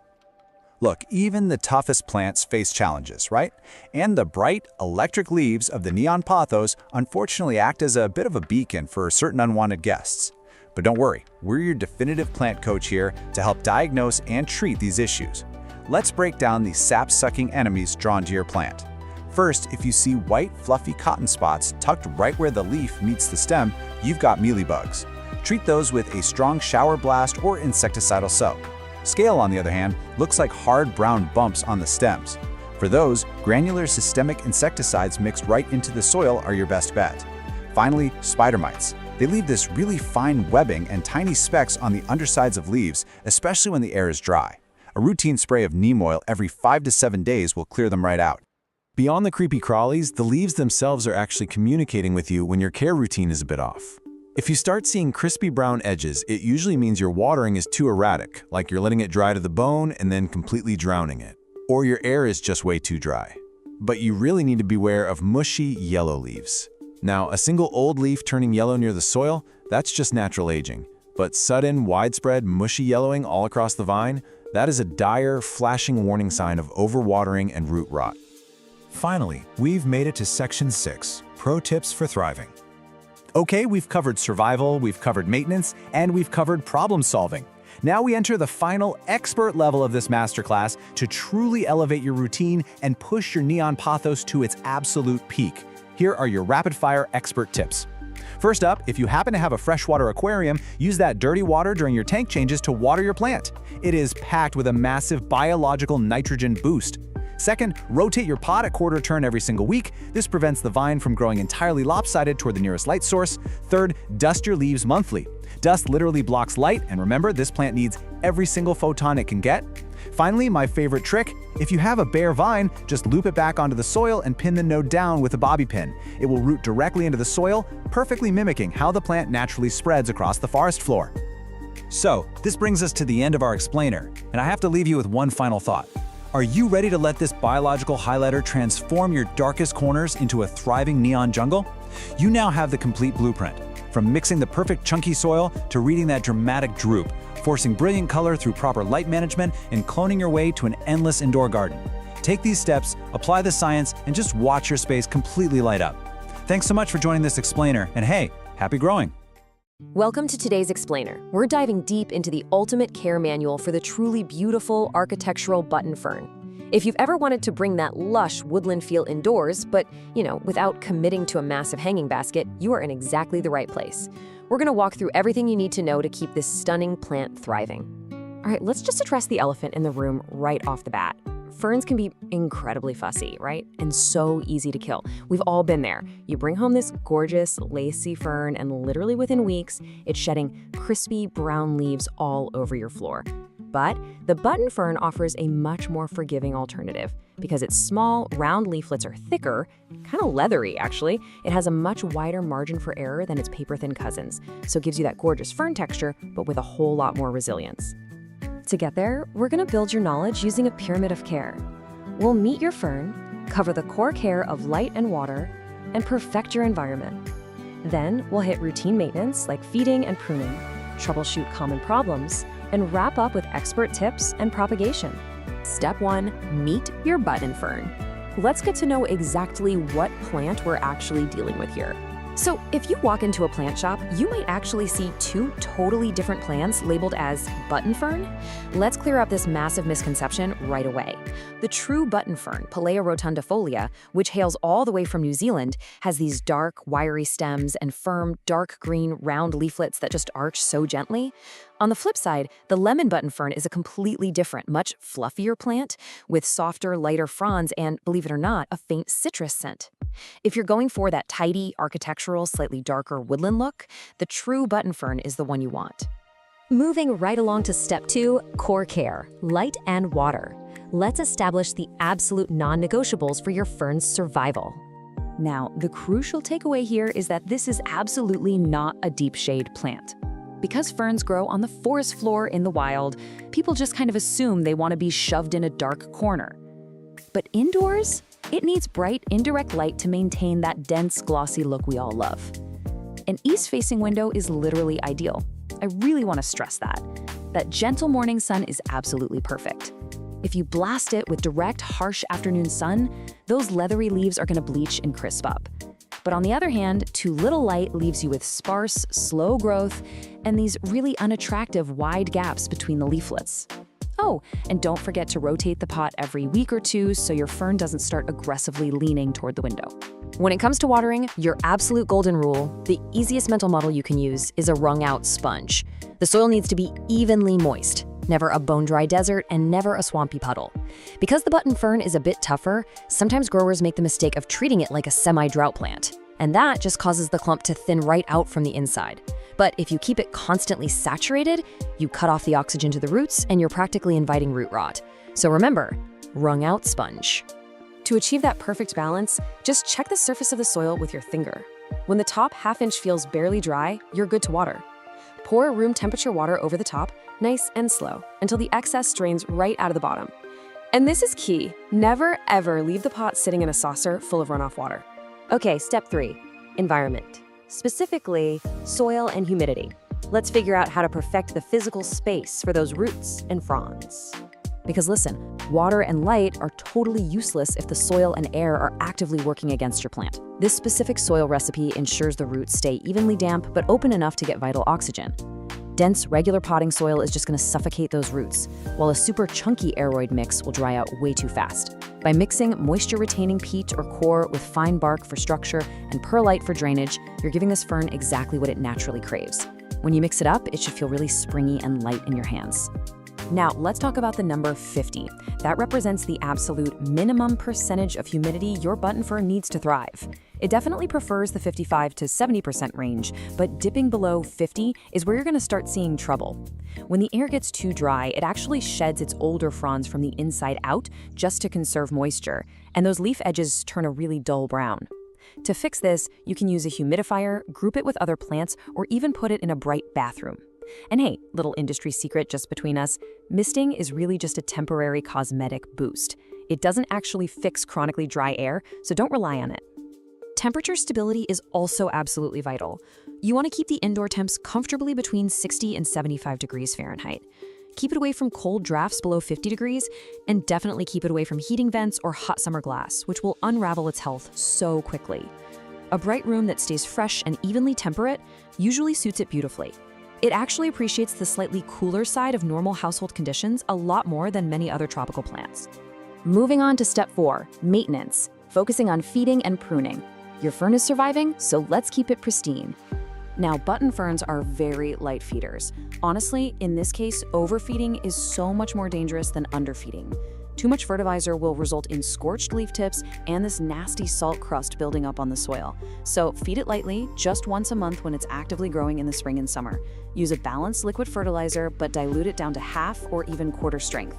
And a quick pro tip, always water the plant first, then apply the fertilizer to the moist soil. That stops you from accidentally burning that delicate root system. When it comes to pruning, you don't need to shape button ferns like a hedge. Pruning here is purely about removing spent foliage. You always want to cut the fully yellow, brown, or damaged fronds cleanly right at the base. That's what actually encourages fresh replacement growth from the crown. Whatever you do, never just shear or trim random healthy tips off the ends of the fronds. And keep in mind, if your fern is constantly thinning out, you really can't prune your way out of that problem. You've got to look back at your humidity and watering habits. All right, step 5, troubleshooting common problems. Even with the best intentions, things can go sideways. So let's diagnose the issues. Think of this as your personal cheat sheet for figuring out exactly what environmental factor has drifted off course. Because button ferns rarely just fail randomly. If you're seeing dry, crispy brown edges, think low humidity or underwatering. Soft, yellow, collapsing leaves, that almost always means you're drowning the roots. Thin, spaced out, weak new growth means it is absolutely starving for light. And if you get sudden leaf drop, that usually points to a severe cold shock or a pot that went completely bone dry. And of course, we have to talk about pests. A stressed plant naturally attracts them, so maintaining that perfectly balanced environment we've been talking about is your absolute best defense. If your air is too dry, you're rolling out the red carpet for spider mites. If your soil stays swampy and wet, fungus gnats are going to move right in. You really want to regularly inspect the dense center of the plant clump, because that is exactly where pests like mealybugs and scale insects love to hide out before the damage becomes super obvious. Finally, step 6, expert tips and propagation. We've reached the top of the pyramid to manage the long-term life cycle of your plant. This is where you go from just keeping it alive to truly mastering it. First up, if you suddenly notice these highly organized, tidy little brown dotted bands on the underside of the leaves, do not panic. Put the bug spray down. These are called sori, and they are totally natural. Because ferns don't produce flowers or seeds, they reproduce using spores. So seeing these dry, attached brown dots, it just means your fern is mature, happy, and healthily reproducing. Now, over time, your fern will inevitably outgrow its home. When you notice water just racing straight through the pot when you water it, or you see roots circling heavily, it's time to upsize. But you have to restrain yourself. Stick to a very snug pot, going up only 1 to 2 inches wider in diameter. If you take a button fern and throw it into a giant, oversized pot, that massive volume of soil is just going to hold on to water for way too long, and that leads directly to root rot. So, what if you want more plants? The single most reliable way to propagate your fern and double your indoor jungle is the division method. While you technically can grow ferns from spores, it is incredibly slow and honestly really fussy. Dividing a mature clump in the spring gives you instant, fully formed new plants. You just gently tease apart the natural splits in the root ball, making sure each new section has plenty of roots and a few healthy fronds, and then pot them up in a snug container with some fresh fern mix. So, you now have the perfect soil recipe and the exact environmental metrics you need to help this plant thrive. But as you know, horticulture is an ongoing experiment. The real question is, now that you have the complete care manual, will you master the button fern's sweet spot of balance in your own unique home? Or will you let another leafy green friend turn to crisp? The environment is entirely in your hands. Thanks for tuning into this explainer, and happy growing! Hey everyone, welcome to The Explainer. Today, we're diving into a true beauty of the houseplant world. We're going to master the care for the beautifully fluffy, but let's be honest, notoriously finicky cotton candy fern. So, if you've ever felt completely intimidated by ferns, well, you're in exactly the right place. Let's breeze through the agenda real quick. First, we'll meet the cotton candy fern. Then we're mastering light and humidity. After that, we'll dive into water, soil, and feeding, move on to pruning and propagation steps, troubleshoot some common fern problems, and finally wrap up with pro tips for lush growth. Okay, before we get to the solutions, we kind of have to address the elephant in the room. It's the ultimate frustration for houseplant lovers, isn't it? You bring home this gorgeous, vibrant fern, and literally within weeks, it's just this crispy, brown-tipped mess shedding all over your living room floor. If you've been there, trust me, you are not alone. It all really comes down to misunderstanding what these specific plants are actually built for. Section 1. Meet the cotton candy fern, a cloud of spun sugar. The biology behind this beauty is honestly fascinating. So the cotton candy fern is a compact cultivar of the classic Boston fern, but here is the absolute crucial difference. Its leaflets are split into even smaller segments. Because it's so extra divided, this fern has massive surface area. Now that surface area creates that amazing soft fluff that literally looks like spun sugar. But, it also means it sheds moisture rapidly. It dries out so much faster than a standard Boston fern. It's a gorgeous trade-off for sure, but one we absolutely have to manage. Section 2. Mastering light and humidity, the foundation of fern survival. 60%. 60% or higher, that is the magic ambient humidity number you absolutely must hit to keep this fern from sulking. Humidity is basically the whole game with the cotton candy fern. Honestly, it's even more important than light or watering. Because of that massive surface area we just talked about, typical winter indoor air, which often hovers around a super dry 20 to 40%, is going to be its absolute hardest test. Just look at what happens when we ignore that rule. In dry winter air, especially if it's near a heating vent, this fern will scorch and drop leaflets almost overnight. The warm, forced air is stripping moisture way faster than the roots can ever replace it. But put it in high humidity, like say a steamy, bright bathroom or a closed glass terrarium, and it stays incredibly soft, full, and green. A small humidifier nearby is going to be your absolute best friend here. Alongside humidity, we definitely need the right light. The golden rule here is bright, indirect light only. Absolutely no direct sun. Direct sun is the fastest way to ruin those delicate, frilly fronds. They will bleach and scorch within hours on a hot windowsill. Instead, just place it about 3 to 5 feet back from an east-facing window. You want it bright enough that you could comfortably sit there and read a book without a lamp, but totally out of any harsh, direct beams. Section 3. Water, soil, and feeding, the daily grind. Okay, watering. This is where a lot of really well-meaning plant parents go wrong. A classic beginner mistake is watering straight down, right over the top of the plant. Seriously, never do this. It traps water deep in that dense fluff and just completely invites crown rot. Instead, for true pro mastery, water gently around the outer edge of the pot, directly at the soil line. You want to do this as soon as the top half-inch of the soil feels dry to the touch. Don't rely on a strict schedule, just, check it with your finger. And because we're checking with our fingers, the soil needs to be just right. Plain, bagged potting soil is a really bad idea for these guys. It just packs into dense mud. You need a springy, airy soil mix. So aim for roughly 2 parts, or about 66%, peat moss or sustainable cocoa coir for that acidic moisture retention. Then add 1 part, or 34%, perlite for drainage. This precise balance is a game changer. It prevents the roots from suffocating in mud, ensuring water flows right through while still keeping the whole environment evenly moist. So let's move on to feeding and see how this builds on our watering routine. Ferns are notoriously light feeders with very, very sensitive roots. Feed them every 3 to 4 weeks from spring through early fall and use a balanced liquid fertilizer diluted to half strength.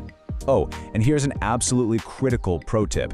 Only apply fertilizer to soil that is already moist.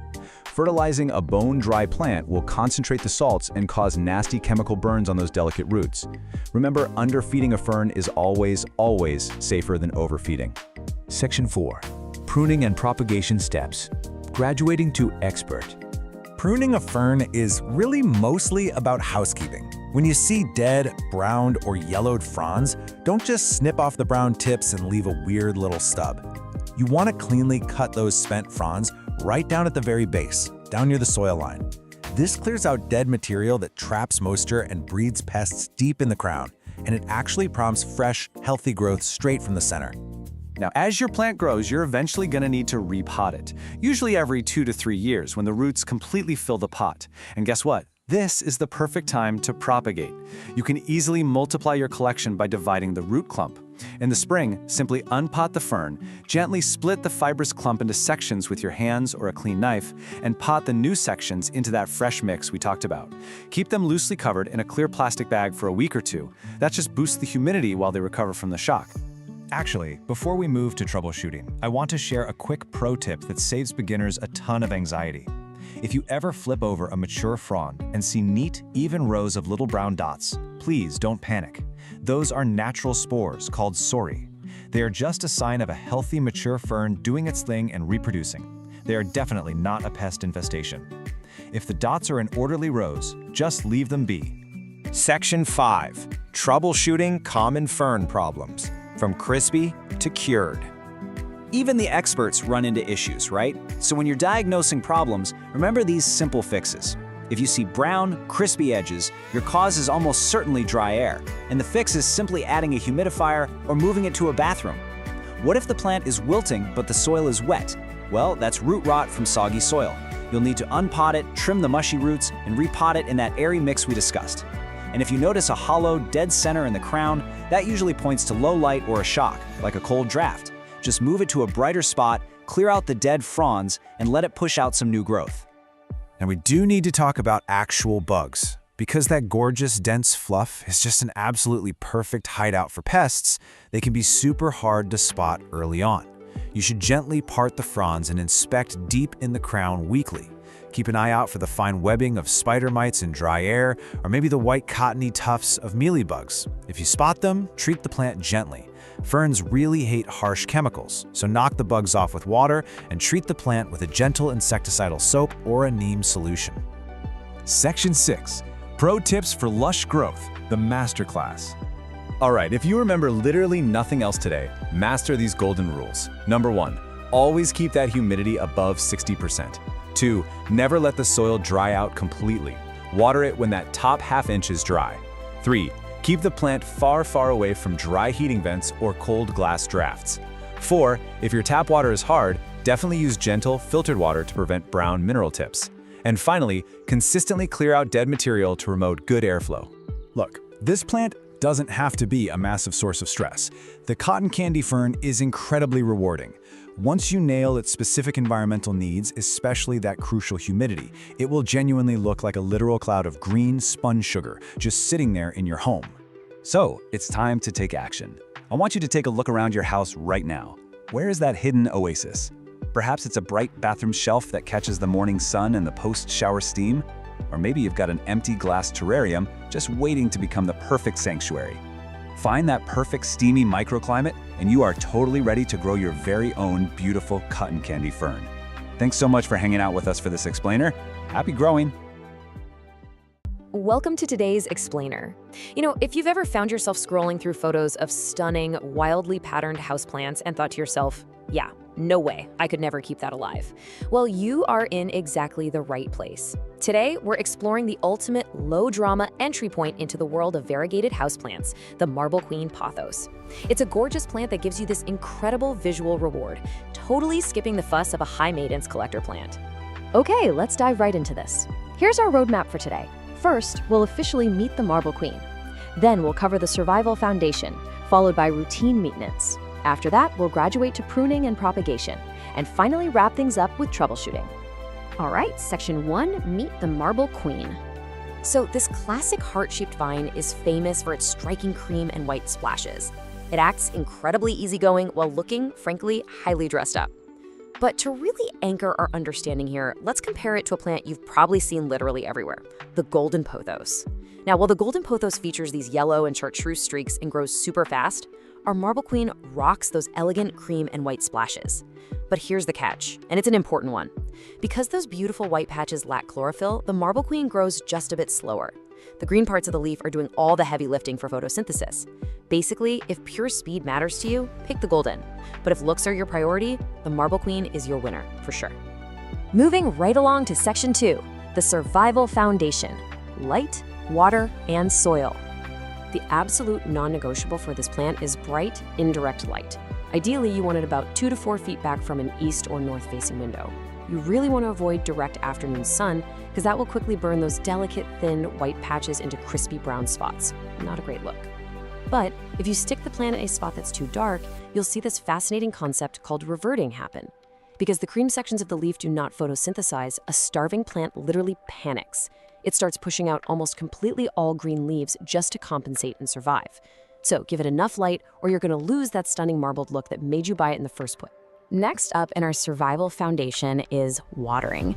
And the rule here is wonderfully simple. Let the top 1 to 2 inches of soil dry out. Don't guess, don't overthink it, just stick your finger right in the dirt. If it's dry down to your second knuckle, boom, it's time to water. This usually works out to about once a week in the spring and summer, and maybe every 10 to 14 days in the winter. Now, when you do water it, soak it thoroughly until water pours freely out of the drainage holes. But never, ever leave it sitting in a tray of water. I mean, we've all tried to love a plant to death with way too much water, right? But doing that here is just an open invitation to root rot. And what exactly is that water flowing through? The soil, of course. Heavy potting mix straight from the bag holds way too much water and compacts over time. It basically suffocates the roots. Your plant's roots need to breathe. That is exactly why you want a light, well-draining aeroid mix. And you can actually make it yourself. It's super easy. Just take 2 parts standard potting mix, add 1 part perlite to create air pockets, and 1 part orchid bark for some nice chunky structure. Oh, and throwing in a handful of horticultural charcoal is a fantastic optional extra to keep things fresh in the pot. Which brings us to section 3, routine maintenance and feeding. The really great news is the Marble Queen is happy right where you're happy. It thrives in standard household temperatures between 65 and 85 degrees Fahrenheit, and it handles average humidity of 40 to 50% without a single complaint. Now, to get it looking its absolute best, here are your rapid-fire pro care tips. First, rotate the pot a quarter turn every week so it grows evenly toward the light. Second, gently wipe the leaves with a damp, soft cloth periodically, because dust literally blocks light absorption. Third, repot it every 2 years, but only go up just 1 single pot size. And finally, if you want massive, mature leaves, let your Marble Queen climb a moss pole. This grants those climbing roots extra moisture and completely transforms it from a trailing vine into a bushy, super dramatic upright specimen. It's a real game changer. When it comes to feeding, the Marble Queen is a pretty light eater. A balanced liquid fertilizer, something like a 10-10-10, mixed at just half strength, once a month during the spring and summer is plenty. But here is the absolutely crucial point. Stop fertilizing completely in late fall and winter. The plant isn't actively growing then, and feeding it can cause unused fertilizer salts to build up in the soil.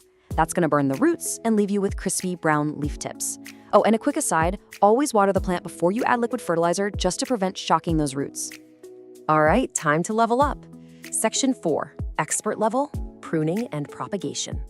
This is where you learn to actually multiply your plants and control how it looks by trimming back those leggy or reverted vines. But before we reach for the scissors, we need to know exactly where to make our cuts. You are looking for a node. A node is that small little bump on the stem directly opposite a leaf.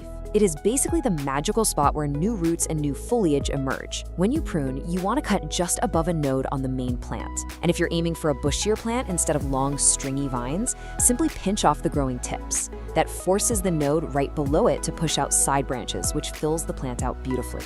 Now let's take those cuttings you just made and multiply your collection.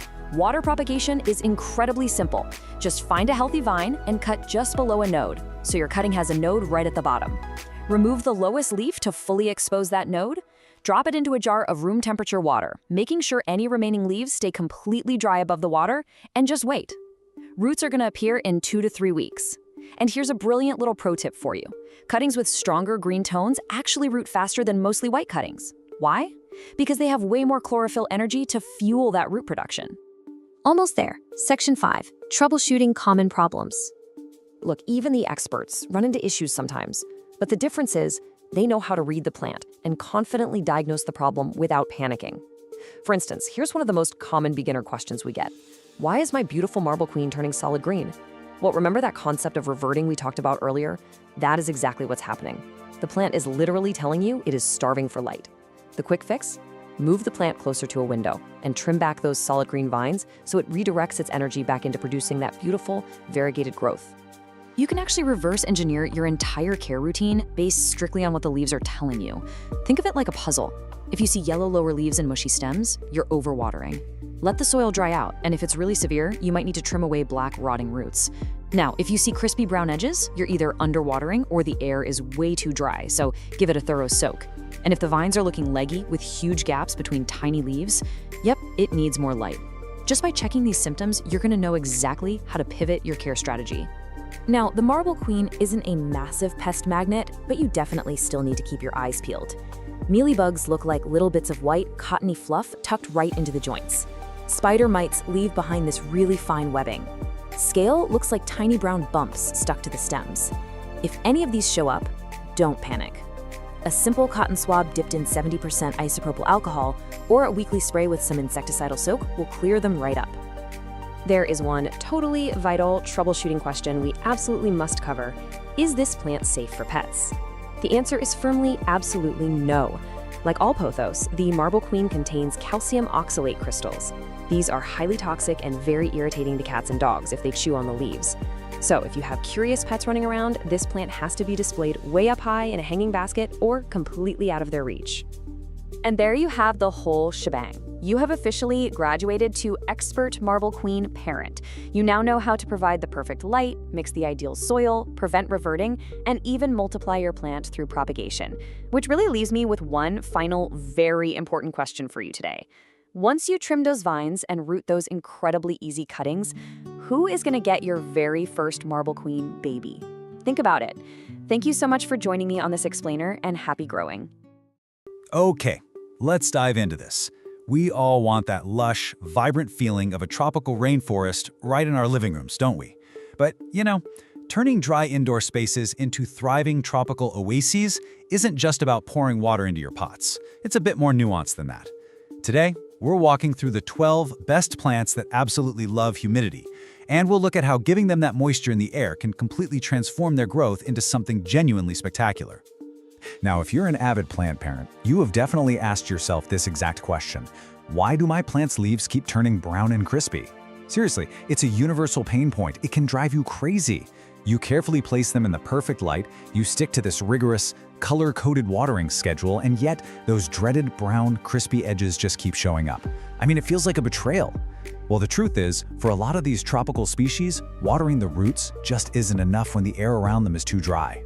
So here's the game plan for today's explainer. First, we'll uncover the secret to tropical plants. Then, we'll break down our top 12 into 3 fun groups: the humidity drama queens, the bathroom superstars, and rainforest giants and bloomers. Finally, we'll wrap the whole thing up with 3 super easy ways to boost humidity right in your own home. All right, section 1, the secret to tropical plants and why they crave all that moisture. I want you to picture the natural habitat for many of our absolute favorite houseplants. Think of the tropical rainforest floor. Beneath that dense canopy of ancient trees, the air is incredibly thick, almost heavy with moisture, right? These plants have evolved over millennia to absorb life-giving water, not just through their root systems buried in the dirt, but directly through their leaves. Now contrast that lush jungle with our typical winter homes. With the central heating blasted to keep us warm, our houses are basically deserts to these plants. The air severely lacks the moisture they're hardwired to expect. Grasping this stark, honestly kind of shocking contrast is your very first step to solving that crispy edge mystery. Moving right along to section 2, the humidity drama queens. These are the high moisture demanders. Let's meet our first 3 plants. First up, the Calathea. This is the undisputed drama queen of the houseplant world, hands down. Take the Calathea orbifolia with those elegant, sweeping silver stripes. Without high, consistent humidity, those pristine leaves will practically crisp up if you just look at them wrong. Next is the Marinta, affectionately known as the prayer plant. They genuinely need about 50 to 60% humidity to keep their delicate leaves soft enough to do their fascinating nocturnal praying movements, where they literally fold up for the night. And then we have the architectural alocasia. Keeping alocasias bathed in 60 to 80% humidity isn't just about keeping them pretty, it's actually their absolute best natural defense against devastating spider mites. So, the crucial point to remember here is this. Alocasias intensely love moisture, but they absolutely hate what we call wet feet. It's a really delicate dance. You want the air surrounding that broad foliage to be wet and heavy, mimicking the rainforest, but the soil down at the roots must be well-draining, and you have to let it dry out slightly between waterings. If you don't maintain this critical balance, you're directly inviting root rot, and trust me, root rot will take down a beautiful, expensive plant even faster than dry desert air will. Section 3 brings us to the bathroom superstars, the ones that thrive in the steam. If any plant was quite literally made to live in a bathroom, it's the classic Boston fern. Hang one in a bright spot near your shower where it can actively soak up the daily steam. These beauties wildly thrive when ambient humidity hits up to 80%. Then there's the elegant peace lily. This one is a true functional superstar because it actively pulls and absorbs airborne mold spores right out of damp areas. It's basically a household helper and a beautiful piece of decor all in one. We also have the highly adaptable golden pothos, which is going to quickly reward you with incredibly vigorous, vibrant trailing growth when it gets that extra bathroom moisture. And finally, the ever-resilient spider plant. Now, what's really interesting about this is a fascinating botanical concept called transpiration. This is the process where moisture moves continuously from the roots all the way up the stems to tiny microscopic pores on the underside of the leaves. Once it's there, it changes to vapor and is released right back into the atmosphere. That spider plant we just talked about, it has a remarkably high active transpiration rate. That means it operates almost like a natural living humidifier. It actively improves its own environment while working alongside you to create a better, more humid microclimate for the rest of your home. How cool is that? Let's move to Section 4, rainforest giants and bloomers. We're talking massive leaves and stunning flowers. Let's look at the heavy hitters, the plants that truly make a space feel like an indoor jungle. Consistently maintaining 50 to 60% humidity is the exact environmental trigger that tells a Monstera deliciosa that it's safe to develop those iconic, massive split leaves, which are called fenestrations. It's basically your ultimate reward for giving it good care. And for the anthurium, high humidity is exactly what prevents its famous waxy heart-shaped spades, which, by the way, are actually modified leaves, not true petals, from looking dull and feeling unpleasantly crispy. If those vibrant, colorful spades lose their signature shine, you instantly know your air is just too dry. Let's zoom in on the diverse philodendron family in the classic rubber plant. Whether you're growing a vibrant lemon lime, a highly sought-after pink princess, or a striking Birkin, philodendrons literally use their aerial roots to drink moisture directly from the humid air around them. They evolved to reach out and grab water right out of the sky. As for the broad-leafed rubber plant, a vital care tip to keep in your back pocket is to gently wipe its large, glossy leaves with a soft, damp cloth every few weeks. This quickly removes accumulating dust so the plant's pores can actually breathe and better absorb all that ambient moisture it so desperately craves. Rounding out this category of giants is the magnificent, towering bird of paradise. A great rule of thumb to remember here is massive leaves mean massive transpiration. Because these enormous paddles release so much moisture back into the air, you need to proactively help the plant replenish it. To keep that grand, dramatic foliage looking absolutely pristine and to stop it from painfully splitting down the middle, try to give it a home near a bright, warm bathroom window if you can, and make sure you're misting it generously and regularly. Finally, Section 5, 3 ways to boost humidity and create your own microclimate. Recreating the rainforest is brilliantly easy, and this perfectly illustrates how to do it. Step 1, group your plants together. Because of that incredible transpiration process we just learned about, bunching them up tightly creates a collective, naturally humid microclimate where they all share and trap moisture together. Step 2, use a pebble tray. Just place a single layer of pebbles in a shallow tray, add water so it rests just below the top of the rocks, and set your pot right on top. The water evaporates steadily up into the leaves without ever waterlogging the sensitive roots below. Step 3, mist them regularly with a simple spray bottle. Or honestly, if you have a growing collection of real drama queens, simply invest in a small, stylish room humidifier to do all the heavy lifting for you.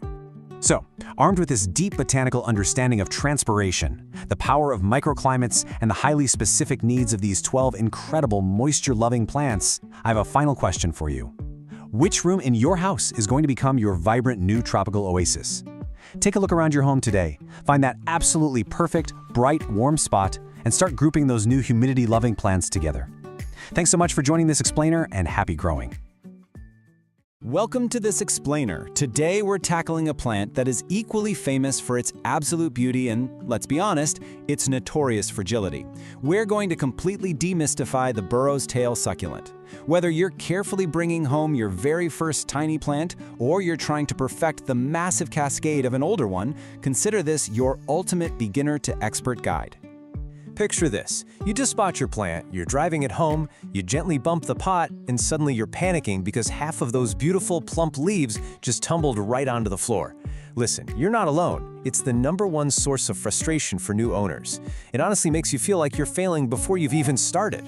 But hey, take a deep breath. Seriously, don't panic. This extreme fragility is actually a natural survival mechanism. Out in the wild, rocky hillsides of southern Mexico, the plant literally relies on those leaves dropping easily. Why? Because every single fallen leaf will root itself and create a brand new plant. It's just trying to spread itself around. So instead of seeing a fallen leaf as a failure, you've got to look at it as free propagation material. To get you from beginner to expert, here's our masterclass agenda. 1. Creating the perfect environment. 2. Watering and soil essentials. 3. Pruning and infinite propagation. 4. Troubleshooting pests and problems. And 5. Pro tips for ultimate success. Let's get into it. And the reward for getting this right? It's literally massive. When you nail the care and leave this plant completely undisturbed, a mature burro's tail can trail 3 to 4 feet from a hanging basket. It's absolutely breathtaking. And since they can live for well over a decade, it really becomes this stunning, living curtain in your home. Just a quick heads up before we really jump in, you might actually see 2 different types of this plant out there. There's the standard burro's tail, which has longer, pointed, teardrop-shaped leaves, and then there's the sedum burrito, sometimes called a baby burro's tail, which has shorter, rounder, little jelly bean leaves. But don't worry, whether you have the teardrops or the jelly beans, this whole care guide applies perfectly to both. All right, part 1, creating the perfect environment. Think about where this guy comes from. To mimic that native cliffside habitat, you want to give your burro's tail bright, indirect light. An east-facing window is pretty much the holy grail here, offering that gentle morning sun without the harsh, scorching afternoon rays. Room temperatures between 65 and 80 degrees Fahrenheit are spot on. And since it's a desert native, it loves low to average humidity. That means absolutely no misting, 0. Oh, and huge bonus, it's completely non-toxic to your cats and dogs. Now, here is a crucial detail that almost everyone misses when they hang trailing plants. The crown of the plant, the top of the pot where all the stems start, needs just as much light as the trailing strands themselves. If you hang it too high up where the top is stuck in shadow while only the bottom gets sun, the top is going to stretch out, thin, and eventually go completely bald. You really have to make sure that light is hitting the actual soil line. Moving right along to part 2, watering and soil essentials. If there is one thing you take away from this explainer, let it be this. Overwatering is public enemy #1. It's the absolute quickest way to kill this drought-tolerant plant. Because it stores massive amounts of water in those chubby little leaves, it can go a really long time without a drink. You've got to use the soak and dry method. Let the soil dry out 100%, all the way to the bottom. Once it's bone dry, give it a massive soak until water pours out the drainage holes. In summer, that's usually every 10 to 14 days, and way less in winter. A pro trick? Just look at the leaves. When they look slightly soft or deflated, your plant is telling you it's thirsty. So to keep those roots from sitting in a soggy swamp, you need a seriously fast draining soil mix. Bagged potting soil straight from the store holds way too much moisture. Instead, mix it up yourself, 2 parts standard potting soil, 1 part perlite or pumice for those essential air pockets, and 1 part coarse sand. You're going for a gritty, airy blend that drains fast and completely prevents deadly root rot. Okay, section 3, pruning and infinite propagation. Remember those incredibly frustrating dropped leaves we talked about? Let's turn them into an army of new plants. It's a super simple 4-step process. First, collect the fallen leaves, making sure they broke off cleanly at the base. Second, and do not skip this, leave them in a warm, shady spot for 2 to 3 days so the broken end forms a dry callus. That stops them from rotting. Third, just lay them flat on top of dry, succulent soil. Don't bury them. And fourth, just wait. In 2 to 4 weeks, little pink roots will pop out, followed by a brand new mini plant. It's like magic. Now, if you're a bit impatient, and honestly, who isn't, stem cuttings are your best friend for a bigger plant faster. Snip off a 3 to 5 inch stem, gently strip the leaves off the bottom couple of inches. Save those leaves for leaf propagation, obviously. Let the bare stem callus over for a few days, just like the leaves, and then plant that bare end directly into your gritty soil mix. All right, part 4, troubleshooting pests and problems. Sometimes things just go wrong.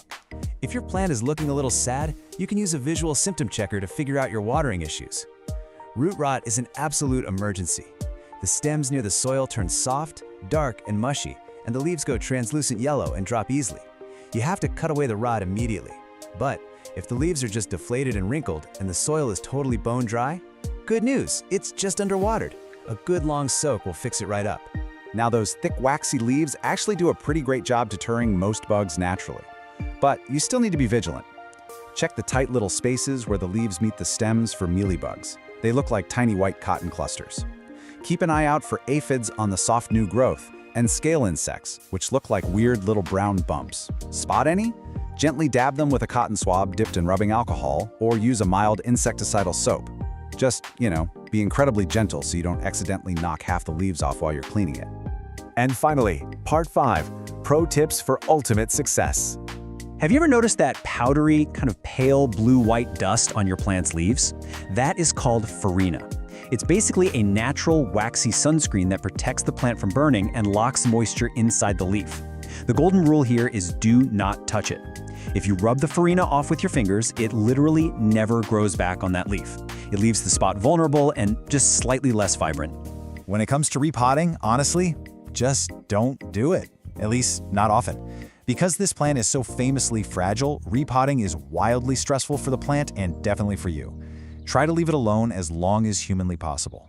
Sizing up every 3 to 4 years is plenty, and when you finally do, grab a shallow terracotta pot. Terracotta is porous, so it helps the soil dry evenly, and the shallow shape stops wet, soggy soil from pooling underneath the plant's shallow root system. And here is my absolute favorite golden rule. It's a total game changer for preventing traumatic leaf drop. You need to change how you hydrate. Exclusively bottom water your burrow's tail. Top watering means pouring water over those fragile strands and bumping the pot, which almost guarantees you're going to lose leaves.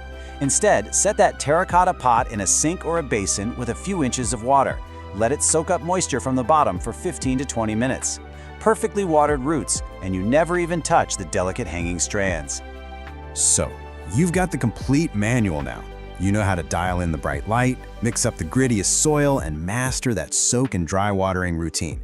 Now, take a look around your space. Where is the absolute perfect spot to hang this stunning living curtain so that it literally never has to be moved again?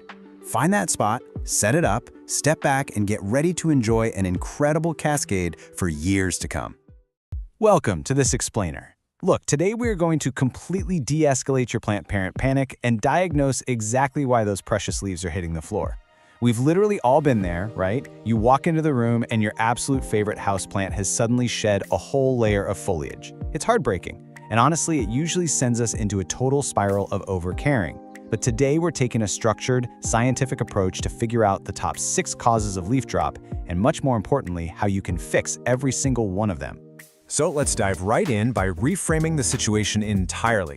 Your plant isn't betraying you, and it honestly isn't necessarily dying. When a plant drops its leaves, it's actually performing a highly calculated act of self-preservation. Think of it like a captain ordering the crew to abandon ship on a specific deck just to keep the rest of the vessel afloat. You see, leaves are a plant's power stations for photosynthesis, but they're also where the plant loses the most water through transpiration. When a plant is under severe stress, maintaining all of that lush foliage becomes this massive energy drain it simply can't afford. So it sheds leaves to conserve energy and survive. And this brilliant biological mechanism really proves that point. Leaf drop isn't just a leaf getting weak and randomly falling off, it's an active process. When stressed, whether that's from bad watering, dying roots, or just environmental shock, the plant purposefully builds a tiny wall of cells, called the abscission layer, right at the base of the leaf stem. This layer effectively severs the leaf from the plant's vascular system. It's literally cutting its losses to focus all of its remaining resources on core survival. Understanding this completely changes how we diagnose the problem. Here's our agenda for today's Plant ER Triage. First, the science of leaf drop. Second, diagnosing water issues. Third, environmental shock and stress. Fourth, natural aging versus pests. And finally, pro tips for prevention. Section 1. The science of leaf drop, identifying the symptoms. Now consider this your ultimate cheat sheet. Before you start pouring water everywhere or impulsively repotting, look closely at which leaves are dropping and how they feel.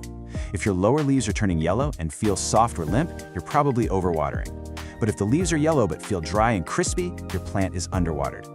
A sudden, massive shower of leaves often points to acclimation shock, while a sudden drop of perfectly green leaves usually means temperature stress.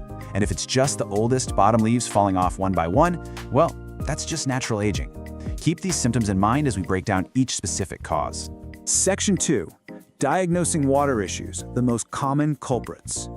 Okay, so watering issues are the #1 reason plants shed leaves. And contrasting these two extremes makes it incredibly easy to diagnose if yours is drowning or completely parched.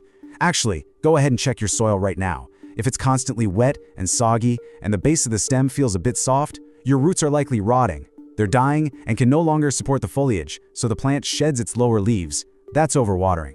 On the other hand, if you pick up the pot and it feels surprisingly light and the soil is bone dry and rock hard, your plant is in a severe drought. It's sacrificing its dry, crispy leaves just to keep its main stems alive. That's underwatering. If you diagnosed overwatering, here's your exact fix to stop those lower leaves from dropping. Step 1, and I know this is the hardest thing for us plant parents, stop watering immediately. Just step back. Allow that soil to dry out completely.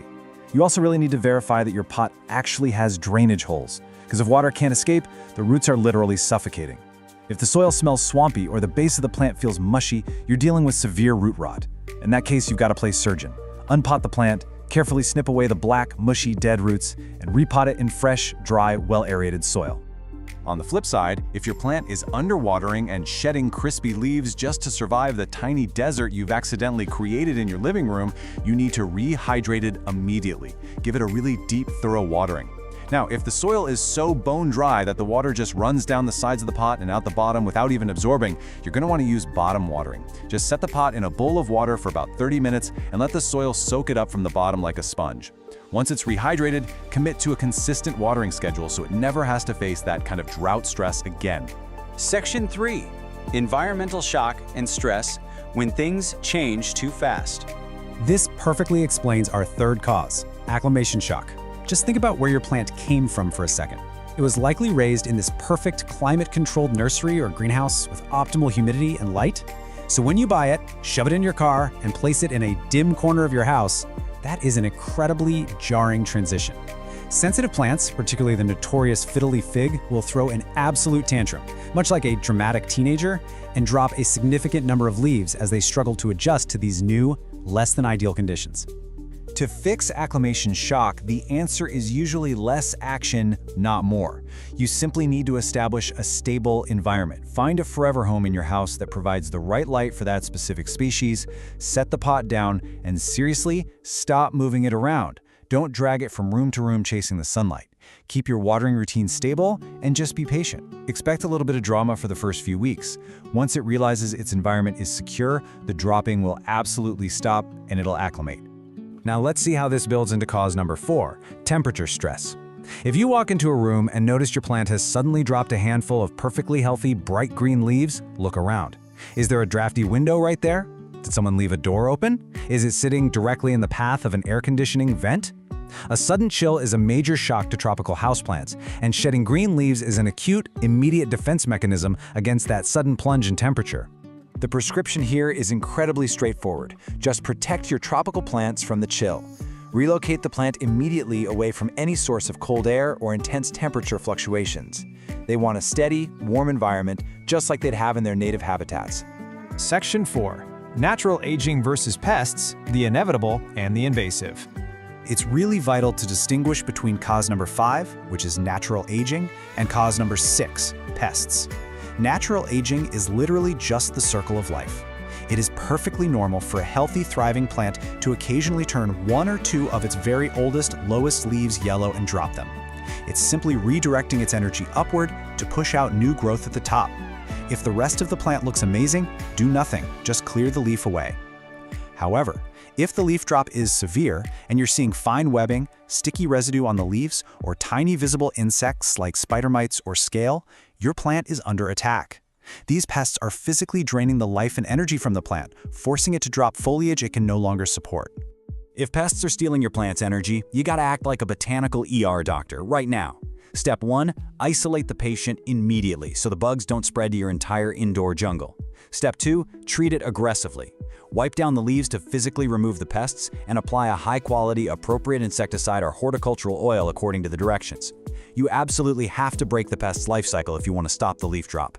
Section 5, Pro Tips for Prevention, Keeping Your Plant Intact. By following these core preventative practices, you're going to keep those leaves firmly attached exactly where they belong. First and foremost, establish a consistent watering routine. Since over and underwatering are the top culprits, honestly, mastering your moisture levels solves like 90% of your problems right there. Second, provide a stable environment. Find a spot with the right light, keep them away from drafts and vents, and just let them be. And finally, when you bring a new plant home, expect a little drama. Provide good care and just give it the time it needs to adjust. And as we wrap up this explainer, we absolutely have to address the most heartbreaking question every single plant owner asks after sweeping up a pile of fallen foliage from the floor. Will those beautiful leaves ever grow back on the bare stem? Well, the hard truth is, no. A plant won't regrow a leaf in the exact same spot where one has fallen off. But hey, you shouldn't be discouraged by that. The entire goal of our triage today wasn't to magically reverse the past, but to fix the root cause and stop any further dropping. Because of your excellent care, your plant now has the energy and stability to push out beautiful, fresh, new growth right at the top. By understanding the real science behind why plants drop their leaves, you've totally leveled up as a plant parent. Which really makes you wonder, if your plants can tell you this much just by dropping a single leaf, what other secret languages are they using right now that you haven't even learned to speak yet? You know that feeling when you go to water your favorite houseplant, and suddenly, bam, this little cloud of tiny, annoying flies just buzzes right up into your face, or right up your nose? Yeah, it's incredibly frustrating, right? If you're vigorously nodding your head right now, trust me, you are definitely not alone. Welcome to this explainer. Today, we're diving into exactly how to handle this. Consider this your ultimate, actionable guide on how to identify and get rid of fungus gnats on houseplants. We are going to walk through exactly how you can take your plants back and banish these little pests for good. Now don't panic, because we've got a clear roadmap to solve this infestation together. First, we'll meet the fungus gnat. Second, we'll uncover the root of the problem. Third, we launch our step-by-step eradication plan. And finally, we'll go over preventing future infestations. All right, let's jump right into Section 1. Meet the fungus gnat, identification, and the unseen threat. So, let's clear up a massive misconception right off the bat. People see tiny flies in their house and they immediately think, oh, fruit flies. But look at the difference here. Fruit flies, they hang out in your kitchen, usually swarming that overripe banana you forgot about. Fungus gnats, on the other hand, stick strictly close to your houseplants and the moist soil. They're tiny, about 2 to 3 millimeters long. They've got dark bodies and honestly, they're notoriously weak flyers. They kind of just hover. So, the absolute key here is location. If they are swarming your beautiful monstera, they're not fruit flies.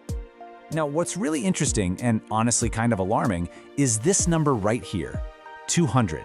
No way, right? But yes, a single adult female fungus gnat can lay up to 200 eggs at one time. And where does she put them? Yep, right in the moist top layer of your potting soil. Within just a few days, those eggs hatch. And well, that leads us to the actual problem. Meet the unseen threat, the fungus gnat larvae. These guys are tiny, like 4 to 5 millimeter clear or whitish worms with little black heads. Now, the adult flies you see buzzing around, actually, they're completely harmless to your plants. They're really just a major nuisance to you. But these larvae living hidden down in the dirt, they are actively feeding on fungi, organic matter, and most devastatingly, your plant's delicate root system. It's literally like they're eating your plant from the inside out. If your houseplant suddenly has yellowing leaves, unexpected wilting, or just stunted growth, well, these hungry little worms are very likely the culprit. Which brings us to Section 2, the root of the problem. Why did they choose my plant? So how do they even get there in the first place? Well, the number one culprit, absolutely, is overwatering. These pests are a direct symptom of soil that just stays way too damp for way too long. Consistently damp soil creates the literal perfect breeding ground for soil fungi, which, as we just learned, the larvae absolutely rely on to survive. Other major causes include poor drainage, like using a pot without drainage holes, or a really heavy, dense soil mix, or sometimes it's just infested soil. Yeah, sometimes these pests actually hitchhike their way inside via a brand new plant or a fresh bag of potting mix right from the store. Okay, so now that we know exactly who the enemy is, let's look at Section 3, Step-by-Step Eradication Plan, the two-front war. I call this a two-front war because, think about it, if you only swat at the flying adults, those 200 eggs in the soil are just going to hatch tomorrow anyway. You absolutely have to battle the adults in the air and the larvae in the soil at the exact same time. So here is our highly effective 4-step action plan. Step 1, let the soil dry out. Step 2, set sticky traps. Step 3, kill the larvae in the soil. And Step 4, start bottom watering. Let's break these down a bit. Step 1, let the soil dry out. This is brilliantly simple, but I cannot stress enough how absolutely critical it is. Fungus gnat larvae simply cannot survive in dry soil, period. By letting the top 1 to 2 inches of your potting mix dry out completely between waterings, you are actively starving the larvae of the moisture they desperately need to live. It is your single most powerful weapon, and the best part? It costs exactly $0. All right, Step 2, target the adults with yellow sticky traps. Remember how we said the adults are the ones laying up to 200 eggs? We have got to capture them before they ever get the chance. And it turns out fungus gnats are irresistibly drawn to the color yellow. It's like a magnet for them.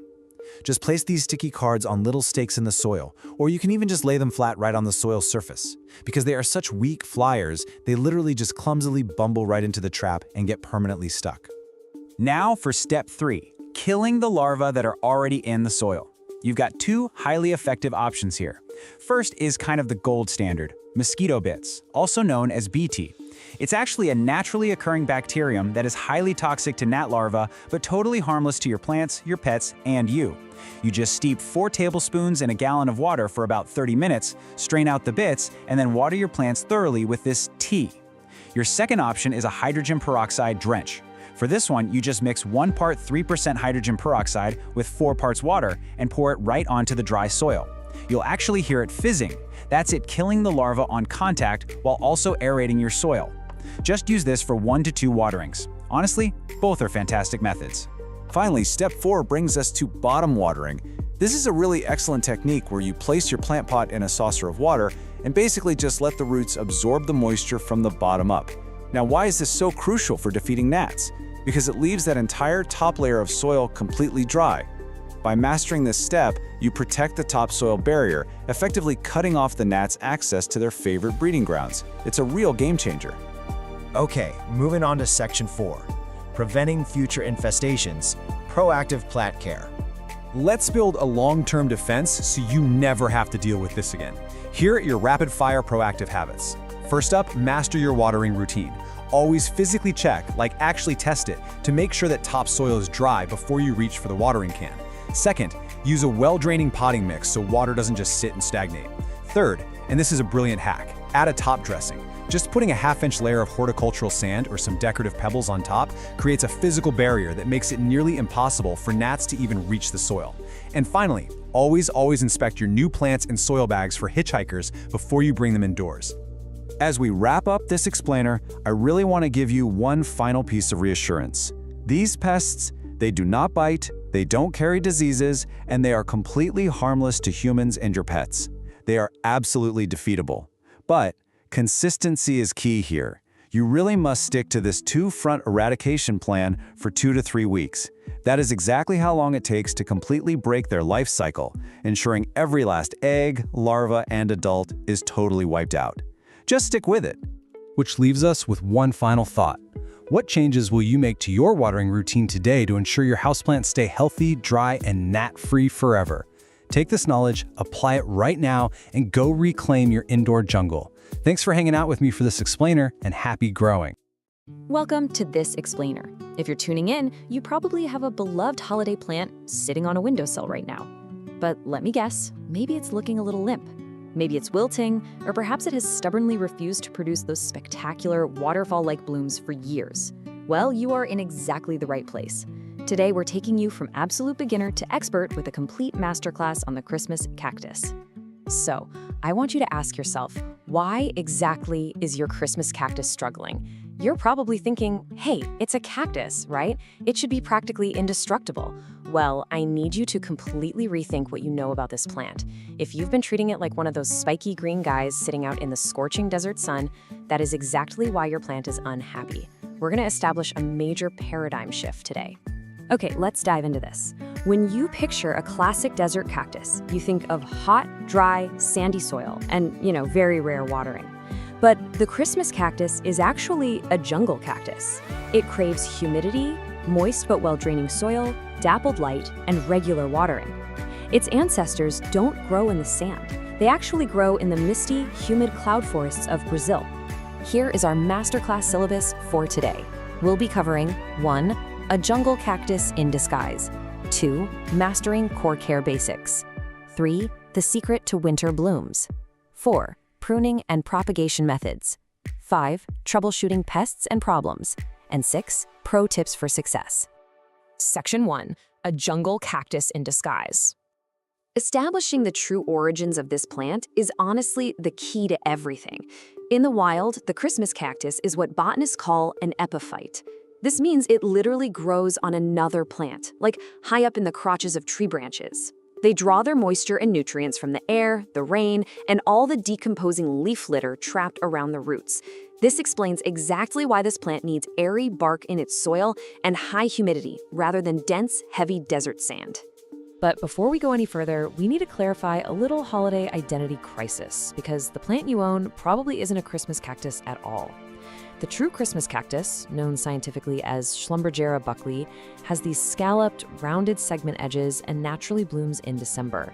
But the Thanksgiving cactus, Schlumbergera truncata, has pointed, claw-like edges and naturally blooms in November.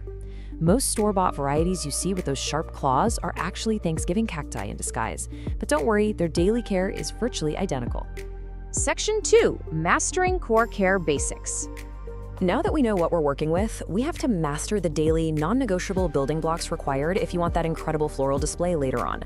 First up, they need bright, indirect light. An east-facing window catching that gentle morning sun is absolutely perfect. You want to keep them out of the direct, scorching afternoon sun, which will literally burn their segments. For watering, you're aiming for the Goldilocks zone. Never bone dry, never soggy. Just water it thoroughly when the top inch of soil feels dry to the touch. And during their active growing season in spring and summer, go ahead and feed them a diluted liquid fertilizer every 2 to 4 weeks. Now, because it's an epiphyte, standard heavy potting soil is just going to suffocate the roots. And a typical desert cactus mix drains way too fast. The absolute sweet spot is a mix of 50% peat or cocoa coir for moisture retention, 25% perlite for drainage, and 25% orchid bark. That orchid bark is the secret ingredient here. It perfectly mimics the loose bark and debris of the rainforest canopy. And speaking of the rainforest, your target humidity is 50 to 60%. During the winter, our central heating absolutely strips moisture from the air, dropping it well below 30%. To combat that bone-dry winter air, you can set your pot on a pebble tray filled with water, or even just place the plant in a bright bathroom where it can soak up the steam from your daily shower. Section 3. The secret to winter blooms. Okay, this is where we separate the casual houseplant owners from the absolute masters. Getting a Christmas cactus to bloom doesn't just happen by accident. It's a mechanical process that must start in early to mid-October. It requires 3 specific signals. Step 1 is the dark treatment. Step 2 is a drop to cool nighttime temperatures, somewhere between 50 and 65 degrees Fahrenheit. And step 3 is reducing your watering to roughly every 2 to 3 weeks and stopping fertilization completely. This mild stress is what signals to the plant, hey, winter's coming, it's time to make flowers. Now, there is a magic number required to make this work, and that number is 12 to 14. That is the exact number of hours of complete, uninterrupted darkness your plant requires each and every night for 6 to 8 weeks to successfully force bud formation. I mean, complete darkness. No street light shining through the window, no hallway light seeping under a door crack. Even a brief flash of a room light can totally reset the plant's internal clock. Seriously, put it in a dark closet every evening if you have to. And once you've successfully completed that dark treatment and you finally see those tiny buds forming on the tips of the segments, rule number 1, do not move the plant. I really cannot emphasize this enough. Changing the light direction or causing a sudden temperature fluctuation is the number 1 reason buds suddenly drop off right before they open. Just leave it right where it is. Section 4, pruning and propagation methods. Once that magnificent bloom show is over, we enter the post-bloom phase. This is all about encouraging bushier growth for next year and creating new little plants to share with friends. Pruning should happen in late winter or early spring, right after the blooms fade. The technique here is absolutely crucial. You want to gently twist off 1 or 2 segments at the joint. Don't cut them with scissors. Twisting encourages the plant to branch out at that exact spot, which means double the blooms next year. And the best part? Every single prune segment is a potential new plant. Just let the twisted end callus over in a dry spot for a day or two, then plant it shallowly in moist soil. It's such an incredibly easy and rewarding way to create heirloom gifts. Section 5. Troubleshooting pests and problems. Of course, sometimes things go wrong, so let's walk through a quick troubleshooting guide to get your plant back on track.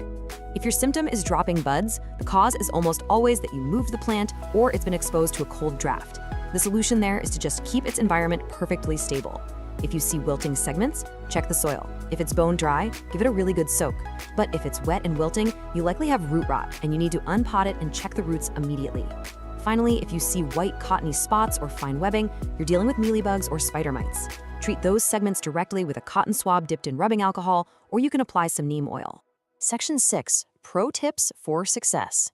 Let's summarize the most impactful expert-level takeaways from this explainer so you can achieve absolute mastery. First, try bottom watering. Letting the pot soak up water from a tray prevents moisture from sitting on those delicate stem joints and causing rot. Second, cool nights are a powerful trigger. Combining them with your dark treatment sets significantly more buds. Third, physically mark your calendar for early October so you don't forget to start the dark treatment. And finally, don't rush to repot. These plants actually prefer being slightly root-bound, which can even help encourage blooming.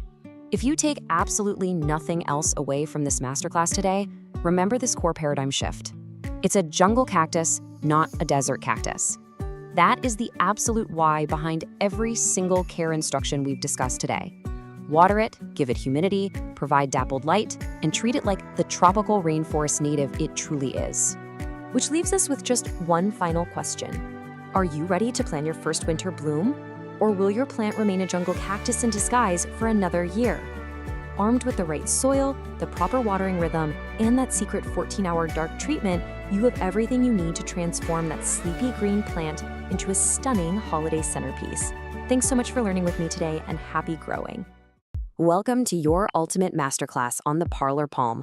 Today, we're taking you from absolute beginner to confident plant expert. Let's dive right into this explainer and look at an absolute classic of the houseplant world. Picture this. You've got a plant that was famously prized in the notoriously dim, incredibly poorly ventilated parlors of the Victorian era. But its true home? The vibrant, humid rainforest floor. That wild, incredible adaptability from a tropical forest to a stuffy living room is exactly what makes it such a resilient, absolute staple for any home today. So, here's our roadmap for this explainer. We're going to meet the palm, cover core care, dial in the environment, go over maintenance, tackle some troubleshooting, and wrap up with a few pro tips. Section 1. Meet the parlor palm. Let's officially introduce the star of the show. Scientifically, we are talking about Chamaedorea elegans. It's a remarkably resilient, slow-growing palm native to the rainforests of southern Mexico and Guatemala. Now, understanding its origins, living under the dense, heavy shade of much taller trees, is literally the secret key to unlocking its care requirements. Keep that forest understory in the back of your mind, because it's going to guide everything we do. So why is everyone so obsessed with this plant? Well, beyond its timeless elegance and those really graceful feathery fronds, it's actually an amazing air purifier with a super long lifespan. But here is the absolute game changer. It's 100% non-toxic. It is constantly one of the most highly recommended plants because it is completely safe for your curious cats and dogs. No worries there. Section 2. Core care, covering light and water. Let's establish the absolute foundation of your palm's survival. Remember that rainforest understory we just talked about? Because they evolved down in the shadows, direct sunlight is a strict rule violation. Direct, intense sunlight will quickly scorch those delicate fronds right up. So stick to bright, indirect spots. A north or east-facing window is basically perfection. They are incredibly forgiving with low light, but harsh rays? Total enemy. Now let's talk hydration. Your plant wants consistently moist soil without ever feeling soggy. And your plant will actually tell you what it needs. Yellowing leaves combined with damp soil, that points straight to overwatering. On the flip side, if you're seeing brown, crispy tips and really dull-looking foliage, you are likely underwatering. So how do we find that sweet spot? Well, this right here is your golden rule for hydration. Allow the top 1 to 2 inches of soil to completely dry out before watering again. When you do water, water it thoroughly until it drains out the bottom, but never, ever let the pot sit in a tray of excess water. Waterlogged soil leads to root rot, and root rot is fatal. Moving on to Section 3, the environment. Let's look at soil, feeding, and humidity. To prevent that fatal root rot we just warned about, you need a high-quality peat-based soil that drains effortlessly. And you can actually make it yourself with this simple DIY recipe. Just mix 2 parts peat moss or cocoa coir, 1 part standard all-purpose potting soil, and 1 part perlite. This creates a beautifully light, airy medium that holds just enough moisture without turning into a heavy, compacted brick. As for the climate in your room, they are pretty chill. They love average temperatures, right around 65 to 80 degrees Fahrenheit. They do appreciate a humidity boost from regular misting. Aim for 50% or higher if you can, but keep them away from cold winter drafts dropping below 50 degrees. Also, they are super light feeders. Don't go crazy with the fertilizer. 1 or 2 times during the spring and summer, using a liquid food diluted to half strength is plenty. In the winter, skip feeding entirely. Section 4, maintenance. Let's talk about potting, pruning, and propagation.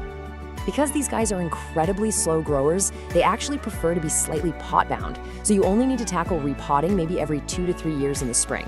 Just follow a simple 4-step process. Crucially, step 1, never choose a pot more than 1 to 2 inches wider than the current one, or all that extra soil will hold way too much water. Gently slide it out, pop it in the new pot with your fresh peat mix, and give it a good drink. Okay, listen closely to this one because it's an absolute non-negotiable rule. When you're pruning away normal aging yellow or brown leaves at the base, you're totally fine, but never top prune your palm. Palms grow from a single central point called the crown. If you decide to chop off the top to try and make it shorter, you will literally kill the entire plant. Just don't do it. And what about making more plants? I know it's super tempting to divide those cute clustered clumps in your pot to propagate them, but here's the reality. Their root systems are incredibly delicate. Tearing them apart usually results in losing everything. These beauties are actually propagated commercially from seed, so just enjoy the one you have and leave the multiplying to the professionals. Section 5, troubleshooting pests and problems.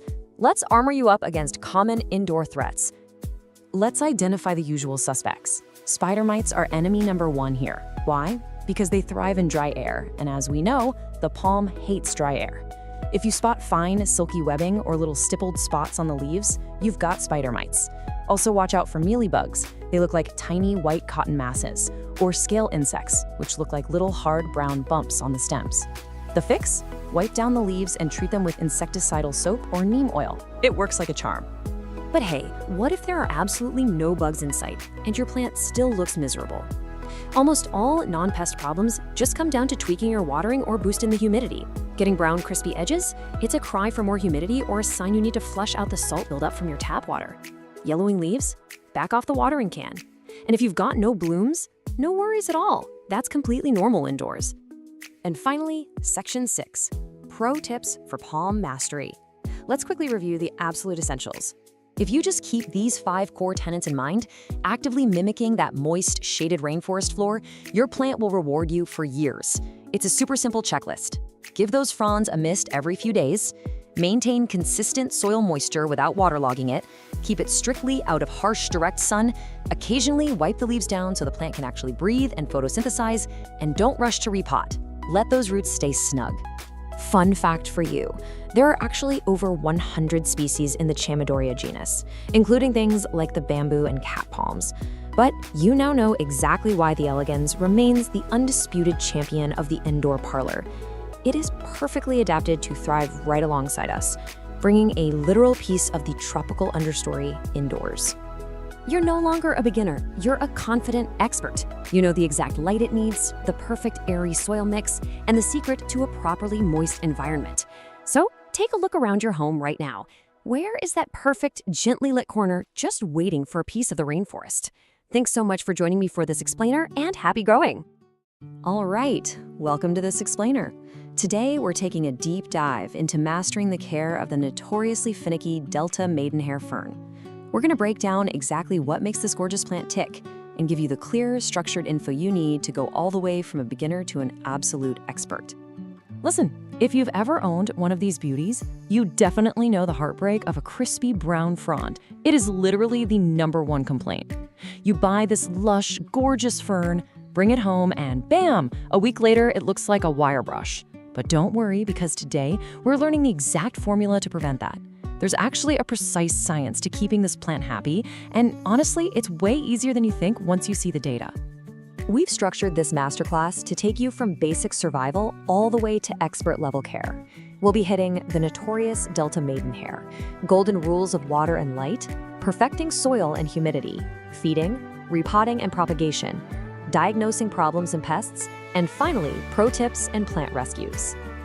Section 1, the notorious Delta maidenhair. Meet the diva. Okay, let's get right into this. To conquer this stunning, but let's be honest, intimidating plant, you first have to understand her origins. The name itself is actually really fascinating. It earns that delta title from the broadly triangular shape of its fronds, just like the Greek letter delta. Native to the deeply shaded, humid forest understories of South America, this plant is built from hundreds of tiny fan-shaped leaflets on these beautiful signature wiry black stems. It truly offers the softest-looking foliage of any houseplant. Well, if you can keep it happy, that is. Section 2, golden rules, water and light, the absolute non-negotiables. Seriously, if you only take away one lesson from this entire explainer, let it be these fundamental rules, because this is where 90% of plant parents fail. 0. Yup, that is exactly how many times you are allowed to let the soil dry out. Not even once, not even for a single afternoon. Nearly every dead maidenhair out there died from a single forgotten week. So, the moment the very top of the soil feels barely dry while everything below is still damp, that's your cue. It's time to water. Now, the real trick here is finding the balance, because soggy soil, just as dangerous as dry soil. Underwatering gets you those dreaded crispy edges that just shatter when you touch them, while overwatering suffocates the roots and causes yellowing from the base up. To solve this, bottom watering for 15 minutes is the absolute best way to soak the root ball evenly without rotting the crown. You just set the pot in an inch of room temperature water, let it drink its fill, and then drain it completely. Alongside water, we have to talk about light. These little leaflets are barely more than a single cell thick. That means just 30 minutes of direct afternoon sun will ruin them permanently. They'll literally bake. You want bright, indirect light only. Setting them in an east window pulled back a foot or two, or right up against a north window is absolutely your fern's sweet spot. Section 3, perfecting soil and humidity, mastering the climate. So, now that you've mastered the golden rules, let's optimize the environment for some lush, rapid growth. Because the soil and air around your fern, that's its lifeblood. If you're looking to repot, this DIY soil mix is a total game changer. Why? Well, the cocoa coir retains that essential moisture we now know we desperately need, while the perlite and fine bark provide the vital aeration those fine, thread-like roots need so they don't suffocate. And pro tip, coir is way better than peat moss here. If it ever does accidentally dry out, it re-wets easily, whereas peat actually repels water once it gets dry. And then there's the air. Your fern is going to thrive in an ideal humidity range of 50 to 70%. The problem is most of our heated homes in the winter sit at a desert-like 20 to 30%, which practically guarantees crispy tips. This is exactly why a bathroom with a window is pretty much the perfect habitat, giving it that steamy, humid air it constantly craves. Okay, get ready for a truth bomb that shatters a major houseplant myth. Misting raises humidity for roughly 10 minutes, then the water evaporates and you are right back where you started. Everyone reaches for the spray bottle to fix dry air, but guys, misting doesn't work. It raises humidity for just a few minutes, and even worse, water droplets sitting on those dense fronds can actually encourage fungal leaf spot. If you really want to fix dry air, invest in a real humidifier or place the plant in a beautiful glass cloche. Moving on to Section 4, feeding, repotting, and propagation, advanced care. Once your plant is surviving and thriving in its new climate, it's time to graduate to some intermediate care techniques. So, ferns are extremely light feeders. The real risk here is always overdoing it and accidentally scorching the roots. Notice the specific dosage we recommend. Quarter strength, balanced liquid fertilizer, monthly from April to September. Honestly, I'd rather you underfeed this plant for a whole year than give it one massive dose. Oh, and a huge rule to remember. Absolutely never apply fertilizer to a dry root ball. When it is time to repot, which should be roughly every 2 years once you see roots poking out the bottom, pot selection is completely critical. Skip the terracotta, I mean it. Unglazed clay wicks moisture out through its walls and dries out way too fast for a plant that needs to stay constantly damp. Instead, go for shallow, glazed ceramic or plastic pots to really lock that moisture in. Now, if your plant is getting massive and you want more of them, propagation is incredibly rewarding. Dividing the creeping rhizome in early spring works wonders. You'll want to rinse the soil from the rhizomes so you can see the natural clusters, cut cleanly between them with a knife, pot the divisions with the rhizome right at the surface, and immediately tend them with a plastic bag to trap that humidity. The secret here is to take large sections, don't just pull off tiny little scraps, and keep them highly humid while they recover. And remember, never ever bury the rhizome. It needs to sit right on top of the soil. Section 5. Diagnosing problems and pests. Expert troubleshooting. Look, even the experts run into issues sometimes. So let's figure out how to visually diagnose the common problems your maidenhair might face without completely panicking. So many new owners completely panic and grab the insect spray the second they see these little brown spots under the leaves. But hold on a second, these are just sorry, tucked safely under a folded flap of the leaf called a false indusium. This is just the fern's natural, ancient way of reproducing, using spores instead of seeds. Nothing to worry about. And this is why learning to read your plant is absolutely crucial, so you don't accidentally treat a perfectly healthy, reproducing fern for a bug infestation. Look at the difference. Spores follow a neat, repeating pattern strictly on the outer margins of the leaflets. Scale insects, on the other hand, they're randomly scattered, they usually favor those black stems, and they scrape right off with a fingernail. Knowledge really is power here. Finally, Section 6. Pro tips and plant rescues, the ultimate hacks. Let's wrap up this masterclass with some rapid-fire pro tips and, honestly, a secret weapon for saving a seemingly dead fern. If your fern dries out completely and turns into a sad pot of brown wire, whatever you do, do not throw it in the trash.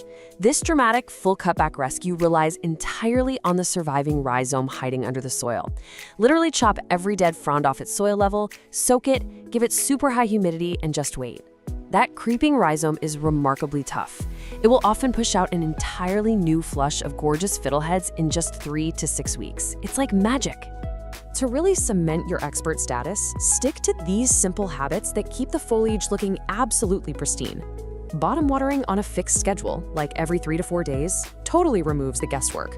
Collecting rainwater prevents those awful brown burn tips caused by the fluoride and chlorine in tap water. And seriously, keep your hands off. The leaflets are so delicate they bruise instantly. If they get dusty, just rinse them off gently in the shower. Oh, and definitely move them away from radiators before heating season kicks in. So you now have the ultimate blueprint. You know the golden rule of never ever letting the soil dry, you know exactly how to master the humidity, and you even know how to bring a dried out plant back from the dead. You are fully equipped to keep those fronds lush, green, and soft. So the only question left is, now that you possess the exact formula to conquer the impossible houseplant, are you ready to bring a Delta maidenhair fern into your home? Okay, let's dive right into this. Welcome to today's explainer, where we're going to master the care and keeping of one of the absolute most striking houseplants you can possibly bring into your home, the philodendron birkin. Whether you literally just brought your very first birkin home from the nursery, or you're an experienced indoor gardener looking to really dial in your propagation game, we are going to break down everything you need to know to make this incredible plant absolutely thrive. Now, what's totally fascinating is the birkin's origin story. You won't actually find this specific plant growing wild out in the rainforest. Nope. The birkin is actually a relatively new addition to the plant world, and it started as a spontaneous mutation of the burgundy philodendron Rojo Congo. That gorgeous, glossy, dark green foliage with those completely unique, creamy white to pale yellow pinstripes. Yeah, that's just a beautiful genetic accident. And because of that, every single leaf is completely unique. How cool is that? So, here's our roadmap for today's explainer. We'll start by officially meeting the birkin. Then we'll cover the absolute survival essentials: water, light, and soil. Next up, we optimize the environment with climate and feeding. Then we'll tackle troubleshooting, and finally, we'll graduate to expert propagation and pro tips. All right, Section 1, Meet the Birkin, a compact wonder. So if you're used to those classic vining philodendrons, the birkin is going to behave a bit differently for you. It's got what we call a self-heading growth habit, meaning it doesn't trail or vine. Instead, it grows upright and outwards, right from a central stem, which gives it this really lush, bushy vibe. It's a moderate grower, eventually topping out at about 3 feet tall with a 1 to 2 foot spread. And honestly, it can easily live well over a decade if you treat it right. But I really need to point out a super important warning here. Just like other aroids, the Birkin contains calcium oxalate crystals. That makes it highly toxic to your cats and dogs. It'll cause intense oral irritation and swelling if they chew on it, so you absolutely must keep this one out of reach of your curious furry friends. Moving right along to section 2, the big 3, water, light, and soil. Let's talk light, because light is literally the single most critical factor for maintaining those gorgeous pinstripes. You want bright, indirect light. An east-facing window is usually the absolute sweet spot. Now, if you give the plant too much direct midday sun, those delicate creamy stripes are gonna physically scorch. You'll literally get crispy brown spots. But if you stick it in deep shade, something pretty fascinating happens. The plant will actually revert. See, the white parts of the leaf don't have chlorophyll. So a plant sitting in low light goes into full survival mode and tries to save itself by pumping out solid green leaves just to maximize its energy production. So remember, bright and filtered is your golden rule here. Okay, watering. The crucial thing here is finding the balance. You want to water thoroughly, like let the water run completely out through the drainage holes, but you only do this when the top 1 to 2 inches of soil are completely dry to the touch. Seriously, overwatering is the #1 killer for these guys. It totally suffocates the roots, which leads to yellowing lower leaves, mushy stems, and ultimately the dreaded root rot. On the flip side, if you're underwatering, your Birkin is going to let you know. It'll start drooping and developing these sad, crispy brown edges. So always, always let that topsoil dry out first. Now, to make that watering routine totally foolproof, you've got to have the right soil. Birkins absolutely hate dense, heavy potting soil. They want an environment that mimics the airy rainforest floor. So here is the perfect chunky DIY aroid mix for you. You want 1 part standard indoor potting mix, that's for your nutrients, then 1 part perlite for incredible aeration and drainage, and finally 1 part orchid bark. That creates these chunky little air pockets that hold on to just a tiny bit of moisture. You can also toss in a handful of horticultural charcoal if you have it to help absorb any impurities. A mix like this is a real game changer because it ensures excess water escapes quickly and essential oxygen can easily circulate right around those roots. All right, section 3, climate, feeding, and maintenance, creating the perfect environment. Thanks to its tropical lineage, your Birkin definitely wants to be warm and humid. The ideal temperature sweet spot is right between 65 and 80 degrees Fahrenheit. You really want to avoid placing it anywhere near drafty windows, AC vents, or space heaters. In fact, anything dropping below 55 degrees can actually shock the poor plant. As for humidity, your target is about 50 to 70%. Now sure, they can adapt to our average 40% indoor humidity, but hitting that higher target, that is how you get those massive, super glossy leaves. And hey, skip this simple misting with a spray bottle. It doesn't really last, and it can actually cause fungal issues. Instead, you want to boost the humidity consistently. Fire up a room humidifier, sit your pot on a pebble tray filled with water, or honestly, just group a bunch of your plants together to create a nice little humid microclimate. To fuel all that gorgeous growth, you've got to feed your Birkin. We recommend using a balanced liquid fertilizer, something with a 10-10-10 ratio. But listen up, here is a massive pro tip for you. Always, always dilute that fertilizer down to half the recommended strength.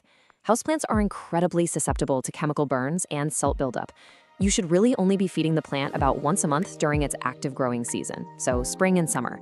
Then just pause feeding entirely during the dormant fall and winter months. Oh, and one more golden rule to remember. Never apply fertilizer to bone-dry soil. Always water your plant a day or 2 beforehand to protect those sensitive roots from getting burned. Section 4, troubleshooting. Pests and problems. You know, our plants are pretty good at communicating their issues to us if we just know what to look for. If you start seeing those leaves reverting back to solid green, your plant is practically begging for more light. Got yellowing lower leaves? Well, you are almost certainly overwatering. Let that topsoil dry out.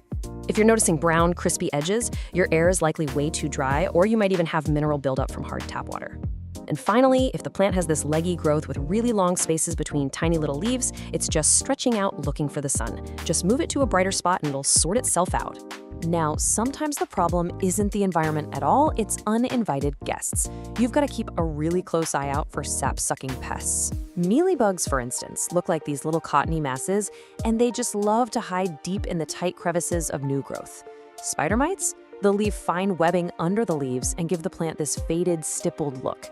Thrips are a serious headache, leaving silvery patches and badly scarred, distorted new leaves. And hey, if you see tiny little flying insects hovering around the dirt, those are fungus gnats, which are almost always caused by keeping the soil a bit too wet.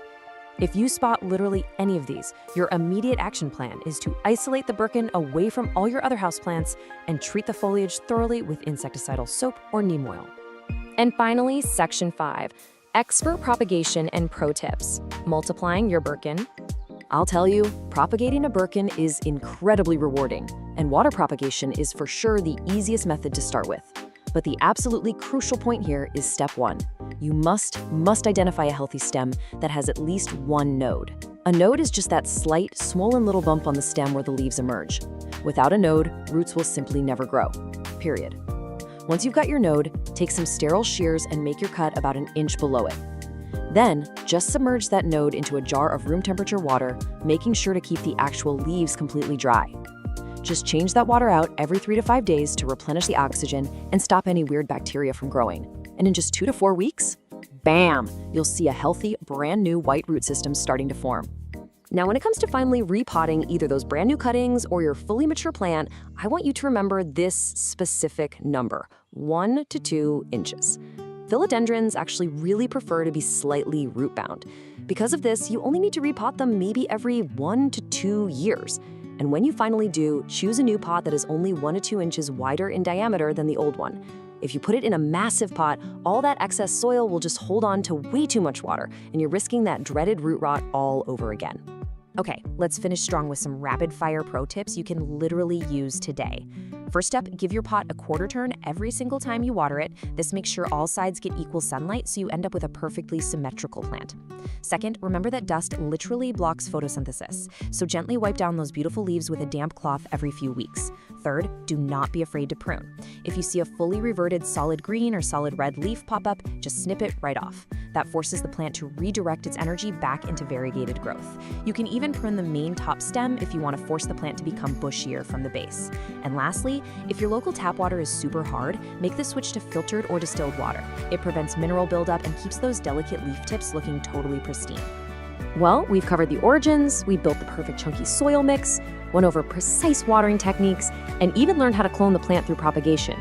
You now have the exact expert blueprint to make this incredible pinstriped wonder completely flourish. So, the only question left is this. Your Birkin is ready to thrive, but is your brightest window ready for it? Thanks so much for joining me on today's Explainer.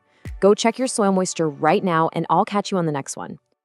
Let's jump right into this explainer. If you've ever wanted to bring a vibrant, living, breathing piece of the forest indoors without having to run the vacuum literally every single day to clean up dead leaves, well, you are exactly in the right place.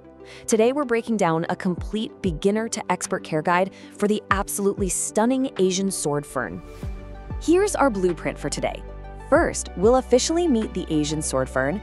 2, we'll cover light, temperature, and humidity. 3, hydration and soil mastery. 4, feeding, pruning, and propagation. And finally, number 5, troubleshooting pests and problems. All right, let's get started. Section 1, meet the Asian sword fern.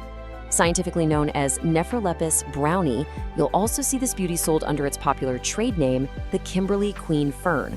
It's a robust, gorgeous evergreen native to the warm regions of Asia and Australia, prized not just for its stunning structure, but also because it is a powerhouse when it comes to purifying the air. Honestly, this plant is like a massive upgrade to the classic Boston fern. You know how Boston ferns just kind of sprawl out everywhere and drop tiny leaflets the exact second they feel even a little bit dry? Yeah, it's a mess. But the Asian sword fern, it boasts these upright, narrow, sword-shaped fronds that actually stay put. It completely ditches the dramatic shedding, plus it's totally non-toxic, so it's perfectly safe if you have cats or dogs roaming around. Moving on to Section 2, light, temperature, and humidity. To get this plant truly thriving, our strategy is actually pretty simple. We're going to translate its native forest floor environment straight into your living room.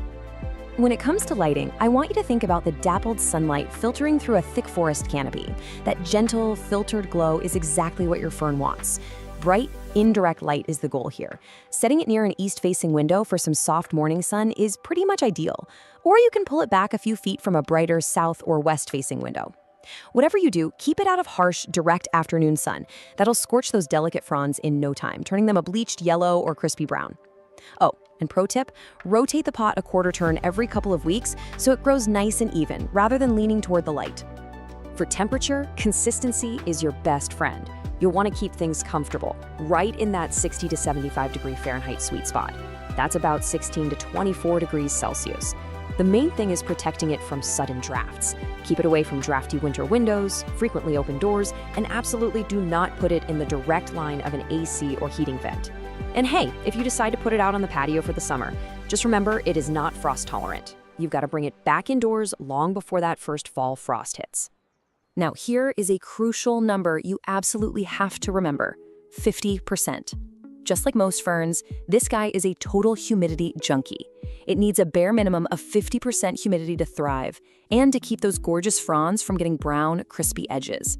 The problem is, in most homes, especially in the dead of winter with the heater blasting, our indoor air is just way too dry. But don't worry, if your house is dry, it's super easy to fake that damp forest vibe. You can mist the fronds with room temperature water a few times a week, set the pot on a tray filled with pebbles and water, or group it together with your other plants to create a little shared microclimate. Honestly, running a small humidifier nearby is a total game changer. Yes, your plant might end up with a more demanding daily skincare routine than you do, but the lush results are 100% worth it. Oh, and if you have a bright bathroom, that is a naturally perfect spot. Section 3, Hydration and Soil Mastery. This is where we learn how to build a rock-solid, resilient root system through proper watering and soil composition. Let's talk about the top inch rule. Consistent moisture is the name of the game here. You basically want to water thoroughly whenever the top inch of the soil feels dry to the touch. The soil should feel like a wrung-out sponge, evenly moist but never ever soggy. It's a bit of a balancing act, right? If you overwater and let it sit in a puddle, you're going to suffocate it with root rot. But underwatering, that leads to wilting and a ton of dropped leaflets. Make sure you use room temperature water too, so you don't shock the roots. To nail that perfect moisture balance, you really need the right soil. We're talking a rich, loamy, slightly acidic to neutral mix. A high-quality peat-based soil is a fantastic starting point. But to make sure it doesn't turn into mud, you've got to improve the drainage. Mix in some chunky amendments, things like perlite, orchid bark, or some nice, rich compost. That way, this soil holds just enough water to keep your fern happy, but all that dangerous excess water drains right on through. Section 4. Feeding, pruning, and propagation. Okay, let's graduate from basic survival and get into some expert-level plant parenting. During the spring and summer growing season, your fern is going to be hungry. You'll want to use a balanced, water-soluble liquid fertilizer. But wait, actually, this is super important. Always dilute it to half strength. Apply that half-strength mix every 4 to 6 weeks. Don't go overboard because salt buildup from too much fertilizer will literally fry those delicate roots. And you definitely want to stop feeding it entirely during the fall and winter when the plant is naturally resting. As for pruning, just snip any dead or yellowing fronds all the way down at the soil line. It keeps things tidy and pushes the plant's energy into fresh new growth. So, looking at all this lush green foliage, you might be wondering, how on earth do these things reproduce if they never produce flowers or seeds? It's a super cool mechanism, actually. They don't flower at all. Instead, they create these tiny little dots called spores, right there on the undersides of their mature fronds. Now, growing a fern from spores takes forever. The absolute easiest way to multiply your collection at home is just by dividing the plant. You'll want to do this during a spring repotting, which, by the way, you should do every year or two when it gets root bound. To divide it, just slide the fern out of its pot, gently tease the root ball apart with your hands or use a clean knife if it's really tight, and make sure each new section has a good chunk of roots and several fronds. Pot them up in fresh, well-draining soil, water them in, keep them warm and humid, and boom, you've got brand new, independent ferns. Finally, Section 5, Troubleshooting Pests and Problems. Look, even the best plant parents had a few bumps in the road, so let's learn how to translate your plant's distress signals. this chart is a lifesaver for decoding what your fern is trying to tell you. See brown, crispy edges? Your air is just too dry, so get that humidifier running. Seeing yellow leaves? That's usually a moisture issue, so dig your finger an inch into the dirt to see if it's bone dry or sitting in mud. If the whole plant is wilting and drooping, it is severely thirsty. Water it immediately. And if it's dropping leaves entirely, your fern is incredibly stressed from being too dry, which means you need to lock down a much more consistent watering routine. Beyond just water and air, we've got to talk about bugs. Those dense, overlapping fronds, they are basically luxury real estate for pests. You need to routinely check the crown and stems for the tiny webs of spider mites, the weird cottony fluff of mealybugs, the little brown bumps of scale insects, or little moth-like whiteflies. And if you're keeping the soil too wet, you'll probably invite fungus gnats. If you spot any of these gatecrashers, don't wait. Wipe down the leaves and thoroughly spray the plant with insecticidal soap or neem oil, making sure you really get into that dense foliage. When you finally dial in that dappled light, the perfect moisture, and that magic 50% humidity, you're not just decorating a room anymore. You are literally sustaining a complex, living micro-ecosystem. The Asian soar fern is an absolute masterpiece that just asks for a little specialized attention in return for a massive aesthetic payoff. If you can successfully cultivate this vibrant piece of the forest floor right inside your living room, what other incredible natural environments are you ready to conquer next? Welcome to The Explainer. So listen, if you've ever scrolled through photos of those lush, amazing indoor jungles and thought to yourself, yeah, right, I could never do that. I literally kill everything I touch, even fake plants. Well, you are in exactly the right place. Today, we're putting an end to the whole plant killer myth once and for all. We are going to walk through 10 of the absolute easiest, most forgiving, and frankly, almost indestructible houseplants you could possibly bring into your home. So whether you're a total beginner or, just someone looking for a little greenery that doesn't demand your constant attention, this explainer is your ultimate playbook for becoming a successful plant parent. Right off the bat, we have to ask, why do so many first houseplants die? It's a tale as old as time, right? You go to the store, you pick out this gorgeous, trendy plant, bring it home, and maybe a few weeks later, it's just this sad, crispy, brown mess. But here's the reality check. The problem usually isn't you. It's the plant you started with. So many people completely unintentionally set themselves up for failure just by choosing plants with super complex needs, completely unaware of the massive learning curve required to actually keep them alive. And this brilliantly illustrates exactly what we're talking about. Look at the difference here. On the left, we've got the fiddle leaf fig. It's famous, it's all over social media, and honestly, it is notoriously fussy. Starting your plant journey with something like a fiddle leaf fig is just a recipe for pure frustration. But on the right, we have our actual secret to success: tough, forgiving plants. The single most important decision you will make on your plant journey is your very first plant. If you pick a resilient one, you practically guarantee yourself a win. And that success is exactly what's going to motivate you to keep going. So here is our playbook for today's explainer. First, the secret to plant success. Then, the 5-star indestructibles. Next up, plants that communicate clearly. After that, quirky but tough survivors. And finally, choosing your first companion. Okay, section 1, the secret to plant success. Okay, let's dive into this with section 2, the 5-star indestructibles. This first group we're looking at is strictly for plants that absolutely thrive on neglect. We are giving them a flawless 5 out of 5 for toughness. I mean, they are the certified tough-as-nails champions of the plant world, entirely capable of enduring the most common beginner mistake of all, completely forgetting they even exist. First up is the undisputed king of easy care, the snake plant, also known as Sansevieria. Listen, if you could only choose one beginner plant ever, this is the one. It's got these amazing, stiff, upright leaves that just give it a really modern, stylish look in literally any room. But its real superpower is its near indestructibility. It tolerates low light, and it is insanely drought tolerant. You water it when, actually, scratch that, you only water it when the soil is 100% dry. You can forget about it for weeks at a time, and it'll just sit there, happily purifying your air and looking fabulous. Now, you might be wondering, how in the world do these plants survive such extreme neglect? Well, many of them utilize an amazing botanical feature called a rhizome. A rhizome is basically a thick, underground stem that stores massive amounts of water and nutrients. Think of it kind of like a camel's hump, but for a plant. It's an emergency water tank built right in, allowing the plant to easily coast through severe droughts when you inevitably miss watering day. Two perfect examples of this incredible rhizome resilience are the ZZ plant and the cast iron plant. The ZZ plant has these gorgeous, wide, glossy leaves. It is so pristine and so low maintenance that people honestly mistake it for a fake plant all the time. Then we have the cast iron plant. I mean, the name really says it all, right? This was actually a huge favorite in Victorian homes because it could withstand the terrible air quality and dim corners where absolutely nothing else had a chance of growing.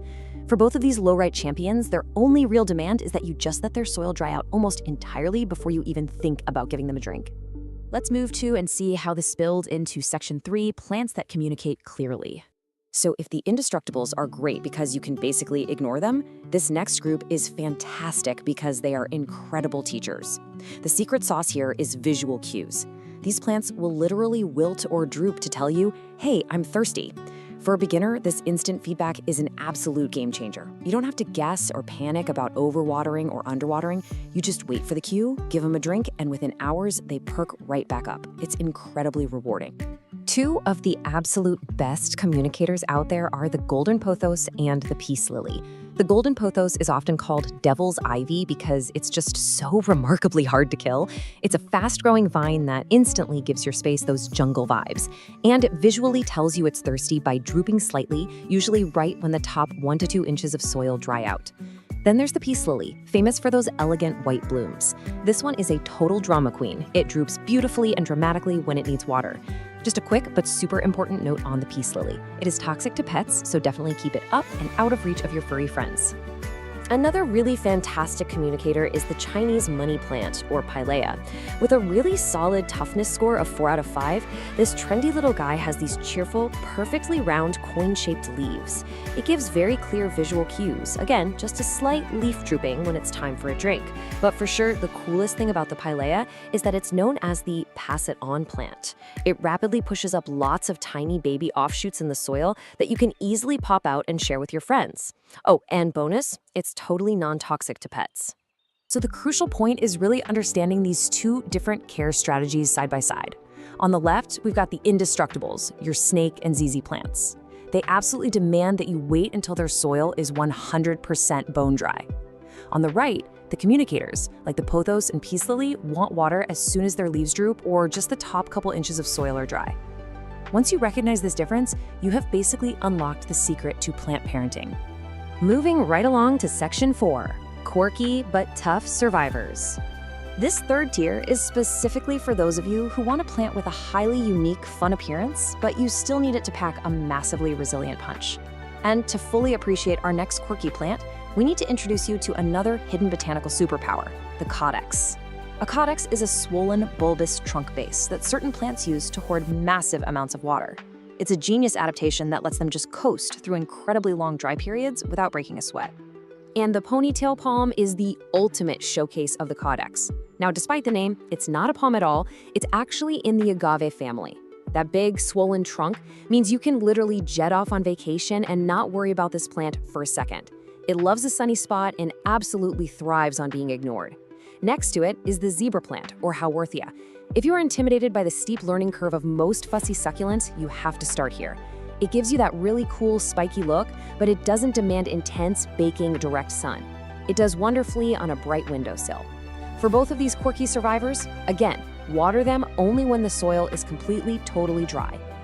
Rounding out our quirky list, we have two classics, the spider plant and the parlor palm. The spider plant is this cheerful, grassy companion that produces endless, adorable, dangling babies or spiderettes. It is literally the plant that keeps on giving, and it's completely non-toxic. The parlor palm, on the other hand, is perfect for anyone dreaming of bringing an indoor tropical oasis to life. It stays relatively small, and unlike a lot of its really fussy palm cousins, it is incredibly adaptable to lower light and just normal everyday home humidity. For both of these guys, a good rule of thumb is to water just when the top inch of soil feels dry. And finally, Section 5, choosing your first companion. We've covered a ton of ground in this explainer, and now what's really interesting about this slide is how easily you can match one of these plant categories directly to your specific lifestyle. Look, if you know you are a forgetful owner or you just have very low light in your space, the indestructibles are hands down your best bet. Just wait for that soil to be 100% dry. Now, if you're a bit more attentive and you want a plant that actually gives you instant feedback and teaches you how to water, grab a communicator and wait for that visual droop. And hey, if you want something with totally unique looks that can adapt to varied light setups, the quirky survivors are definitely calling your name. The absolute core takeaway from all of this source material can really be summed up perfectly right here. Success is the best motivation. Choose one and you're on the path. It's that simple. Please don't overcomplicate it. Don't go out and start with some high-maintenance diva plant. Just pick one forgiving plant that fits your space and let that initial, manageable win drive your confidence for the rest of your gardening journey. So, you have the playbook, you know the biological secrets, and you've seen the 10 absolute easiest houseplants that are practically impossible to kill. The only question left is, which of these unkillable companions are you going to bring home today? Take the leap, pick your plant, and start your green journey. Thanks so much for joining me on this explainer, and hey, happy planting! Welcome back, everyone. If you're tuning into this explainer today, chances are you've either got a full-blown botanical emergency on your hands, or you just want to be totally prepared for when you inevitably do. Today, we are enthusiastically taking on the ultimate indoor jungle challenge, diagnosing and saving your wilting houseplants. You know, there is literally nothing quite as alarming as seeing your beloved, once perky plant suddenly looking limp and lifeless. But hey, don't worry, you are in exactly the right place to fix it. I completely understand that immediate sinking panic you feel when you walk into a room and see your plant just dramatically slumped over the side of its pot. Your very first thought is probably, oh no, why is my plant suddenly dying? But I want to de-escalate that panic right now. Take a deep breath. Wilting is rarely an instant death sentence. Actually, it's really just your plant's most dramatic visual cry for help. It's a communication tool, and today we're going to learn exactly how to decode that message so you can bring your green friends back to life. Okay, let's dive into this. We've got a really clear, logical plan to shift you from panic to proactive troubleshooting. We'll kick things off with emergency plant triage. Look at the science behind wilting. Fix over and underwatering, cure transplant and environment shock, tackle pests and low humidity, and finally, preventing future plant problems. Section 1. Emergency Plant Triage. All right, I need you to stop exactly what you're doing right now. Your very first instinct when you see a drooping plant is probably to reach straight for the watering can. But listen to me, without a proper diagnosis, that could be a fatal mistake. So, step 1, do not water it yet. Step 2, pick up the pot. Is it surprisingly light, or is it heavy and dense? Step 3, stick your finger about 2 inches down into the soil. We need to know if it's dry all the way down or if it's wet and soggy beneath the surface. Step 4, take a sniff. Yes, literally smell the soil. If you catch a musty, sour, or kind of swampy odor, we have a serious emergency on our hands. And finally, step 5, inspect the leaves. Look really closely at them. Are the edges crispy and dry, or are the lower leaves turning a soft, mushy yellow? Answering these specific questions is absolutely crucial. It's the only way to actually diagnose the issue. Section 2. The science behind wilting. Before we start fixing things, we need to understand the biological mechanics at play. Wilting almost always points to a disruption in how water moves from the roots all the way up to the leaves. To visualize this, I want you to think of your plant cells like millions of tiny little water balloons.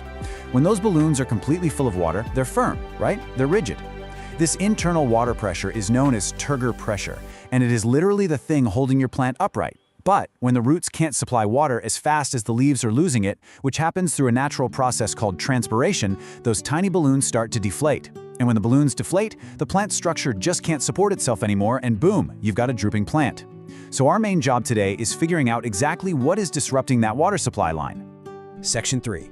Fix over and underwatering. Now, what's really interesting about this is how perfectly these two opposite states contrast with each other. On one side, we have underwatering. The soil is bone dry all the way through. The pot feels remarkably light when you lift it, and the leaves are limp, sure, but they're still mostly green. The fix here is obvious, right? It just needs a good drink.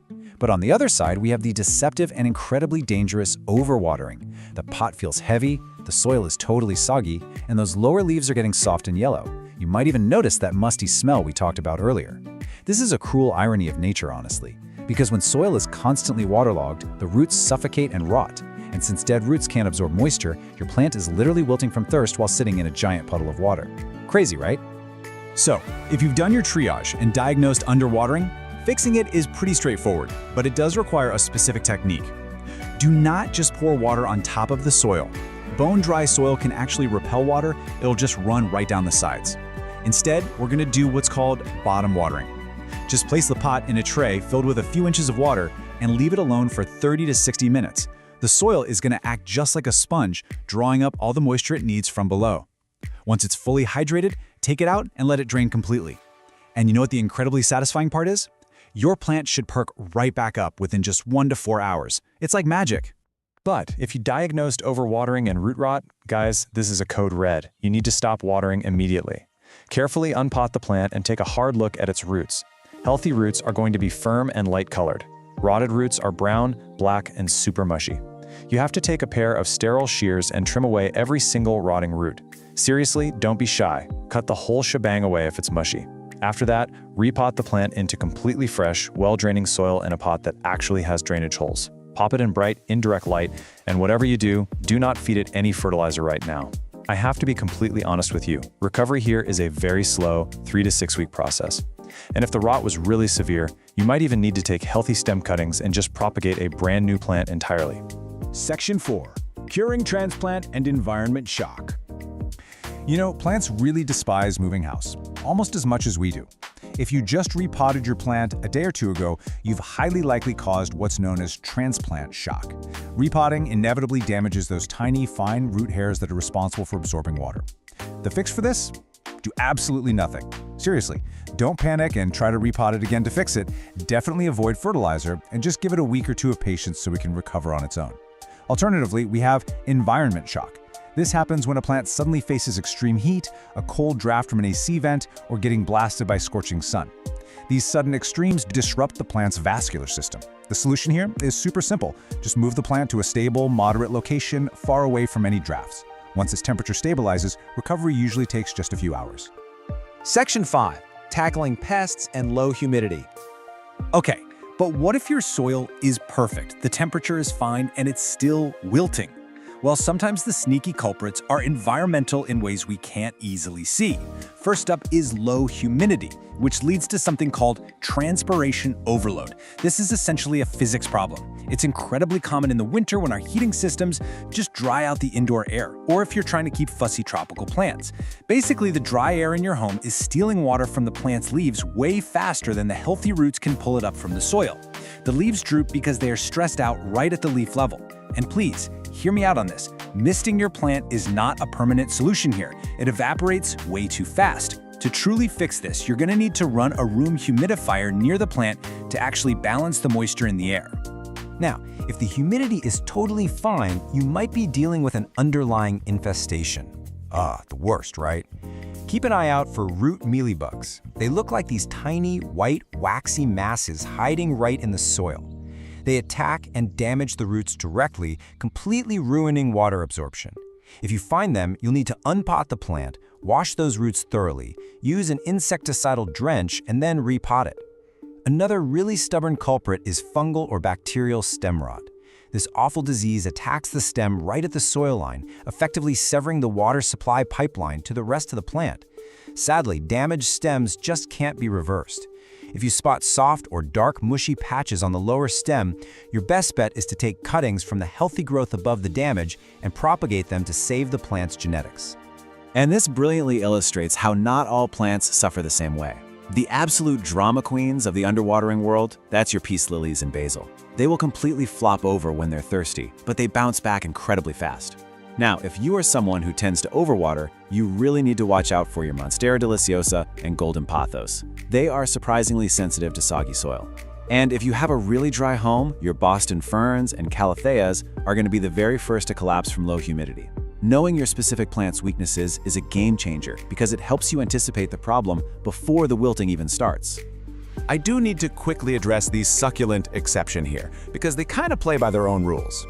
Succulents are totally unique because their physical cues for water stress are highly visual, right there on the leaves. If your succulent's leaves are soft, kind of translucent, and mushy, you're definitely overwatering it. But if the leaves are looking thin, shriveled, and all wrinkled up, it actually desperately needs water. Always, always check the physical texture of a succulent before you act. Section 6. Preventing future plant problems. Okay, let's transition to some proactive medicine for your indoor jungle. The absolutely crucial point I want to make is this. Most wilting is entirely preventable if you just build a few consistent habits. First and foremost, and this is a big one, ditch the watering schedule. Watering on a rigid, every Sunday routine is just a recipe for disaster. Instead, check the soil moisture with your finger before every single watering. When you do finally water, water generously until it drains freely from the bottom. This encourages nice, deep roots. Because of this, having drainage holes and using well-draining soil are absolutely non-negotiable. Keep your plants away from extreme temperature vents or drafty doors, and finally, set yourself up for success by matching the plant to your home's natural environment. If you live in a super dry climate, maybe skip the fussy ferns and opt for something a bit hardier. So, as we wrap up this explainer today, I want to leave you with one final really important question to ask yourself. Are you actually listening to your plant's physical cues? Or are you just guessing and pouring water on your own anxiety? By taking a second to check the soil, inspect the leaves, and assess the environment, you never have to panic over a drooping leaf ever again, because now you know exactly what to do. Thanks so much for joining me, and happy troubleshooting. All right, let's dive right into this explainer. If you're looking for the ultimate forgiving houseplant to finally cure that dreaded black thumb, you are in exactly the right place. Today we're doing a deep dive on the amazing Echeveria. Listen, if you've ever, accidentally killed 3 plants in a row and just started to believe you're completely cursed with a black thumb, let me stop you right there. It honestly happens to the absolute best of us. But today, we're looking at one very specific succulent that is pretty much your perfect path to plant redemption. Say hello to Echeveria elegans, or as most people call it, the Mexican snowball. This is this beautifully rugged, palm-sized rosette succulent that has these amazing chalky blue-white leaves. And why is it so incredibly tough? Well, just look at its native habitat. It comes from the harsh, shaded limestone cliffs of central Mexico, sitting way up in the mountains, like 5,500 to 9,000 feet up. So this plant is literally built from the ground up to survive some really tough conditions, which means, for us, it will absolutely thrive on a little indoor neglect. So here's our roadmap for this explainer. First, we'll hit the holy trinity of survival, then environment and upkeep. After that, blooms and babies, followed by a quick troubleshooting section, and we'll wrap it all up with some pro tips and a conclusion. All right, section 1, the holy trinity of survival: light, water, and soil. Light is, without a doubt, the single biggest decision you are going to make for this plant. If you look on the left, you'll see a perfectly healthy rosette. See how tight it is? It's got that chalky blue-white color with just a faint pink blush right on the edges. That is exactly what happens when it gets its ideal 4 to 6 hours of direct sun. Now look on the right. That is what happens in low light. It completely loses its shape and just stretches upward into this sad, leggy green pole with widely spaced leaves, basically because it's desperately reaching for the sun. To keep that beautiful tight cup shape, you really want to put this guy in a south or west-facing window. Now, this is wild, but overwatering actually kills way more Echeverias indoors than literally every other care mistake combined. You have to practice tough love here. A thirsty plant, it just gets slightly wrinkled bottom leaves and maybe a softer rosette. And honestly, it bounces right back within a single day of a deep soak. No big deal. But an overwater plant, well, the leaves turn this gross translucent yellow, they go completely mushy, and they'll peel off with basically zero resistance. You want to wait a good 10 to 14 days between waterings, use a wooden chopstick to double check that the soil is totally bone dry from top to bottom before you even think about soaking it again. When it comes to soil, you're going to want an exact equal parts gritty recipe. We're talking 1/3 standard succulent mix, 1/3 coarse pumice or perlite, and 1/3 coarse sand or fine gravel. Here's the tip. Most store-bought cactus mixes were actually still way too peaty for an Echeveria straight out of the bag. The real test? If you squeeze a damp handful of your finished mix, it should completely fall apart the exact instant you open your fingers. It needs to drain in seconds to mimic those rocky Mexican cliffs we talked about. Moving right along to section 2, environment and upkeep. Everything from temperature to pruning. The good news here is normal room temperatures, so 65 to 80 degrees Fahrenheit, are absolutely perfect during active growth. As for humidity, basic household levels around 30 to 45% are totally ideal. But please keep them far, far away from those cute sealed glass terrariums. I know they look great on social media, but they are basically humid death traps that will rot your Echeveria in a matter of weeks. Feeding is incredibly simple. Just a half-strength, low-nitrogen fertilizer maybe 2 or 3 times a year. And pruning, it's practically non-existent. You literally just pull off any crispy, shriveled bottom leaves every once in a while to keep things tidy, and you're good to go. Okay, section 3, blooms and babies. We're talking flowers and propagation. So you might be wondering, how do I get those incredible flowers? The absolute secret to unlocking Echeveria blooms is all about a mandatory winter rest. Here is the process. Step 1. During winter, you have to give the mature plant about 8 to 10 weeks of a cool, almost bone-dry rest. We're talking temperatures around 45 to 55 degrees Fahrenheit. Step 2. In early spring, move it back into the warmth and just start gentle watering again. Step 3. By late spring, you'll be rewarded with these stunning, slender pink stems completely covered in vivid coral orange bells. It's totally worth the wait. Honestly, if your healthy indoor plant isn't blooming, it's almost definitely because it missed that cool winter rest. Now what if you want infinite plants? Well, this step-by-step leaf propagation method is practically foolproof. First up, gently twist a plump, healthy lower leaf side to side until it pops off cleanly. Second, you let that leaf just sit in a warm, shaded spot for 3 to 5 days. This lets the wound completely callus over. Third, lay it totally flat on top of some dry, gritty mix. Important note here, do not bury it, just lay it on top. Finally, just wait. Mist the soil lightly, but only once you start seeing tiny pink roots appear. Remember, every single healthy fallen leaf is like a 80% chance at a completely free baby plant. It's awesome. All right, section 4, troubleshooting. These are just some easily fixable plant hurdles. Nobody likes pests, but the treatments for the most common ones are incredibly straightforward. If you spot mealybugs, they basically look like tiny white cotton tufts hiding deep down in the tight center folds of the rosette. Just dab them with a cotton swab dipped in 70% rubbing alcohol. Super easy. If you see green clusters of aphids popping up on your new flower stems, a sharp blast of water will knock them right off. And what about the fine webbing from spider mites that you might get during hot, dry summers? A really quick rinse and a pass with some insecticidal soap clears them right up. Simple, effective, and totally manageable. We absolutely do have to talk about the silent killer though, root rot. By the time the base of the stem feels soft and those translucent yellow lower leaves start peeling off, the rot has usually climbed up well past the roots. It sounds bad, right? But the cool thing is, you are completely empowered to rescue it. All you do is take a sterilized blade and slice cleanly through the stem right above the rot. You're essentially beheading the clean top of the plant. Let that newly cut surface callus in the shade for at least 5 days, and then just lay it right back on some fresh, dry grit so it can reroot. Boom! You've just saved your plant. Finally, section 5, pro tips and our conclusion for guaranteed success. Let's run through these final pro tips. First, especially during your first year, use a terracotta pot.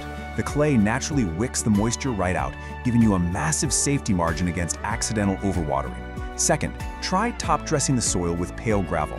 Not only does it look fantastic, but it actually reflects sunlight back up under the rosette. Third, always quarantine any new succulents you buy for a month. You really don't want sneaky root bugs invading your whole collection. But listen, the most important tip of all, never, ever wipe the chalky white bloom off the leaves. That coating is called farina, and it acts as the plant's permanent natural sunscreen and water repellent. Once you rub it off, it will literally never grow back on that leaf, so hands off. If you take away absolutely nothing else, the core philosophy of Echeveria care is this: lean, dry, always. If you're standing there holding the watering can and you are not 100% sure whether to water, just wait 3 more days. That right there is your golden rule. So just look at everything we've covered today. With the proper sunlight, perfectly gritty soil, and a whole lot of tough love with that watering can, you are fully equipped for this. So, what do you say? Are you ready to grow your own indoor desert? I really hope this explainer has given you the knowledge and, honestly, the newfound confidence to head down to your local plant nursery and give the Mexican snowball a try. Thanks so much for learning with me today, and hey, enjoy your new greenery. All right, welcome to this explainer. Let's just jump right in, shall we? Today, we're looking at one of the absolute most iconic, resilient, and deeply symbolic houseplants you can possibly own, the jade plant, or, Crassula ovata. If you're looking for a botanical companion for life, well, you're definitely in the right place. See, this isn't just a houseplant. It's a living heirloom. It's this incredible, enduring symbol of friendship and good luck. And check out that massive number right there, 30 to 50 plus years. Honestly, that's the lifespan of a well-cared-for jade plant. These aren't just temporary decorations you toss out when the season ends. With the right care, these plants can literally live for decades, growing these beautifully thick, woody trunks. They're actually passed down through generations all the time. To get you to that multi-decade level of success, here's our roadmap. 1. Meet the jade plant. 2. The golden rules of care. 3. Environment and routine maintenance. 4. Pruning for structural power. 5. Troubleshooting common jade problems. And 6. Propagation and expert tips. Okay, Section 1. Meet the jade plant. Before we get into the care routines, we really need to understand exactly what kind of plant we're dealing with here. So, the jade plant is an evergreen succulent shrub natively found in South Africa and Mozambique. You've probably heard it called the money plant or the lucky plant, right? It's a classic feng shui symbol meant to bring wealth and prosperity, especially if you pop it near your front door. Now, indoors, it's pretty slow growing, but give it time and it can reach a massive 3 to 6 feet tall, spreading out 2 to 3 feet. Oh, and one super important aside before we move on, these guys are toxic to cats and dogs. It can cause vomiting or incoordination, so absolutely keep them out of reach of your furry friends. Moving right along to Section 2, the golden rules of care. This is all about the big three: light, water, and soil. Listen, if you only remember one single sentence from this entire explainer, please make it this one. Give it lots of sun, forget to water it, and it will reward you. The biggest mistake people make? They treat their jades like a leafy tropical fern. And they're just not. They're succulents. To win with a jade, you kind of have to think like a camel and practice some benign neglect. Let's talk light.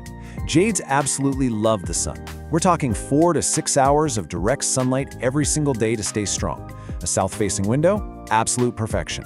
Though, an unobstructed west or east-facing one works great too. Just avoid north-facing windows or shady little corners. If they don't get enough bright light, they'll literally stretch out looking for the sun, and you end up with this sparse, weak, leggy growth. Bright light is the signal that tells the plant, hey, build a thick, woody trunk. Now, watering.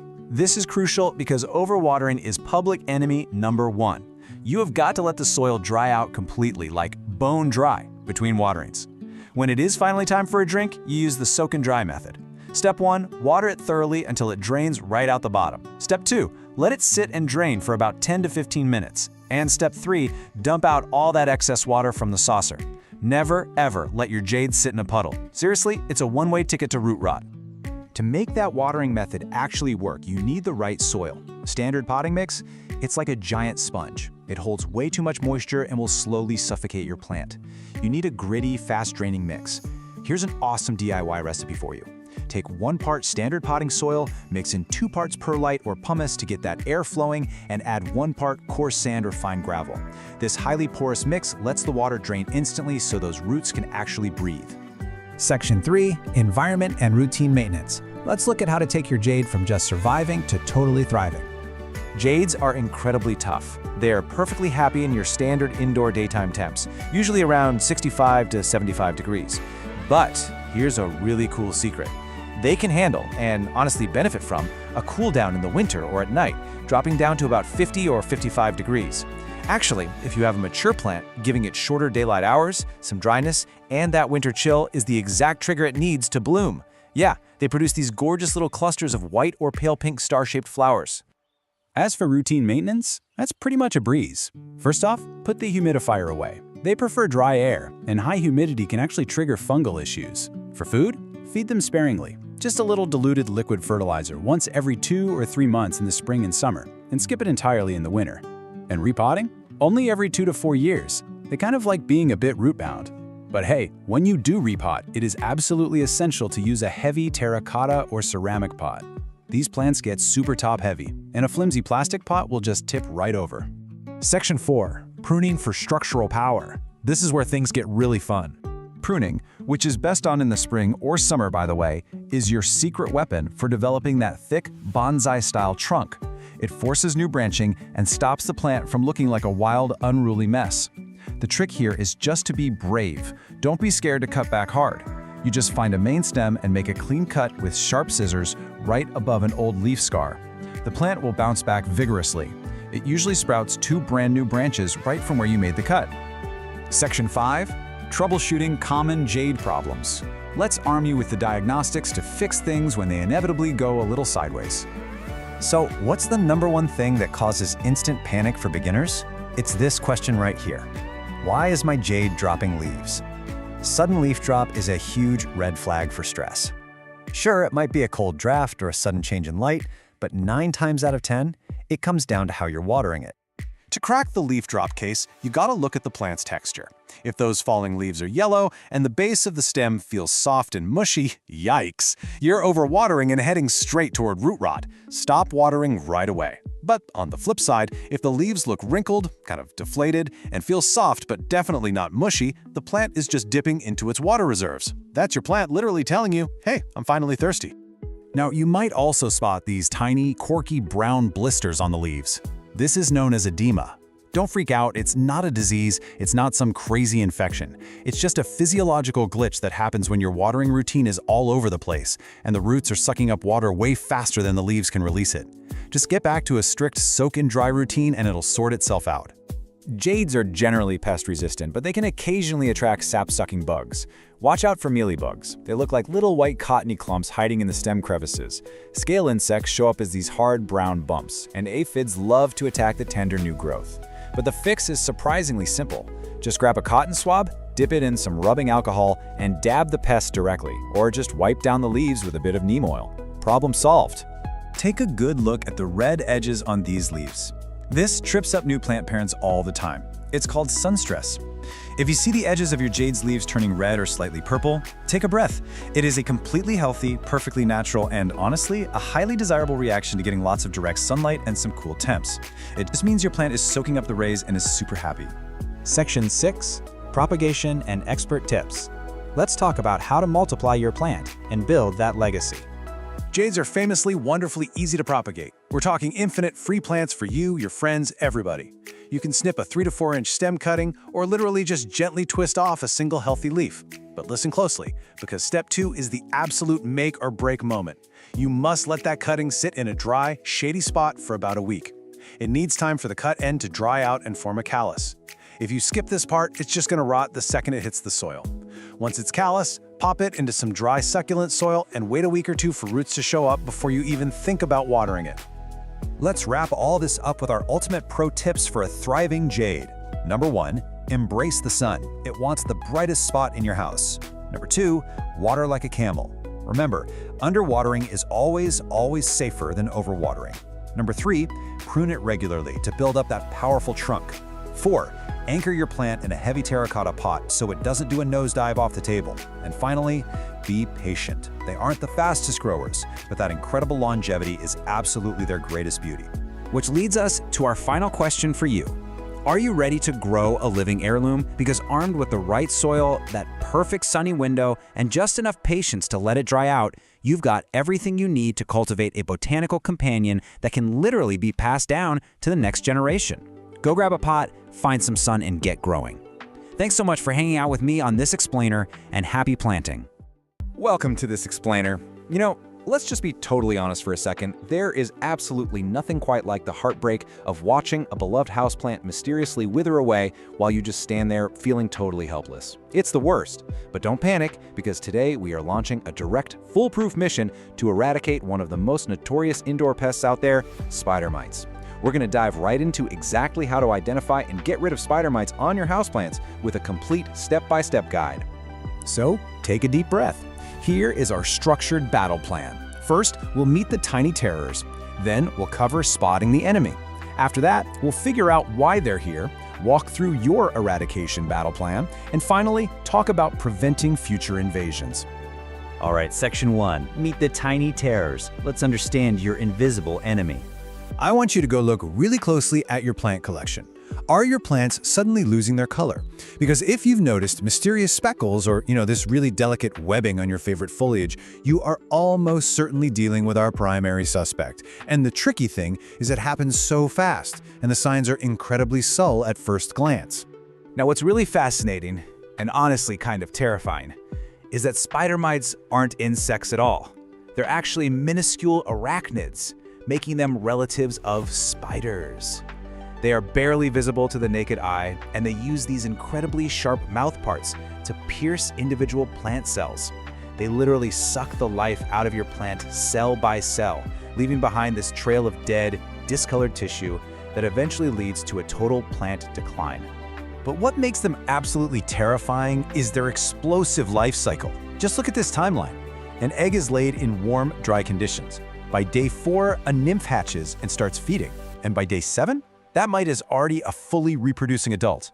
So they go from a single egg to a reproducing adult in just 1 week. That turns a small, practically invisible colony into a full-blown infestation before you even realize they're there. Moving on to Section 2, Spotting the Enemy. Let's look at the visual evidence at the scene. You're going to want to grab a magnifying glass for this, or try gently shaking a leaf over a crisp piece of white paper. You are looking for some very classic visual signs. The biggest red flag? Fine silky webbing, especially right where the leaf meets the stem. You should also look for stippling, which basically looks like thousands of tiny silvery white or yellow dots where the mites have been feeding. Over time, the leaves will just start to look dusty or totally bleached out. And if you look super closely, you might actually see the tiny moving dots themselves. They can be red, tan, black, or even translucent. Eventually, this all leads to weak, yellowing leaves that just completely dry up and fall off. Section 3. Why are they here? Let's talk about the conditions that invite these mites indoors. The absolutely crucial point here is understanding the kind of environment these pests love. Hot, dry, stagnant air, that is the #1 cause of an infestation. And it's incredibly common during the winter when we all have our indoor heating blasting. Another huge culprit, they frequently hitchhike right into your home on brand new, store-bought plants. Plus, if your plants are already stressed out from being underwatered, their weakened state makes them an incredibly easy, prime target for these opportunistic little arachnids. All right, Section 4, your eradication battle plan. Here is your step-by-step treatment. We've put together a strict 4-step battle plan to completely eliminate this threat. We're going to walk through isolation, manual removal, natural and organic treatments, and finally, chemical treatments for those really stubborn, worst-case scenarios. Okay, step 1, and I literally cannot stress this enough. Isolate the plant immediately. This is mission critical. The very second you even suspect spider mites, get that plant far away from all the others in your collection. These guys spread so rapidly on simple air currents or just by leaves physically brushing up against one another. Quarantine is absolutely your first line of defense. Step 2 is all about manual removal. Basically, blast them off. Take your quarantined plant straight to the sink or the shower and use a strong spray of lukewarm water to wash every single leaf and stem. Your goal here is to physically wash away the bulk of the population and their webbing. Make sure you get under the leaves and in all those little tiny nooks and crannies where the stems meet. Next up for steps 3 and 4, you've got to treat the plant to kill any remaining mites and their unhatched eggs. You've got a couple of different options here. You can use natural insecticidal soaps that will gently suffocate the mites. Just make sure you spray the plant until it is literally dripping wet. On the flip side, you have chemical miticides. Now you really want to reserve these heavy-duty pesticides strictly for those extreme, stubborn infestations. They require extreme caution, you must follow the label directions perfectly, and they really should only be applied outdoors. Now, if you want a DIY organic route for step 3, a neem oil solution is a fantastic natural miticide. It actually disrupts their life cycle. So here's a super easy recipe for you. Mix 1 teaspoon of pure cold-pressed neem oil with half a teaspoon of mild dish soap. That's just going to act as an emulsifier. And mix it into 1 quart of warm water. Shake it up well, and remember to keep shaking that bottle frequently as you heavily coat every single plant surface top and bottom. So let's talk timeline, because diligence is your absolute ultimate weapon here. Because of that rapid 1-week life cycle we talked about earlier, doing just 1 treatment is not gonna cut it. No way. You have to repeat these soap or neem oil treatments every 4 to 5 days for up to a whole month. This back-to-back treatment cycle is what guarantees you are catching and eliminating any newly hatched mites before they can reach adulthood and lay fresh eggs. Finally, Section 5, preventing future invasions by fortifying your defenses. Once you've won the battle, proactive plant care is how you win the war. Spider mites absolutely hate moisture, so boosting your home's humidity is, hands down, the best preventative measure.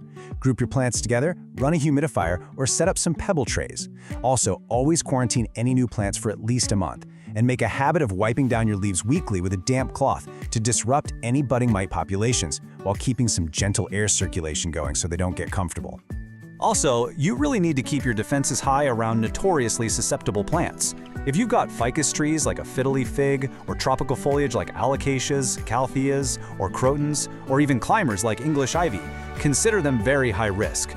You need to be checking these specific species relentlessly for early signs of webbing or stippling. Okay, before we wrap up, I want to address a question that almost always pops up when people find a bug infestation in their home. Are spider mites harmful to me or my pets? Let's go ahead and bust a common myth that causes a lot of totally unnecessary panic. So, the big myth is that these mites are going to jump off your plants and infest you, your pets, your carpets, your furniture, you name it. Well, take a deep breath because the reality is exactly the opposite. Rest easy knowing these are strictly plant pests. They absolutely require live plant tissue to survive. They have zero interest in humans or animals, they can't bite you, they don't spread diseases, and they simply will not live for very long in your carpets or on your inanimate surfaces. To pull this all together, I want to leave you with this core thought from our source material. Spider mites thrive in hot, dry conditions and reproduce at an alarming rate. Catching spider mites early is your best defense. The biggest takeaway from this explainer is just that. Maintain a humid environment, inspect your plants regularly, and catch those subtle signs early. That is exactly how you win.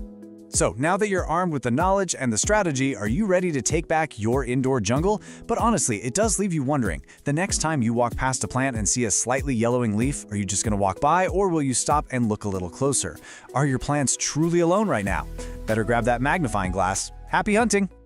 Okay, let's dive right into this. Welcome to today's explainer, where we're going to master the care and keeping of one of the absolute most striking houseplants you can possibly bring into your home, the philodendron birkin. Whether you literally just brought your very first birkin home from the nursery, or you're an experienced indoor gardener looking to really dial in your propagation game, we are going to break down everything you need to know to make this incredible plant absolutely thrive. Now, what's totally fascinating is the birkin's origin story. You won't actually find this specific plant growing wild out in the rainforest. Nope. The birkin is actually a relatively new addition to the plant world, and it started as a spontaneous mutation of the burgundy philodendron Rojo Congo. That gorgeous, glossy, dark green foliage with those completely unique, creamy white to pale yellow pinstripes. Yeah, that's just a beautiful genetic accident. And because of that, every single leaf is completely unique. How cool is that? So, here's our roadmap for today's explainer. We'll start by officially meeting the birkin. Then we'll cover the absolute survival essentials: water, light, and soil. Next up, we optimize the environment with climate and feeding. Then we'll tackle troubleshooting, and finally, we'll graduate to expert propagation and pro tips. All right, section 1, meet the birkin, a compact wonder. So if you're used to those classic vining philodendrons, the birkin is going to behave a bit differently for you. It's got what we call a self-heading growth habit, meaning it doesn't trail or vine. Instead, it grows upright and outwards, right from a central stem, which gives it this really lush, bushy vibe. It's a moderate grower, eventually topping out at about 3 feet tall with a 1 to 2 foot spread. And honestly, it can easily live well over a decade if you treat it right. But I really need to point out a super important warning here. Just like other aroids, the birkin contains calcium oxalate crystals.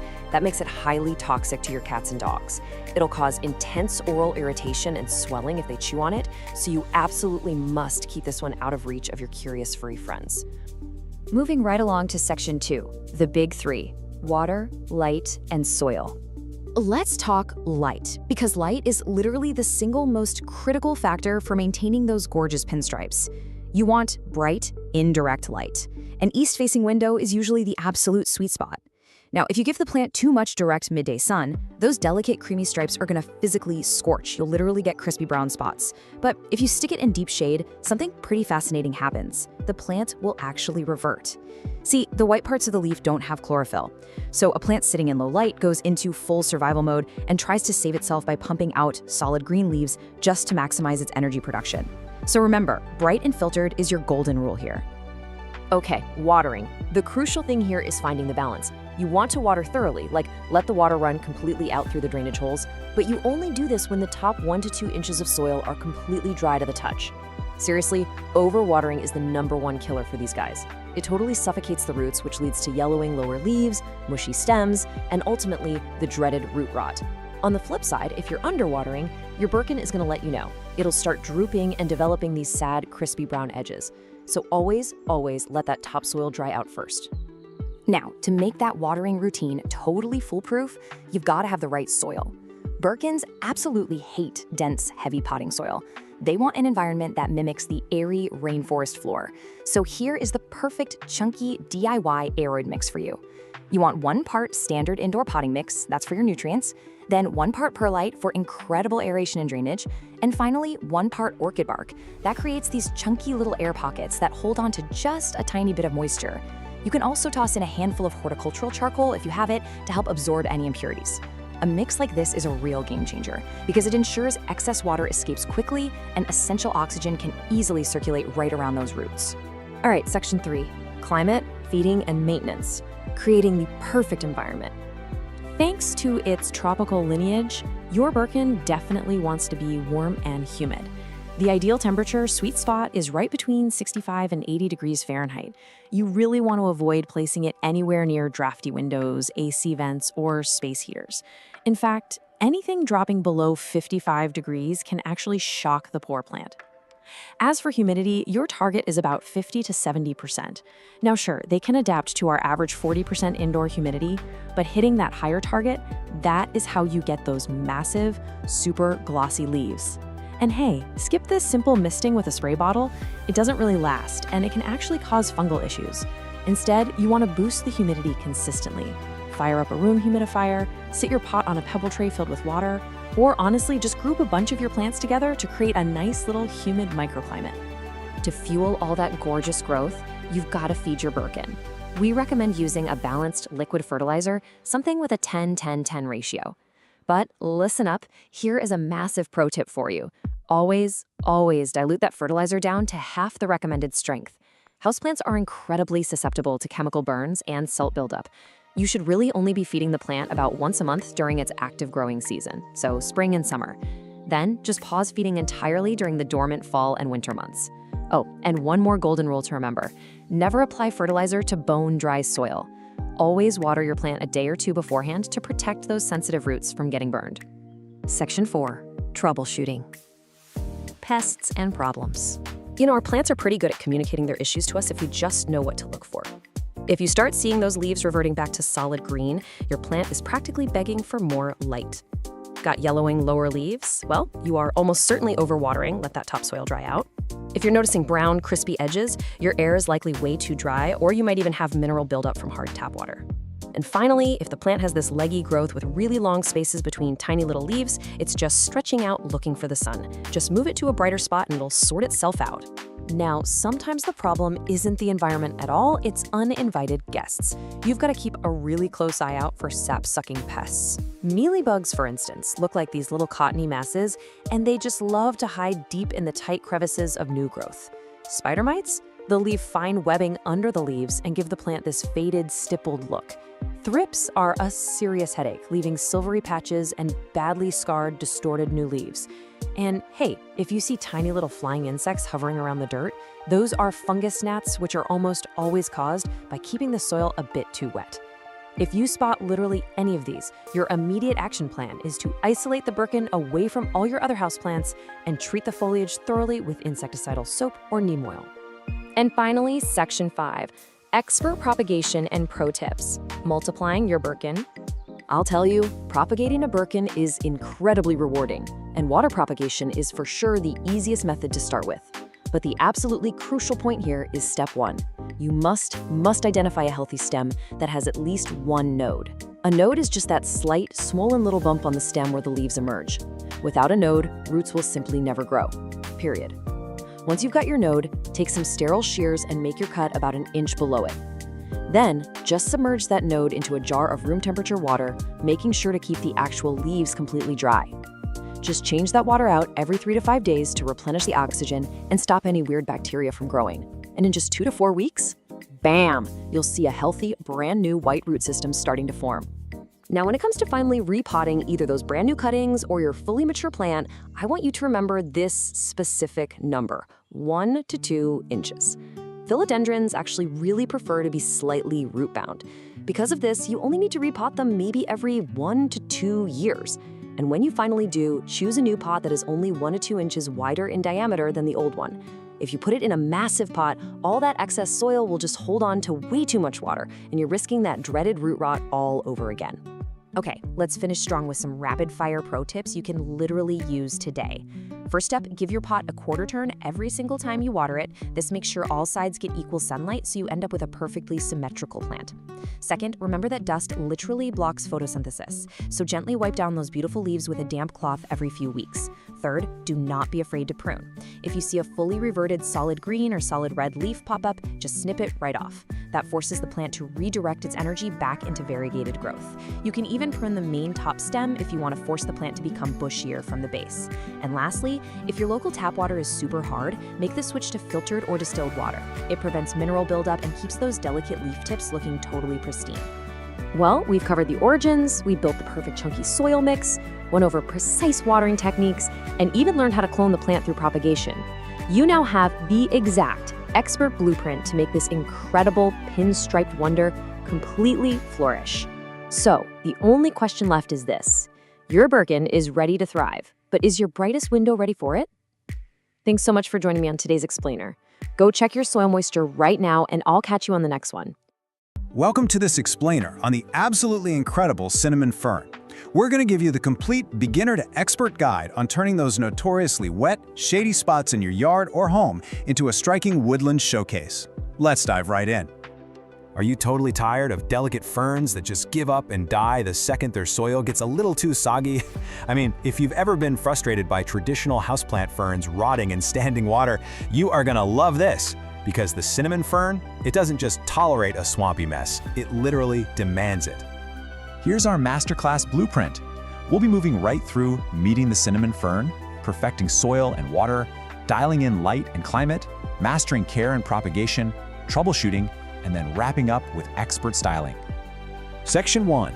Meet the cinnamon fern, the native statement. Say hello to Osmundastrum cinnamomium. Now, as you know, ferns don't bloom, but this dramatic, long-lived native fern, it produces its spores on these incredible rust cinnamon-colored fertile spikes. They shoot straight up from the center of this tall, gorgeous green vase of sterile fronds. Honestly, it's a total sensory delight. In the spring, you get these silvery white, woolly fiddleheads that emerge and unroll into lush green leaves right alongside those rusty cinnamon sticks that give the plant its name. It's basically a sculptural statement piece, perfectly designed for those swampy spots where your other plants would simply drown. Section 2. Perfecting soil and water for these bog-loving ferns. You know those standard houseplant rules we all follow? Yeah, go ahead and throw those right out the window. Usually, we let plants dry out a bit between waterings in nice, well-draining soil. But the cinnamon fern evolved in cool, wet bogs. It actually wants to be consistently wet. It thrives in heavy, acidic bog soil. And get this, it actively loves sitting in a saucer of standing water. A typical Boston fern would turn to mush in a week under these conditions, but the cinnamon fern, it absolutely eats it up. So the real secret here is getting that highly specific soil dialed in. The ultimate DIY cinnamon fern mix needs to be a highly acidic, moisture-retentive recipe that mimics its natural forest floor habitat. We're talking 2 parts peat moss or cocoa peat as your base, 1 part composted leaf mold or pine bark, 1 part standard potting soil, and just a ½ part perlite or coarse sand.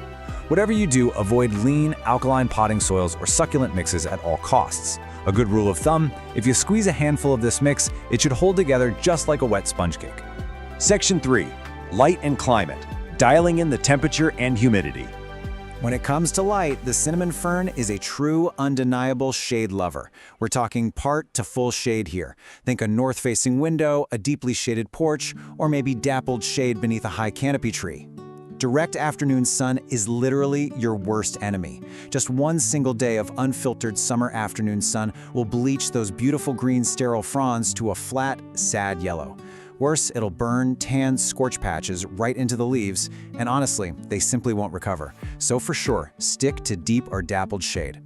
60. That is your magic number. 60% is the absolute minimum ideal humidity for this plant when it's actively growing. If you're keeping it indoors, that hot, dry winter air in our centrally heated homes, that is the fastest possible way to kill this fern. If the humidity drops below 45%, the tips are going to go brown. Below 35%, the plant suffers severely.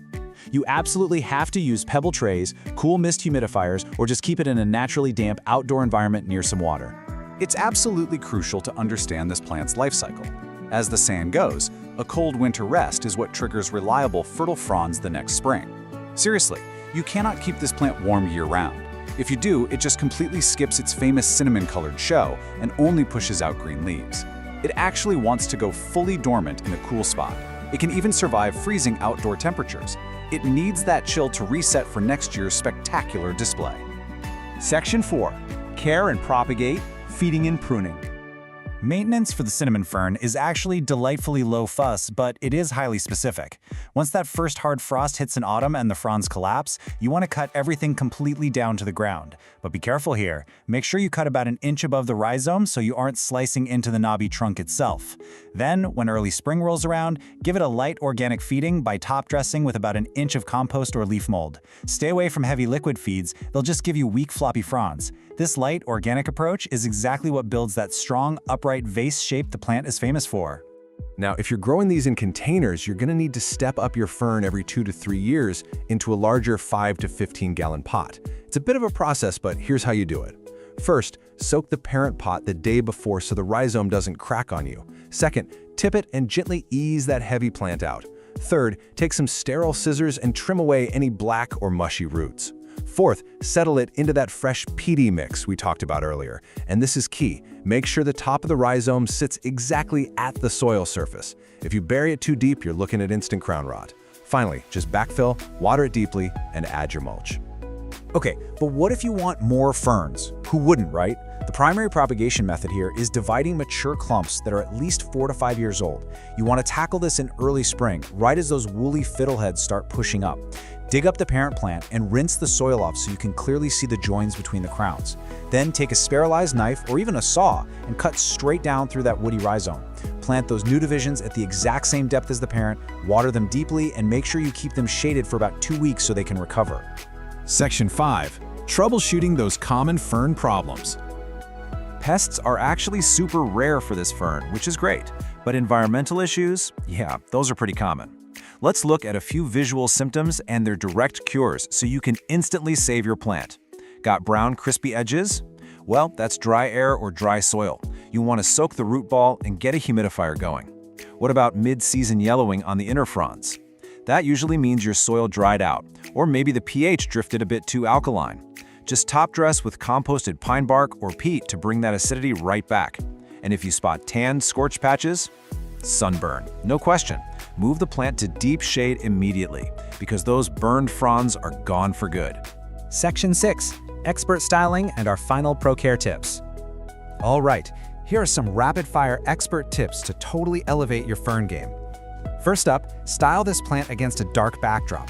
Think a dark-stained fence, a mossy boulder, or an evergreen hedge. It really makes those rust cinnamon fertile fronds just pop visually. You can also pair it with ostrich ferns for height or Japanese painted ferns for a gorgeous silvery contrast. Now always water before it droops, because a deep dryout will often ruin the current season's foliage entirely. And here's a fun one. Whatever you do, leave that silvery fill head fuzz alone. Hummingbirds and yellow warblers actually harvest it to line their nests. How cool is that? Finally, for containers, absolutely avoid terracotta. It just pulls moisture right out of the soil. Stick to those big 5+ gallon glazed pots instead. So, having seen the whole shebang, I have to ask, are you ready to bring the ancient beauty of the forest floor right into your own space? The cinnamon fern definitely demands a highly specific environment, but once you provide that cool, wet, acidic shade, it is going to reward you with a spectacular sculptural show year after year, literally for decades. Apply what we've covered today, and you'll be well on your way to mastering this incredible plant. Thanks so much for joining me on this explainer, and hey, happy planting! Welcome back to The Explainer. Today, we're taking a look at one of the absolutely most striking and unusual houseplants you could possibly bring into your space. We're talking about the Microsorm usifolium, better known to you and me as the crocodile fern. Now, if you want a plant that instantly sparks a conversation, this is it. But keeping it thriving, well, that requires a very specific approach, something we're going to call the Rainforest Replicator Care Strategy. Okay, let's dive into this. I mean, just look at those broad, leathery fronds. They're covered in this incredibly distinct network of dark green veins, and it creates this embossed texture that literally looks exactly like crocodile skin. It is a total prehistoric masterpiece. But it begs the question, how exactly do you care for a plant that looks like a reptile? Well, that's the puzzle we're solving today, taking you from a complete beginner to an absolute expert. Here's our roadmap for today's explainer. First, we'll meet the fern, then we'll explore its rainforest home, break down water and soil, cover routine maintenance, do some quick troubleshooting, and wrap it all up with a few pro tips. All right, section 1, meet the fern, a prehistoric beauty. Now, what's really interesting about this is that because this fern actually originates in the lush tropical canopies of places like Southeast Asia, Malaysia, New Guinea, and parts of northern Australia, the secret to its care boils down to one single word: epiphyte. See, in the wild, this plant doesn't actually grow in the dirt.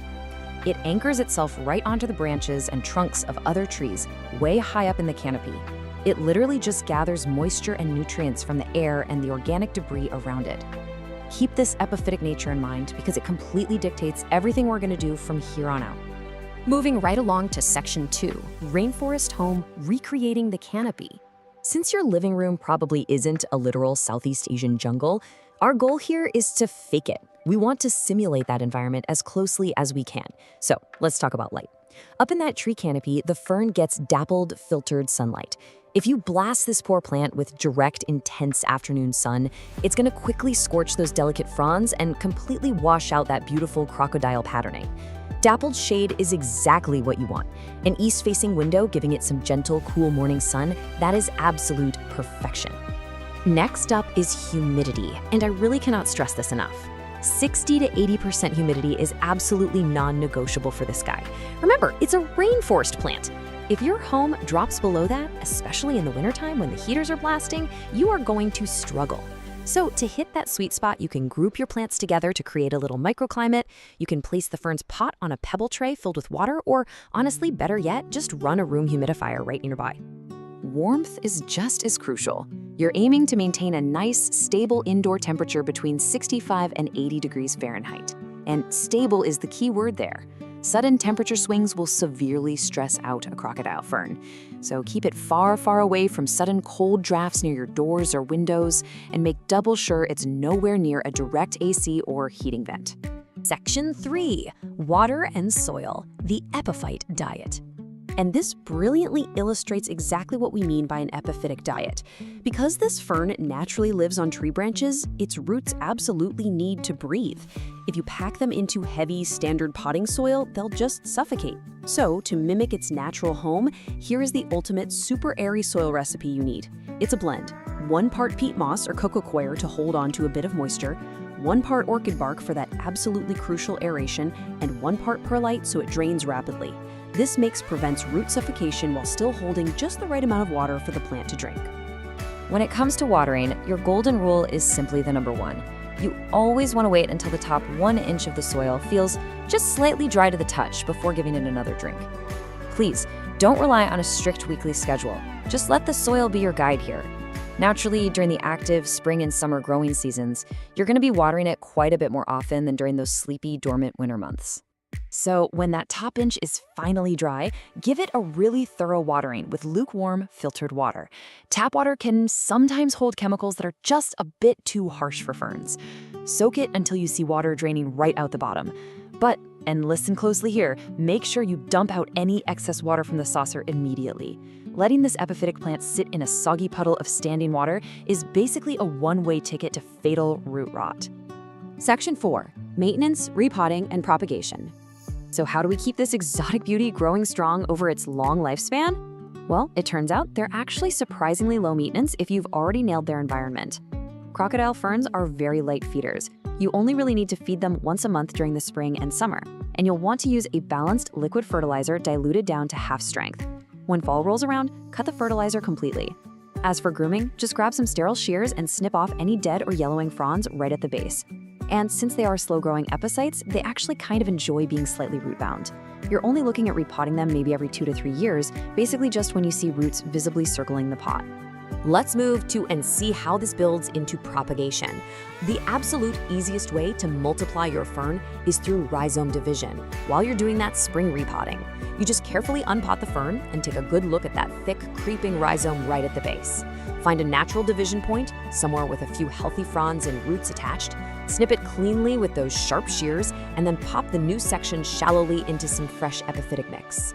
And remember, never ever bury that rhizome deep down in the soil, or it is going to rot on you. Oh, and a super quick note on reproduction. If you ever flip a mature leaf over and spot these neat little rows of brown, powdery dots, take a deep breath. Don't panic. Those are definitely not pests. They're actually called sori, and they hold the fern's spores. Since ferns don't grow flowers, this is just their entirely natural way of reproducing. It's actually this really fascinating sign that you have a happy, fully mature plant on your hands. Section 5. Troubleshooting, translating distress signals. Look, even with the absolute best care in the world, plants get stressed out. So here's how to quickly translate those distress signals so you can course correct before it's too late. Seeing brown, crispy edges, your humidity is probably way too low or you're underwatering. If the fronds are turning yellow, you're likely going the other way, overwatering and suffocating those roots.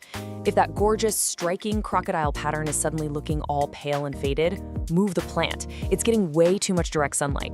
And lastly, if the base rhizome feels mushy and smells kind of foul, yeah, that's root rot. You need to act immediately to dry it out. Though I have to be honest, root rot is very often fatal. You're also going to want to keep a sharp eye out for pests, especially the ones that thrive in dry indoor climates. We're talking spider mites, mealybugs, and scale. They absolutely love to hide right on the textured undersides of those fronds. But hey, the good news? Maintaining that strict 60 to 80% humidity we talked about earlier is honestly your best natural defense against spider mites.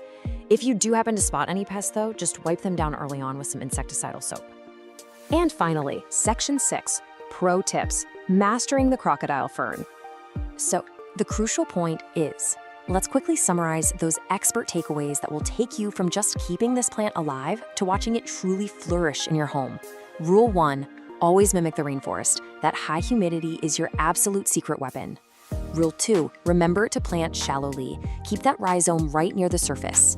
Rule 3, keep the soil airy. Please toss out that dense standard potting soil. And here is a truly fantastic bonus fact for all the animal lovers out there. The crocodile fern is 100% non-toxic to both cats and dogs, which makes it a totally safe, worry-free addition to your indoor jungle. Which really leaves us with one final question for you. Is your home ready for a prehistoric rainforest touch? Yes, it takes a little bit of extra effort to dial in the humidity and get the soil just right, but the reward of those incredible, textured, reptilian fronds arching right across your living room, it's absolutely unmatched. Take these structured steps, apply the rainforest replicator strategy, and go grow your very own exotic masterpiece. Honestly, it makes you wonder what other prehistoric secrets might be hiding right now at your local nursery. Thanks so much for joining me on this explainer, and we will see you on the next one. Okay, let's just get right into it. We're talking about the indoor azalea. You know, the one, that incredible burst of color you see in stores every single winter. They are absolutely beautiful, but yeah, they've got a reputation for being, well, a little fussy. So today, we're gonna demystify this plant and help you turn it from a temporary visitor into a permanent member of the family. And this quote from plant expert Marina Remeslo just hits the nail on the head. We tend to see them as disposable decor, right? Like a beautiful bouquet that just happens to come in a pot.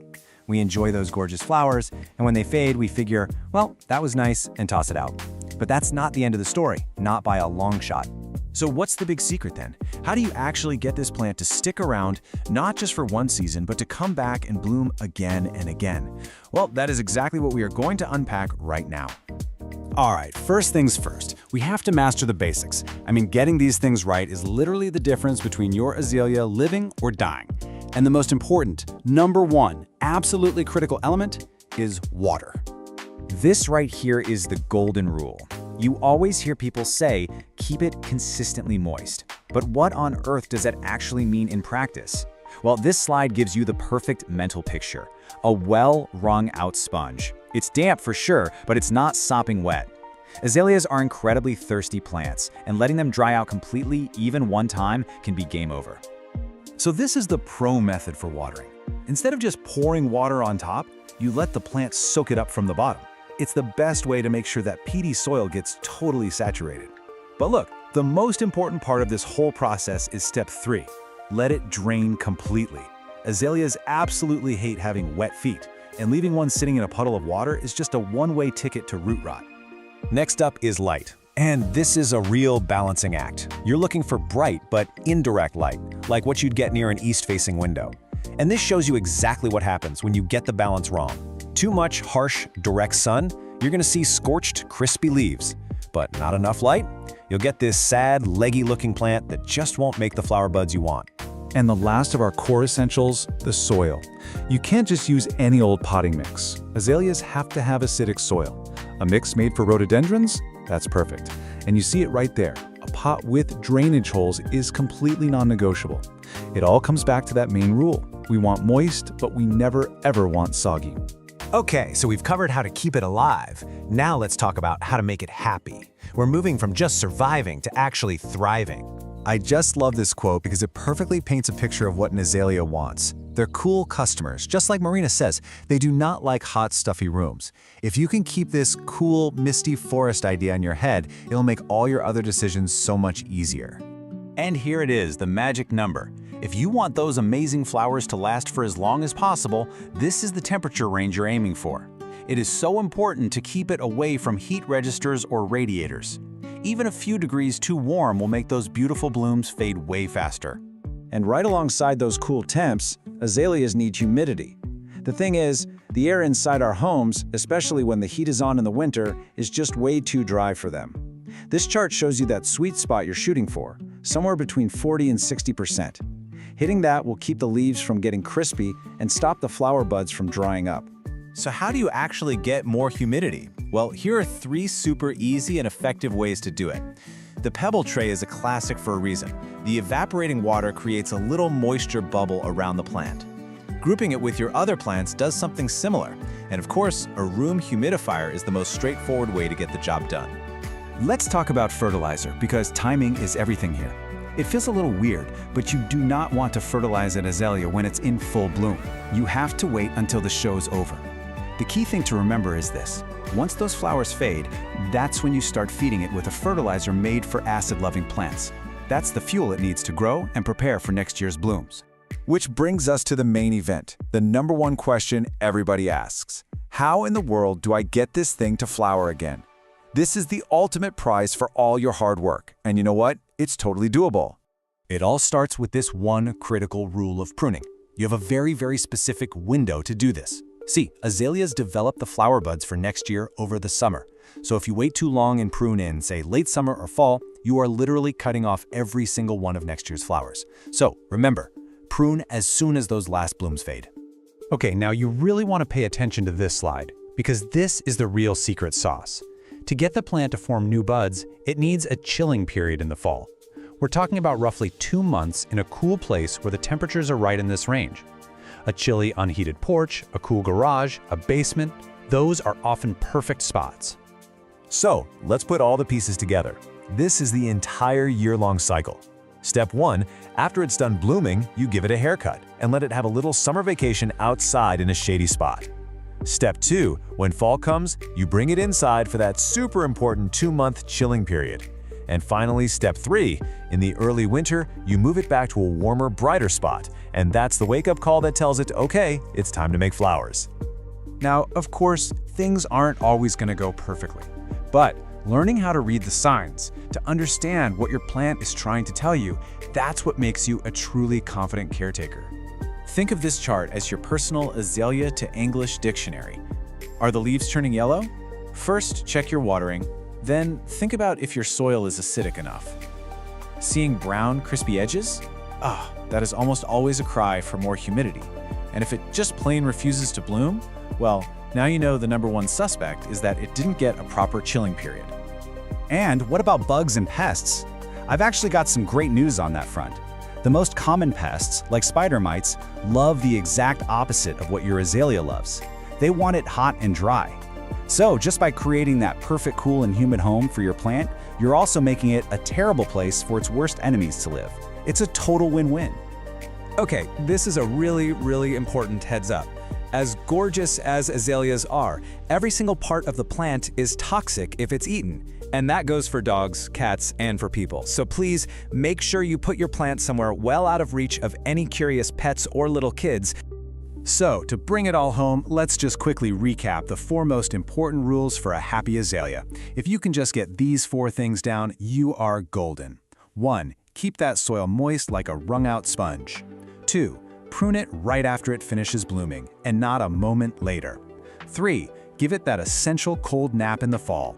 And 4. Feed it with fertilizer made for acid lovers. And there you have it.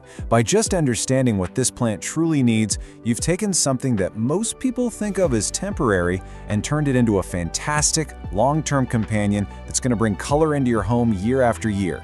So the only question left is, now that you know you can do this, what will you help thrive next?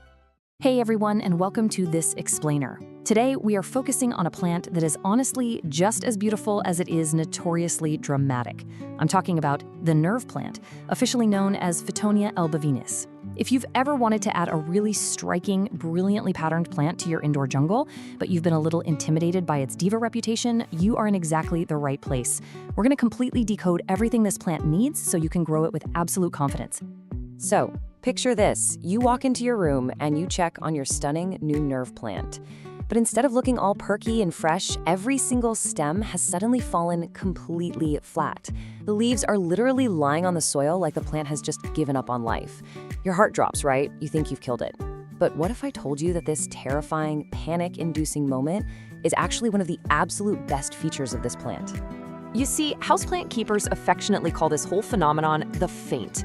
And it is arguably the most useful built-in alarm system in the entire plant world. This dramatic collapse simply means the soil has dried out. That's it. And the best part? A really thorough watering will usually have those stems standing completely upright, looking pristine again, within just 20 to 30 minutes.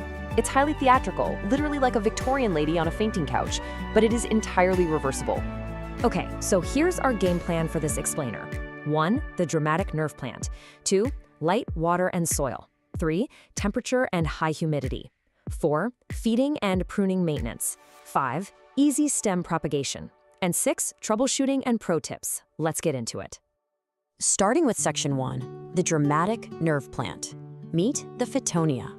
Originally coming from the shaded floor of the Peruvian rainforest, the Fittonia is universally loved for its deeply veined leaves. They look like these tiny, intricate, colorful mosaics etched right onto dark green foliage.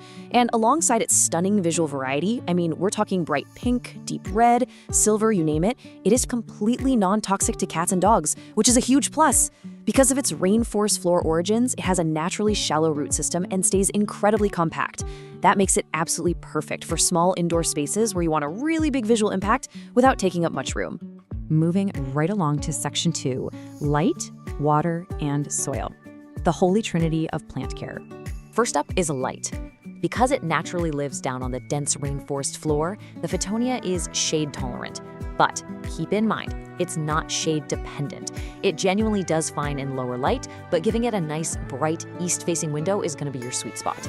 That bright, indirect light is what keeps those colored veins looking so vivid and stops the stems from stretching out and getting all leggy. But a quick warning here, even a single hour of direct, hot midday sun will bleach and crisp up those leaves almost instantly. So definitely keep it protected from direct rays. Now, when it comes to water, the symptoms of getting it wrong are distinctly different. While the plant really loves moisture, you gotta find that perfect balance. Overwatering leads to mushy stems, sour-smelling soil, and soft yellow leaves, which is basically the dreaded root rot. Underwatering, on the other hand, triggers that dramatic faint we just talked about, but with a super fast recovery. To avoid both of these extremes, always use the knuckle test. Just stick your finger into the soil down to the first knuckle. If the surface feels dry, it's time to water. Do not wait for the soil to dry out completely. To maintain that perfect, consistently damp sponge moisture level without totally drowning the roots, you absolutely need the right soil. This recipe is fantastic for that. You want 2 parts moisture-retaining peat or cocoa coir, 1 part perlite for aeration, and just a handful of orchid bark or coarse sand. This balance ensures the roots can drink their fill while still getting the oxygen they desperately need. And please remember, unless you are building a completely closed terrarium, drainage holes in your pot are absolutely mandatory. All right, section 3, temperature and high humidity, creating the environment. So trying to recreate a tropical environment is probably the single most demanding aspect of Photonia care. And it really all comes down to this one crucial number, 60%. This plant needs at least 60% ambient humidity to actually feel at home. To put that into perspective, in a typical home during the winter, humidity often drops down to like 30%. If you ignore this gap, you are very quickly going to see the edges of those beautiful leaves turn totally brown and crispy. I know a lot of people try to fix low humidity by just misting their plants, but honestly, misting is really ineffective. It only raises humidity for a few minutes, and it can even invite mold issues. If you want guaranteed success, terrariums are literally the ultimate cheat code here. Placing your nerve plant in a sealed or even just partially sealed glass terrarium instantly traps the moisture, keeping the humidity hovering right between 70 and 90% without you lifting a finger. Or as an alternative, a steamy, naturally humid bathroom makes a fantastic home for them too. Next up, section 4, feeding and pruning maintenance. Pinch early, pinch often. This quote is your absolute golden rule for styling. Nerve plants naturally want to creep along the ground, but if you just leave them alone indoors, they can turn into a bit of a straggly mess. You should regularly snip or pinch off the tips of the longest stems, right above the leaf nodes. This really simple action literally forces the plant to stop growing long and instead branch outwards laterally. It completely transforms it into a lush, dense carpet of color. Now, did you know this plant actually flowers? It totally does, but you should probably stop it. The flowers are these small, stiff spikes that really aren't particularly showy. And the catch is, when the plant focuses its energy on blooming, it completely stops producing